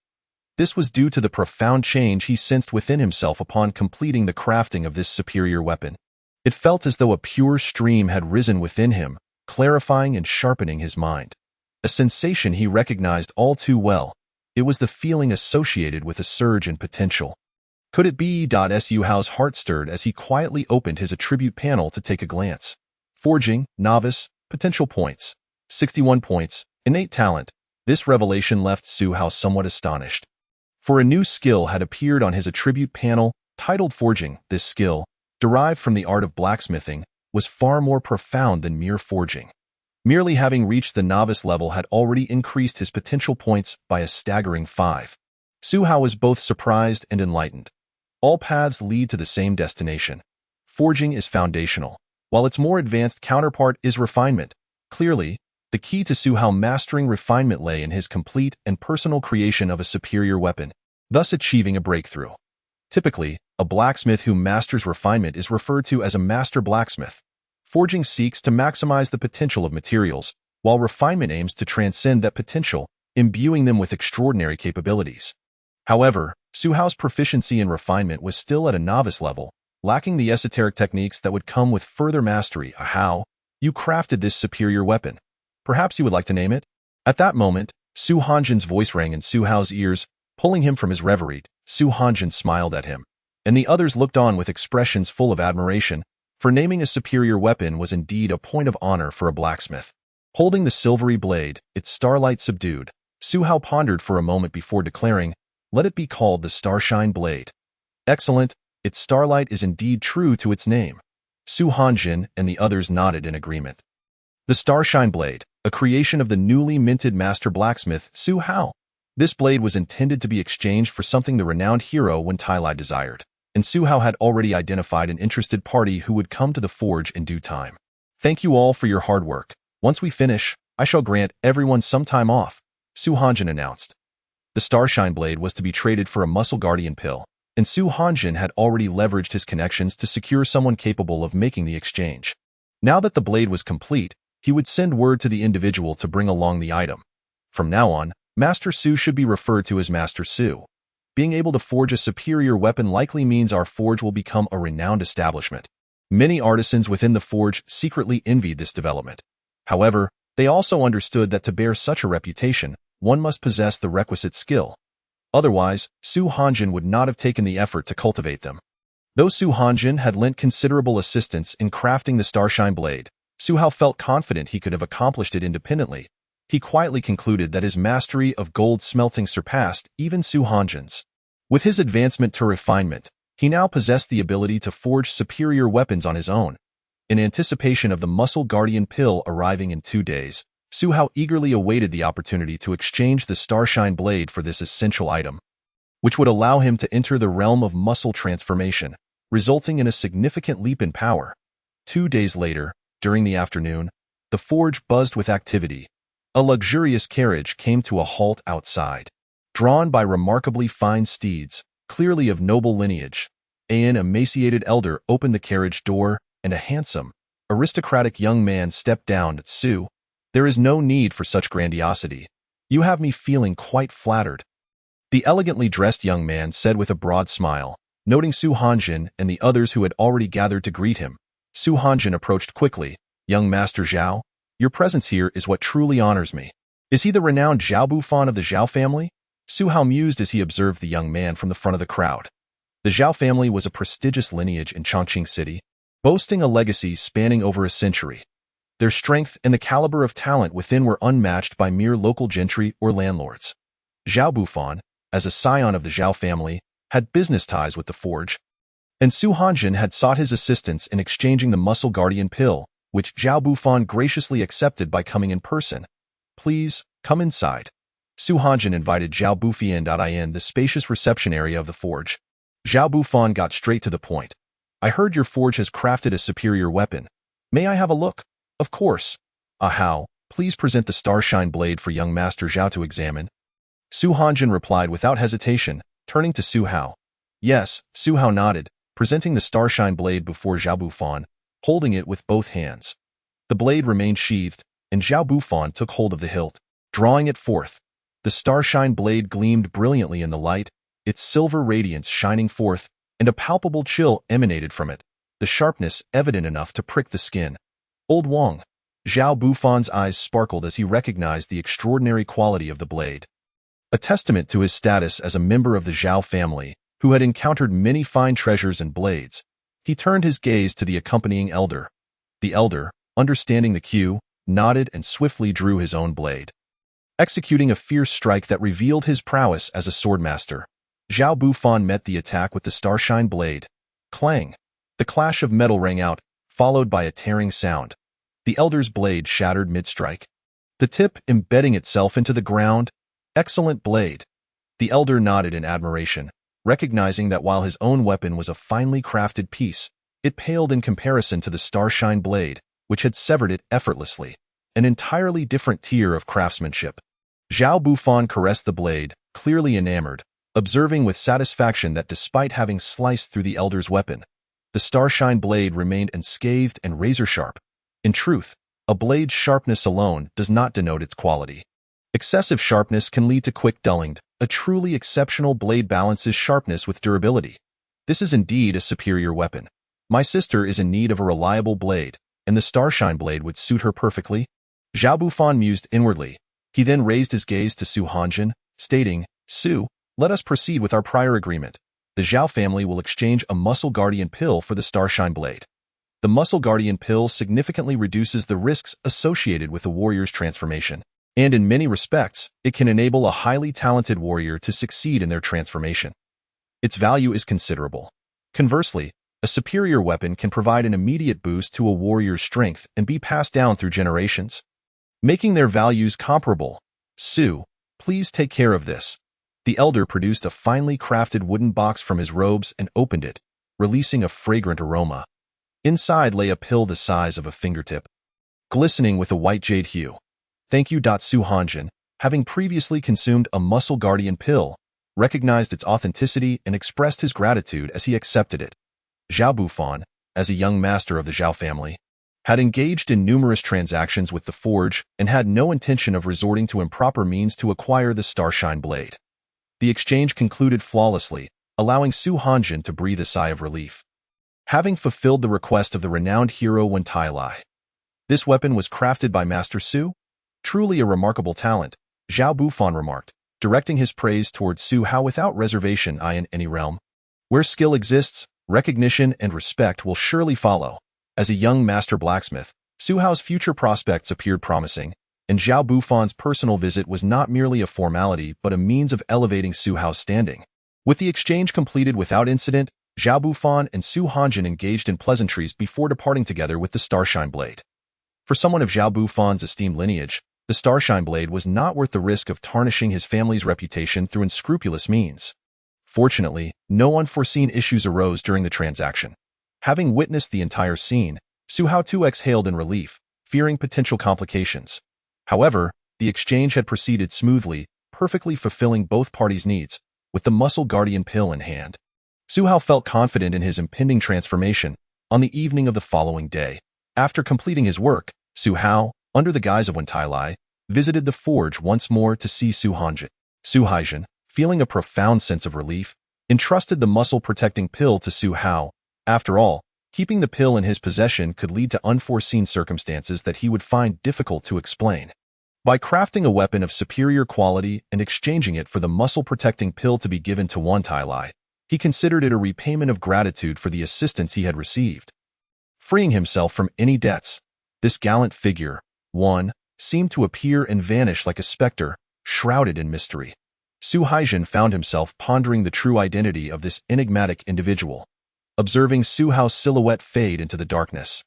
Su Haijin couldn't help but sigh inwardly. Despite Wen Tailai's youthful appearance, his martial prowess was unfathomable, and though he was merely a hired blade for the authorities, it was likely that even they were unaware of his true origins. With the muscle-protecting pill finally in hand, Su Haijin was prepared to commence his muscle transformation.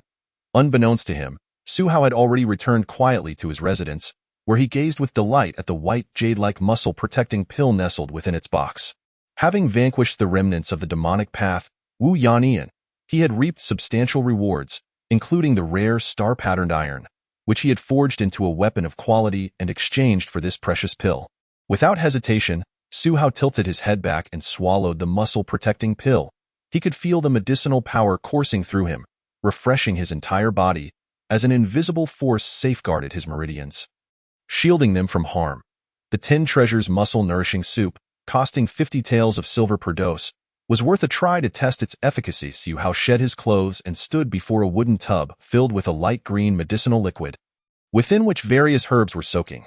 The 10 Treasures muscle-nourishing soup had been discovered among the treasures of Wu Yannian, a secret remedy suitable for novice warriors undergoing muscle transformation, known for its mild potency. Recently, Su Hao had procured these herbs, and with the addition of the muscle-protecting pill, along with his own solid foundation, he believed that if he could attain success in his transformation, others would undoubtedly face greater challenges. The effects of a single muscle-protecting pill lasted for 3 months, ample time to strengthen his meridians, allowing him to undertake the transformation without fear of injury, with the new threshold of muscle transformation within reach. Without delay, Su Hao stripped bare, revealing his well-toned physique, and leapt into the tub, submerging himself in the soothing liquid. His blood and energy flowed naturally, drawing in the gentle yet potent medicinal essence that refined his meridians. Su Hao's channels greedily absorbed the energy, fortifying themselves. The previously fragile meridians were growing stronger, more resilient, like tender shoots transforming into robust vines. Now, it was a matter of patience, awaiting his metamorphosis, while dedicating any spare time to practicing the iron cloth technique. After nearly an hour of soaking, Su Hao sensed a fullness in his meridians, signaling the end of this session of muscle transformation. This process was slow and required valuable secret medicines to nourish the growth of his meridians. Each dose of the 10 Treasures muscle-nourishing soup cost 50 taels of silver, and he needed around 6 to 7 doses each month, amounting to nearly 300 taels. It was an expense that flowed like water. The estate of the slain Wu Yannian had housed only a little over 1,000 taels, with the remainder having been consumed by his own needs. Fortunately, Su Hao had saved up a considerable sum, bolstered by recent gains, amounting to over 2,000 taels, sufficient to sustain his training for an extended period. Due to his immense strength and robust vitality, he could refine the medicinal power of each dose to perfection, allowing his muscle transformation to progress at a pace far exceeding that of ordinary practitioners. Su Hao's life had become remarkably comfortable and stable. Since forging a weapon of quality, his standing in the smithy had risen dramatically, with everyone now referring to him as Master Su instead of Mr. Tsu. Many sought his expertise to craft personalized weapons, often offering additional payments. This resulted in a doubling of his income, with monthly earnings reaching over 100 taels. Besides, whether practicing the iron cloth technique or undergoing muscle transformation, he made significant progress in both areas. In the blink of an eye, 4 to 5 months had passed since the incident with Wu Yannian. In Su Hao's spacious training room, an astonishing scene unfolded. Sharp blades stood upright in the flat ground, their points glistening like a mountain of blades, resembling a perilous blade mountain. Su Hao, barefoot, leaped atop 2 of the sharp blades. Astonishingly, the keen edges could not pierce his skin in the slightest. Crack!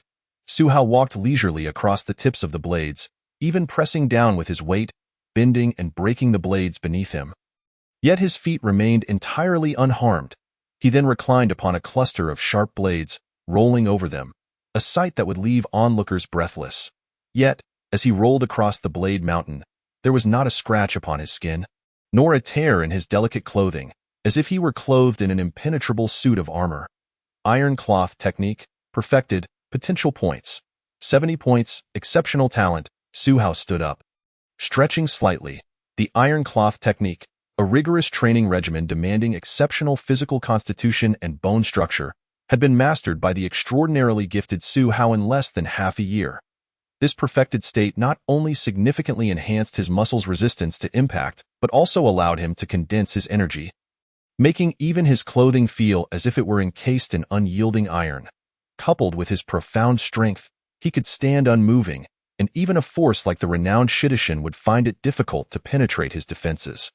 Su Hao mused to himself. When he had faced Shidishin, who had achieved mastery of the Golden Bell Shield, Su Hao had to exert all his strength to defeat him with the void-breaking Divine Fist. Now, having cultivated the iron cloth technique to perfection, which was on par with the Golden Bell Shield, Su Hao's physical defense had surpassed Shidishin by a considerable margin. The muscle transformation was also nearing its critical point. In the coming days, he would surely complete the metamorphosis and ascend to a new realm. Simultaneously, the progress of his muscle transformation was equally promising. With the muscle-protecting pill, ample resources, and Su Hao's strong foundation, he encountered no setbacks, progressing steadily. On the night of the 3rd day, the breakthrough came naturally. Bang, bang, bang. In the tub, Su Hao sat quietly, his blood and energy boiling, his strength surging through his meridians. The 12 main tendons within him writhed and trembled, emitting a clear and audible resonance, an echo of bone and muscle harmonizing. Chapter 65. Meridians lengthened by half an inch. Name of the Divine Fist. Exhilarating. With the energy coursing effortlessly, the blood flowed unimpeded. And in a single thought, his true energy could traverse the 12 primary meridians to every corner of his body. This exquisite sensation prompted Su Hao to emit a soft moan of pleasure. Focusing his mind, he internally observed his meridians. Each one had thickened significantly compared to their initial state, exuding a sense of resilience, and they had grown a half-inch longer, with the meridians lengthened by half an inch. His strength had increased tenfold. Su Hao could distinctly feel the formidable power residing within his meridians, a manifestation of muscle strength, a force generated by the tendons, akin to muscular power, yet only accessible to those who had undergone muscle transformation. Once, the state of muscle transformation was termed Niujin, cow tendon, in recognition of the cow, an animal renowned for its robust tendons, much like the bowstring of a bow crafted from cow tendons. Feeling the overwhelming power flooding through him, Su Hao could not contain his excitement. He leaped out of the tub, bare-skinned, and headed straight for the courtyard to practice his punches. Crack, crack. Su Hao's tendons tightened like bowstrings, his fists and legs shooting forth with the speed of arrows. With each punch, a sharp sonic boom erupted, and he was a blur, his hands striking faster than the eye could follow, as if he had sprouted several extra limbs. Each punch carried a weighty force, moving so swiftly that it transcended the speed of sound. Crack! A sweeping kick launched forth, resembling a thunderstorm flashing across the sky, the force erupting with astonishing might. Even a tree as thick as a man's waist would be severed in two by his kick. Even flowers and grasses several meters away in the garden were uprooted by the fierce winds generated by his strike, reduced to mere dust. After completing a set of punches, Su Hao calmly came to a halt, a hint of astonishment gleaming in his eyes. Powerful, incredibly powerful. Is this the transformation that comes after muscle transformation? Without employing Dan Jin or martial techniques, the speed and force of my punches rival the void-breaking Divine Fist I previously used. Originally, Su Hao had to rely on his dense energy to propel the void-breaking Divine Fist. Now, even without exerting energy, the The power of his strikes was comparable to that of the divine fist. This was the essence of the muscle strength acquired through muscle transformation. Previously, Su Hao had relied on the power of his muscles and bones. Now, he had added muscle strength to his arsenal. With the integration of muscle, bone, and tendon, the combined force was far greater than the sum of its parts. Furthermore, his meridians had become wider and more resilient, dramatically enhancing the efficiency of energy output. In simpler terms, the strength he exerted had surpassed all previous levels. Su Hao clenched his fists, acutely aware of the significant enhancement in energy output following the transformation of his meridians. It was clear that even a slight increase in his Dan gene would result in a remarkable amplification of power. To elevate it by 1 or 2 times would create a disparity akin to that between a child and a robust adult. It is no exaggeration to say that now, when Su Hao faces Wu Yannian once more. Even if Wu Yannian dons armor imbued with star-patterned iron, Su Hao, without resorting to his cunning molten gold hand, could still obliterate him with a single powerful blow, reducing him to mere pulp. With his martial arts having reached the 3rd realm of perfection and stepping into the realm of muscle transformation, Su Hao's strength has undergone a remarkable transformation. He can keenly sense his growing power. However, Su Hao remains humble and aware that the world is vast beyond his imagination. Even in this county, he cannot claim to be the strongest, let alone across the entire Great Yin Empire. Henceforth, aside from continuing to refine his meridians, he must also delve into more profound martial arts, enhancing his potential and fortifying his strength to the point of a qualitative transformation. There are still 2 martial arts at the entry level available at the government office, and he intends to acquire them. Su Hao contemplates his next course of action. Martial arts knows no bounds, and without progress, one regresses. He must be bold and diligent, perpetually scaling ever higher peaks. Previously, as a blade bearer for the government, Su Hao learned of 3 entry-level martial arts available for exchange: the Void Breaker Fist, the Dripping Rain Sword Technique, and the Mad Demon Staff Technique. At that time, he chose the Void Breaker Fist. Yet he desires the other 2 as well. Perhaps he shall seek out Gong Sun Xiu for bounties to exchange for the remaining martial arts. It has been several months since Su Hao broke through to the realm of muscle transformation. One evening, in Wushan town of Chongqing County, bustling with travelers due to its strategic location, the atmosphere was lively. The weather was frigid, with delicate snowflakes falling. Within a crowded tavern in Wushan town, numerous travelers, merchants, and wandering heroes gathered to dine and converse. Have you heard? Not long ago, the notorious blood killer Duan Yud was slain, and his killer was Wen Tailai. Wen Tailai? The renowned blade bearer Wen Tailai? The blood killer was rumored to have likely entered the realm of muscle transformation, having taken countless lives, and now he has fallen to Wen Tailai? A table of drinkers excitedly discussed the recent news. Alas, this world is too chaotic. If only there were more chivalrous souls like the great hero one. Surely the rampant thieves and villains would diminish. What can one Wen Tailai change? They lamented, feeling that the disorder of the world could not be remedied by a mere handful of so-called heroes. As the crowd debated, a mocking voice pierced through the tavern's clamor, silencing it considerably. They turned to see a childlike figure. Yet, this individual was not a child but a short, oddly proportioned man with mismatched eyes, who had just mocked Wen Tailai. Who are you to speak ill of the great hero one? A young martial artist, overhearing the derision aimed at Wen Tailai, flushed with anger. Though a blade bearer, Wen Tailai had eliminated many formidable foes and earned the admiration of many. To belittle him was unacceptable. Don't draw attention. That person seems to be the blood boy, someone cautioned, their expression shifting as they recognized the child's features. Blood boy? The mere mention sent a ripple of shock through the tavern. The blood boy, resembling a dwarf and possessing an unsightly visage, was known for his formidable power and cruel methods, instilling fear and awe. Clearly displeased with the recent praise for Wen Tailai, he did not hesitate to mock the blood boy. The young martial artist's complexion paled slightly upon realizing the notorious reputation of the blood boy. Never expecting to encounter him here and unwittingly provoke him, the childlike blood boy regarded the pale young martial artist with a sly grin, saying, "Since you know who I am, you should also understand my methods. You have offended me, but today I am in a good mood. If you kneel and bow 3 times, calling me grandfather, I will spare your life. Otherwise, I shall shatter your limbs and skin you alive, leaving you to die in agony."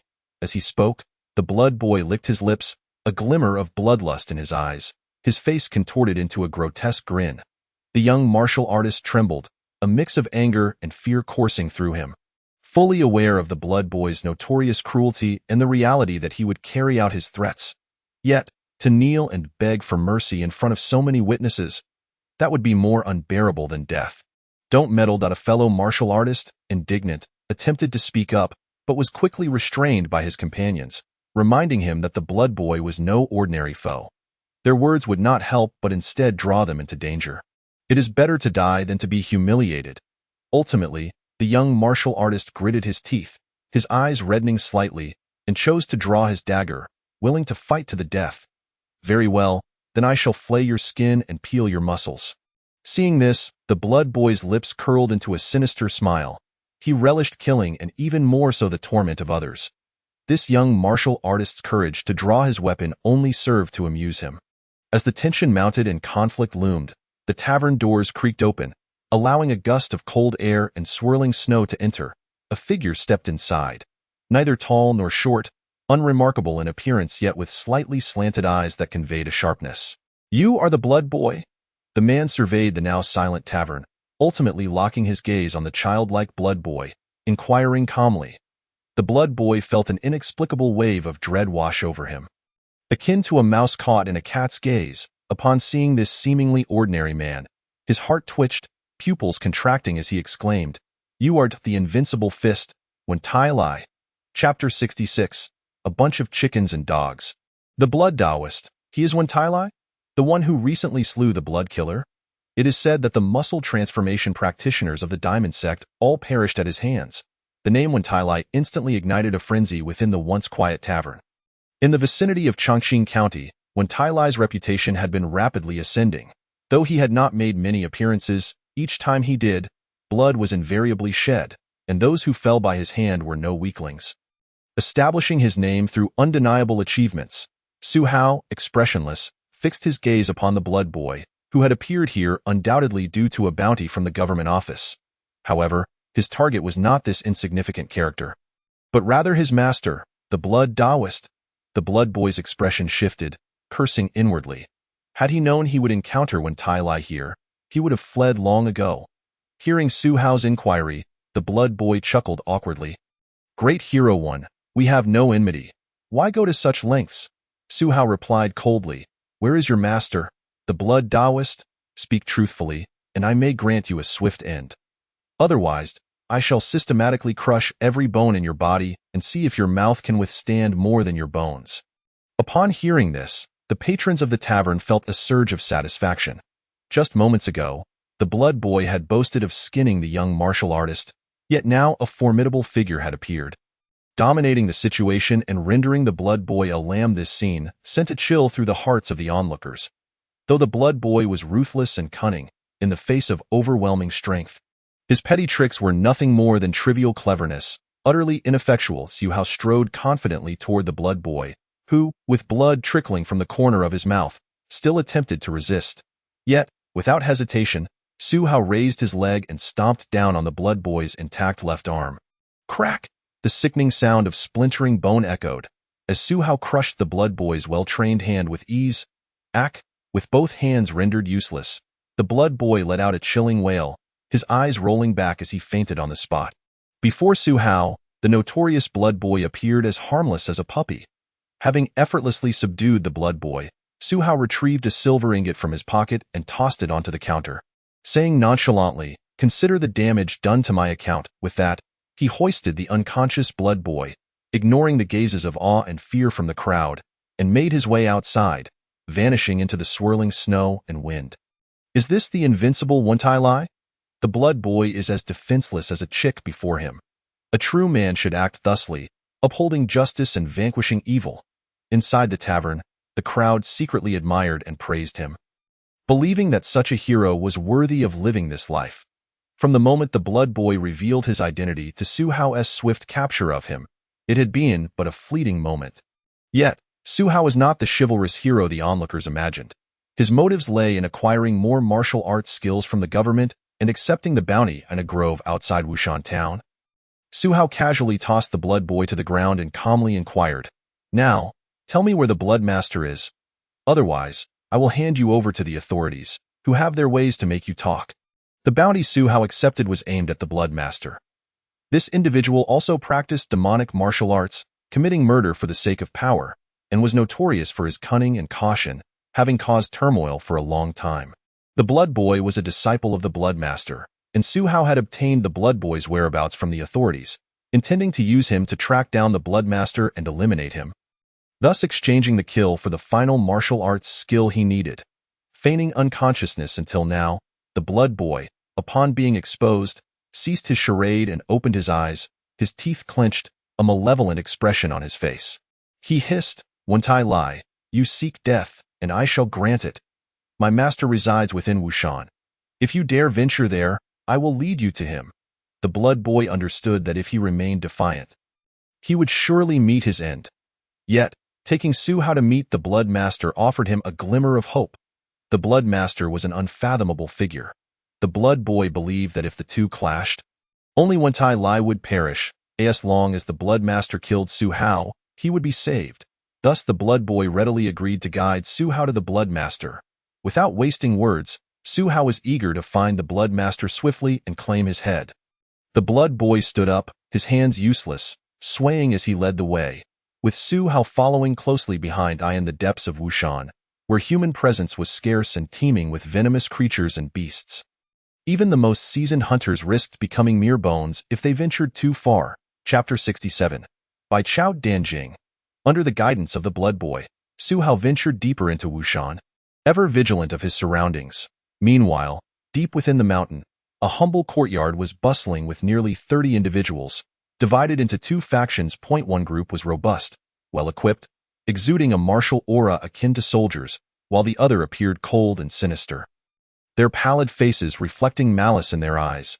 Within the courtyard, two individuals were seated at a stone table. One was a Taoist with an ethereal presence, clad in a brown robe, his gaunt face suggesting he was in his 40s. But the flecks of silver in his hair hinted at a much older age. The other was a burly bald man, imposing in stature, a scar running through his eye, exuding a fierce and intimidating aura. Even while seated, resembling a colossal beast, radiating a formidable pressure. "Brother Jean, as the guest, why not indulge in a fine drink?" The brown-robed Taoist smiled, gesturing to a beautiful young girl behind him, who, like a puppet, poured wine from a jug. The crimson liquid, aside from its fragrance, carried a thick scent of blood. The man referred to as Brother Jean frowned ever so slightly but maintained his composure as he replied, "Blood brother, I have come at the behest of King Huang to invite you to join the Black Deer Army." The brown-robed Taoist was none other than the infamous Blood Master. One glance at his celestial demeanor made it hard to fathom the heinous acts he had committed. Many villains do not wear their evil on their faces. Rather, they appear benevolent, and the Blood Master was certainly one of those. Upon hearing Brother Jin's words, even the Blood Master felt a stir of surprise. King Huang, originally named Huang Xuanba, emerged mysteriously, like a comet, once the leader of the Black Deer stronghold, rapidly expanding to become the chief of the Black Deer Army. The name signified ambition, embodying the essence of hunting, and represented the largest rebellion in Qinglong County. King Huang was also a figure of great depth, commanding a strong and skilled army, and it was said that his martial prowess was unfathomable. Rarely did he strike, but when he did, his enemies would fall in an instant. In the current landscape of Qinglong County, King Huang was a force to be reckoned with. The Blood Master, with furrowed brows, replied, "To have a figure like King Huang consider me is indeed an honor. But I am accustomed to my free-spirited life and may not be able to accept his invitation." The Blood Master was a scourge, reveling in chaos, and had no desire to serve anyone, especially not someone like King Huang. "Behold this." Brother Jean, unperturbed by the refusal, produced an item from his robe. By Chao Danjing. Upon recognizing the words emblazoned on the cover, the Blood Master's brow twitched, his calm demeanor momentarily shaken. Once a man of the Taoist order, the Blood Master had mastered the healing arts from a young age, excelling in medicine and possessing profound knowledge of pharmacology. He was discerning, aware that the most precious and rare substances were known as Dan. Ordinary remedies were mere powders or decoctions. But Dan was something most people would never encounter in their lifetime. The Bai Chao Danjing documented the art of alchemy. Seeing the Blood Master's eyes widen with interest, Brother Jean beamed, "Blood brother, this Bai Chao Danjing is beyond the comprehension of ordinary folk. Only someone like you, versed in the medical arts, can delve into its secrets if you agree to join the Black Deer Army. This Bai Chao Danjing will be yours." Brother Jean was a commander within the Black Deer Army, personally inviting the Bloodmaster to join not for his strength, but for his medical expertise. Should the Bloodmaster master the Bai Chao Danjing, the army would gain an invaluable alchemist. As the Bloodmaster's face reflected hesitation and contemplation, Brother Jean continued, "If you join the Black Deer Army, not only will the Bai Chao Danjing be presented to you, but King Huang promises to assist you in cleansing your marrow." This made the Bloodmaster's pupils constrict slightly. Was the rumor of King Huang's ability to aid others in marrow cleansing true? King Huang's rapid rise in the Black Deer Army was bolstered by his ability to enlist martial experts. Not only was he a figure of great strength, but he could also help others transform their very essence. It was said that an ordinary person with mediocre talent could become a martial genius through King Huang's assistance, and those already gifted would ascend to even greater heights. Indeed, it is not a mere fabrication. Not everyone qualifies for King Huang's help, but Blood Brother, should you gain his assistance, you might even have the opportunity to enter the marrow cleansing realm, extending your lifespan by 100 years.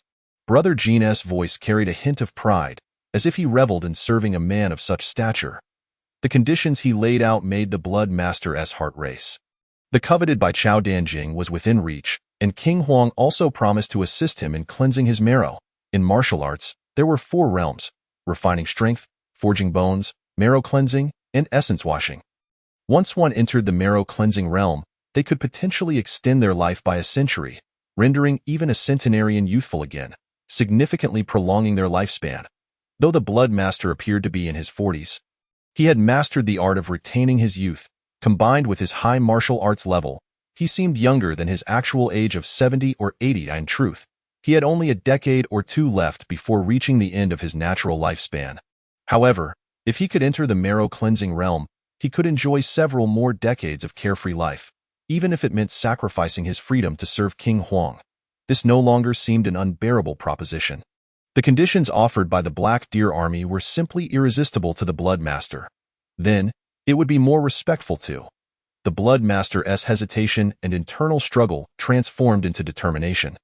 And just as he was about to respond, a series of disturbances from outside interrupted him. "Master, help! Help!" A series of distant cries for aid echoed through the air. This sudden commotion darkened the expression of the Blood Taoist. For this was his territory, and yet intruders dared to disrupt the sanctity of his domain. "Brother Jean, it seems I am facing some trouble. Kindly remain seated for a moment," spoke the Blood Taoist. The burly man across from him rose to his feet, his demeanor resolute and righteous. "Brother Shui, if you wish to join the Black Deer Army, we shall be brothers, and I will certainly assist you in resolving this matter. Then let us venture forth together to discern the identity of these interlopers," the Blood Taoist replied, not refusing the offer. Both men felt a surge of anger and curiosity, pondering which fool dared to intrude upon their serious discussions. "The arrival did not bode well. I shall ensure your demise is both tragic and excruciating." A shadow of gloom veiled the Blood Taoist's visage as he recognized the voice of his disciple.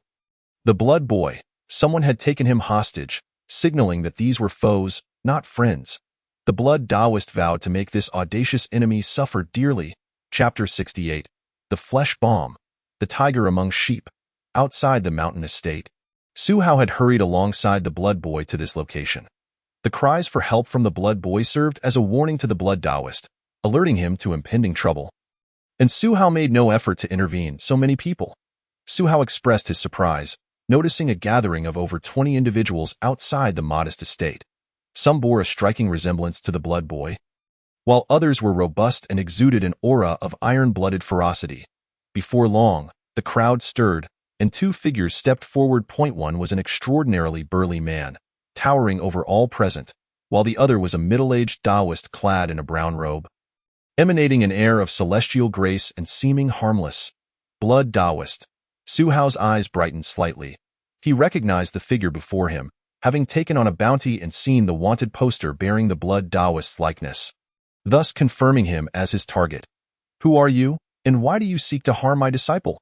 The blood Taoist inquired, his voice low and steady, as he sought to ascertain Su Hao's identity. Before Su Hao could respond, the blood boy interjected urgently. Master, he is Wen Tai Lai, the executioner from the Yamen. He has come for you, Wen Tai Lai. At this revelation, both the blood Taoist and the burly man beside him displayed a flicker of alarm.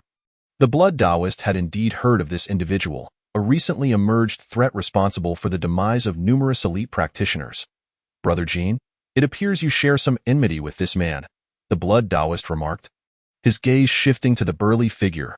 The burly man snorted disdainfully. What a fortuitous coincidence. Let us rend Wen Tai Lai to pieces and settle our grievances. Wen Tai Lai, your prowess is commendable, yet today is not your day. You will suffer greatly at the hands of Brother Jean. The blood Taoist chuckled softly. Little did Wen Tai Lai realize that he had arrived at a most inopportune moment, for Jean Bupo, a formidable figure from the Black Deer Army, was present to recruit him. Jan Bupo, a man of notable lineage, had entered the realm of elite practitioners over 2 decades ago and served as a notable warrior under the command of the Yellow Sky King. Furthermore, he bore a personal vendetta against Wen Tai Lai. Jan Bupo fixed his piercing gaze upon Su Hao, his eyes ablaze with intensity. Are you Wen Tai Lai? And who are you? If you have no business here, depart at once or face death.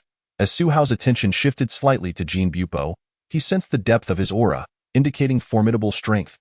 Though unfamiliar with him, Su Hao calmly replied, wishing to avoid unnecessary conflict. However, if confrontation was inevitable, he would not shy away from it. Ha ha ha, such bravado. Jean Bupo laughed heartily, his voice resonating through the mountains, startling the birds into flight. Once his laughter subsided, he spoke coldly. I am Jean Bupo, captain of the Black Deer Army. The man you killed, Shi Taizhan, was my sworn brother. He also from the Diamond Gate? Now serving in the Black Deer Army, Su Hao thought, piecing together the connections. The Diamond Gate, a prestigious sect within the confines of Chongqing County, was home to many skilled practitioners, including Shi Taizhan, the first elite warrior to fall to Su Hao. Jan Bupo, now serving the Yellow Sky King and commanding troops, was also a brother to Shi Taizhan. Very well, since you are Shi Tieshan's brother, I shall send you both to reunite. A glint of cold light flashed in Su Hao's eyes. Understanding fully that Jan Bupo was an enemy, he had no further words to exchange. Onward, slay him, the blood Taoist's voice rang out. His subordinates, clad in Taoist robes and exuding a menacing aura, both male and female, immediately surged towards Su Hao upon receiving his command. 2 Taoists lunged at Su Hao with blades aimed at his neck, their strikes cold and sharp. Yet Su Hao did not even glance in their direction. Instead, he formed his hand into a blade and swept it through the air. With a sound of flesh being rent asunder, 2 heads flew from their bodies, for these lackeys were no more significant than mere fowl in Su Hao's eyes. Su Hao was slightly taken aback. For as the 2 Taoists were decapitated, their severed necks did not spew forth blood but rather contracted inward, as if drawing back. Boom. At that moment, a sinister grin crept across the blood Taoist's face as he hissed an incantation. The next instant, the bodies of the 2 Taoists swelled violently, akin to overinflated balloons, until they reached their limit and exploded in an instant. A powerful gust of air, carrying blood and flesh, surged towards Su Hao. The blood Taoist practiced dark arts, having turned his disciples into expendable pawns, living bombs to obliterate their enemies when necessary, devoid of any humanity. Cloudy palm, against the tremendous force generated by the explosion of the 2 Taoists, which rivaled that of gunpowder or explosives. Su Hao remained unfazed. He concentrated his energy, pushing his palms forward with a force akin to a tempest. The oncoming shockwave was diverted by Su Hao's palms, scattering to either side without inflicting a single hair on him. This display of power instilled a sense of gravity in all who witnessed, recognizing that he was no mere pretender. Advance together. Jan Bupo commanded, his voice low and firm. As a captain of the Black Deer Army, he commanded 1,000 soldiers, yet had only brought 20 elite troops for this recruitment endeavor. Kill over 20 soldiers from the Black Deer Army, armed with blades, spears, and shields, formed a formidable formation, akin to an impenetrable fortress, advancing towards Su Hao with ferocity. Jan Bupo, even slightly exhausting Su Hao's stamina would be worth the effort. through the gaps in the shields. Long spears and blades thrust forward with speed and precision, targeting various angles to restrict Su Hao's evasion. Even elite practitioners, with their formidable physiques, remained vulnerable to the sharpness of weapons. Thus, these well-trained soldiers posed a significant threat to a stronger adversary. Crack, crack. Facing the incoming spears and blades, Su Hao's hands glimmered with a metallic sheen. Weapons shattered against his palms as he crushed them with ease, then, with what appeared to be a gentle touch, he pressed his palms against two shields, channeling his energy. The soft force transitioned into a lethal strike, erupting forth with tremendous might. Crack, crack. The sound of shattering echoed as the robust shields, forged from leather, wood, and metal, disintegrated under Su Hao's touch, causing the soldiers behind to cry out in pain as their arms were broken and flung aside, toppling their comrades. The seemingly invulnerable formation crumbled in an instant. Having undergone extensive body tempering, Su Hao's mastery over his strength far surpassed his initial grasp of energy manipulation, allowing him to control it with precision. With these so-called elite soldiers reduced to mere fodder, a piercing sound of air slicing through the atmosphere rang out, heralding Jin Bupo's impatience as he unleashed his attack. Prepare to die. The great diamond fist. Jin Bupo's eyes blazed with fervor as he unleashed his massive right fist, striking the air with such force that white smoke billowed up, resembling a meteor descending from the heavens, capable of shattering the earth itself. As Jin Bupo launched his attack, he exhibited a might that eclipsed even that of Shi Taizhan. Chapter 69. The Iron Armor Unbreakable. Total Domination. The Diamond Fist. Su Hao neither dodged nor flinched. He met the overwhelming force of Jin Bupo's diamond fist head-on, transforming raw power into something extraordinary through his own mastery. Exuding an unparalleled ferocity, boom. As the two fists collided, a brief silence ensued, followed by an instantaneous explosion of accumulated force that resonated with a deafening roar. The sheer intensity of their clash ignited sparks in the air. Dazzling to behold, crack, the ground beneath them shattered with a series of sharp fractures, grotesquely spreading far and wide. The concept of transformative energy? Su Hao could perceive that Jin Bupo's punch was heavy and forceful, akin to a galloping stallion, yet it harbored an enigmatic essence within.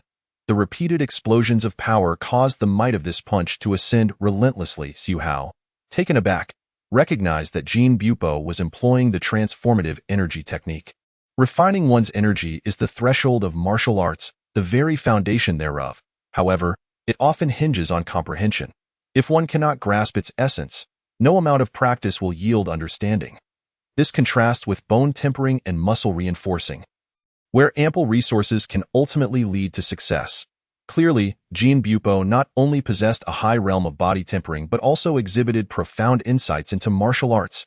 Yet, transformative energy alone was insufficient. A glint of brilliance flashed in Su Hao's eyes. Transformative energy? This was merely a reflection of his nascent prowess. In that moment, Su Hao's energy dissipated, retracting from its outward projection. Just as Jin Bupo believed he had the upper hand and was about to unleash greater force to overpower Su Hao, the retracted energy erupted in an instant, akin to the rumble of thunder. Boom! The sudden burst of Dan energy surged forth like a stampede of fierce steeds, an onslaught that no mere flesh and blood could withstand.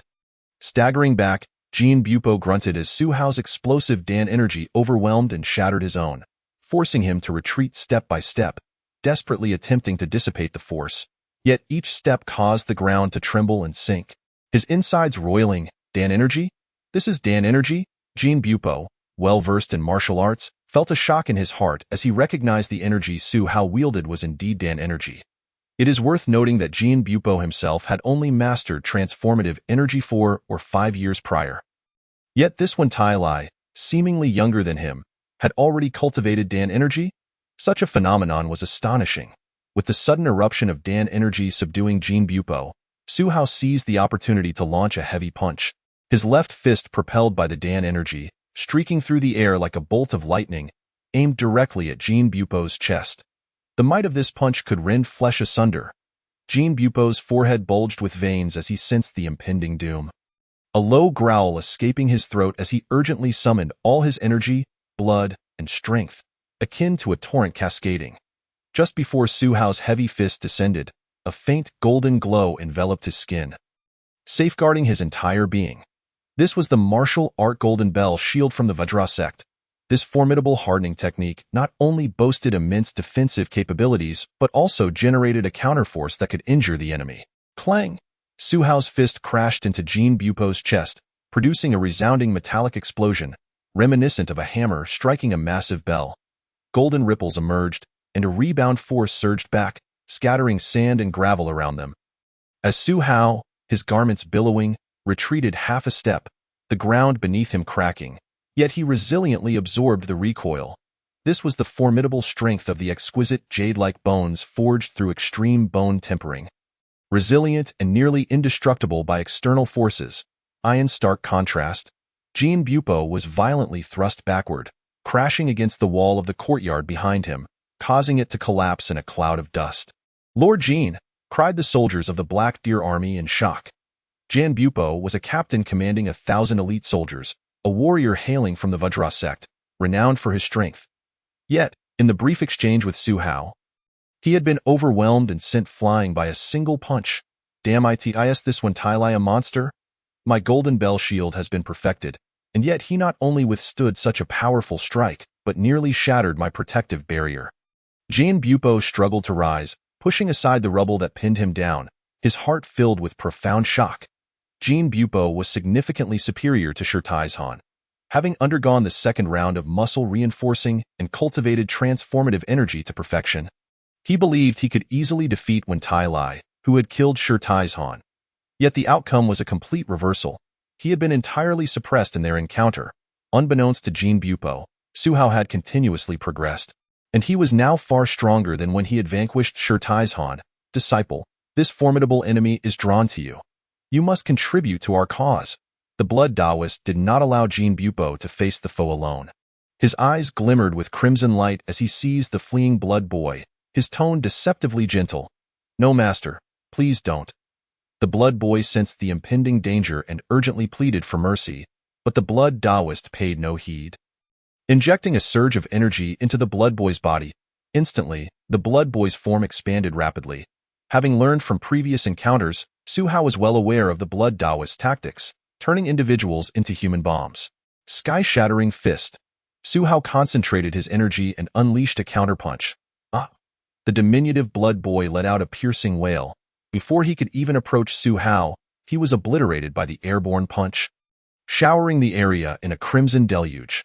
The gruesome spectacle and the acrid scent of blood left the soldiers of the Black Deer Army pale and on the verge of retching. "Bring me my sword." Seizing the moment, Jean Bupo regained his composure and snatched a heavy long sword from a trusted aide, a fierce expression crossing his face.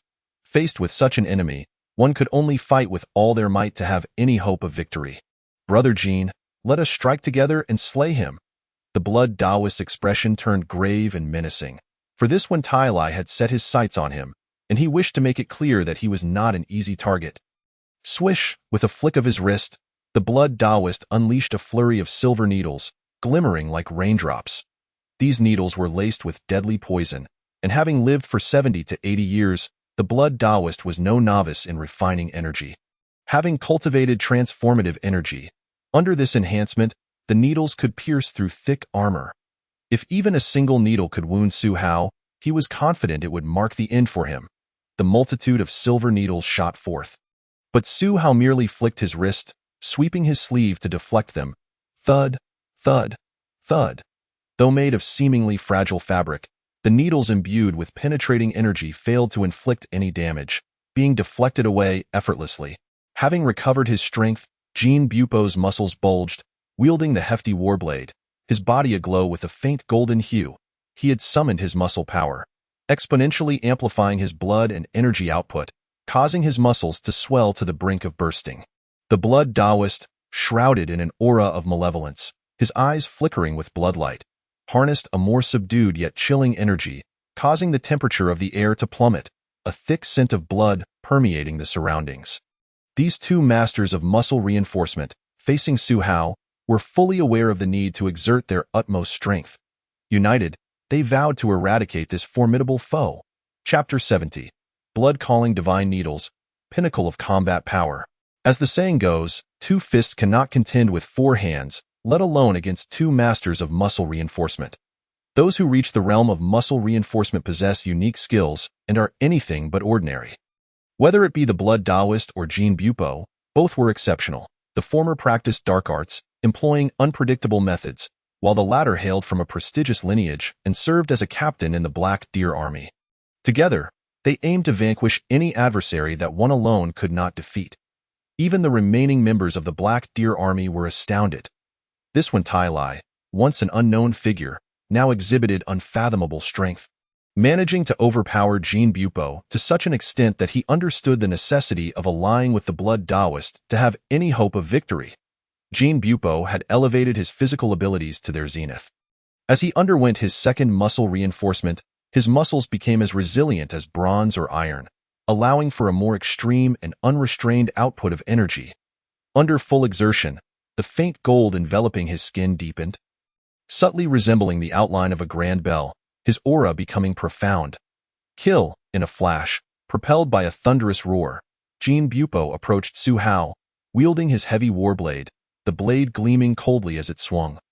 Accompanied by the sounds of clashing metal, he resembled an invincible general charging onto the battlefield, unstoppable. This was a technique from a lesser martial art he had mastered, combined with the perfected Golden Bell shield, rendering him capable of cutting through thousands of foes in battle. Meanwhile, the Blood Taoist, moving swiftly, trailed behind Su Hao, drawing forth a feather duster not made from animal hair, but comprised of fine metallic threads. Whoosh!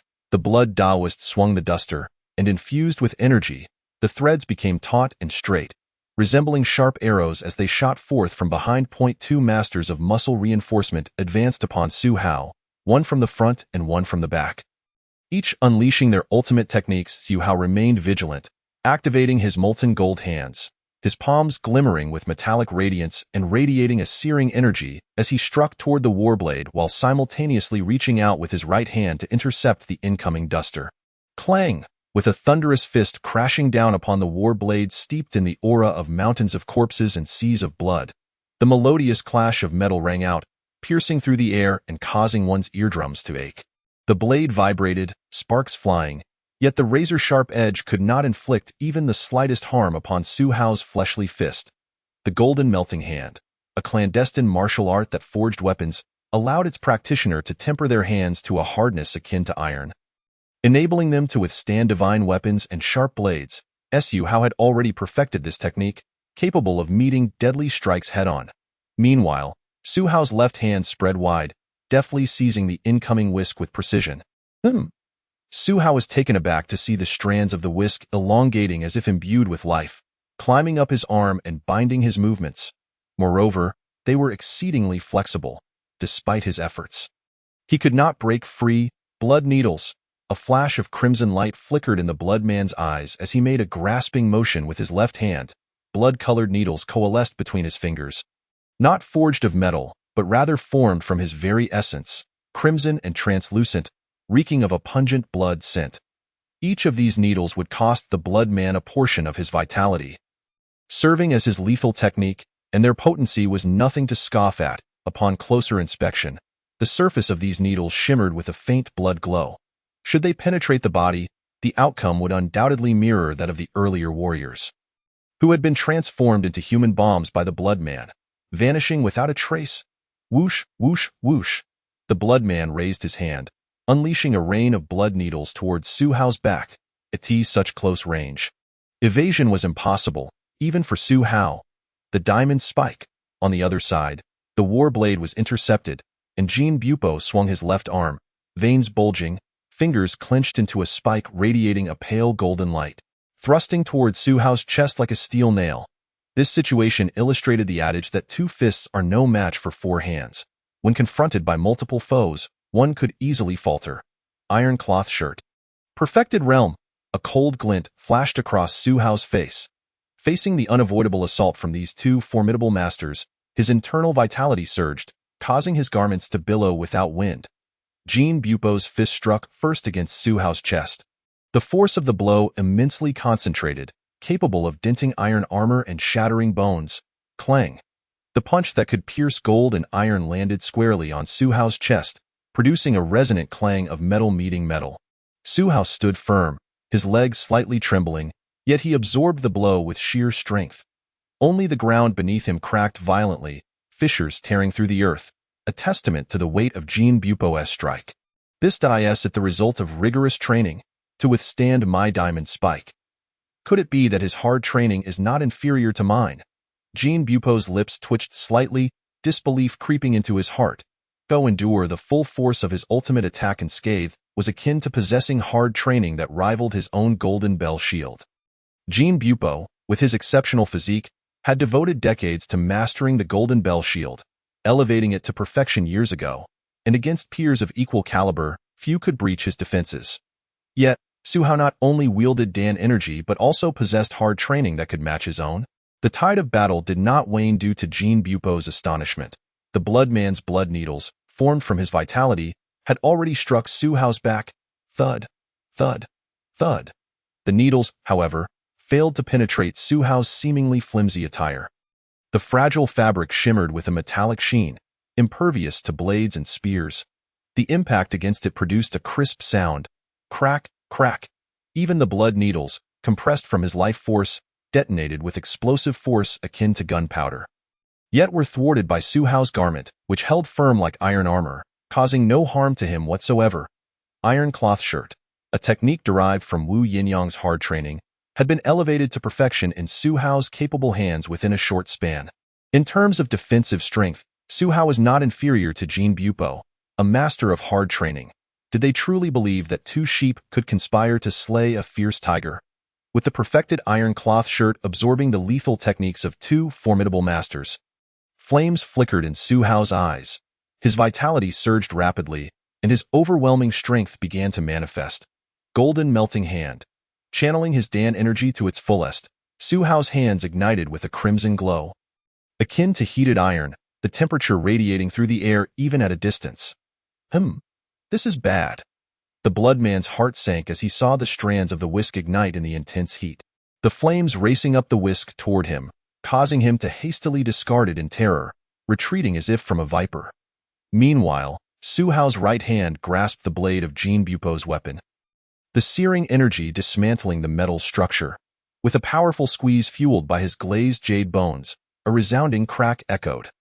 The finely forged war blade, crafted from 100 refinements, groaned under the strain, shattering into two pieces. Chapter 71. The Decapitation of the Taoist. An invincible stature.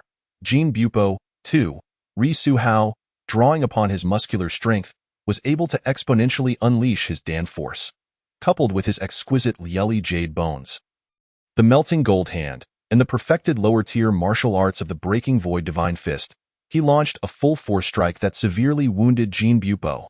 Attempting to flee, a glint of murderous intent flashed in Su Hao's eyes. Yet it was the blood Taoist who sensed the imminent danger and chose to escape without hesitation.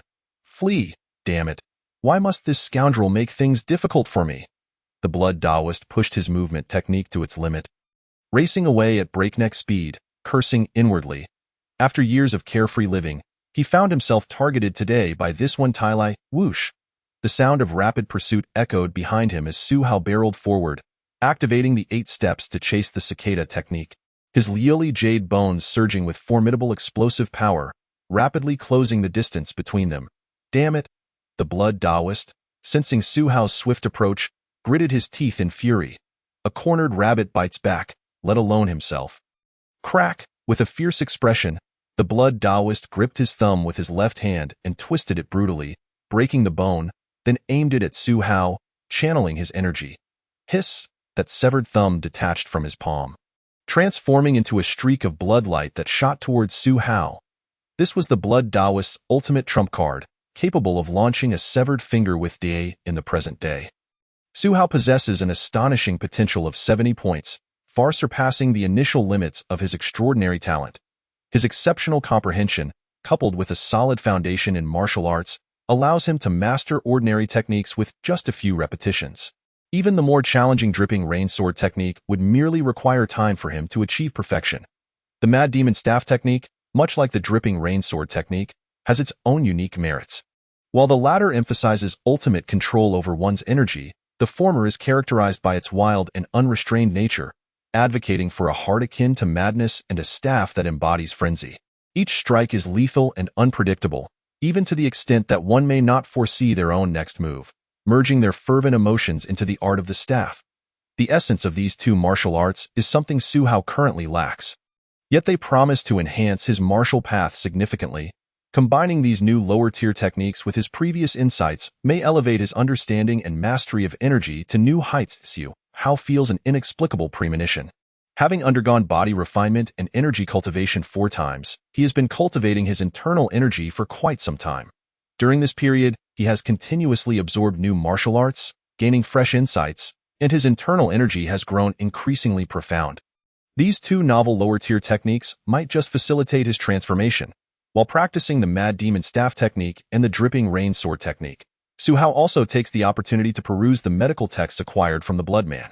These texts encompass the principles of healing and the application of various medicinal herbs, even detailing the creation of lethal poisons that kill without a trace. The intricacies of medical science are indeed fascinating. As Su Hao delves deeper into these medical texts, he finds himself increasingly captivated. The myriad of medicinal herbs, when properly combined, can heal and save lives. However, improper combinations, even of restorative herbs, can yield deadly poisons. Conversely, when poisonous substances are adeptly combined, they can counteract one another, turning peril into safety. The volume compendium of herbs is beyond his current comprehension, requiring a profound understanding of medical theory to grasp its contents. He resolves to take his time, recognizing that the compendium of herbs is akin to university-level knowledge, necessitating a solid foundation before he can truly understand it. Yet, medical knowledge not only demands theoretical knowledge but also practical application for improvement. For now, Su Hao can only resort to rote memorization, awaiting the opportunity to practice. His days pass in relative tranquility as he diligently hones his skills, working at a blacksmith's shop during the day. Ever since he forged the entry-level weapon, the Star Blade, he has been recognized as a master blacksmith, and his worth has surged. Frequently, martial artists from the realm come to him by name, requesting his assistance in crafting suitable weapons, often offering generous rewards. Excluding the commission for the blacksmith shop, Su Hao's monthly income exceeds 200 taels of silver, a sum that far surpasses that of ordinary individuals and even some formidable martial artists. Mastery in any craft, when taken to its zenith, can yield wealth that would take a lifetime for the average person to accumulate. For safety's sake, Su Hao has refrained from visiting the constabulary to collect his monthly stipend of 10 taels. In such fulfilling days, time has flown by, and half a year has passed in the blink of an eye. As the weather gradually grows warmer, a gentle sound akin to a light rain can be heard from a desolate mountain located a dozen or so miles west of Evergreen City, as if fine rain were falling upon the leaves. Yet, under the clear skies, where could such rain come from? In the heart of the desolate mountain, Su Hao, clad in black, wields a long sword, as he swings his 3-foot blade. A fine stream of energy seems to sprinkle like raindrops, causing the surrounding flora to tremble, creating an ethereal and gentle beauty. The sword's light flickers like a continuous drizzle, and he appears shrouded in a veil of rain. His figure shrouded in mystery. Suddenly, with a shift in his sword's momentum, the originally gentle raindrops transform into lethal sword energy, striking the ground with such force that deep, bottomless holes are torn into the earth, effortlessly piercing through the hard rock beneath. It is unimaginable that such a fierce, relentless, and indomitable sword technique could pierce through even the toughest armor, leaving behind gaping wounds. Su Hao then sheathes his long sword, retrieving a heavy iron staff, and begins to wield it. Unlike the earlier technique, which concealed deadly intent within elegance, his staff technique exhibits an entirely different style. With a flourish, Su Hao's black hair billows as he swings the staff, conjuring roaring winds, exuding an overwhelming sense of madness. The air seems to howl as if filled with a demonic presence, causing countless birds and beasts in the forest to scatter in panic. The surrounding flora and trees are mercilessly crushed beneath the frenzied staff strikes. Any object within a 10-foot radius of him risks being utterly obliterated. Su Hao's blood surges within him, akin to a furnace heating up. A flush of excitement coloring his face, he senses the energy within him, the essence of his internal force, surging with a familiar intensity reminiscent of his previous body refinement and energy cultivation experiences. In this desolate wilderness, Su Hao tirelessly practices various martial arts, accelerating the circulation of his internal energy and unleashing the force that yearns to burst forth. His mastery of 5 lower-tier techniques, Iron Cloth Shirt, Void-Breaking Divine Fist, Melting Gold Hand, Dripping Rain Sword Technique, and Mad Demon Staff Technique, has reached perfection, and as he continues to practice, the diverse energies within him begin to meld and condense. His skin glows with a crimson hue as a searing heat radiates from his chest, permeating his entire being, refining his flesh, bones, meridians, and organs. His energy is continuously condensing, leading to an all-encompassing transformation of his physical prowess. As dawn breaks, a glimmer of light pierces the once dull sky, and the intense warmth within him gradually subsides. Su Hao gasps for breath, feeling the considerable toll of the night's transformation. However, what replaces it is the awe-inspiring energy coursing through his body. I have completed the 5th round of body refinement and energy cultivation. A glimmer of joy shines through Su Hao's fatigued eyes, and a genuine smile graces his lips. Since he achieved his internal energy, he has diligently practiced, mastering multiple intermediate martial arts to perfection and integrating them, resulting in an increasingly profound energy. Finally, on this day, he has undergone a transformation, elevating his prowess to new heights. Compared to his previous internal energy, Su Hao now feels this energy suffusing every inch of his being. His nails, hair, teeth, skin, and even his organs are enveloped in a layer of refined energy. The density and purity of this energy are astonishing, rendering his former internal energy, which could be likened to a lump of wood, insignificant in comparison to this new energy, akin to a solid block of iron. When they collide, it is as if an egg meets a stone. The former would shatter without a doubt. This is the essence energy. The transformation of internal energy into essence energy, the culmination of his cultivation. Su Hao's heart races with anticipation. Let me give it a try. His eyes gleam with determination as he suddenly unleashes a kick, seemingly tranquil yet marked by incredible speed, aimed at a tree as thick as a person's waist. With a swift motion, only a faint tearing sound is heard as Su Hao retracts his leg. Gazing at the tree before him, a sudden gust of wind blows, and the tree astonishingly snaps in half, crashing to the ground and raising a cloud of dust, accompanied by a cacophony of noise. The tree, once sturdy, has been effortlessly severed as if sliced by a razor-sharp blade, its cut surface smooth and reflective, as though severed by an exquisite weapon. This scene is enough to send shivers down one's spine. With a mere kick, Su Hao has cleaved a tree of such girth, illustrating that if flesh and blood were to face this kick, they would be akin to rotten wood or straw. For those with keen insight, they might notice that even before Su Hao's kick reached the tree, a hair's breadth away, the tree's trunk had already been split. This is the refined essence energy. Energy that has separated from the body, forming a layer of palpable force. This is indeed astonishing. Su Hao's void-breaking divine fist can unleash a punch with energy extending a yard, striking down foes. However, this is not merely pure energy but rather an amalgamation of air and energy, akin to forcefully tossing a balloon. There is a medium. Now, Su Hao has truly allowed his energy to penetrate his being, condensing it into essence energy. Even at a distance of merely an inch, this energy is pure and devoid of any medium. The refined essence energy is unstoppable, capable of effortlessly tearing through resilient muscle and hard bone. Moreover, the explosive power of essence energy is immensely formidable. Su Hao raises one foot high, then brings it crashing down. The surface of his foot is imbued with essence energy. Boom. The moment his foot strikes the ground, the essence energy erupts, causing the earth to tremble as if a colossal iron hammer had struck, creating massive fissures that rip through the ground, shattering flowers and trees in a violent explosion. Akin to a cannonball detonating in an instant. Centered around Su Hao, the ground within a radius of over 10 meters sinks down, a cloud of dust billowing upwards as the entire area trembles violently. It is almost unfathomable that such terrifying power could emanate from a mere mortal. So strong, incredibly strong. This is essence energy. The transformation of energy into essence energy, capable of slicing through gold and iron, and exploding with the force of thunder and volcanoes. Its might is unparalleled.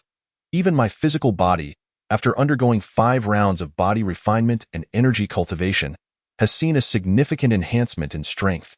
With just my bare fists, I could vanquish even the indomitable Bloodman and his ilk. Gazing at his own hands, Su Hao could not help but feel a profound sense of shock and joy at the remarkable enhancement of his abilities. The power of his formidable force was indeed unyielding, erupting with the ferocity of thunder. Even his physical form, having undergone 5 rigorous tempering sessions, had experienced a significant leap. He could now effortlessly topple an elephant with sheer brute strength. Tearing apart fierce beasts like tigers and wolves, after days of accumulation, he had achieved a transformative breakthrough. With 5 sessions of body tempering culminating in the mastery of his force, Su Hao's prowess had undergone a qualitative change. Once his formidable force was unleashed, even a master of the Golden Bell Shield, such as Jin Bupo, would appear as fragile as paper before him, easily felled with a single strike, without the slightest chance of error. Years of arduous training, mastery of 5 inferior martial arts, coupled with his extraordinary innate talent and comprehension, had ultimately enabled Su Hao to achieve this metamorphosis. The tempering of body and force represents the first realm of martial arts, serving as a critical foundation, akin to the solid groundwork of a towering edifice.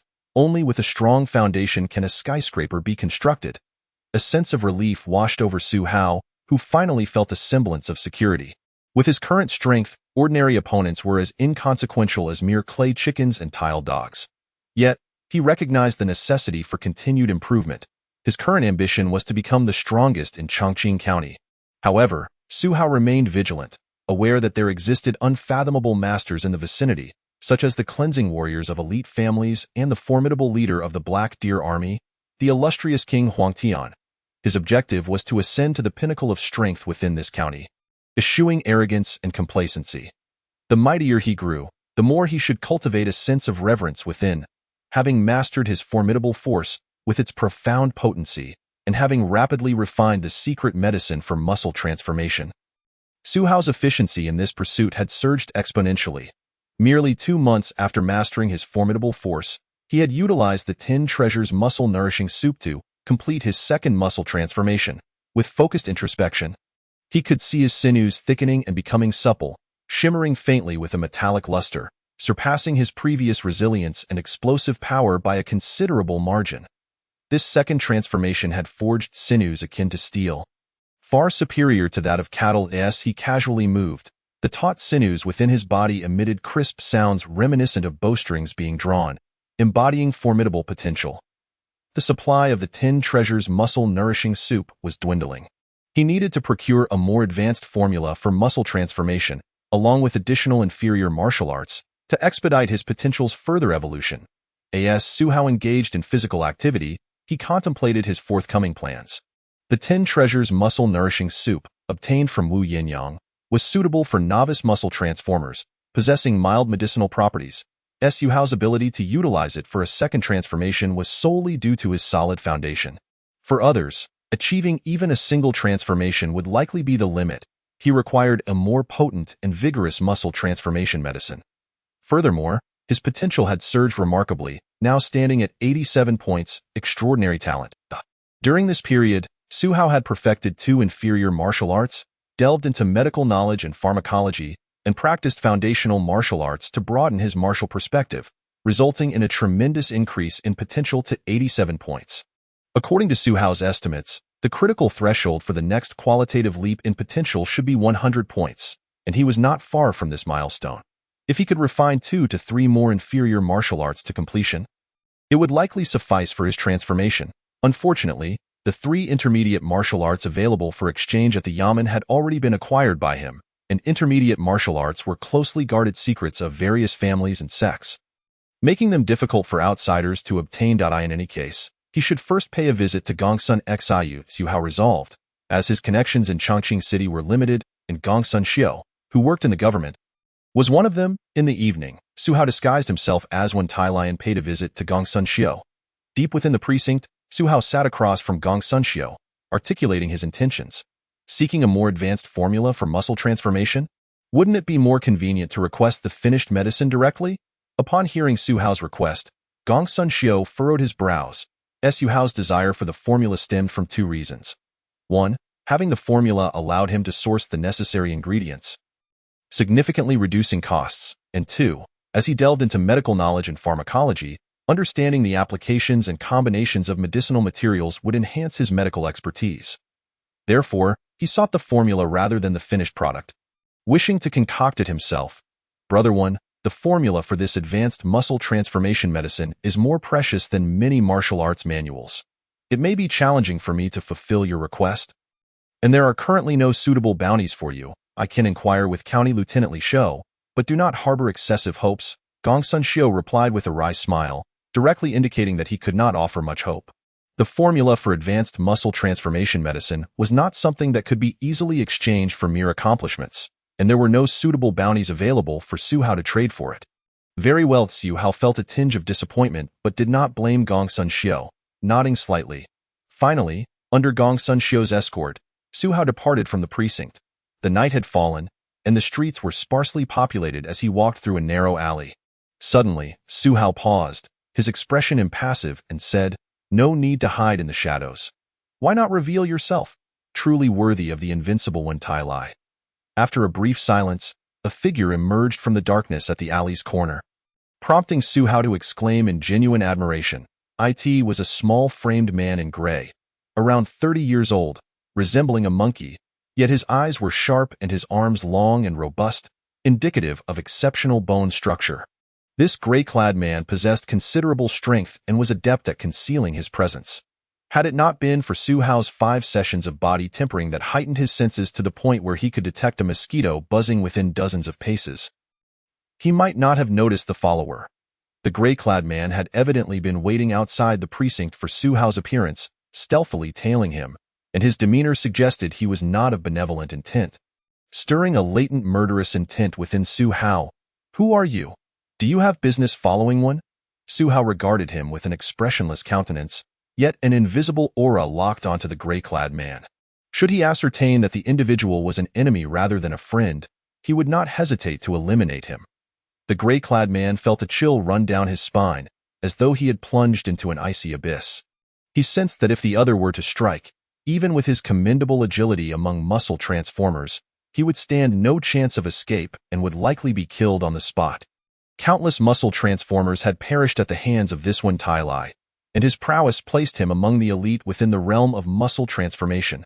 Truly no exaggeration. The gray-clad man was inwardly alarmed. Chapter 74. Longquan Gang, Chunyu Tower. Sensing the murderous intent emanating from Su Hao, the gray-clad man's eyes darted around as he hastily gestured, "Brother One, you misunderstand. I harbor no ill will. My name is Yuan Feng, and I am here at the behest of our Longquan Gang's deputy leader, Zhang Yuchuan, to invite you to a banquet he is hosting." Simultaneously, the gray-clad man remained tense, aware that if Su Hao truly intended to kill him, he would not simply surrender but would exert all his efforts to flee. Longquan Gang. The mere mention of this name stirred a reaction within Su Hao. He was quite familiar with the Longquan Gang, one of the renowned large gangs in Chongqing City, whose business spanned both the legitimate and shadowy realms. Their leader, the Flying Dragon Fist practitioner Long Chun, was a celebrated master, though he had recently secluded himself and rarely appeared in public. Nonetheless, his reputation remained formidable. This gray-clad man, Yuan Feng, claimed to be extending an invitation from the deputy leader Zhang Yuchuan, which left Su Hao pondering. "I have no prior connection with deputy leader Zhang. Why would he wish to invite me to a banquet?" Yuan Feng promptly replied, "The deputy leader enjoys mingling with heroes and talents. Brother One, you have always been elusive, so the deputy leader sent me to await your presence, hoping to invite you for a discussion." Yuan Feng's intentions seemed dubious to Su Hao. He silently assessed the situation. If the invitation were genuine, why the need for such subterfuge, dispatching a skilled practitioner adept at stealth to tail him? Had Su Hao's previous self been in this situation, he likely would not have noticed anyone following him. It was highly probable that Yuan Feng had not anticipated that Su Hao could detect his prideful stealth techniques, which compelled him to concoct an excuse about the deputy leader's invitation. Of course, it was also possible that this individual had deliberately trailed Su Hao to test his capabilities, but the likelihood of that was minimal. Damn it! Does this Wen Tai Lai possess 3 eyes? My turtle breathing technique specializes in concealing one's presence, halting both respiration and blood flow. Yet he managed to detect me? Under Su Hao's scrutinizing gaze, Yuan Feng felt trepidation and inwardly cursed. His mission had been to follow Wen Tailian, ascertain his whereabouts and identity, but he had not anticipated his cover would be blown, prompting him to hastily fabricate an excuse. Suddenly, Su Hao retracted his murderous intent. Observing the tense Yuan Feng, and inquired, "Does your deputy leader possess the formula for advanced muscle transformation medicine?" Upon hearing this, Yuan Feng was momentarily taken aback, but quickly nodded in affirmation. "Yes, of course. Our Longquan gang is one of the leading gangs in Chongqing City, with profound resources. We certainly possess formulas for advanced muscle transformation medicine." Yuan Feng was not lying. As a major gang, Longquan gang had several muscle transformers among their ranks and thus had access to high-level formulas. Su Hao's expression softened, and he replied in a gentler tone, "To be candid, I require the formula for the muscle transformation medicine. Since Deputy Leader Zhang has taken an interest in me, it would be ungracious not to show respect.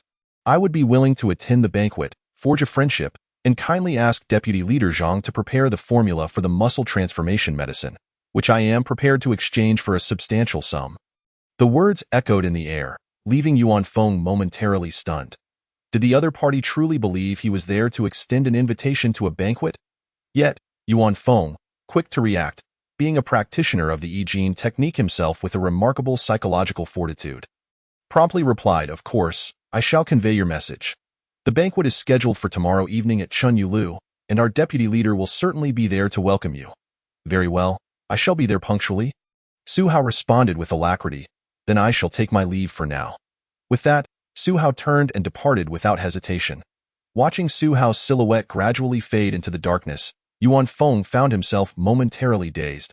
Has he truly left? Does he genuinely trust my words? Yuan Feng had initially thought that the other party would not easily believe him, that he had only a slim chance of survival by taking a desperate gamble. Yet the outcome was that the other party not only believed him but also readily agreed to attend the meeting. Regardless, it was a life preserved. He must hasten back to report this to the deputy leader for his decision. Yuan Feng quickly composed himself and hurried away. The man from Yuchuan seems rather unfriendly, yet he possesses something I desired. It would be prudent to meet him. If his intentions are sincere, we could forge a friendship and I might acquire the recipe for the advanced I Ching elixir. Should his motives be sinister, then I shall not hesitate to act ruthlessly. After concluding his conversation with Yuan Feng, Su Hao set off, his mind racing with thoughts of his own. The adept at concealment. Yuan Feng was likely following him with ill intent, yet Su Hao feigned belief in the other party's words, harboring his own considerations. He intended to meet Zhang Yuchuan in person to obtain what he sought. Whether the other party bore good or ill will matter little. Su Hao was adaptable.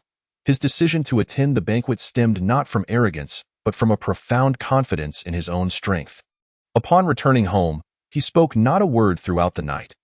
When dawn broke, Su Hao proceeded to the weapons forge as per usual, completing his day's labor in the afternoon.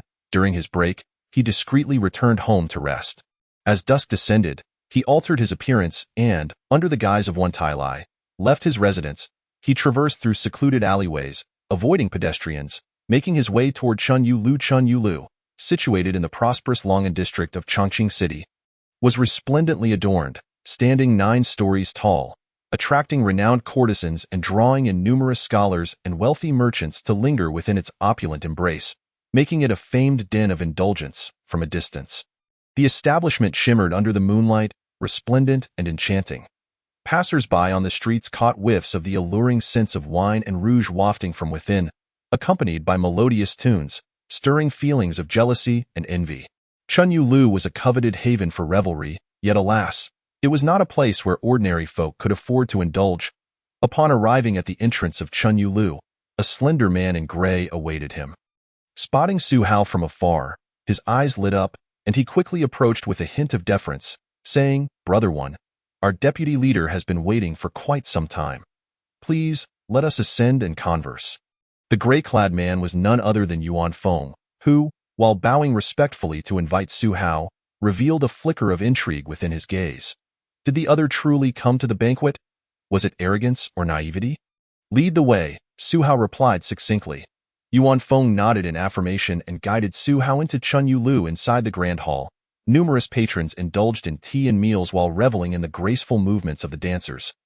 harmonizing with the enchanting music, creating an atmosphere akin to a celestial realm. However, Su Hao merely cast a glance before remaining unaffected. For him, the pursuit lay in the pinnacle of martial arts, mastering his destiny with unwavering resolve. No mere allure of wine and beauty could sway him. Upon reaching the top floor of Chunyu Lu, a tranquil ambience enveloped the opulent VIP room reserved for esteemed guests. The grand hall was adorned with exquisite decorations, featuring precious porcelain and furniture crafted from fine sandalwood, all illuminated by dim lights that left one in awe, as if they had stepped into a royal palace. Deputy Leader, the esteemed one has arrived, Yuan Feng announced with respect as he led Su Hao into the hall. Ah, Mr. One, you have finally come. I have been eagerly awaiting your arrival. Please, take a seat. A warm voice resonated, reminiscent of an old friend reunited after years apart. Following the sound, Su Hao beheld a tall, handsome man in his 30s. Clad in green, exuding an air of sophistication, none other than Zhang Yuquan, the deputy leader of the Longquan gang. Su Hao noticed not only Zhang Yuquan but also 4 other individuals, 3 men and 1 woman, each differing in stature, appearance, and demeanor. The one shared trait among them was the glimmer of intelligence in their eyes, hinting at an extraordinary presence. Their association with Zhang Yuquan, the deputy leader, implied that they held significant positions within the Longquan gang, likely high-ranking elders or key figures of considerable standing. All eyes in the hall were fixed upon Su Hao, each gaze ranging from calm to mocking to serious. I apologize for making you wait. Deputy Leader, Su Hao said without preamble, striding confidently to sit directly across from Zhang Yuquan, appearing utterly relaxed, seemingly oblivious to the peculiar tension in the air. Zhang Yuquan, his face adorned with a genial smile that complemented his refined features, effortlessly elicited goodwill. He remarked, Mr. One, I have long heard of your esteemed name. Today, I see it is indeed well-deserved. Quickly, let us have some wine. A servant promptly poured a full cup of wine for Su Hao. Yet, Su Hao did not reach for the cup. Instead, he stated forthrightly, Deputy Leader Zhang, you are aware of the purpose of my visit. I seek the recipe for your Longquan gang's Yijin elixir. Zhang Yuquan remained unperturbed, responding with warmth, I have been informed by Yuan Feng. We do indeed possess the recipe for the Yijin elixir, but the price is rather steep. Su Hao remained silent, simply observing him. Zhang Yuquan chuckled lightly. It will cost you 100,000 taels of silver for the Yijin elixir recipe. This proclamation. A flicker of coldness flashed in Su Hao's gaze. 100,000 taels? That was an astronomical sum. Zhang Yuquan's demand clearly indicated that he had no intention of genuinely selling the recipe. This single statement revealed the insincerity of his invitation to the banquet, indicating a hidden agenda. This was a banquet of treachery. Who would have thought that when Tai Lai would dare to attend? Was he foolish enough to believe he was merely jesting, that he would not actually come? The other members of the Longquan gang present in the hall exchanged smirks, relishing in their amusement. Zhang Yuquan had dispatched Yuan Feng to keep watch outside the constabulary, tracking one Tai Lai. When Yuan Feng was discovered, he quickly concocted a story, claiming Zhang Yuquan wished to befriend him and had invited him to a banquet. Yet, the fact that the other party truly believed him and came to the banquet was astonishing. Zhang Yuquan had gathered the elite of his gang, personally waiting here to set a trap, ensuring that the guest would have no means of escape. It was merely the fault of this one Tai Lai, for offending the wrong individuals. Zhang Yuquan, Yuan Feng, and the other 4 were all of the Yijin level, making their collective efforts foolproof. They refrained from immediate action, purely because they had already lured the prey into the trap, eager to toy with and ridicule this one Tai Lai. As for whether killing this recently renowned one Tai Lai would cause trouble, he was merely a hired blade. They could easily fabricate a justification for their actions. All eyes were on Su Hao, anticipating a reaction of shock or indignation. Yet, contrary to their expectations, they witnessed a smile of delight spread across Su Hao's face. Gazing at Zhang Yuquan, he curved his lips into a smirk and said, I feared you might genuinely wish to transact with me, worried that I could not afford the recipe for the Yijin elixir. Since your intentions are ulterior, it makes our discussion much simpler. I have no desire to part with my money. I covet what you possess. Hand over the recipe, and should it meet my satisfaction, I may even allow you to retain your life. Su Hao licked his lips, revealing a toothy grin. Why purchase when one could simply seize it? Su Hao had his principles. If the other party genuinely wished to engage in, however, the laughter had yet to subside when suddenly Su Hao dipped his fingertip into the wine glass before him, flicking it with a swift motion. Whoosh! A single droplet of wine shot through the air, seemingly harmless, a mere drop of soft liquid that, upon landing on a person, would only bring a slight chill, lacking any lethal force.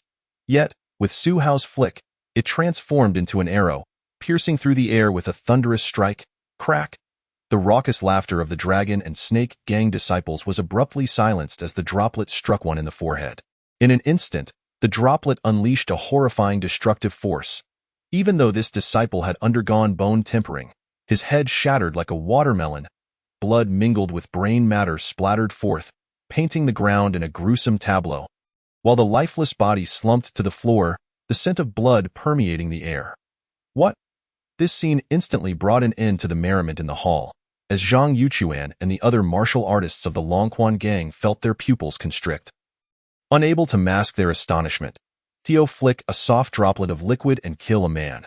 Such a feat was achievable by a martial artist at the bone-tempering stage using their muscle strength, but only at the utmost limit of their capabilities. It was impossible to do so with the nonchalance exhibited by Su Hao.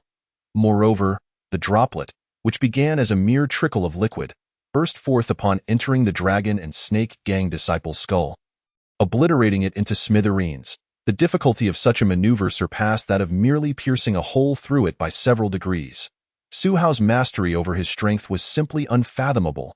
Chapter 76. A strike to annihilate the muscle refiners. The fearless strong.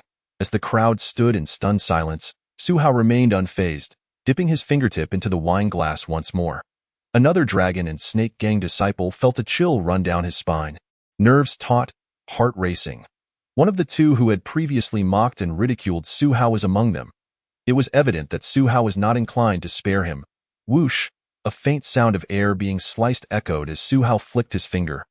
The second droplet propelled by his formidable force toward the dragon and snake gang disciple. Block it! The disciple clenched his teeth, the death of his comrade heightening his vigilance, and in a moment of desperation, he raised the blade of his long knife as a makeshift shield against the impending onslaught. Sizzle, however, the sound was barely heard as the finely crafted iron blade failed to impede the droplet. It pierced through the steel, carrying an overwhelming, penetrating force that drove straight into the disciple's skull, tearing apart his cranium and creating a gaping wound the size of a thumbprint. His eyes widened in disbelief as blood and brain matter oozed from the gash in his forehead. He was, after all, a bone-tempered warrior, considered an elite disciple within the Longquan gang. Yet the fact that he was dispatched with such ease left him utterly bewildered. There was no room for resistance. The hall fell into a profound silence, the display of Su Hao's prowess striking terror into the hearts of all present. With a mere flick of the wrist, a delicate droplet transformed into a lethal weapon capable of penetrating iron.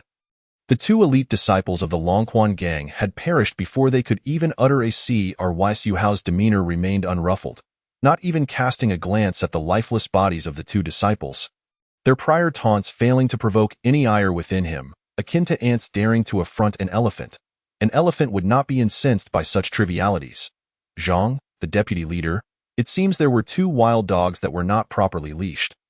Allow me to assist you in dealing with them, Su Hao remarked to Zhang Yuquan, his tone so casual it was as if he had simply kicked two stray dogs to their demise. The atmosphere in the hall shifted, becoming dense and heavy. Initially, it was Zhang Yuquan and his cohorts who had set the stage for this banquet, supposed to be the ones instilling fear and anxiety in Su Hao.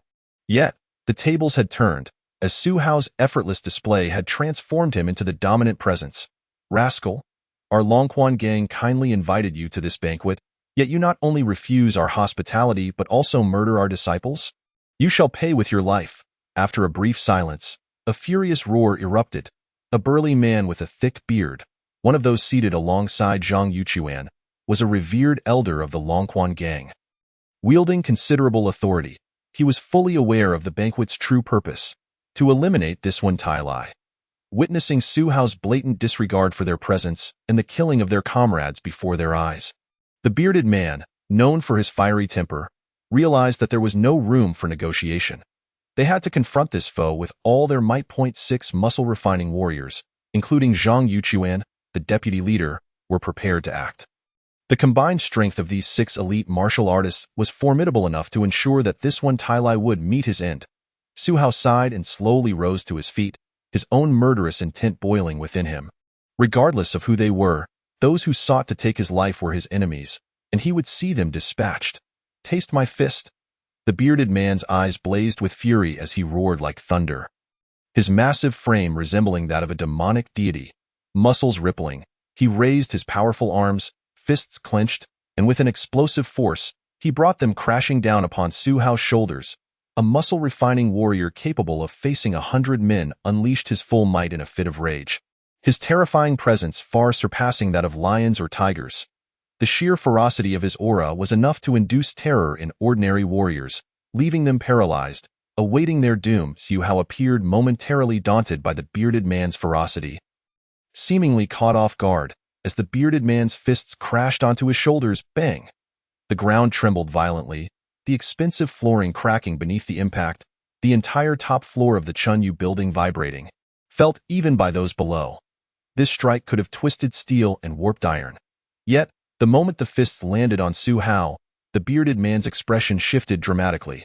For in his perception, his punch had not struck an ordinary human, but rather a colossal beast. His full-force blow merely tickled this terrifying creature.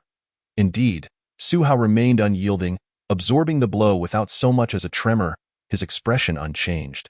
How is this possible? Cold sweat beaded on the bearded man's forehead.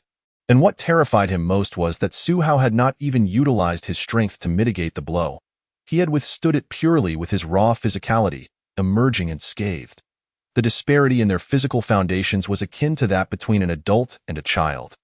In truth, this was indeed the case. Su Hao had completed the 5th round of body refinement, experiencing a qualitative leap in his muscles and skin, far surpassing his previous state, combined with the resilience of steel and the toughness of jade-like bones.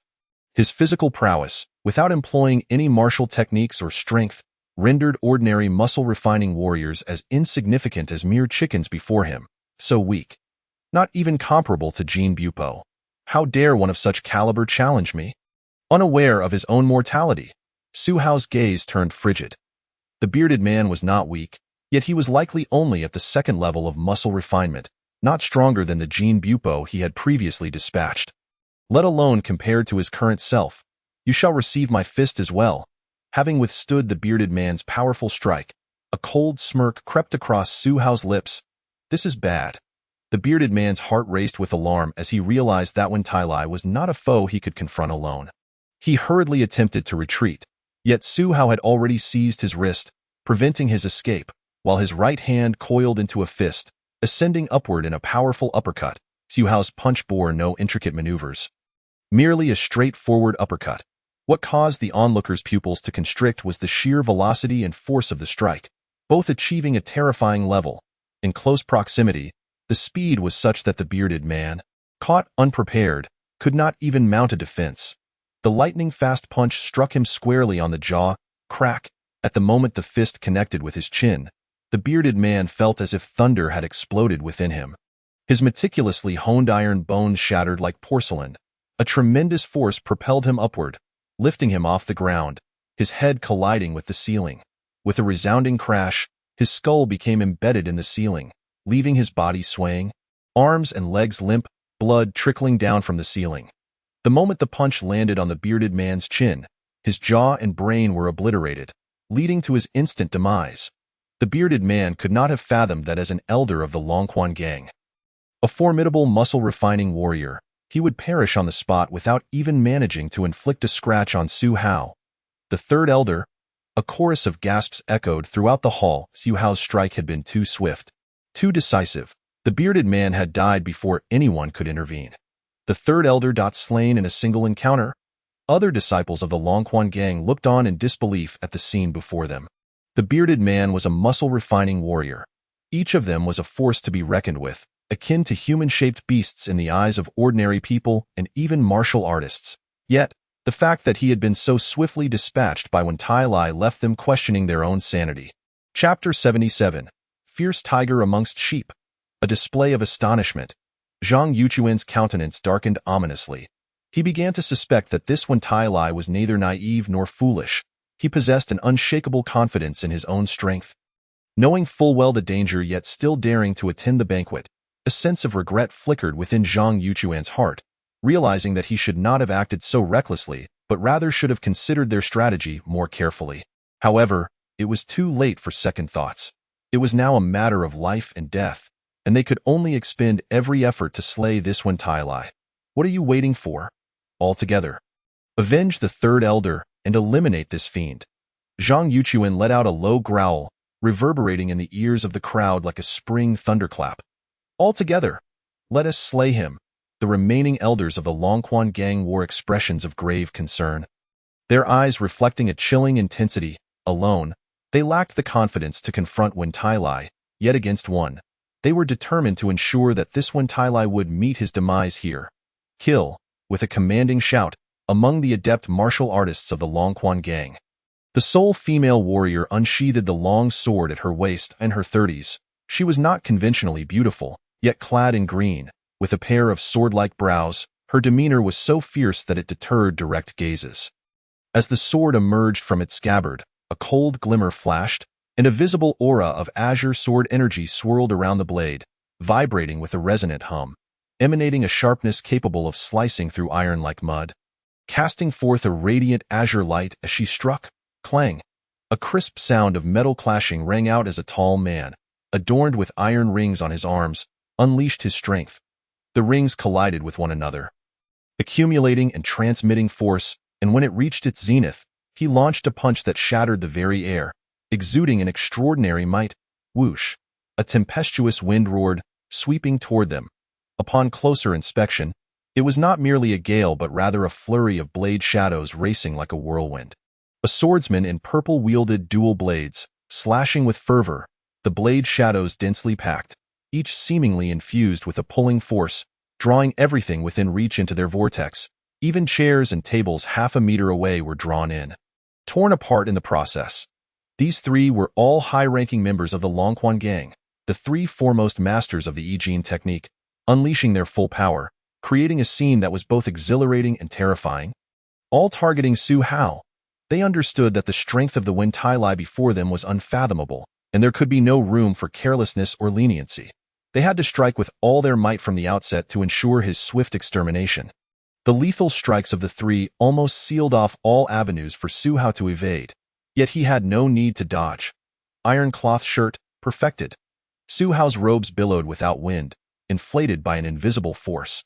The fabric shimmering with a metallic luster as the sound of clashing echoed in the friction. In the next instant, the sword energy swirling from the long sword, the tempestuous dual blades, and the iron-ringed heavy fist all converged upon Su Hao. Clang! The crisp sound of metal rang out as the piercing gaze of the green-clad woman revealed a flicker of astonishment. Her sword, capable of cleaving iron like mud, struck at Su Hao's chest. Yet it could not penetrate his flesh even a fraction, and due to the force, the sword was bent, raising doubts as to whether Su Hao wore an impenetrable armor beneath his garments. Clang, clang. The purple-clad swordsman's lethal strike followed closely, unleashing a cascade of blade shadows. The fierce dual strikes aimed at Su Hao's back failed to fulfill their intent, for the fabric of his clothing, gleaming like metal, proved more resilient than iron armor, impervious to blades and spears. Boom! The tall man with the iron rings unleashed a heavily charged fist beneath Su Hao's ribs, producing a dull thud that failed to budge Su Hao even a step. Was this horizontal training in hard qigong? How could he withstand a combined assault from the three of us? Could it be a mid-level martial art? A chill crept into the hearts of the three as they beheld Su Hao standing resolutely before them. They had encountered martial artists skilled in horizontal training before, yet to withstand a strike from three Yi Jin masters unscathed was beyond their imagination, leading them to suspect that the horizontal training Su Hao practiced was a mid-level martial art so rare that it could not be found in the entire Chongqing County. Little did they know that it was not Su Hao's iron cloth shirt that was mysterious, but rather the solid foundation of his martial arts and abundant strength. The same technique in his hands could unleash a power far surpassing that of others. Even without employing the iron cloth shirt, he could emanate a protective force that rendered him impervious to blades and spears. With the iron cloth shirt absorbing all the lethal strikes, Su Hao seized the moment to counterattack. Diamond Fist, soft cloud palm, tan leg. In an instant, Su Hao's body twisted, his left fist imbued with unparalleled might, aimed at the tall man, while his right palm, with layers of soft yet forceful energy, surged toward the purple-clad swordsman. Su Hao pivoted on his left foot, launching his right leg like a swift arrow, a whip-like strike aimed at the green-clad woman. Multitasking was no challenge for Su Hao, a prodigy with exceptional insight and talent. In the blink of an eye, he unleashed 3 distinct martial arts against the 3 Yi Jin masters. The techniques he employed were merely basic, yet when executed by him, they took on a unique and lethal style. Leaving no room for anyone to respond with ease, the tall man, facing the incoming palm strike, let out a furious roar, his muscles tensed, the iron rings on his arms clanging. The force transmitted through layers, amplifying as he met Su Hao's diamond fist boom. The two forces collided, and the tall man felt as if Su Hao's fist was not flesh and blood, but rather an enraged Vajra. Dispersing all the force he had painstakingly gathered, crack, crack, the bones in the tall man's arms splintered, protruding through the skin, and the iron rings shattered, flying off in every direction. His body was sent flying like a cannonball, crashing through tables and chairs in the hall, blood spewing from his mouth. Crack! The green-clad woman, facing Su Hao's lightning-fast kick, could only retreat rapidly, attempting to block with her left arm, yet she still could not evade Su Hao's strike.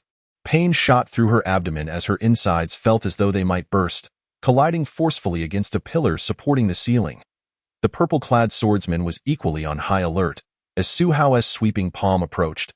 He swung his dual blades wildly, hoping to shred the incoming force into nothingness. Boom. Yet he found that Su Hao's palm strike was relentless, a tidal wave of power that was impossible for any human strength to halt. Causing excruciating pain as he was propelled to the ground, his arms and bones injured, in a state of utter disarray. Yuan Feng, the gray-clad man, excelled in stealth and assassination techniques. He had originally lurked nearby, awaiting the moment to deliver a fatal blow to Su Hao. Yet now, witnessing the 3 Yi Jin masters besiege Su Hao, the outcome had been decided in an instant, with all 3 suffering severe injuries and retreating in defeat. How could he be so powerful, to this extent? Yuan Feng and the other injured Yi Jin masters felt their hearts seize, shock and fear unmistakably reflected in their eyes. They could hardly believe that this Wen Tailai was so formidable. In comparison, they seemed to exist on entirely different planes. It was akin to a flock of sheep attacking a fierce tiger, absurd and oblivious to their plight. Chapter 78. The Leader of Longquan Gang. Thunder rumbled. The green-clad woman's face twisted in agony, blood spilling from her mouth, her heart filled with bitterness and dread, utterly unable to fathom the vast disparity in strength among those who were all Yi Jin masters. Su Hao merely glanced at Yuan Feng, who instinctively retreated, fearing he would meet the same fate as the others. Zhang Yuchuan's mouth twitched slightly. These Yi Jin masters were all elders of the Longquan Gang, loyal subordinates to him. Despite their numerical advantage, they were either dead or wounded. This individual's strength is undoubtedly not beneath mine. Damn it, how deeply has Wen Tailai concealed his true capabilities? Yet Zhang Yuchuan gritted his teeth, realizing that it was not the Longquan Gang's elites who were weak, but rather Wen Tailai who was too powerful. Their combined effort crumbled in an instant. Mr. Wen, please cease your actions. I invited you here with good intentions. Why must you resort to violence? Zhang Yuchuan suppressed the tumultuous emotions within him and called out. Su Hao's gaze turned icy as he looked at Zhang Yuchuan. Good intentions in inviting me? I harbor no grudge against you. Yet you sent people to follow me, set a trap, and deliberately provoked me. I asked that what you call a good invitation. As the deputy leader of the Longquan Gang, Zhang Yuchuan possessed an exceptionally thick skin. He cleared his throat and replied, I was merely joking earlier, Mr. Wen. If you seek the formula for the Yi Jin elixir, it's not with me, but I can have someone fetch it immediately and offer it to you. We can clear up this misunderstanding. Zhang Yuchuan's audacity knew no bounds. Even after both sides had engaged and drawn blood, he still dared to claim it was a joke, a misunderstanding, and even offered to provide the formula to resolve the conflict. His visit had never been a sincere attempt to negotiate with Su Hao, hence he had not brought the formula with him. Are you joking? We've already shed blood, and you still wish to reconcile? I want the formula, and I also want your life. A shadow loomed over Su Hao's face as he advanced menacingly toward Zhang Yuquan, each step imbued with an oppressive weight. Zhang Yuquan's expression darkened to the extreme. He reined in his previous smiles, adopting a stance of grim determination, his eyes glinting with cold ferocity. Having risen to the position of deputy leader of the Longquan gang, Zhang Yuquan not only possessed a meticulous mind but also wielded martial prowess second only to the leader himself. Making him a formidable opponent within the Yi Jin realm, he was reluctant to engage in a battle with the inscrutable Su Hao, yet recognizing that words were futile, he prepared for a full-scale confrontation. Boom! Zhang Yuquan suddenly moved, choosing to strike first. A dark jade hue surged from his palm, expanding to envelop his hand, forearm, and the entirety of his arm below the elbow, transforming it into a hue of obsidian jade. Poisonous jade palm. Zhang Yuquan's right palm struck out fiercely, generating a tremendous force that compressed the air into a barrier, barreling towards Su Hao with ferocity, accompanied by a dizzying scent that filled the air. Whoosh! Su Hao similarly engaged in combat using his palm techniques, seamlessly integrating the softness of the Ruyun palm with the formidable skills of the Zhongshan fist. With a single thrust of his hand, what appeared to be a gentle strike concealed a power as weighty as a mountain, akin to a tempestuous storm. Bang! As their palms collided, a momentary silence was shattered by a deafening explosion. Causing the expansive 9-story hall to tremble violently, a fierce gust of wind erupted, shattering the surrounding tables and chairs into splinters, sending wood shavings flying through the air. The lavish spread of dishes and drinks upon the wooden table was reduced to a puddle of mush. Within the hall, it felt as though a wild gale had swept through, wreaking havoc. Huh? Su Hao felt a flicker of surprise. At the moment of his clash with Zhang Yuquan, he sensed a sinister force emanating from Zhang's palm. Burrowing into his own, intent on damaging his meridians and bones. The toxic jade palm, a skill mastered by Zhang Yuquan, could transform his hands into a dark jade hue, capable of withstanding blades and carrying a venom potent enough to slay ferocious beasts like lions and tigers. In close combat, one would undoubtedly fall victim to its effects. However, with merely a shift of his intent, a formidable and terrifying force radiated from Su Hao, effortlessly dissipating the trace of poison. Whoosh! Without the slightest hesitation. Su Hao unleashed a torrent of punches and palm strikes upon Zhang Yuquan, each blow weighing as heavy as a mountain, capable of shattering even the sturdiest of fortifications. Zhang Yuquan swiftly maneuvered his dark jade hands to block and parry. Each strike equally infused with substantial force. Bang, bang! The incessant sounds of collision reverberated, each impact accompanied by a thunderous crack. What is that noise? Is there an earthquake? It seems to be coming from above. The entire Chunyu building resonated with the commotion caused by the clash of the two powerful figures on the rooftop, causing singing and dancing to halt, as everyone inside turned their gaze towards the ceiling. Their faces etched with astonishment. To them, it felt as if two colossal beasts were battling atop the building. Damn, is this one Tylai a monster? I have already exerted my strength, converting it multiple times into toxic jade strength. And after dozens of collisions, even an elephant should have succumbed to the poison. Yet he appears unfazed. Zhang Yuquan's expression was grave. He was a martial artist of the 3rd level of the jade muscle, and his casual punches and kicks were as swift as thunder. His efficiency and outputting power far surpassed that of a 1st or 2nd level practitioner. Yet, even so, his toxic jade palm could not inflict a single wound upon Su Hao. Unbeknownst to Zhang Yuquan, Su Hao's strength was terrifyingly profound. The moment the trace of poison encroached, it was effortlessly neutralized. Adding to Zhang Yuquan's disorientation was Su Hao's exquisitely intricate techniques, oscillating between softness and ferocity.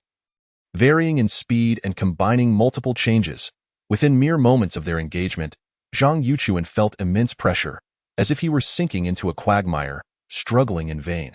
A single misstep could lead to his utter demise. If I were to employ the melting gold palm, I could shatter Zhang Yuquan's hands in an instant. Su Hao mused silently, having deliberately held back from utilizing the indomitable melting gold palm. This skill was tied to the weapon forging shop, and should he reveal it here, it would undoubtedly endanger the workshop. Even so, by employing various integrated foundational martial arts alongside his formidable physique, Su Hao was more than sufficient to completely suppress Zhang Yuquan, cornering him into a desperate situation. Shattered jade. Zhang Yuchuan gritted his teeth fiercely, his body taut with tension, muscles bulging as if ready to burst, while his breath surged violently. This was Zhang Yuchuan's ultimate trump card, unleashing all his potential for an extraordinary strike, a move that would also damage his own muscles, meridians, and bones, reserved only for moments of dire extremity. Now that he had reached this point, Zhang Yuchuan had no choice but to exert his utmost effort, hoping to either slay Su Hao or severely wound him. His dark jade hands seemed to be shrouded in a sinister black mist. Ominous and terrifying, breaking void divine fist. Faced with Zhang Yuchuan's life-threatening strike, Su Hao did not underestimate him. He clenched his fingers tightly, drawing in vast amounts of air, merging it with a surge of force, transforming it into a colossal punch capable of striking through the air with tremendous might. Su Hao restrained his power, refraining from unleashing his full strength, as he still sought Zhang Yuchuan's secret medicinal formula, intending to capture him alive first. Even so, Su Hao's punch was nothing short of formidable, the overwhelming force compressing the air into a wall, pushing forward with relentless pressure. In the face of such a blow, ordinary practitioners of the jade muscle, akin to stone or iron mountains, would find it difficult to breathe, standing helplessly as they awaited their fate. The clash of their overwhelming strikes would undoubtedly be earth-shattering.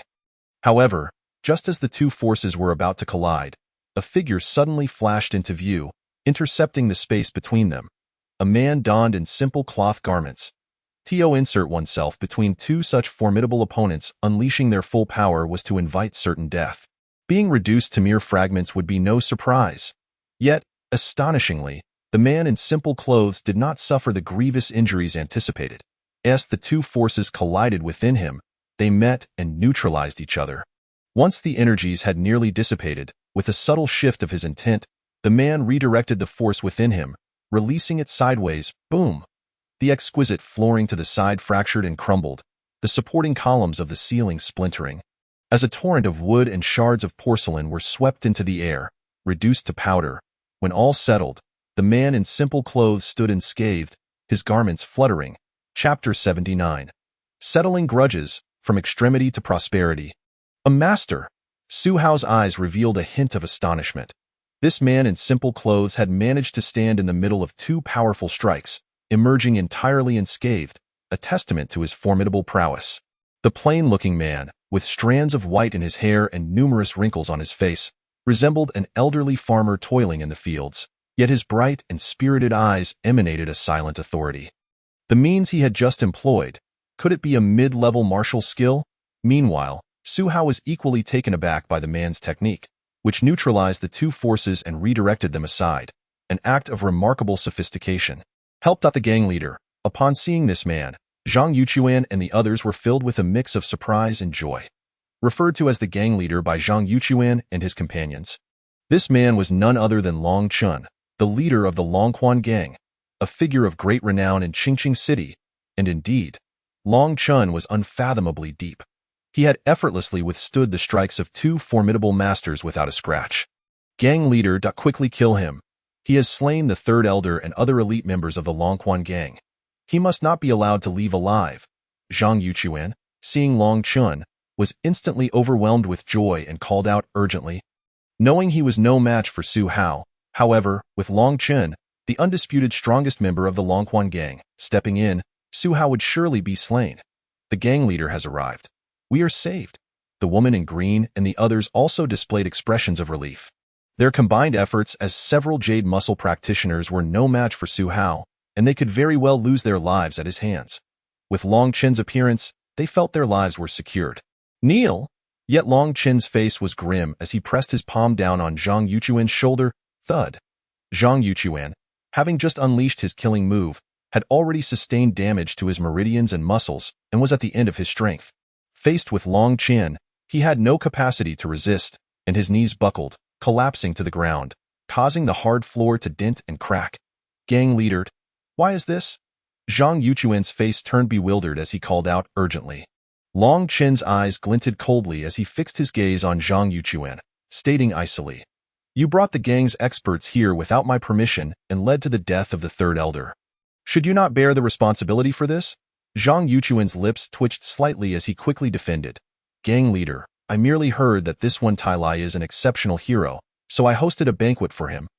Yet, unexpectedly, he turned unruly and demanded our Longquan gang's secret medicinal formula for the jade muscle, killing our disciples, forcing us to take action against him. Zhang Yuchuan was quite adept at distorting the truth. Although they had set a trap under the guise of hospitality, intending to provoke, his narrative painted Su Hao as a villain. While they appeared as the aggrieved party, Su Hao merely observed Zhang Yuchuan's performance with a cold gaze. Offering no defense, he had no need to justify himself. If Long Chen truly believed Zhang Yuchuan's words and sought to confront him, Su Hao would not be intimidated. Silence. Do you really think I am senile? Yuan Feng, you speak. Long Chen interrupted Zhang Yuchuan, turning his gaze to Yuan Feng. Yuan Feng trembled slightly, sensing the authority and pressure in Long Chen's eyes. He averted his gaze from Zhang Yuchuan's anxious and threatening expression. Speaking softly, reporting to the gang leader, it was Zhang's order for me to follow Mr. Wand and to set a banquet to eliminate him. We were merely carrying out orders. Yuan Feng dared not lie in front of Long Chen, straightforwardly implicating Zhang Yuchuan and briefly explaining the sequence of events. Zhang Yuchuan's face turned pale. Despite Long Chen's recent lack of involvement, he remained the true leader, and no disciple or elder dared to defy him. In the event of trouble, no elder would come to his aid. Long Chen understood the situation, raising his head to gaze at Su Hao, a hint of a smile gracing his face. Brother Wen Tai Lai, I have heard of your exploits these past few days. You truly are formidable. That last strike was undoubtedly yours, and Zhang Yuchuan's life is now in your hands. Would you consider sparing him for my sake? He must die. Su Hao replied coldly, indifferent to Long Chen's stature. Anyone who sought to harm him would pay the most painful price. It is Hong Ming. Zhang Yuchuan's lips twitched as he hurriedly attempted to interject. Crack! But in the next instant, Long Chen struck Zhang Yuchuan's forehead without warning, instantly splitting his head open like a watermelon, with brain matter and blood oozing forth. With a resounding thud, Zhang Yuchuan's eyes reflected a flicker of astonishment and reluctance. As if he could hardly fathom that as the vice leader of the Longquan gang, he had rendered countless services over the years, yet Long Chen showed not the slightest hesitation in taking his life. The hall fell into a profound silence. Yuan Feng and the others stood frozen, a chill running down their spines as they came to the realization that the Longquan gang leader, who had seldom been seen after a prolonged seclusion, was no benevolent figure. One who could establish such a vast enterprise was undoubtedly a decisive and ruthless individual. With a single strike, Zhang Yuchuan was slain, and Long Chen sighed as he addressed Su Hao. Brother One, this matter is Zhang Yuchuan's fault. If you cannot forgive him, then I shall offer his life as an apology to you. To provide you with an explanation, Su Hao did not exhibit the slightest joy at Zhang Yuchuan's demise. On the contrary, he replied coldly, Leader Long, I bear no grudge against Zhang Yuchuan, yet he has sought to harm me without provocation. Without clarifying the matter, does killing him not sever the line of inquiry? Just moments ago, Zhang Yuchuan had clearly intended to divulge the identity of the individual who had instigated him against Su Hao, having only managed to utter the name Hong Ming before Long Chen ended his life. An act that resembled silencing a witness. Long Chen sighed again, saying, Brother One, you have offended someone, and it should not be difficult to deduce who possesses the influence to manipulate Zhang Yuchuan into action. I hope you can understand my predicament. Long Chen's words stirred something within Su Hao. The individuals he had offended, coupled with the one who could incite a figure like Zhang Yuchuan, began to take shape in his mind. The Hailu army. A thought struck Su Hao. Approximately 6 months prior, he had received a bounty for eliminating the Blood Taoist, yet alongside the Blood Taoist was Jin Bupo, who sought to recruit him into the Hailu army. A centurion of the Hailu army, Jin Bupo had met his end at Su Hao's hands. Despite Su Hao eliminating all present witnesses, the Hailu army could easily ascertain his involvement through a slight investigation. Some within the Hailu army were unwilling to let the matter rest, yet in Chongqing City, they could not directly take action, which had prompted Zhang Yuchuan to seek assistance. Zhang Yuchuan likely had connections with the higher echelons of the Hailu army. Wen Tai Lai was the one orchestrating affairs, frequently appearing at the patrol division, leading Zhang Yuchuan to dispatch Yuan Feng to surveil the patrol division until he made an appearance. Zhang Yuchuan had not intended to act personally. He had planned for Yuan Feng to follow Wen Tai Lai, uncover his whereabouts and true identity, then inform those from the Hailu army to take action. However, Yuan Feng, skilled at concealing his presence, was unexpectedly discovered and had set a meeting. Zhang Yuchuan realized he had startled the snake and had no time to notify the Hailu army. Thus, he decided to take matters into his own hands. Little did he expect, Su Hao's strength far exceeded their imagination, resulting in his demise. Long Chen's hasty execution of Zhang Yuchuan before he could finish speaking was also aimed at silencing him. If outsiders were to learn of the vice leader of the Longquan gang's entanglement with the Hailu army, there would be no refuge for the Longquan gang in Chongqing City. Hence, Long Chun could not allow him to live or reveal any critical information. Before his death, Zhang Yuchuan had also mentioned a name, Hong Ming. Su Hao had not heard this name before, but presumed it must belong to a figure of significance within the Hailu army, prompting Long Chun to act decisively in killing him.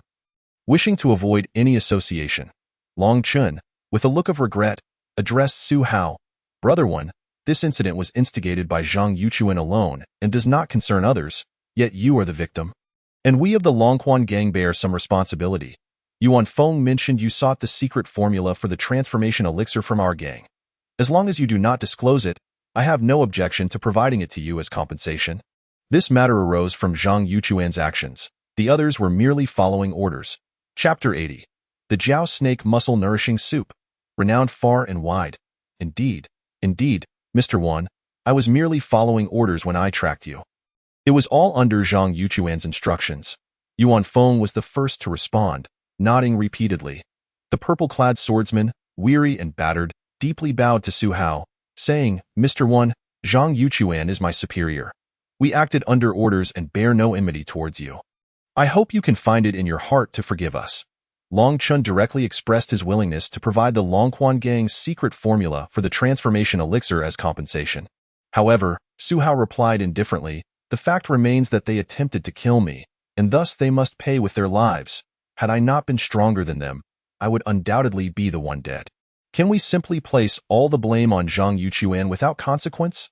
Long Chen furrowed his brow slightly, sighing as he responded, "Brother One, they are ultimately members of my Longquan gang. I cannot stand idly by as they perish. I hope you can show them mercy. Any other request you have can be mentioned, as long as damaged items will be compensated by our Longquan gang as usual." As he glanced at a cautious attendant from Chunyu Building, Longchen remarked indifferently to At this moment. Su Hao had already departed from Chunyu Building, meticulously observing his surroundings to ensure he was not being followed. He took a lengthy detour to conceal his whereabouts before returning home. It appears that Zhang Yuchuan is likely connected to the Black Deer Army. However, after eliminating Jin Bupo, the Black Deer Army has gone to great lengths to send Zhang Yuchuan to investigate and keep tabs on me. I must tread carefully in the future and refrain from acting under the guise of Wentai Lai. I can no longer visit the constabulary to collect bounties. Upon returning home, Su Hao pondered the events of the day. Based on a name disclosed by Zhang Yuchuan before his demise, Hong Ming, it seems that this Hong Ming is probably a high-ranking official within the Black Deer Army, now that Zhang Yuchuan is dead. If the Black Deer Army does not intend to let this matter rest, they will undoubtedly dispatch top-tier warriors to hunt him down. For safety's sake, he must refrain from acting under the identity of Wentai Lai and maintain a low profile for the time being. Furthermore, today's acquisitions are undeniably substantial. First and foremost is the prescription. After perusing it, Su Hao discovered that it details a secret elixir known as Jiao Shiyang Jin Tang, a recipe for an exquisite muscle-enhancing tonic. However, he noted that the prescription comes in two versions. One is the premium muscle-enhancing elixir requiring the blood of the exotic beast Jiao Shi as the primary ingredient, while the other is a diluted version, substituting Jiao Shi blood with Kuei Shi blood. Chapter 81. Potential Transformation. Complete mastery of techniques, exotic beasts. It seems rather difficult to obtain. Su Hao mused. Exotic beasts are those that differ from the ordinary, being rare and typically formidable. Even seasoned martial artists often meet their demise upon encountering them. He could settle for the inferior version of Jiao Shiyang Jin Tang. Additionally, there are 4 foundational martial arts techniques.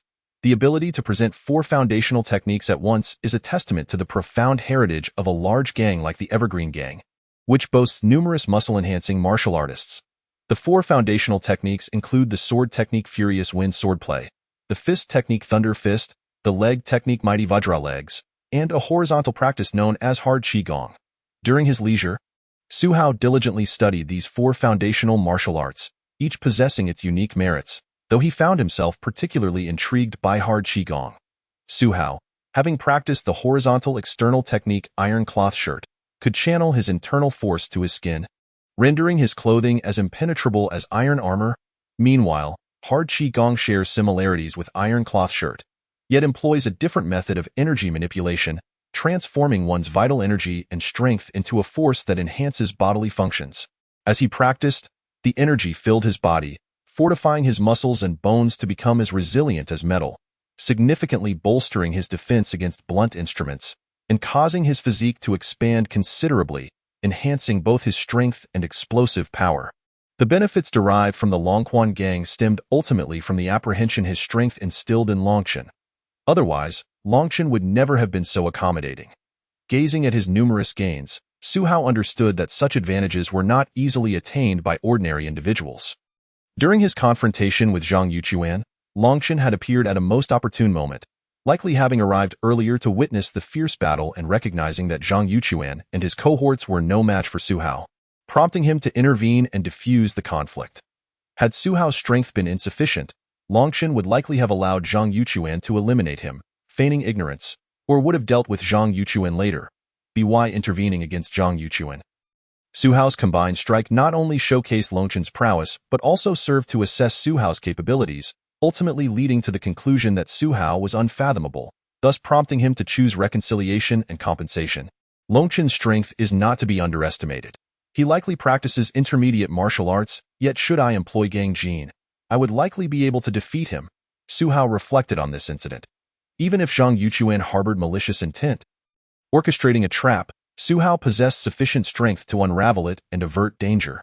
Taking it slowly, he decided to commence with the relatively simple Furious Wind swordplay.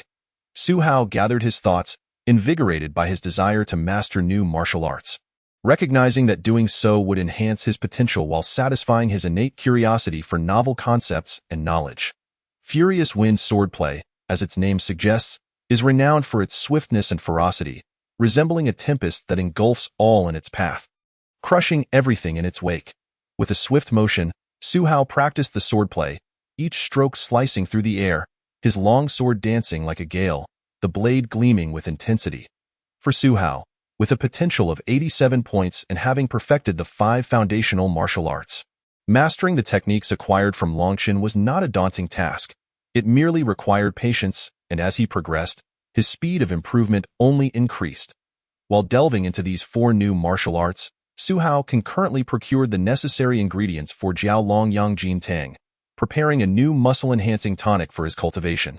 During the remaining hours, he continued his routine of forging iron and earning silver to support his training. Due to the looming threat posed by the Black Deer Army, Su Hao ceased all activities under the identity of Wentai Lai, having not visited the constabulary even once. As there was little of value there to warrant his attention, Furious Wind swordplay, complete, potential points, 91 points, exceptional talent. In a mere 2 months, Su Hao had cultivated Furious Wind swordplay to its pinnacle. Achieving mastery of 1 foundational martial art granted him an additional 4 potential points, leaving him hopeful that the remaining 3 techniques would enable him to surpass the 100-point threshold. Su Hao cast a glance at his attribute panel, silently wishing for the best. As potential points increase, the difficulty of gaining even a single point multiplies, rendering the cultivation of foundational martial arts less impactful than in the early days. However, he resolved to first achieve quantity before pursuing transformation.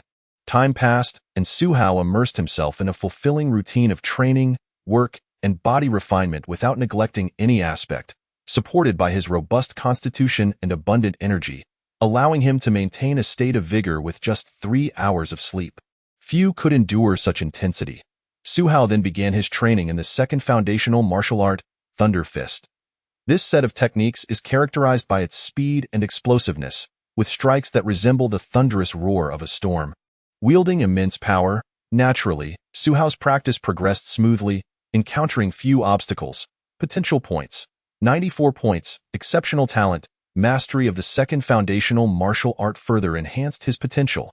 The 3rd foundational martial art, Mighty Vajra Legs, is intricately designed, encompassing various techniques such as kicking, stomping, and sweeping, exhibiting a fierce intensity capable of shattering mountains and moving unhindered. In the outside world, Wontai Lai's reputation undoubtedly ascended to new heights. He single-handedly infiltrated Chunyu Building, eliminating Zhang Yuchuan and other adept members of the Longquan gang, compelling even the renowned Longchen, the gang's leader, to bow his head in apology. Not only is Wontai Lai's strength unfathomable, but his mysterious identity also adds an enigmatic allure, stirring considerable intrigue whenever he appears, becoming a topic of conversation for many. However, all of this was of no concern to Su Hao. Time flew by, and Su Hao became wholly engrossed in his busy and fulfilling training. Before long, half a year had passed. In a secluded mountain forest, 20 miles outside of Chongqing City, Su Hao stood quietly. With a deep breath, he inhaled deeply, drawing in copious amounts of air, causing his vital energy to surge, filling his bones and muscles. The sound of cracking bones echoed as Su Hao's physique expanded, his muscles hardening like iron, exuding an aura of formidable strength, his height increasing by nearly a foot. Originally tall, Su Hao now appeared even more imposing, akin to a small giant. With a casual sweep of his arm, he unleashed a gust of wind, snapping a tree trunk as thick as a thigh like straw. Hard Qigong has also reached its complete state. Su Hao exhaled deeply, feeling a surge of inspiration as he realized that mastering Hard Qigong was the most challenging of the 4 foundational martial arts, consuming the most time in that moment of completion. A stream of clarity washed over his spirit and body, rejuvenating him as if he had been reborn. His consciousness transcended time, witnessing the silhouettes of great figures throughout history, some dominating realms, others standing alone against legions, each leaving their distinct mark on the annals of history. As Su Hao's potential began to evolve, it positioned him to rival those remarkable individuals. Chapter 82. Creation of a unique technique, a dragon among men. Upon completing his transformation, Su Hao's eyes regained their clarity. In his perception, time felt different, more profound, with every flower, leaf, and blade of grass embodying the exquisite craftsmanship of nature, allowing him to discern the minutest details. He could grasp profound truths within the subtle. His potential has transformed once more. A genuine smile graced Su Hao's lips as he recognized that over the past half-year, honing multiple foundational techniques to perfection had finally allowed his potential to surpass the 100-point barrier. Breaking free from constraints and achieving a sublime transformation. Potential points. 101 points, a dragon among men. Su Hao's potential has reached 101 points, and its tier has evolved from exceptional talent to a dragon among men. The dragon and phoenix are no longer commonplace entities. They exist solely within legends, in the Great Yin Dynasty. Only the emperor is permitted to don the dragon robe, and only the empress can embody the phoenix. Throughout history, numerous extraordinary heroes have etched their marks upon the annals of time, with some distinguished individuals rightfully earning the title of dragons and phoenixes. Among the multitude of humanity, those hailed as dragons and phoenixes stand as paragons, capable of soaring to great heights amidst the tempest of fate. Su Hao, in the present moment, embodies such a figure destined to leave an indelible trace within the river of history. My own martial arts practice encompasses a plethora of disciplines, many of which resonate harmoniously with one another. By refining and amalgamating their strengths, I may be able to forge a unique martial art that is entirely my own. As Su Hao's potential transformed to the echelon of dragons and phoenixes, he swiftly recognized the extraordinary nature of his existence. He scrutinized himself and the martial arts he had mastered, gaining clarity within his mind, leading to immediate insights. The creation of a new martial art does not arise from mere whimsy. It necessitates a robust foundation in martial skills. A novice lacking such a foundation cannot possibly conjure formidable techniques. Su Hao, having diligently trained, had mastered 2 to 3 dozen martial arts, achieving a state of consummate understanding.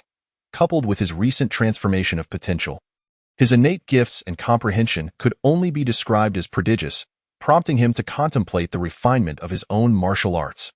The golden melting hands would render his hands as firm as iron, transforming his strength into a searing heat capable of melting gold and iron.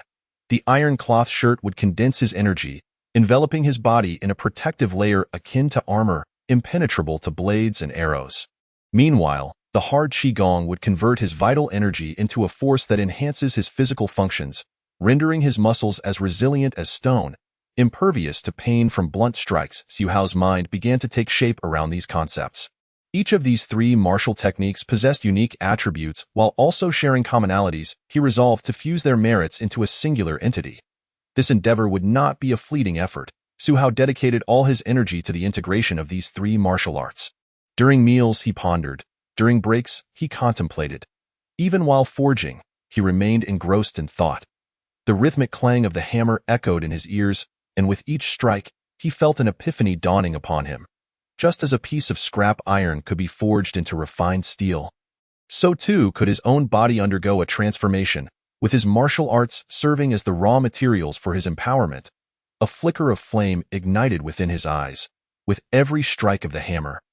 Su Hao channeled the golden melting hands, the iron cloth shirt, and the hard qigong, as though transforming his body into a crucible where these martial arts could meld together.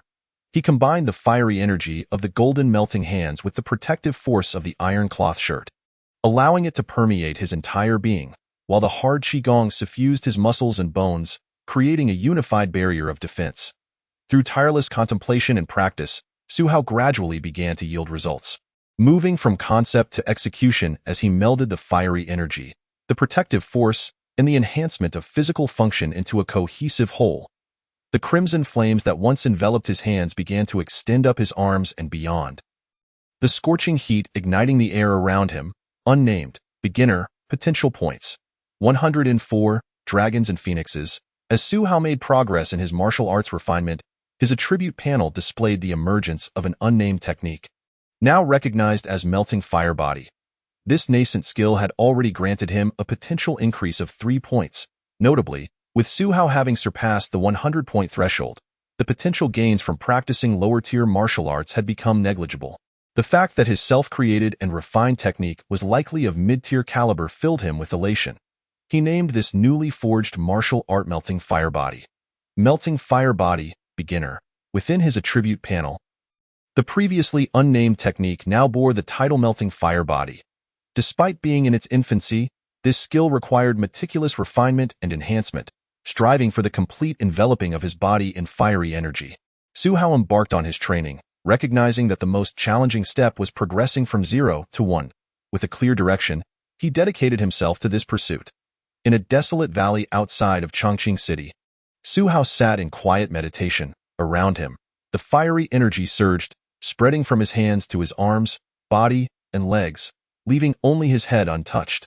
His body, now enveloped in a radiant crimson hue, resembled a suit of red iron armor, radiating intense heat that scorched the ground beneath him, cracking and drying the stones. Should he venture too close, even weapons forged from refined steel would be melted to liquid iron. If Su Hao were to find himself amidst a dense forest, the searing energy emanating from him would likely ignite a conflagration. It was truly unfathomable that such intense heat could emanate from a mortal frame. Gradually, Su Hao began to temper the fiery energy, the crimson hue receding from his skin as he exhaled deeply. Melting Fire Body, Major Completion, Potential Points. 113, Dragons and Phoenixes. Having achieved major completion of the Melting Fire Body after 3 months, Su Hao found himself furrowing his brow. While the technique effectively enveloped his torso and limbs, it still eluded his head. Only when he could achieve full coverage would he consider it truly perfected. Su Hao silently shook his head. Mastery of the head was undoubtedly more challenging than that of the limbs or torso. Haste could lead to dire consequences. He resolved to take his time, knowing that success would come in due time. The major completion of the Melting Fire Body already surpassed the capabilities of any lower-tier martial art. Its only drawback lay in its immense energy consumption. Even with Su Hao's formidable strength, the exertion required to cover his entire body with the fiery energy was visibly taxing. Beyond the Melting Fire Body, Su Hao's progress in the realm of muscle transformation had also advanced significantly, having achieved the level of triple muscle transformation over the past 6 months. With focused introspection, he observed the veins surrounding his body. Although they had not grown thicker, their surface now shimmered with a lustrous sheen, enhancing both flexibility and energy output far beyond that of double muscle transformation. This was the result of the jade muscles attained through triple transformation, perfectly flawless and as exquisite as jade. Chapter 83. Blood of the Flood Dragon. Ruthless and cruel, there remains potential for further advancement in my muscle transformation. Yet the efficacy of the low-tier Flood Dragon muscle-nourishing soup has waned. Tio, concoct the ultimate muscle transformation elixir. I must acquire the blood of a Flood Dragon. Su Hao pondered, for martial artists have always aspired towards perfection and the ultimate pinnacle, and he was no exception, especially with his latent potential urging him to attain the true pinnacle of muscle transformation. Unfortunately, the Flood Dragon is an exotic beast, and previous attempts to procure its blood from the nearby black market yielded little more than deceitful merchants attempting to pass off inferior wares. I shall return for now and venture to the black market again this evening, hoping to acquire the coveted Flood Dragon blood. With his thoughts collected, Su Hao departed the valley and made his way back to Chongqing City. After resting briefly upon his return, he prepared to set out towards the southern district of the city as night descended. This time, he directed his steps towards the Clear Wind Lake Black Market, located 40 miles south of Chongqing City. Over the past 6 months, aside from his regular training, he had frequently traveled to various black markets in search of the elusive Flood Dragon blood or information regarding it, and tonight he intended to continue his quest. Clear Wind Lake, with the moon hanging high, illuminated a 3-story flower boat that emerged from the mist. This black market was hosted upon the flower boat, occurring once a month. It seemed intriguing, a worthy investment of the 3 taels of silver he had spent on an entry permit at other black markets. Dressed in black and wearing a hood, Su Hao observed the flower boat from a distance, nodding in approval as he noted its apparent elegance. Without an entry permit, one would need to pay an entrance fee of 1 tael of silver. Upon reaching the entrance of the flower boat, a cloaked swordsman barred Su Hao's path. 1 tael of silver for entry. Su Hao's lips twitched slightly, realizing he had been duped by unscrupulous merchants. Nevertheless, he did not falter in his actions, producing the entry permit from his pocket. After a thorough inspection, the swordsman nodded and allowed him passage. On the flower boat, complimentary drinks were served, and from the high deck, one could gaze upon the scenic lake, making the ticket worthwhile. The spacious deck was bustling with patrons like Su Hao, peddling an array of goods, blades, weapons, medicinal herbs, and martial arts manuals, creating a lively atmosphere. However, after a brief glance, Su Hao shook his head. At his current level, ordinary items held little value for him. He promptly erected a wooden sign nearby, inscribed with the words "Purchasing Flood Dragon Blood, Inquiries Only," and leisurely enjoyed the night scenery while savoring the sea breeze. Treating it as a moment of relaxation, blood from exotic beasts, such treasures are priceless and seldom parted with lightly, lest one invite calamity upon themselves.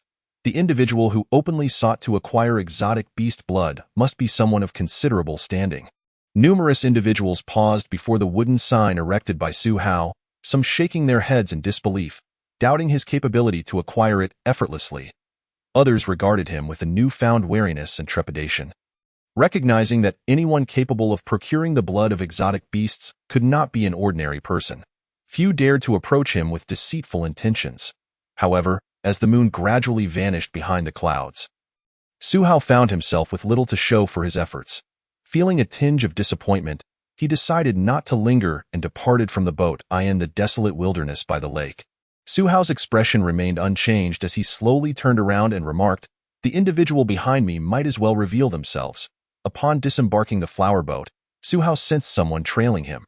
Although the follower possessed commendable agility, his keen perception ensured that Su Hao was not caught off guard. Moments later, a tall figure clad in green emerged from behind a large tree, their face obscured by a black cloth. Yet the cascade of dark hair suggested youth. "There's something you need?" Su Hao inquired casually, sensing no hostility from the cloaked figure. The figure cut to the chase, stating, "I have access to the blood of the exotic beast you seek." "Indeed?" Su Hao's interest was piqued. "If what you claim is true, feel free to state your price. If it is reasonable, I shall make you a satisfactory offer." Despite the direct assertion of possessing the blood, Su Hao remained cautious, maintaining his composure until he could verify the authenticity of the claim. The cloaked figure shook their head, an unusual glint flashing in their eyes. "I seek no money. Prove your strength first. Only then will I consider a transaction with you. Why not exchange a few blows?" The figure sought to gauge Su Hao's prowess. The blood of the exotic beast was typically coveted only by practitioners beyond the ordinary realm of martial arts, leading the figure to suspect that Su Hao was indeed a practitioner of considerable skill. However, whether Su Hao's abilities would impress him remained to be seen, and why strength should suffice. Su Hao replied with intrigue. The fact that the cloaked figure sought proof of his might suggested that he might indeed possess the blood. I am willing to spar with you. But first, you must address your own predicament. Su Hao's words carried a subtle implication. The moment he spoke, the cloaked figure's expression shifted to one of alarm, and he instinctively shouted, "Show yourselves!" His voice echoed, startling the myriad creatures of the forest. "You are quite astute to have noticed our pursuit, but opposing us will lead to your demise." Shortly thereafter, 3 figures emerged from the shadows. They varied in height and build. A hunched elder with graying hair and a menacing gaze, flanked by 2 others, one stout and the other slender. "You must be Lin Ke, the one we've sought for quite some time," the stout man commented nonchalantly, resembling a small mountain of flesh. The cloaked figure's pupils constricted as he grasped the gravity of the situation. "Where is my brother?" "Right here," the stout man replied with a wicked grin, tossing a blood-soaked cloth bag towards Lin Quebec. The gruesome contents, a severed head of a boy, no older than 14, spilled forth, revealing the torment he had endured. "My brother!" Lin Ke cried out in anguish, recognizing the head as his siblings, realizing that his brother had been captured and tortured to extract information about his whereabouts. And now they had come to eliminate him. In that moment of sorrow, the severed head exploded, releasing a hail of finely crafted silver needles. Not good, Lin Ke thought, reacting swiftly to the impending danger. He wielded his sword, creating a sweeping arc of sword energy that deflected the needles, embedding them into the trees and earth around him. Yet, as he lowered his gaze, he noticed 2 needles embedded in his shoulder and chest, their tips quivering ominously. If it had been any other time, he would have been able to evade such an ambush with ease, but the shock of witnessing his brother's fate had left him momentarily vulnerable. Poison. Lin Ke's body swayed, pallor washing over him as the numbing sensation spread throughout his being. The needles coated with a deadly toxin. Su Hao observed the unfolding chaos with clarity, aware that animosities ran deep between the parties involved, particularly the 3 led by the elder, whose treachery was unmistakable. The nature of their grievances remained unclear, and Su Hao had little desire to delve into the complexities. This young man possesses remarkable talent and is indeed a practitioner of the advanced realm. Transforming him into a human Dan would help mitigate some of our losses, remarked one of the lean swordsmen, his gaze predatory. Lin Ke, dazed and struggling to articulate his thoughts, stammered, "Take me away, I have the blood of the exotic beast." His only hope lay in this stranger who sought the very blood he possessed, believing that Su Hao might aid in his escape. However, before Su Hao could respond, the slender swordsman interjected coldly, "This man is allied with Lin Ke. We cannot allow him to escape. He may serve as material for refining human DNA." Su Hao shook his head in disbelief, although he remained unaware of the intricacies of their conflict. The trio's fixation on creating human Dan revealed their nefarious intentions, and they showed no inclination to spare him. "Gentlemen, this individual merely approached me for a transaction. Must you involve me in your quarrel? Allow me to remind you that I am rather adept at combat. If you choose to engage me, you may find yourselves facing a dire fate." As he spoke, Su Hao found himself ensnared in their vendetta, a reminder of the tumultuous nature of the world he inhabited. Trouble seemed inevitable. "Still posturing? You should be quaking in your boots at the thought of our identities," the stout man chuckled disdainfully. To confront Lin Ke, who had caused them considerable losses, they had assembled as a formidable trio, each a practitioner of advanced martial arts, and they were determined to eliminate any perceived threat. "Be careful," Lin Ke managed to utter, his strength waning as he collapsed to the ground, warning of the impending danger. "First, sever his arms." In an instant, the slender swordsman could no longer contain himself and sprang into action, drawing his sword and unleashing a flurry of strikes that seemed to split into 4, each attack converging on Su Hao from different angles, their trajectories elusive and impossible to evade. This strike, "I must exert all my strength to defend against it," Lin Ke thought in despair. Even he, with his exceptional talent, would struggle to withstand such a breathtaking assault under normal circumstances. Yet, Su Hao remained calm. Grasping the sword that Lin Ke had dropped, he prepared to face the onslaught as the slender swordsman's strikes approached. Su Hao moved with purpose. With a flourish, he unleashed the rainfall sword technique, the sword light shimmering and enchanting, transforming into a torrential downpour of precise strikes that enveloped the battlefield, overwhelming all in its path. What? The slender swordsman was momentarily stunned, overwhelmed by the relentless barrage of sword energy that rendered his own elegant technique futile, drowning him in a sea of chaos. Ah! He howled in frustration, pushing himself to the limit, but it was all in vain, and no matter how many strikes he managed to deflect, he could not withstand the sheer volume of Su Hao's assault. With a series of sickening thuds, the slender swordsman found his body perforated by the relentless sword energy, blood cascading from the wounds that marred his form. He gazed in disbelief at the figure before him. A shrouded specter of death, fear, and regret filled his eyes.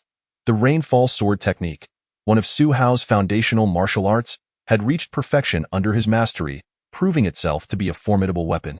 This sword is of mediocre quality, hardly comparable to my own creations, Su Hao mused, glancing at the broken blade in his hand, a testament to its inability to withstand his power. With a thud, the slender swordsman collapsed, his heart and abdomen pierced beyond recovery. One strike. And I've slain a practitioner of the advanced realm. The figure clad in azure, Lin Ke, stood dumbfounded before the scene that unfolded. The emaciated swordsman had demonstrated formidable prowess with his blade. Had it been him, he would have had to endure a fierce struggle for even a chance at victory. Yet, this black-clad masked figure pierced through the swordsman's incomplete form with but a single stroke, showcasing an unimaginable strength. Third brother. The corpulent man and the elder in green gazed at the fallen swordsman, their hearts chilled with dread. Damn it. Theo encounter such a powerful black-clad individual by mere happenstance. And for him to have slain the third brother with a single strike. The smile on the fat man's face stiffened, and he cursed inwardly. A practitioner of the Yijin realm is a match for 100 foes. Regarded as a master in any corner of Chongqing City. Yet, who could have anticipated that this masked figure, seemingly allied with Lin Ke, possessed the strength to effortlessly slay a capable Yijin practitioner in one blow? The elder in green managed to force a smile, clasping his hands together. Your strength commands my admiration. We are warriors of the Zhongxing sect. This lad has taken the lives of many of our kin, and we sought vengeance for him. The death of the third brother is but his own doing for being blind to the dangers around him. I hope you will not take offense. Earlier, the three had intended to transform Su Hao into a human Dan, yet after Su Hao casually dispatched the emaciated swordsman, they were left acutely aware of his terrifying capabilities. Although Su Hao had slain their ally, their demeanor shifted to one of friendliness and humility. Zhongxing sect? A flicker of recognition stirred within Su Hao. He had heard of this name. The Zhongxing sect, established under the banner of saving all beings, was, according to Su Hao's understanding, a powerful rebel organization engaged in subverting imperial authority and causing suffering among the populace, comprising individuals from various backgrounds, including those of nefarious means and heinous crimes. Over the years, many uprisings and disasters bore the shadow of the Zhongxing sect, a formidable force. Chapter 85. Deep hatreds and blood feuds. Salvation for all. The elder in green revealed his identity, hoping to instill some trepidation in Su Hao. You are from the Zhongxing sect? Then there is no way I will allow you to leave here alive. Upon hearing these words, a chilling murderous intent flickered in Su Hao's eyes. The Zhongxing sect was not a force to be trifled with. Having already slain the emaciated swordsman, it was better to eliminate them entirely to avoid further complications. Su Hao discarded the half-sword in his hand and strode towards the elder in green and the corpulent man. With each step, it felt as though he were treading upon their very hearts, causing their pulses to falter under the immense pressure. Damn it, do you really think I fear you? The corpulent man roared in fury, his eyes ablaze with menace. They were accustomed to being the ones who instilled fear, never having been bullied like this. With a fierce intake of breath, the corpulent man's flesh tightened, transforming into sharply defined muscle, making his large head appear disproportionately small against his hulking frame. Boom! The robust man leaped forth, his muscular body launching towards Su Hao like a cannonball, displaying agility incongruent with his appearance, capable of toppling a thick wall with his might. Crack! As the corpulent man barreled towards him, Su Hao planted his left leg as a pivot, channeling his energy. His right leg's sinews tightened, unleashing a deafening gust akin to thunder, splitting the sky as he delivered a powerful kick. Accompanied by the force of wind and lightning, the Great Force Diamond Leg technique was a brutal and vigorous leg style, with leg strength surpassing that of the arms bang. with 3 rounds of Ijin training and the Lioli Jade Bone technique. The force behind this leg strike was terrifying, crashing into the corpulent man's body with a sound like an explosion. In that fleeting moment of impact, the corpulent man's heart stopped, and a look of terror spread across his face. To him, this was not merely a kick but the strike of an enraged deity, an unmatched power surging forth that rendered him as helpless as a mere child. Crack, crack. The corpulent man's bones shattered like decayed wood, his massive form collapsing inward as if he were a deflated ball, hurtling through the air and smashing several trees along his path before finally coming to a halt. But at that moment, the corpulent man was in a dire state, his bones and organs shattered, his body twisted and deformed, internal fragments spilling from his mouth, his life force extinguished. How terrifying. What kind of being is this elder? Even a Ijin practitioner could not endure a single exchange against him. Could he be a practitioner of the Shisui realm? The azure-clad figure, Lin Ke, felt a shiver run down his spine. The strength Su Hao displayed far exceeded his imagination. He even suspected that this individual had likely reached the pinnacle of the body refinement realm, stepping into the Shisui realm. Trying to escape? Su Hao scoffed coldly. The elder in green, sensing the turn of events, took to his heels the moment he witnessed the corpulent man being slain in a single blow, lacking the courage to confront Su Hao. Damn it! Where did this expert come from? Second brother and third brother had to stir up trouble. They brought doom upon themselves. The elder in green fled for his life, cursing his fallen companions bitterly. Filled with regret, had they not provoked this individual, they might not have drawn such calamity upon themselves. After covering some distance, the elder suddenly sensed a fierce wind approaching from behind, bringing with it a suffocating sensation. Gritting his teeth, he turned and struck out with his palm, hoping to withstand Su Hao's sky-piercing fist that came hurtling towards him. Bang! Yet, the elder in green was merely of Ijin level, unable to withstand the force of Su Hao's heavy punch, which obliterated one of his arms, sending flesh and blood flying as he crashed to the ground. His heart's pulse shattered, with no hope of survival. In the blink of an eye, all 3 warriors of the Zhongxing sect had perished at Su Hao's hands. Not a single one managing to withstand a second strike. It was not that they were weak, but rather, Su Hao had grown exceedingly formidable. Why did they seek death? I do not take pleasure in killing. Su Hao sighed inwardly. How could these individuals not grasp the truth that there are always greater forces at play? Su Hao searched through the 3 corpses, but regrettably, aside from discovering 3 tokens that appeared to signify their identities, he found nothing of value. Yet, he remained unfazed. He had looted corpses many times before, and not every endeavor would yield a bountiful reward. Fortune played a crucial role. Thank you, Senior, for saving my life. At that moment, Lin Ke stood up, bowing deeply in gratitude. He had been poisoned by a silver needle, but, due to his robust constitution, had managed to recover. Do I still need to prove my strength? Su Hao replied, slightly raising an eyebrow. Senior jest, your strength is beyond my reach. I am in awe. Lin Ke coughed awkwardly, feeling somewhat embarrassed. Previously, he had boasted about wanting to exchange a few moves to gauge Su Hao's capabilities. But the 3 Ijin practitioners who had pursued him were dispatched as easily as if they were mere wild dogs. Can we discuss the matter of the serpent's blood now? I dislike being deceived, Su Hao spoke in a calm tone. Lin Ke, having approached him claiming to possess serpent's blood, would not be treated kindly if he were found to be dishonest, I assure you. Senior, I have no intention of deceiving you. I managed to achieve the Ijin level in my 20s due to my significant resistance to toxins, which is largely thanks to the serpent's blood I've consumed.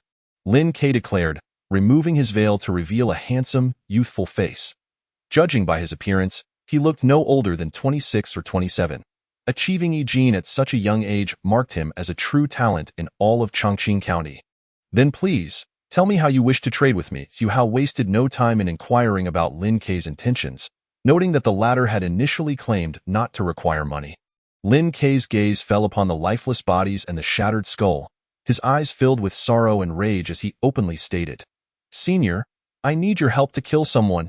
He has brought ruin upon my Lin family. And now my brother has also fallen victim to his treachery. I will ensure he pays the most grievous price, even if it costs me my life.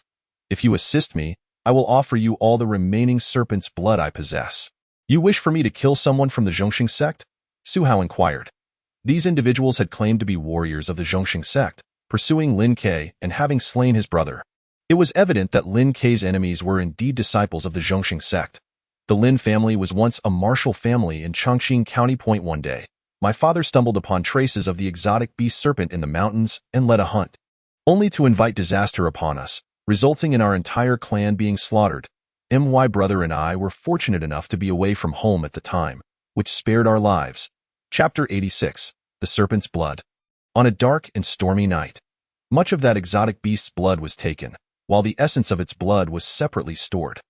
Over the years, though I have used a considerable amount, I still have a fair bit left, which I can offer to you, Senior. Lin Ke recounted the events that had transpired. In truth, it was a tale all too common in the martial world. The perils of possessing something valuable leading to one's downfall. For years, Lin Ke had been at odds with the Zhongxing sect, driven by a desire for vengeance. The one who led the massacre of my Lin family, based on my investigations over the years, is one of the Zhongxing sect's local leaders, known as Morong An, who oversees the territory of Chongqing County. Lin Ke revealed the identity of the person he wished to kill. Su Hao pondered this. Morong An was merely a small local leader within the Zhongxing sect. Killing him would likely attract the attention and scrutiny of the sect, similar to the previous incident with Jin Bupo. Senior need not worry about the consequences. If this comes to fruition, I will publicly declare that the Zhongxing sect members were all slain by me. Furthermore, I can provide you with the serpent's blood in advance. I can retrieve it now. This caused Su Hao to regard Lin Ke with newfound respect. Curiously, he inquired, are you not afraid that once I obtain the blood of the Jiao snake, I may choose to disregard my promises? Given Su Hao's formidable strength, acquiring the Jiao snake's blood and neglecting his duties, or worse, eliminating Lin Ke, would be a trivial matter. I have no other avenues left, Lin Ke candidly replied. Moreover, had it not been for your timely rescue, I would have perished at the hands of these 3 men. If you choose to take the Jiao snake's blood and refuse to assist me, I shall harbor no grievances. He was resolute. As long as he could eliminate the leader of the cult of all beings, Morongan, he would pay any price. To entice Su Hao's aid, he was even willing to offer compensation in advance.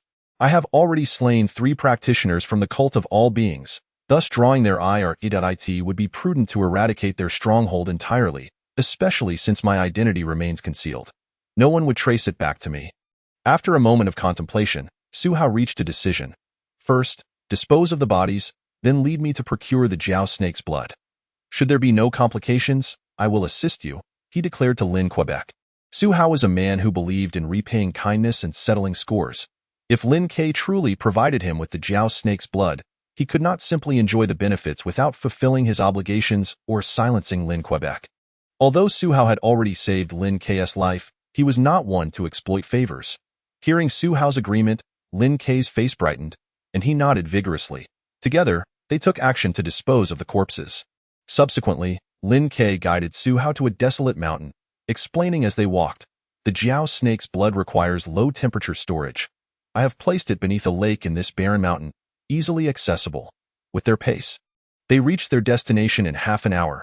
Indeed, as Lin Ke had indicated, there lay a lake enveloped by foliage. Please wait a moment, Lin Ke instructed Su Hao before leaping into the water. Su Hao stood quietly on the shore, and shortly thereafter, Lin Ke emerged, climbing back onto the bank, a sealed circular wooden barrel in hand. He meticulously removed the wooden wedges from the barrel's lid and opened it. Su Hao's eyes gleamed. As the lid was lifted, a menacing aura surged forth, emanating from the blood contained within. Upon closer inspection, he discerned that the barrel held a viscous, dark red liquid, glimmering faintly, with an intensely pungent odor.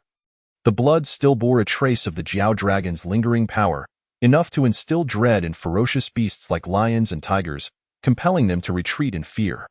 This was indeed the blood of the extraordinary creature. The Jiao snake, after a thorough examination, Su Hao concluded that Lin Ke had spoken the truth. This was the Jiao snake's blood. Although the quantity was somewhat lacking, it should suffice for his needs. The only regret for Su Hao was that the barrel was less than 1/3 full. Nonetheless, given his unique physique and solid foundation, this Jiao snake blood ought to aid him in achieving the 4th level of muscle transformation. Replacing the lid, Su Hao turned to Lin Ke and stated, We must act swiftly. Take me to the cult of all beings stronghold, and I will assist you in avenging your grievances," confirming that Lin Ke had not deceived him. And with the Jiao snake's blood secured, Su Hao did not hesitate to resolve Lin Ke's predicament. "Yes, yes, I shall lead you at once," Lin Ke responded, visibly relieved that Su Hao had no intention of reneging or silencing him. Having already slain 3 practitioners from the cult of all beings, it was imperative to act quickly to prevent any alert from their stronghold, ensuring a swift and decisive resolution. Under Lin Ke's guidance, they arrived at a manor located several dozen miles away, nestled beside a mountain and water. The manor appeared unremarkable, akin to a residence of the affluent. Yet, as they approached, Su Hao's senses heightened. He could discern faint moans emanating from within. Alongside a medicinal scent mingled with the nauseating aroma of human blood, Su Hao, having undergone 5 levels of muscle refinement, possessed extraordinarily acute senses. Standing outside the manor, he could perceive details unnoticed by ordinary individuals. This manor was indeed suspicious, just as Lin Ke had stated. It served as a stronghold for the cult of all beings in Chongqing County. Senior, Morong'an is inside this manor. I had been secretly observing for over 10 days and have witnessed him. However, there are other practitioners of the cult of all beings within, making it exceedingly difficult to infiltrate and assassinate him," Lin Ke remarked, gazing at the towering walls of the manor, lowering his voice. "Infiltrate and assassinate? Why not simply eliminate them all?" Su Hao's calm suggestion startled Lin Ke, leaving him momentarily parched. Su Hao had no intention of engaging in a laborious infiltration to assassinate Morong'an or waiting for him to appear. The most straightforward and direct approach was to storm in and eliminate all obstacles. Lin Ke was both astonished and in awe. What seemed to be a perilous stronghold to ordinary practitioners was effortlessly dismissed by this nameless elder. His audacity was extraordinary. "You remain outside and ensure that no one escapes. I shall return shortly." Without further ado, Su Hao instructed Lin Ke and strode towards the manor's grand entrance. The heavy doors stood firmly shut. "Who goes there? State the password." A guard, stationed at the door, shouted in alarm, having noticed the cloaked figure of Su Hao approaching boldly, mistaking him for one of their own. However, Su Hao disregarded the inquiry and forcefully unleashed a powerful kick. Executing a mighty Vajra leg, with a thunderous crash, his kick struck the thick wooden door, reinforced with iron, producing a sound akin to thunder. The door caved in with a resounding crash, sending the guards behind it flying. Their bones shattered as they tumbled beneath the fallen wood, blood spilling from their mouths and noses. Thus began, this elder was ruthless beyond measure. From a distance, Lin Ke could hear the door being forcibly breached. His astonishment palpable. The elder he had encountered was truly beyond comprehension. Although he had not disclosed his name, it was evident that he was a figure of great renown in Chongqing County. "Are there enemies approaching? How many? 1 person? Only 1. The entire manor, previously shrouded in silence, erupted in commotion at the sound of the door being smashed open. Numerous practitioners, alerted by the noise, rushed to investigate, their expressions turning to shock upon realizing that the intruder was but a single individual. Su Hao, cloaked in black, stepped through the shattered entrance, surveying the gathering practitioners with an unflinching demeanor. These warriors possessed formidable abilities, nearly all being practitioners of muscle refinement at the bone-forging stage or higher. Su Hao could ascertain from their auras that their skills were quite exceptional, forming a formidable elite force. A team of several dozen practitioners, well-armed and armored, could easily contend with hundreds or even thousands of ordinary soldiers. As the group of 40 or 50 practitioners stirred slightly, a hint of respect appeared on their faces. Among them stood a middle-aged man clad in blue, with sharp features and an imposing presence.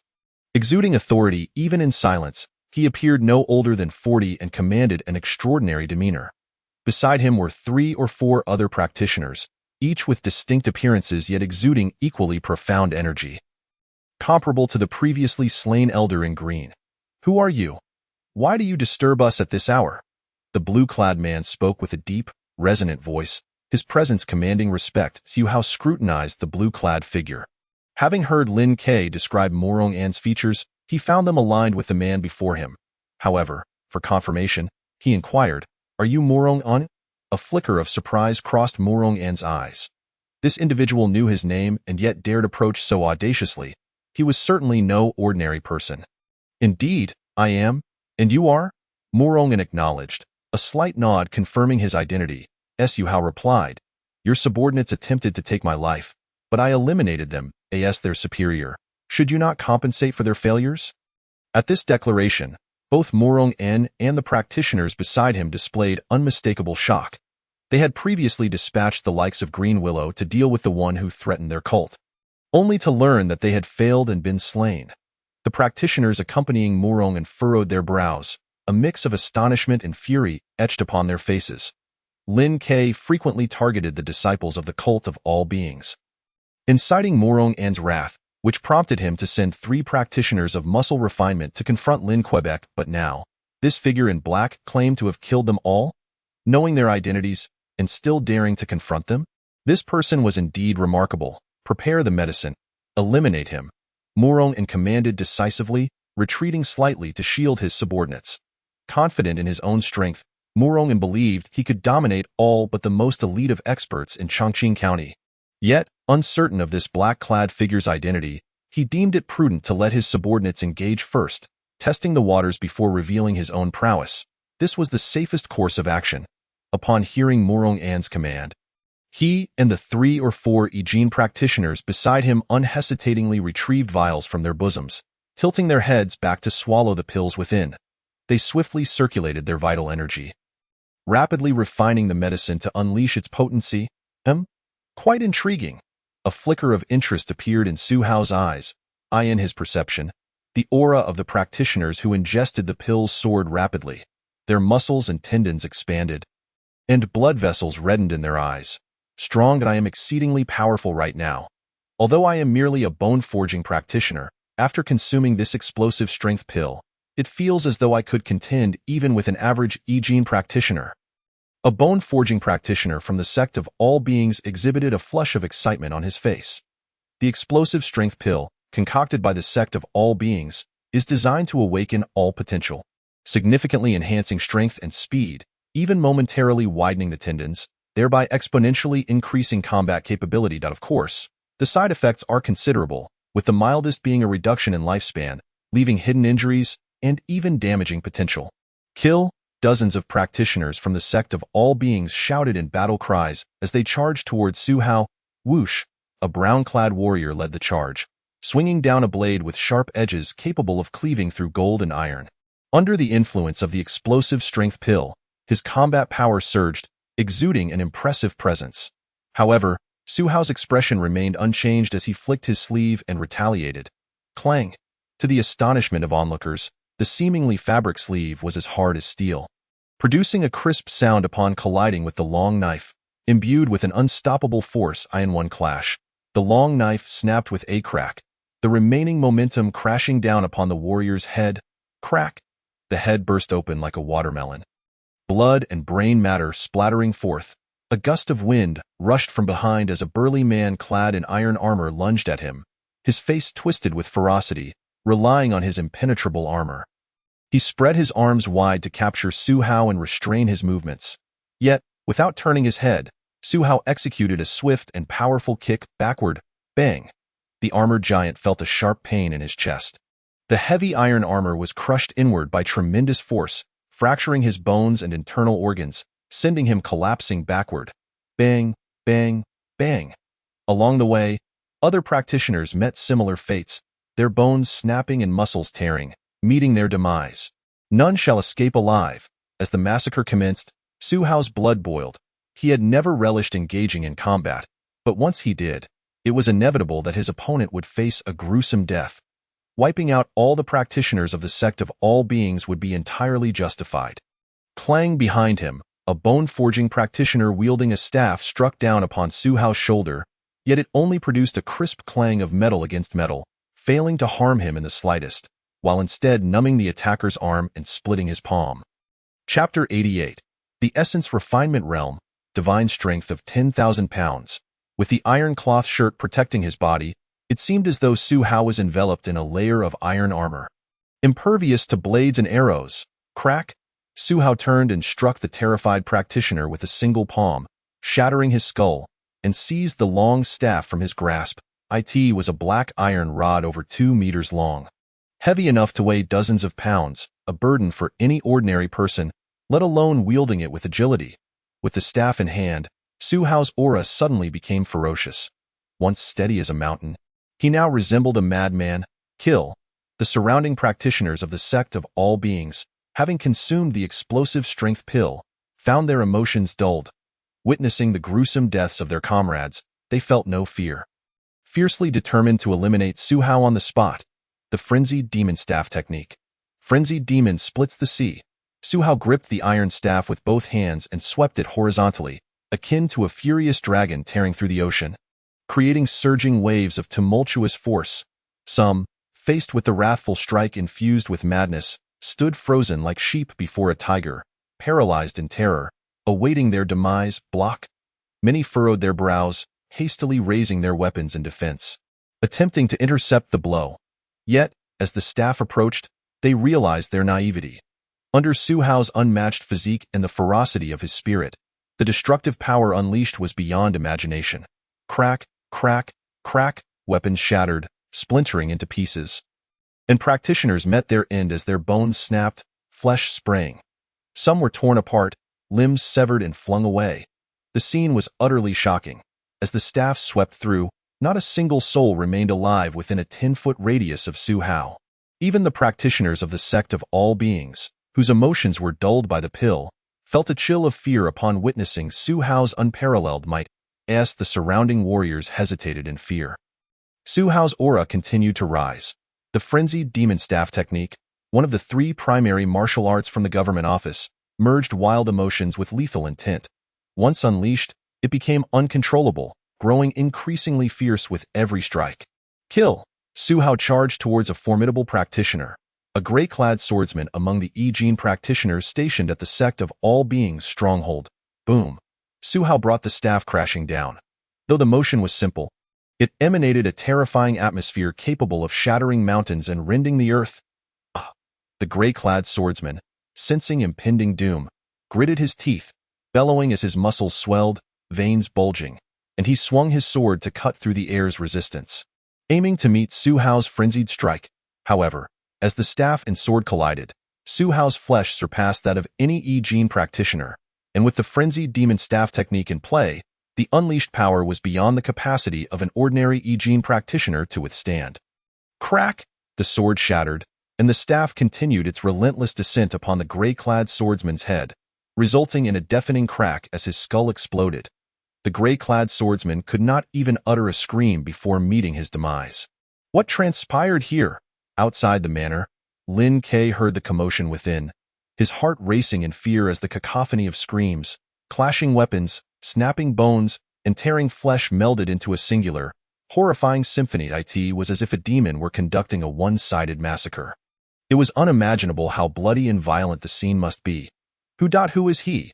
We all consumed the explosive strength pill, each gaining a significant boost in power, yet we cannot even retaliate against him. A multitude of practitioners from the sect of all beings were engulfed in terror, witnessing the staff's shadow like a tide, accompanied by the flying blood and fragmented bodies, instilling dread that rendered them motionless.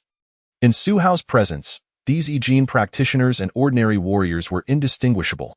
Ultimately, they were all destined to perish under his staff. At that moment, a flicker of unusual color crossed Su Hao's eyes. As the others fled in panic, there was one figure that charged towards him, none other than Morong Ane, the Frenzied Demon Staff Technique. Frenzied Demon shatters bodies. Without hesitation, Su Hao swung the iron staff, creating an arc in the air, violently crashing towards Morong Ane, accompanied by a piercing tearing sound. This technique had long been perfected by Su Hao, and this particular move was renowned for its devastating power. Capable of tearing a person asunder, Morong Ane let out a low shout and struck forth with his palm, meeting the incoming iron staff head-on. Boom! A deep, thunderous clash erupted, generating a force that fractured the surrounding ground. Su Hao felt an exaggerated power emanating from Morong Ane's palm, which bent the stout iron staff in his grasp.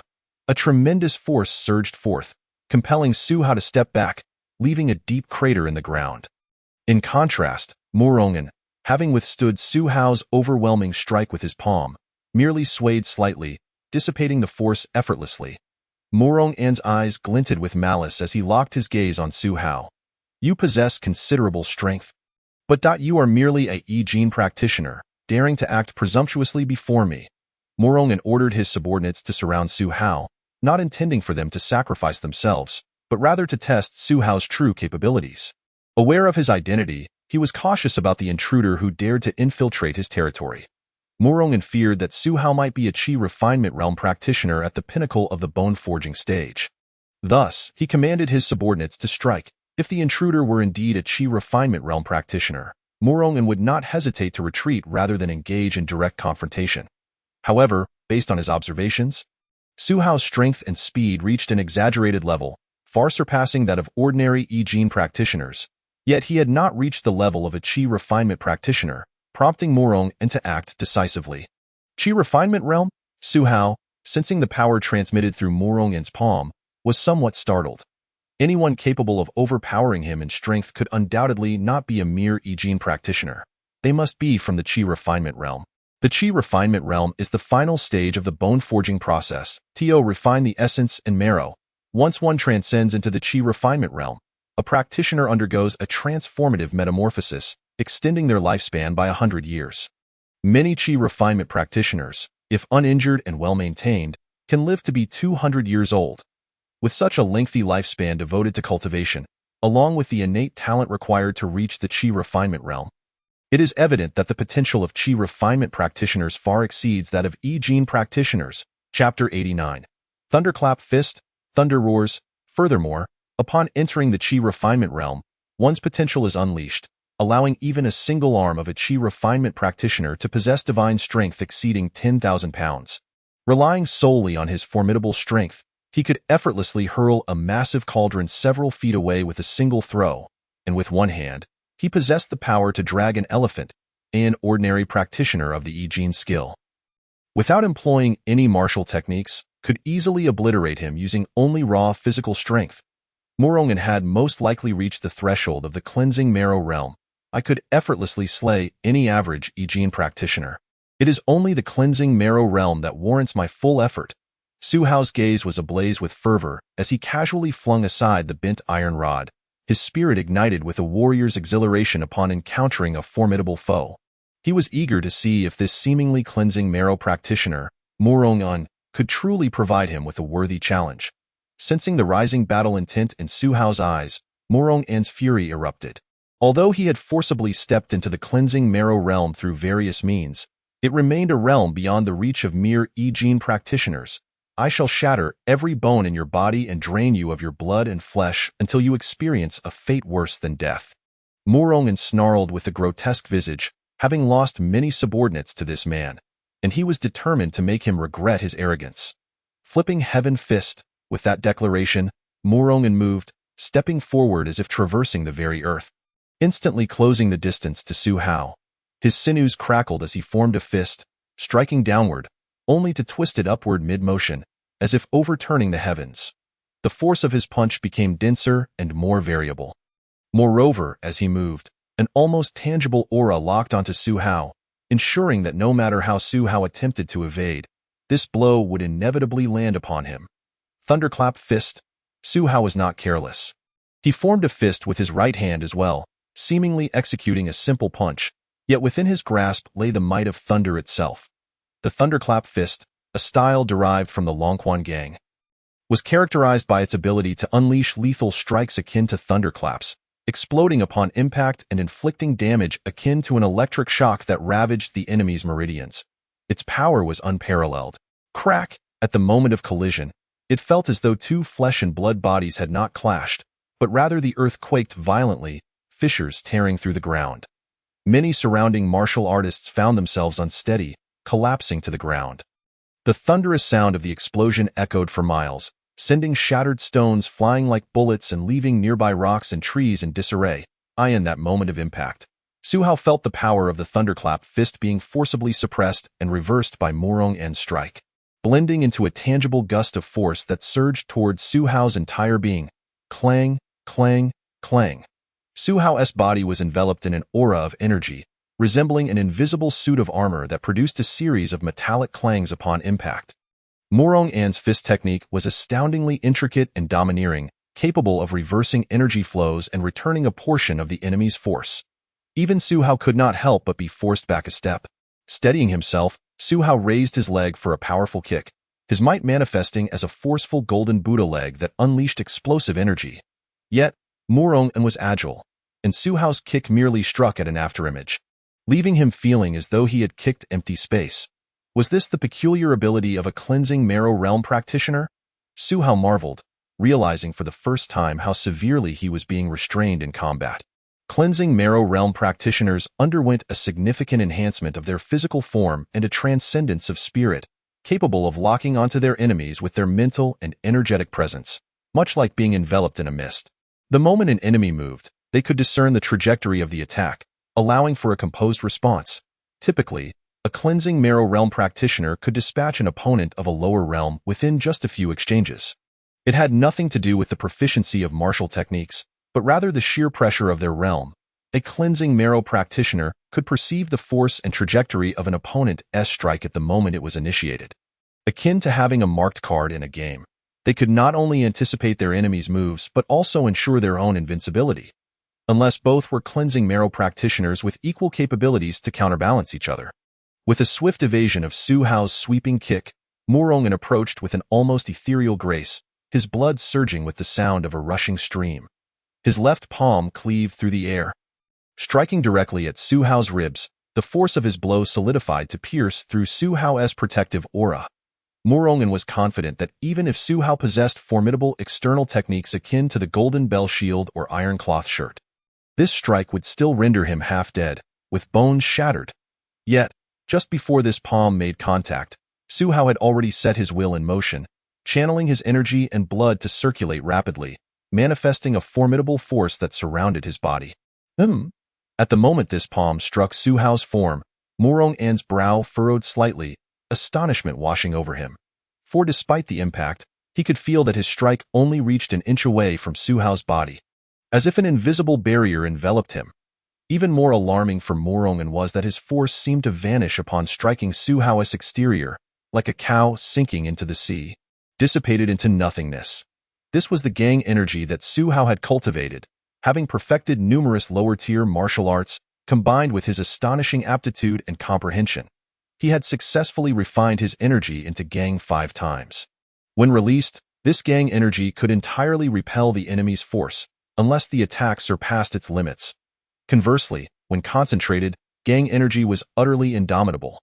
What further shocked Morong An was that his mental and energetic presence, which had previously locked onto Su Hao, could no longer gauge the trajectory of Su Hao's strikes, as if he had suddenly lost his sight and hearing, leaving him bewildered. Boom. While Morong An was still in shock, Su Hao did not pause, unleashing another thunderclap fist. This time, the energy coalesced into a fist-sized mass, invisible to the naked eye. Yet the air around Su Hao's fist twisted ominously, revealing the terrifying might contained within. Chapter 90. Slaying the Cleansing Marrow, the Invincible Warrior. Morong An let out a low roar, his blood surging like a rushing river, unleashing an unparalleled power as he concentrated his energy. With the explosive power of the explosive force pill coursing through him, he howled, his figure darting forward like lightning, approaching Su Hao once more. His left hand formed a fist, channeling the unity of essence, energy, and spirit into a strike that compressed the air into a ball, truly possessing the force to shatter mountains. This was the mightiest blow he had ever delivered, aimed at breaking through Su Hao's protective aura and obliterating him in one fell swoop. With his spirit and energy locked onto Su Hao, coupled with his astounding speed and strength, his opponent had no choice but to withstand the onslaught. With no means of evasion, Su Hao found no need to evade. He intended to exchange injuries with Morong An, denying him any chance to flee, aiming to dispatch Morong An in a single, decisive strike. As Su Hao summoned his internal power, the fabric of his attire produced a resonant metallic clang, rivaling even the finest golden armor. Bang! Morong An unleashed a full-force blow upon Su Hao's abdomen, akin to striking metal armor, resulting in a deafening roar that reverberated for miles. The impact caused Su Hao's clothing to tear, exposing the muscle beneath, yet it was merely superficial. Morong An's might, despite his mastery in the realm of cleansing marrow, could not inflict any real harm upon Su Hao, who was fortified by his internal energy. How did it not breaking through? Morong An's pupils constricted as he raged internally, bewildered that Su Hao, despite being of a lower realm, could withstand a blow fueled by his very essence. At that moment, Morong An felt an icy aura locking onto him. As his strike connected with Su Hao, Su Hao's lethal counterattack was already upon him. Hard Qigong. Su Hao inhaled deeply, his vital energy surging through his muscles and bones, causing him to swell in stature, his physique becoming as solid as iron, straining his garments to their limits, radiating an overwhelming aura of ferocity. This technique enhanced his physical capabilities, allowing Su Hao to operate at peak performance. Significantly amplifying his strength, towering and robust, Su Hao interlocked his fingers, forming a singular entity resembling a hammer, which he raised high. The fierce energy coalesced, distorting the air around him as he prepared to unleash a devastating downward strike. Thunderous Fist. Great Thunder. This punch represented the ultimate move of the Thunderous Fist technique, delivered from a position of dominance, erupting with the force of 5 thunders crashing down. No, this is bad.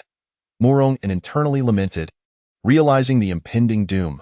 Before the punch even landed, a tremendous force compressed the air, immobilizing him, rendering evasion impossible.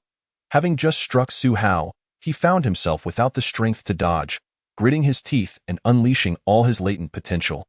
Muscles bulging, he thrust his arms upward in a desperate bid to withstand Su Hao's monumental blow. Yet, as the fist approached, Morong An was momentarily engulfed in confusion, memories of his life flooding his mind. Born into poverty, he had risen through the ranks of the common people as Su Hao carried away the blood of the river dragon serpent that had been left outside. He pondered deeply within himself.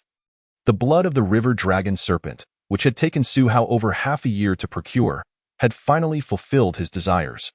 Although Morong An had reached the marrow washing stage, there were varying levels of strength within this realm. The lifespan of a practitioner at the marrow washing stage could extend up to 200 years, and those merely beginning their journey in this stage would undoubtedly pale in comparison to those who had lived nearly 2 centuries. In a sense, the longer one lived, the greater the accumulation of power and thus, the stronger one becomes. The disparity in combat strength among those at the marrow washing stage would likely be significant. Regardless, the objective was to strengthen oneself gradually. For Su Hao, the marrow washing stage would not remain out of reach for long. Chapter 92. The pinnacle of bone transformation, river dragon tendons, in silence, under the cover of night. Su Hao returned to Evergreen City, careful not to disturb anyone. Undoubtedly, the events of the previous night would stir considerable waves within Evergreen County. The cult of all beings was a true behemoth, its influence extending far beyond a single county or city, yet one of its strongholds, along with a priest and several martial artists, had been utterly annihilated. The one who had decimated this stronghold was none other than the renowned assassin, Wen Tai Lai. The cult of all beings would not let this go lightly. Every appearance of this name sparked considerable turmoil, akin to a dragon that reveals itself but never fully shows its form. Disregarding the swirling currents of the outside world, Su Hao lived a humble and fulfilling life. He was eager to test the effects of the exquisite marrow washing elixir, the river dragon nourishing soup. In the courtyard of the Inu residence in Evergreen City, night had fallen, and Su Hao stood before a wooden tub, anticipation gleaming in his eyes. Within the tub was a boiling, crimson elixir, the steam rising like serpentine dragons, swirling mysteriously. This was the complete version of the river dragon nourishing soup, crafted with the blood of the river dragon serpent. It was undeniably superior to the earlier, inferior version. Taking a deep breath, Su Hao shed his garments and leaped into the tub, immersing himself in the medicinal liquid. As his vital energy circulated, he felt his body becoming increasingly heated, the streams of energy coiling around him like river dragons, while the pure medicinal power infused into him, being refined into pure energy and absorbed by his meridians. This medicinal potency was at least 10 times stronger than the version made primarily with the blood of the snake. This river dragon blood might very well assist me in achieving marrow transformation once more. Excitement flickered in Su Hao's eyes, for the strength of the nourishing soup made from the blood of the extraordinary river dragon serpent was such that even seasoned warriors who had undergone 1 or 2 marrow transformations would find it difficult to refine. The potency was simply too overwhelming, risking injury to their meridians. Only those who had undergone 3 transformations, coupled with robust vitality and strength like Su Hao's, could thoroughly refine this medicinal power. It was not until he felt a fullness in his meridians that Su Hao ceased his marrow transformation. Intending to continue the following day, during his practice, he also took the opportunity to refine his foundational skills, enhancing his martial prowess. 2 months later, under the cover of night, Su Hao continued his marrow transformation as usual. Having utilized most of the river dragon blood obtained from Lin Quebec, the 4th transformation was drawing to completion.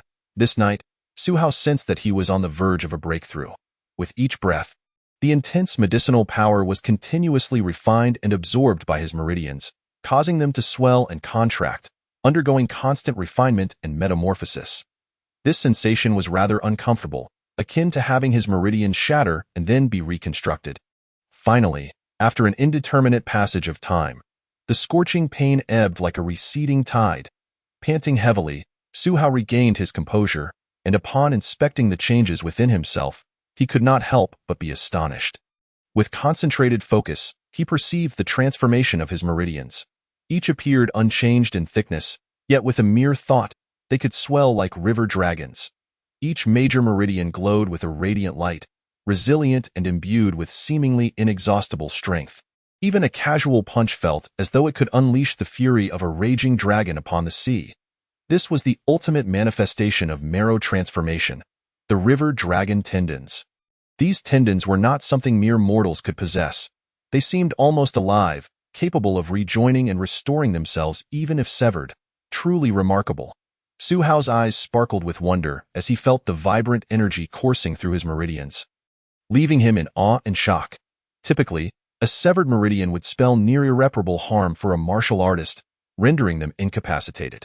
Many would find their futures dim after suffering such injuries during battles or training. However, for those who had cultivated the river dragon tendons, even if their meridians were fractured, with time and care, they could return to their original state, allowing them to practice even the most perilous martial arts without reservation. Furthermore, the strength of the river dragon tendons surpassed anything he had previously known. With a resounding thud, Su Hao emerged from the tub, his sinews taut and alive, as if his very meridians had awakened. He unleashed a powerful punch, the taut tendons propelling his fist with tremendous force, translating into a blow that struck like an arrow released from its bow. The explosive power of this punch was terrifying. Without utilizing any external force, merely a direct strike, the air around his fist exploded with a thunderous roar, reminiscent of a train thundering through a narrow tunnel, an unfathomable display of raw physicality. In a dance of agility, Su Hao maneuvered through the courtyard, leaving behind fleeting afterimages as he shifted left and right, creating the illusion of multiple figures, disorienting anyone who beheld him. This power was extraordinary. The river dragon tendons had exponentially increased his explosive capabilities, rendering his strength and speed astonishing, even enabling him to confront the marrow-washing practitioner Mu Rong'an directly and emerge victorious. As he paused, Su Hao marveled at the transformation within him. The river dragon tendons felt as though they had provided him with an entirely new driving force, vastly amplifying his explosive power, allowing him the opportunity to defeat Mu Rong'an without the need to expend energy. Yet the most significant enhancement lay beyond that. It resided in the output of his energy. Su Hao's innate strength was already formidable. And even after 3 marrow transformations, he had always held back, fearing that excessive force might harm his meridians. But now, endowed with the ultimate tendons of transformation, he could unleash energy far beyond his previous limits, exponentially amplifying his output without concern for self-injury. Su Hao clenched his right fist tightly, channeling his energy, which coalesced into an imperceptible yet tangible force, forming an indomitable barrier of energy around his fist. His resilient meridians swelled like river dragons, continually supplying energy, while the power around his fist surged from 1 inch to 2, then 3. The river dragon tendons had significantly raised his energy output limit. He could now unleash a formidable 3 inches of energy. A genuine joy flickered in Su Hao's eyes. Delivering a punch with 3 inches of energy was an unfathomable realm for an ordinary person. With a casual flick of his wrist, the energy surged forth, effortlessly tearing through the cobblestones laid before him. as if a layer of earth had been scraped away, shattering into a fine dust. Never mind the average marrow transformation practitioners. Even the elite among them would find themselves easily overpowered by Su Hao. Achieving the pinnacle of marrow transformation signified a qualitative leap in Su Hao's strength, justifying the immense effort he had expended to procure the river dragon blood and cultivate the river dragon tendons. The next step would be to break through to the marrow washing stage. A sense of anticipation filled Su Hao's heart. The marrow washing stage represented the final realm of body refinement. Once attained, it could extend one's lifespan by several decades to nearly a century. Who would not desire to live longer? Chapter 93. Military Commission. Master Smith. To live long is to possess infinite possibilities. In contrast, a short life, even if one were a prodigy, would merely amount to a fleeting meteor across the sky. Soon forgotten by all, this marrow washing stage required marrow washing pills and secret elixirs, none of which Su Hao possessed. A slight frown crossed Su Hao's face. The secret elixirs of marrow washing were typically held by the most prestigious families and factions within Evergreen County, guarded by practitioners of the marrow washing stage with deeply rooted influences. For an outsider like Su Hao, acquiring such resources was no easy feat.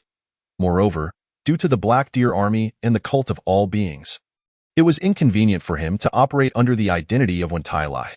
Otherwise, he could have sought assistance from the local authorities or Long Chun. Patience was key. For now, the pressing concern was to perfect the cultivation of his fire-melting golden body. Not overly troubled by these matters, Su Hao recognized that he still had room for improvement, particularly in his practice of the fire-melting golden body. This technique had been crafted based on his own martial foundations.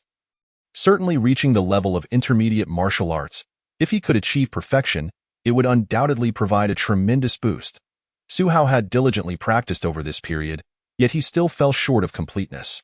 The step of enveloping his head with fiery energy proved particularly challenging, with dire consequences for any misstep. Thus, he could only continue his training, refining his technique. Another month passed, and one morning, Su Hao was working in the blacksmith shop. The profession of master smith provided him with substantial monthly income, enabling him to sustain his cultivation without the worry of lacking funds for medicinal materials. Suddenly, Su Hao noticed movement at the entrance of the blacksmith shop. 3 knights dismounted from their towering steeds. At the forefront stood a sturdy man, exuding an aura reminiscent of clashing swords and iron steeds. In his 30s, he bore a resolute expression. I am Tong Juanxiong, the centurion of the Evergreen Army, here to seek an audience with Su Hanjin. I kindly request you to convey my message. The imposing figure addressed the attendant at the entrance of the blacksmith shop in a deep voice. Centurion of the Evergreen Army, please hold on for a moment. The attendant, taken aback by the significance of Tong Juanxiong's title, hurried inside to deliver the message. Master Su, the shopkeeper Su has requested your presence in the reception room. A blacksmith respectfully informed Su Hao from within a private forging chamber. It seems a guest has come to commission weapons from me. Su Hao mused internally, as the master blacksmith of the shop. He frequently received requests from martial artists and notable figures alike to craft weapons, which, while somewhat cumbersome, came with generous remuneration. Understood, Su Hao nodded, wiping the sweat and grime from his face, donning his attire before making his way to the reception area. Upon entering, Su Hao beheld Su Hanjin alongside the iron-willed Tong Juanxiong. Hao, allow me to introduce you. This is Tong Juanxiong, the centurion of the Evergreen Army. Su Hanjin promptly introduced. Greetings, Lord Tong. Su Hao inclined his head slightly. Having encountered numerous prominent individuals, he did not find Tong Juanxiong to be among the most formidable. Tong Juanxiong, wearing a broad smile, remarked, You must be Master Su Hao, whose reputation precedes you. It is a pleasure to finally meet you. After a brief exchange of pleasantries, Tong Juanxiong, being a soldier at heart, preferred to bypass formality. He delved straight into the matter at hand. Master Su, I come on behalf of my superior. The Evergreen Army requires a batch of equipment, including crossbows and armor. We would like to request your expertise, along with 2 or 3 experienced blacksmiths, to assist us at our barracks for a period of 3 months. Rest assured, the compensation will be substantial. This revelation stirred Su Hao's interest. The items Tong Juanxiong sought were no ordinary weapons, but crossbows and armor in the Great Yan Dynasty. While swords and arrows were permissible, crossbows and armor were strictly regulated. A skilled archer required years of training, whereas a crossbow could be mastered in mere days. Armor, as well, was a game-changer on the battlefield, and possession of it could be construed as treason. Given the challenges of forging such equipment in a blacksmith shop, it became clear why Tong Juanxiong sought Su Hao's team directly at the military camp. Exchanging glances with Su Hanjin, Su Hao noticed a contemplative expression on Su's face. Refusing an official request could jeopardize their business, especially when the other party was not asking for their services for free. Su turned to Su Hao. What are your thoughts? While my skills in forging remain at a rudimentary level, the opportunity to craft armor and crossbows could accelerate my progress, Su Hao contemplated. Having successfully forged entry-level weapons, he had grasped the basics of forging, yet opportunities for more complex commissions had been scarce. However, working on diverse and intricate tools might enhance his skills and unlock his potential further. With his potential already surpassing 100 points, the impact of ordinary martial skills on his growth felt negligible.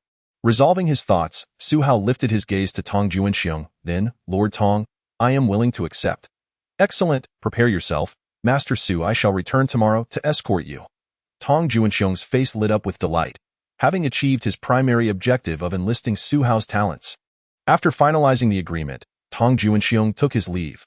Besides Su Hao, he also invited 3 other blacksmiths, including Chen Yuanjing, who was familiar with Su Hao.as. They finished their work that afternoon. Su Hao and the others gathered for a brief chat. Wow, this Lord Tong is quite generous. In just 3 months, we could earn more than we would in a year. We'll all benefit from Hao's good fortune, a middle-aged blacksmith remarked with a broad smile. Nevertheless, heading to the Evergreen Army's camp, I've heard it can be quite chaotic. I hope we don't encounter any trouble. A younger blacksmith expressed his concerns. What are you worried about? Lord Tong is a formidable warrior, easily capable of taking on 100 foes. His strength rivals that of shopkeeper Su. I think you are just reluctant to part with your 2 lovely wives for 2 months, the middle-aged blacksmith teased. Can you 2 stop with the doomsaying and wish for something good? Chen Yuanjing retorted, a hint of irritation in his voice. Let's eat. Su Hao chuckled, watching the banter unfold, appreciating the brief respite from their busy lives. As night fell, Su Hao prepared his belongings and, as usual, perused a martial arts manual. This martial art that appears to be of a reputable level, he remarked, surprise crossing his face as he flipped through the pages of a manual titled Iron Head Skill. This technique, originating from the archives of the Sect of All Beings, initially seemed to Su Hao to be a foundational martial art. He had set it aside for casual reading during his free time, not intending to invest effort into practicing it, but merely to broaden his understanding of martial arts. However, to his astonishment, as he delved into the Iron Head Skill, he discovered its depth was far beyond that of a basic martial art. It was indeed a skill of considerable merit. The Iron Head Skill involved the top of the head, forehead, and back of the head, requiring not only external strength to fortify one's bones, but also the internal energy, qi, and spirit to fill the cranial space. Working in harmony to achieve mastery, as he continued to read, flashes of insight illuminated Su Hao's mind, his eyes glinting with excitement. Unbeknownst to him, the candle burned low, and dawn began to break. This Iron Head Skill, which advocated for tranquility and clarity of thought, purging distractions from the mind, was intricately linked to spiritual cultivation. It might just be the final piece of the puzzle needed to elevate his melted fire golden body to perfection. A genuine smile graced Su Hao's lips. The melted fire golden body, a martial art of his own creation, had allowed him to channel fiery energy throughout his limbs and torso, nearing completion. Yet, the head remained the most challenging aspect. Fraught with risks, a single mistake could lead to dire consequences, making it difficult to distribute the energy to the head. However, the Iron Head Skill offered him a potential breakthrough, if he could master it. He believed he could likely complete the last step in perfecting the melted fire golden body, achieving its ultimate form. As morning broke, Su Hao resolved to practice it gradually, but today marked the day of their journey to the Evergreen Army's camp. After gathering his things without delay, he stepped outside the blacksmith shop. Tong Juanxiong, the centurion of the Evergreen Army, awaited alongside nearly 20 others, all donned in the humble attire of martial artists, maintaining a low profile. Yet, each one was an elite under Tong Juanxiong's command. Master Su and esteemed masters, now that everyone is here, let us set forth, Tong Juanxiong announced. Indeed, Su Hao nodded slightly, boarding a carriage with Chen Yuanjing and the others. Let us depart. Tong Juanxiong waved his hand, and the group of around 20 set off towards the outskirts of the city. Their destination lay nearly 100 miles outside of Evergreen City. At a military camp, the journey was marked by silence, the team traveling in quietude. Despite the lurking presence of bandits and rogues eyeing their convoy, an instinctive awareness of the formidable nature of this group deterred any from causing trouble. Ah Hao is truly diligent, even reading during such a time, Chen Yuanjing remarked, observing Su Hao engrossed in the iron head skill. The admiration in their eyes reflected the respect for Su Hao, who had risen to become the foremost blacksmith in the shop at such a young age. His talent was complemented by an unwavering dedication, as if he thrived on hard work, remaining focused even amidst the jolting of the carriage along the rugged path. As evening approached, the group had covered a significant portion of their journey. Suddenly, Su Hao, who had been studying, felt a shift in the atmosphere. Closing his book, "Something's amiss." A sense of gravity filled his gaze as he sensed multiple presences within his awareness. Who goes there? Indeed, mere moments later, shouts of anger erupted from the Evergreen Army's elite outside the carriage. Ahead on the mountain path, 4 or 5 figures emerged, blocking the narrow road. Tong Juanxiong's expression darkened, his eyes betraying an equal measure of concern. Though they traveled in plain clothes, anyone could sense the exceptional prowess emanating from their group, making it clear that they were not to be trifled with. The 4 individuals blocking the road, though few in number, displayed a daring audacity that could either be deemed suicidal or indicative of great confidence. Ladies and gentlemen, should you seek wealth, I am willing to part with some money to avert disaster. Let us consider it an invitation for a few valiant souls to enjoy a drink, declared Tong Juanxiong, surveying the scene with a serious demeanor, unwilling to escalate matters unnecessarily. However, a burly bald man among them chuckled lightly and said, "Are you from the Evergreen Army? Abandon this cart at once and leave, or else death awaits." Bold words. The audacity of this statement filled Tong Juanxiong and his companions with a mix of astonishment and anger. How could they so brazenly reveal their identities, knowing full well who they were confronting? Were they truly targeting them? Inside the cart, Chen Yuanjing and the others shared a similar bewilderment. Realizing that they too were the intended targets, a glint of coldness flickered in Su Hao's eyes, only to vanish as he resolved to observe the situation further. Tong Juanxiong opened his mouth to speak again, but his expression suddenly shifted as he beheld the imposing figure leading the quartet, a tall man with broad shoulders and a dignified square face. Clad in a blue robe adorned with exquisite embroidered birds, "You are unworthy of dying at my hands, depart." The blue-clad man uttered these words coldly before, in a blur of motion too swift for the naked eye to track. He appeared before Tong Juanxiong. With a casual flick of his sleeve, he struck out. Tong Juanxiong's face paled as he sensed an overwhelming force emanating from the blue-clad man's casual gesture. Rendering any attempt at evasion or defense futile, he found himself immobilized, helplessly watching as the sleeve collided with his chest. Bang! The soft fabric met his chest with a force akin to 10,000 pounds, producing a muffled thud as Tong Juanxiong's formidable frame was sent hurtling backward. Tong Duran! 2 elite members of the Evergreen Army exclaimed in alarm, attempting to catch him, only to be struck down themselves as if by cannon fire. Bones snapping under the impact, Tong Juanxiong, suffering multiple broken ribs, turned pale and managed to utter a single word: "Flee." As a practitioner of the Yi Jin realm, Tong Juanxiong found himself utterly overmatched by the blue-clad man. Unable to withstand even a mere flick of his sleeve, it was evident that they were facing a master far beyond their capabilities, and should the adversary wish to annihilate them, it would be a trivial task. Chapter 95. The Heavenly King and the Celestial General, back into the Tiger's den. Run quickly. The Evergreen Army warriors hastily assisted Tong Juanxiong, helping him stagger away. Must escape, Chen Yuanjing urged, anxious to flee with the other 2 blacksmiths. Yet, suddenly, the 3 found themselves in a state of panic, for no matter how they struggled, their limbs refused to obey, rendering them motionless within the cart. Those in the washing marrow realm are far superior to the likes of Mu Rong'an.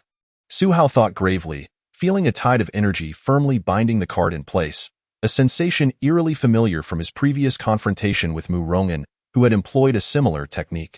This was a unique ability of washing marrow realm practitioners, capable of extending their spirit and energy to lock onto their foes, allowing them to gauge the opponent's moves and strength. Based on Su Hao's perception, the energy of the blue-clad middle-aged man surpassed that of Mu Rong significantly. Though both were in the Washing Marrow realm, the disparity in combat prowess was considerable. The Washing Marrow realm practitioner can live for 200 years. And the difference between a newcomer and one who has been in that realm for over a century is substantial. It is no wonder. Su Hao silently calculated. This blue-clad man was evidently a far more formidable Washing Marrow practitioner than Mu Rong'an. Yet Su Hao still harbored confidence in his ability to contend with him. However, glancing at Qin Yuanjing and the others, he understood that should a conflict arise, it would spell certain doom for them.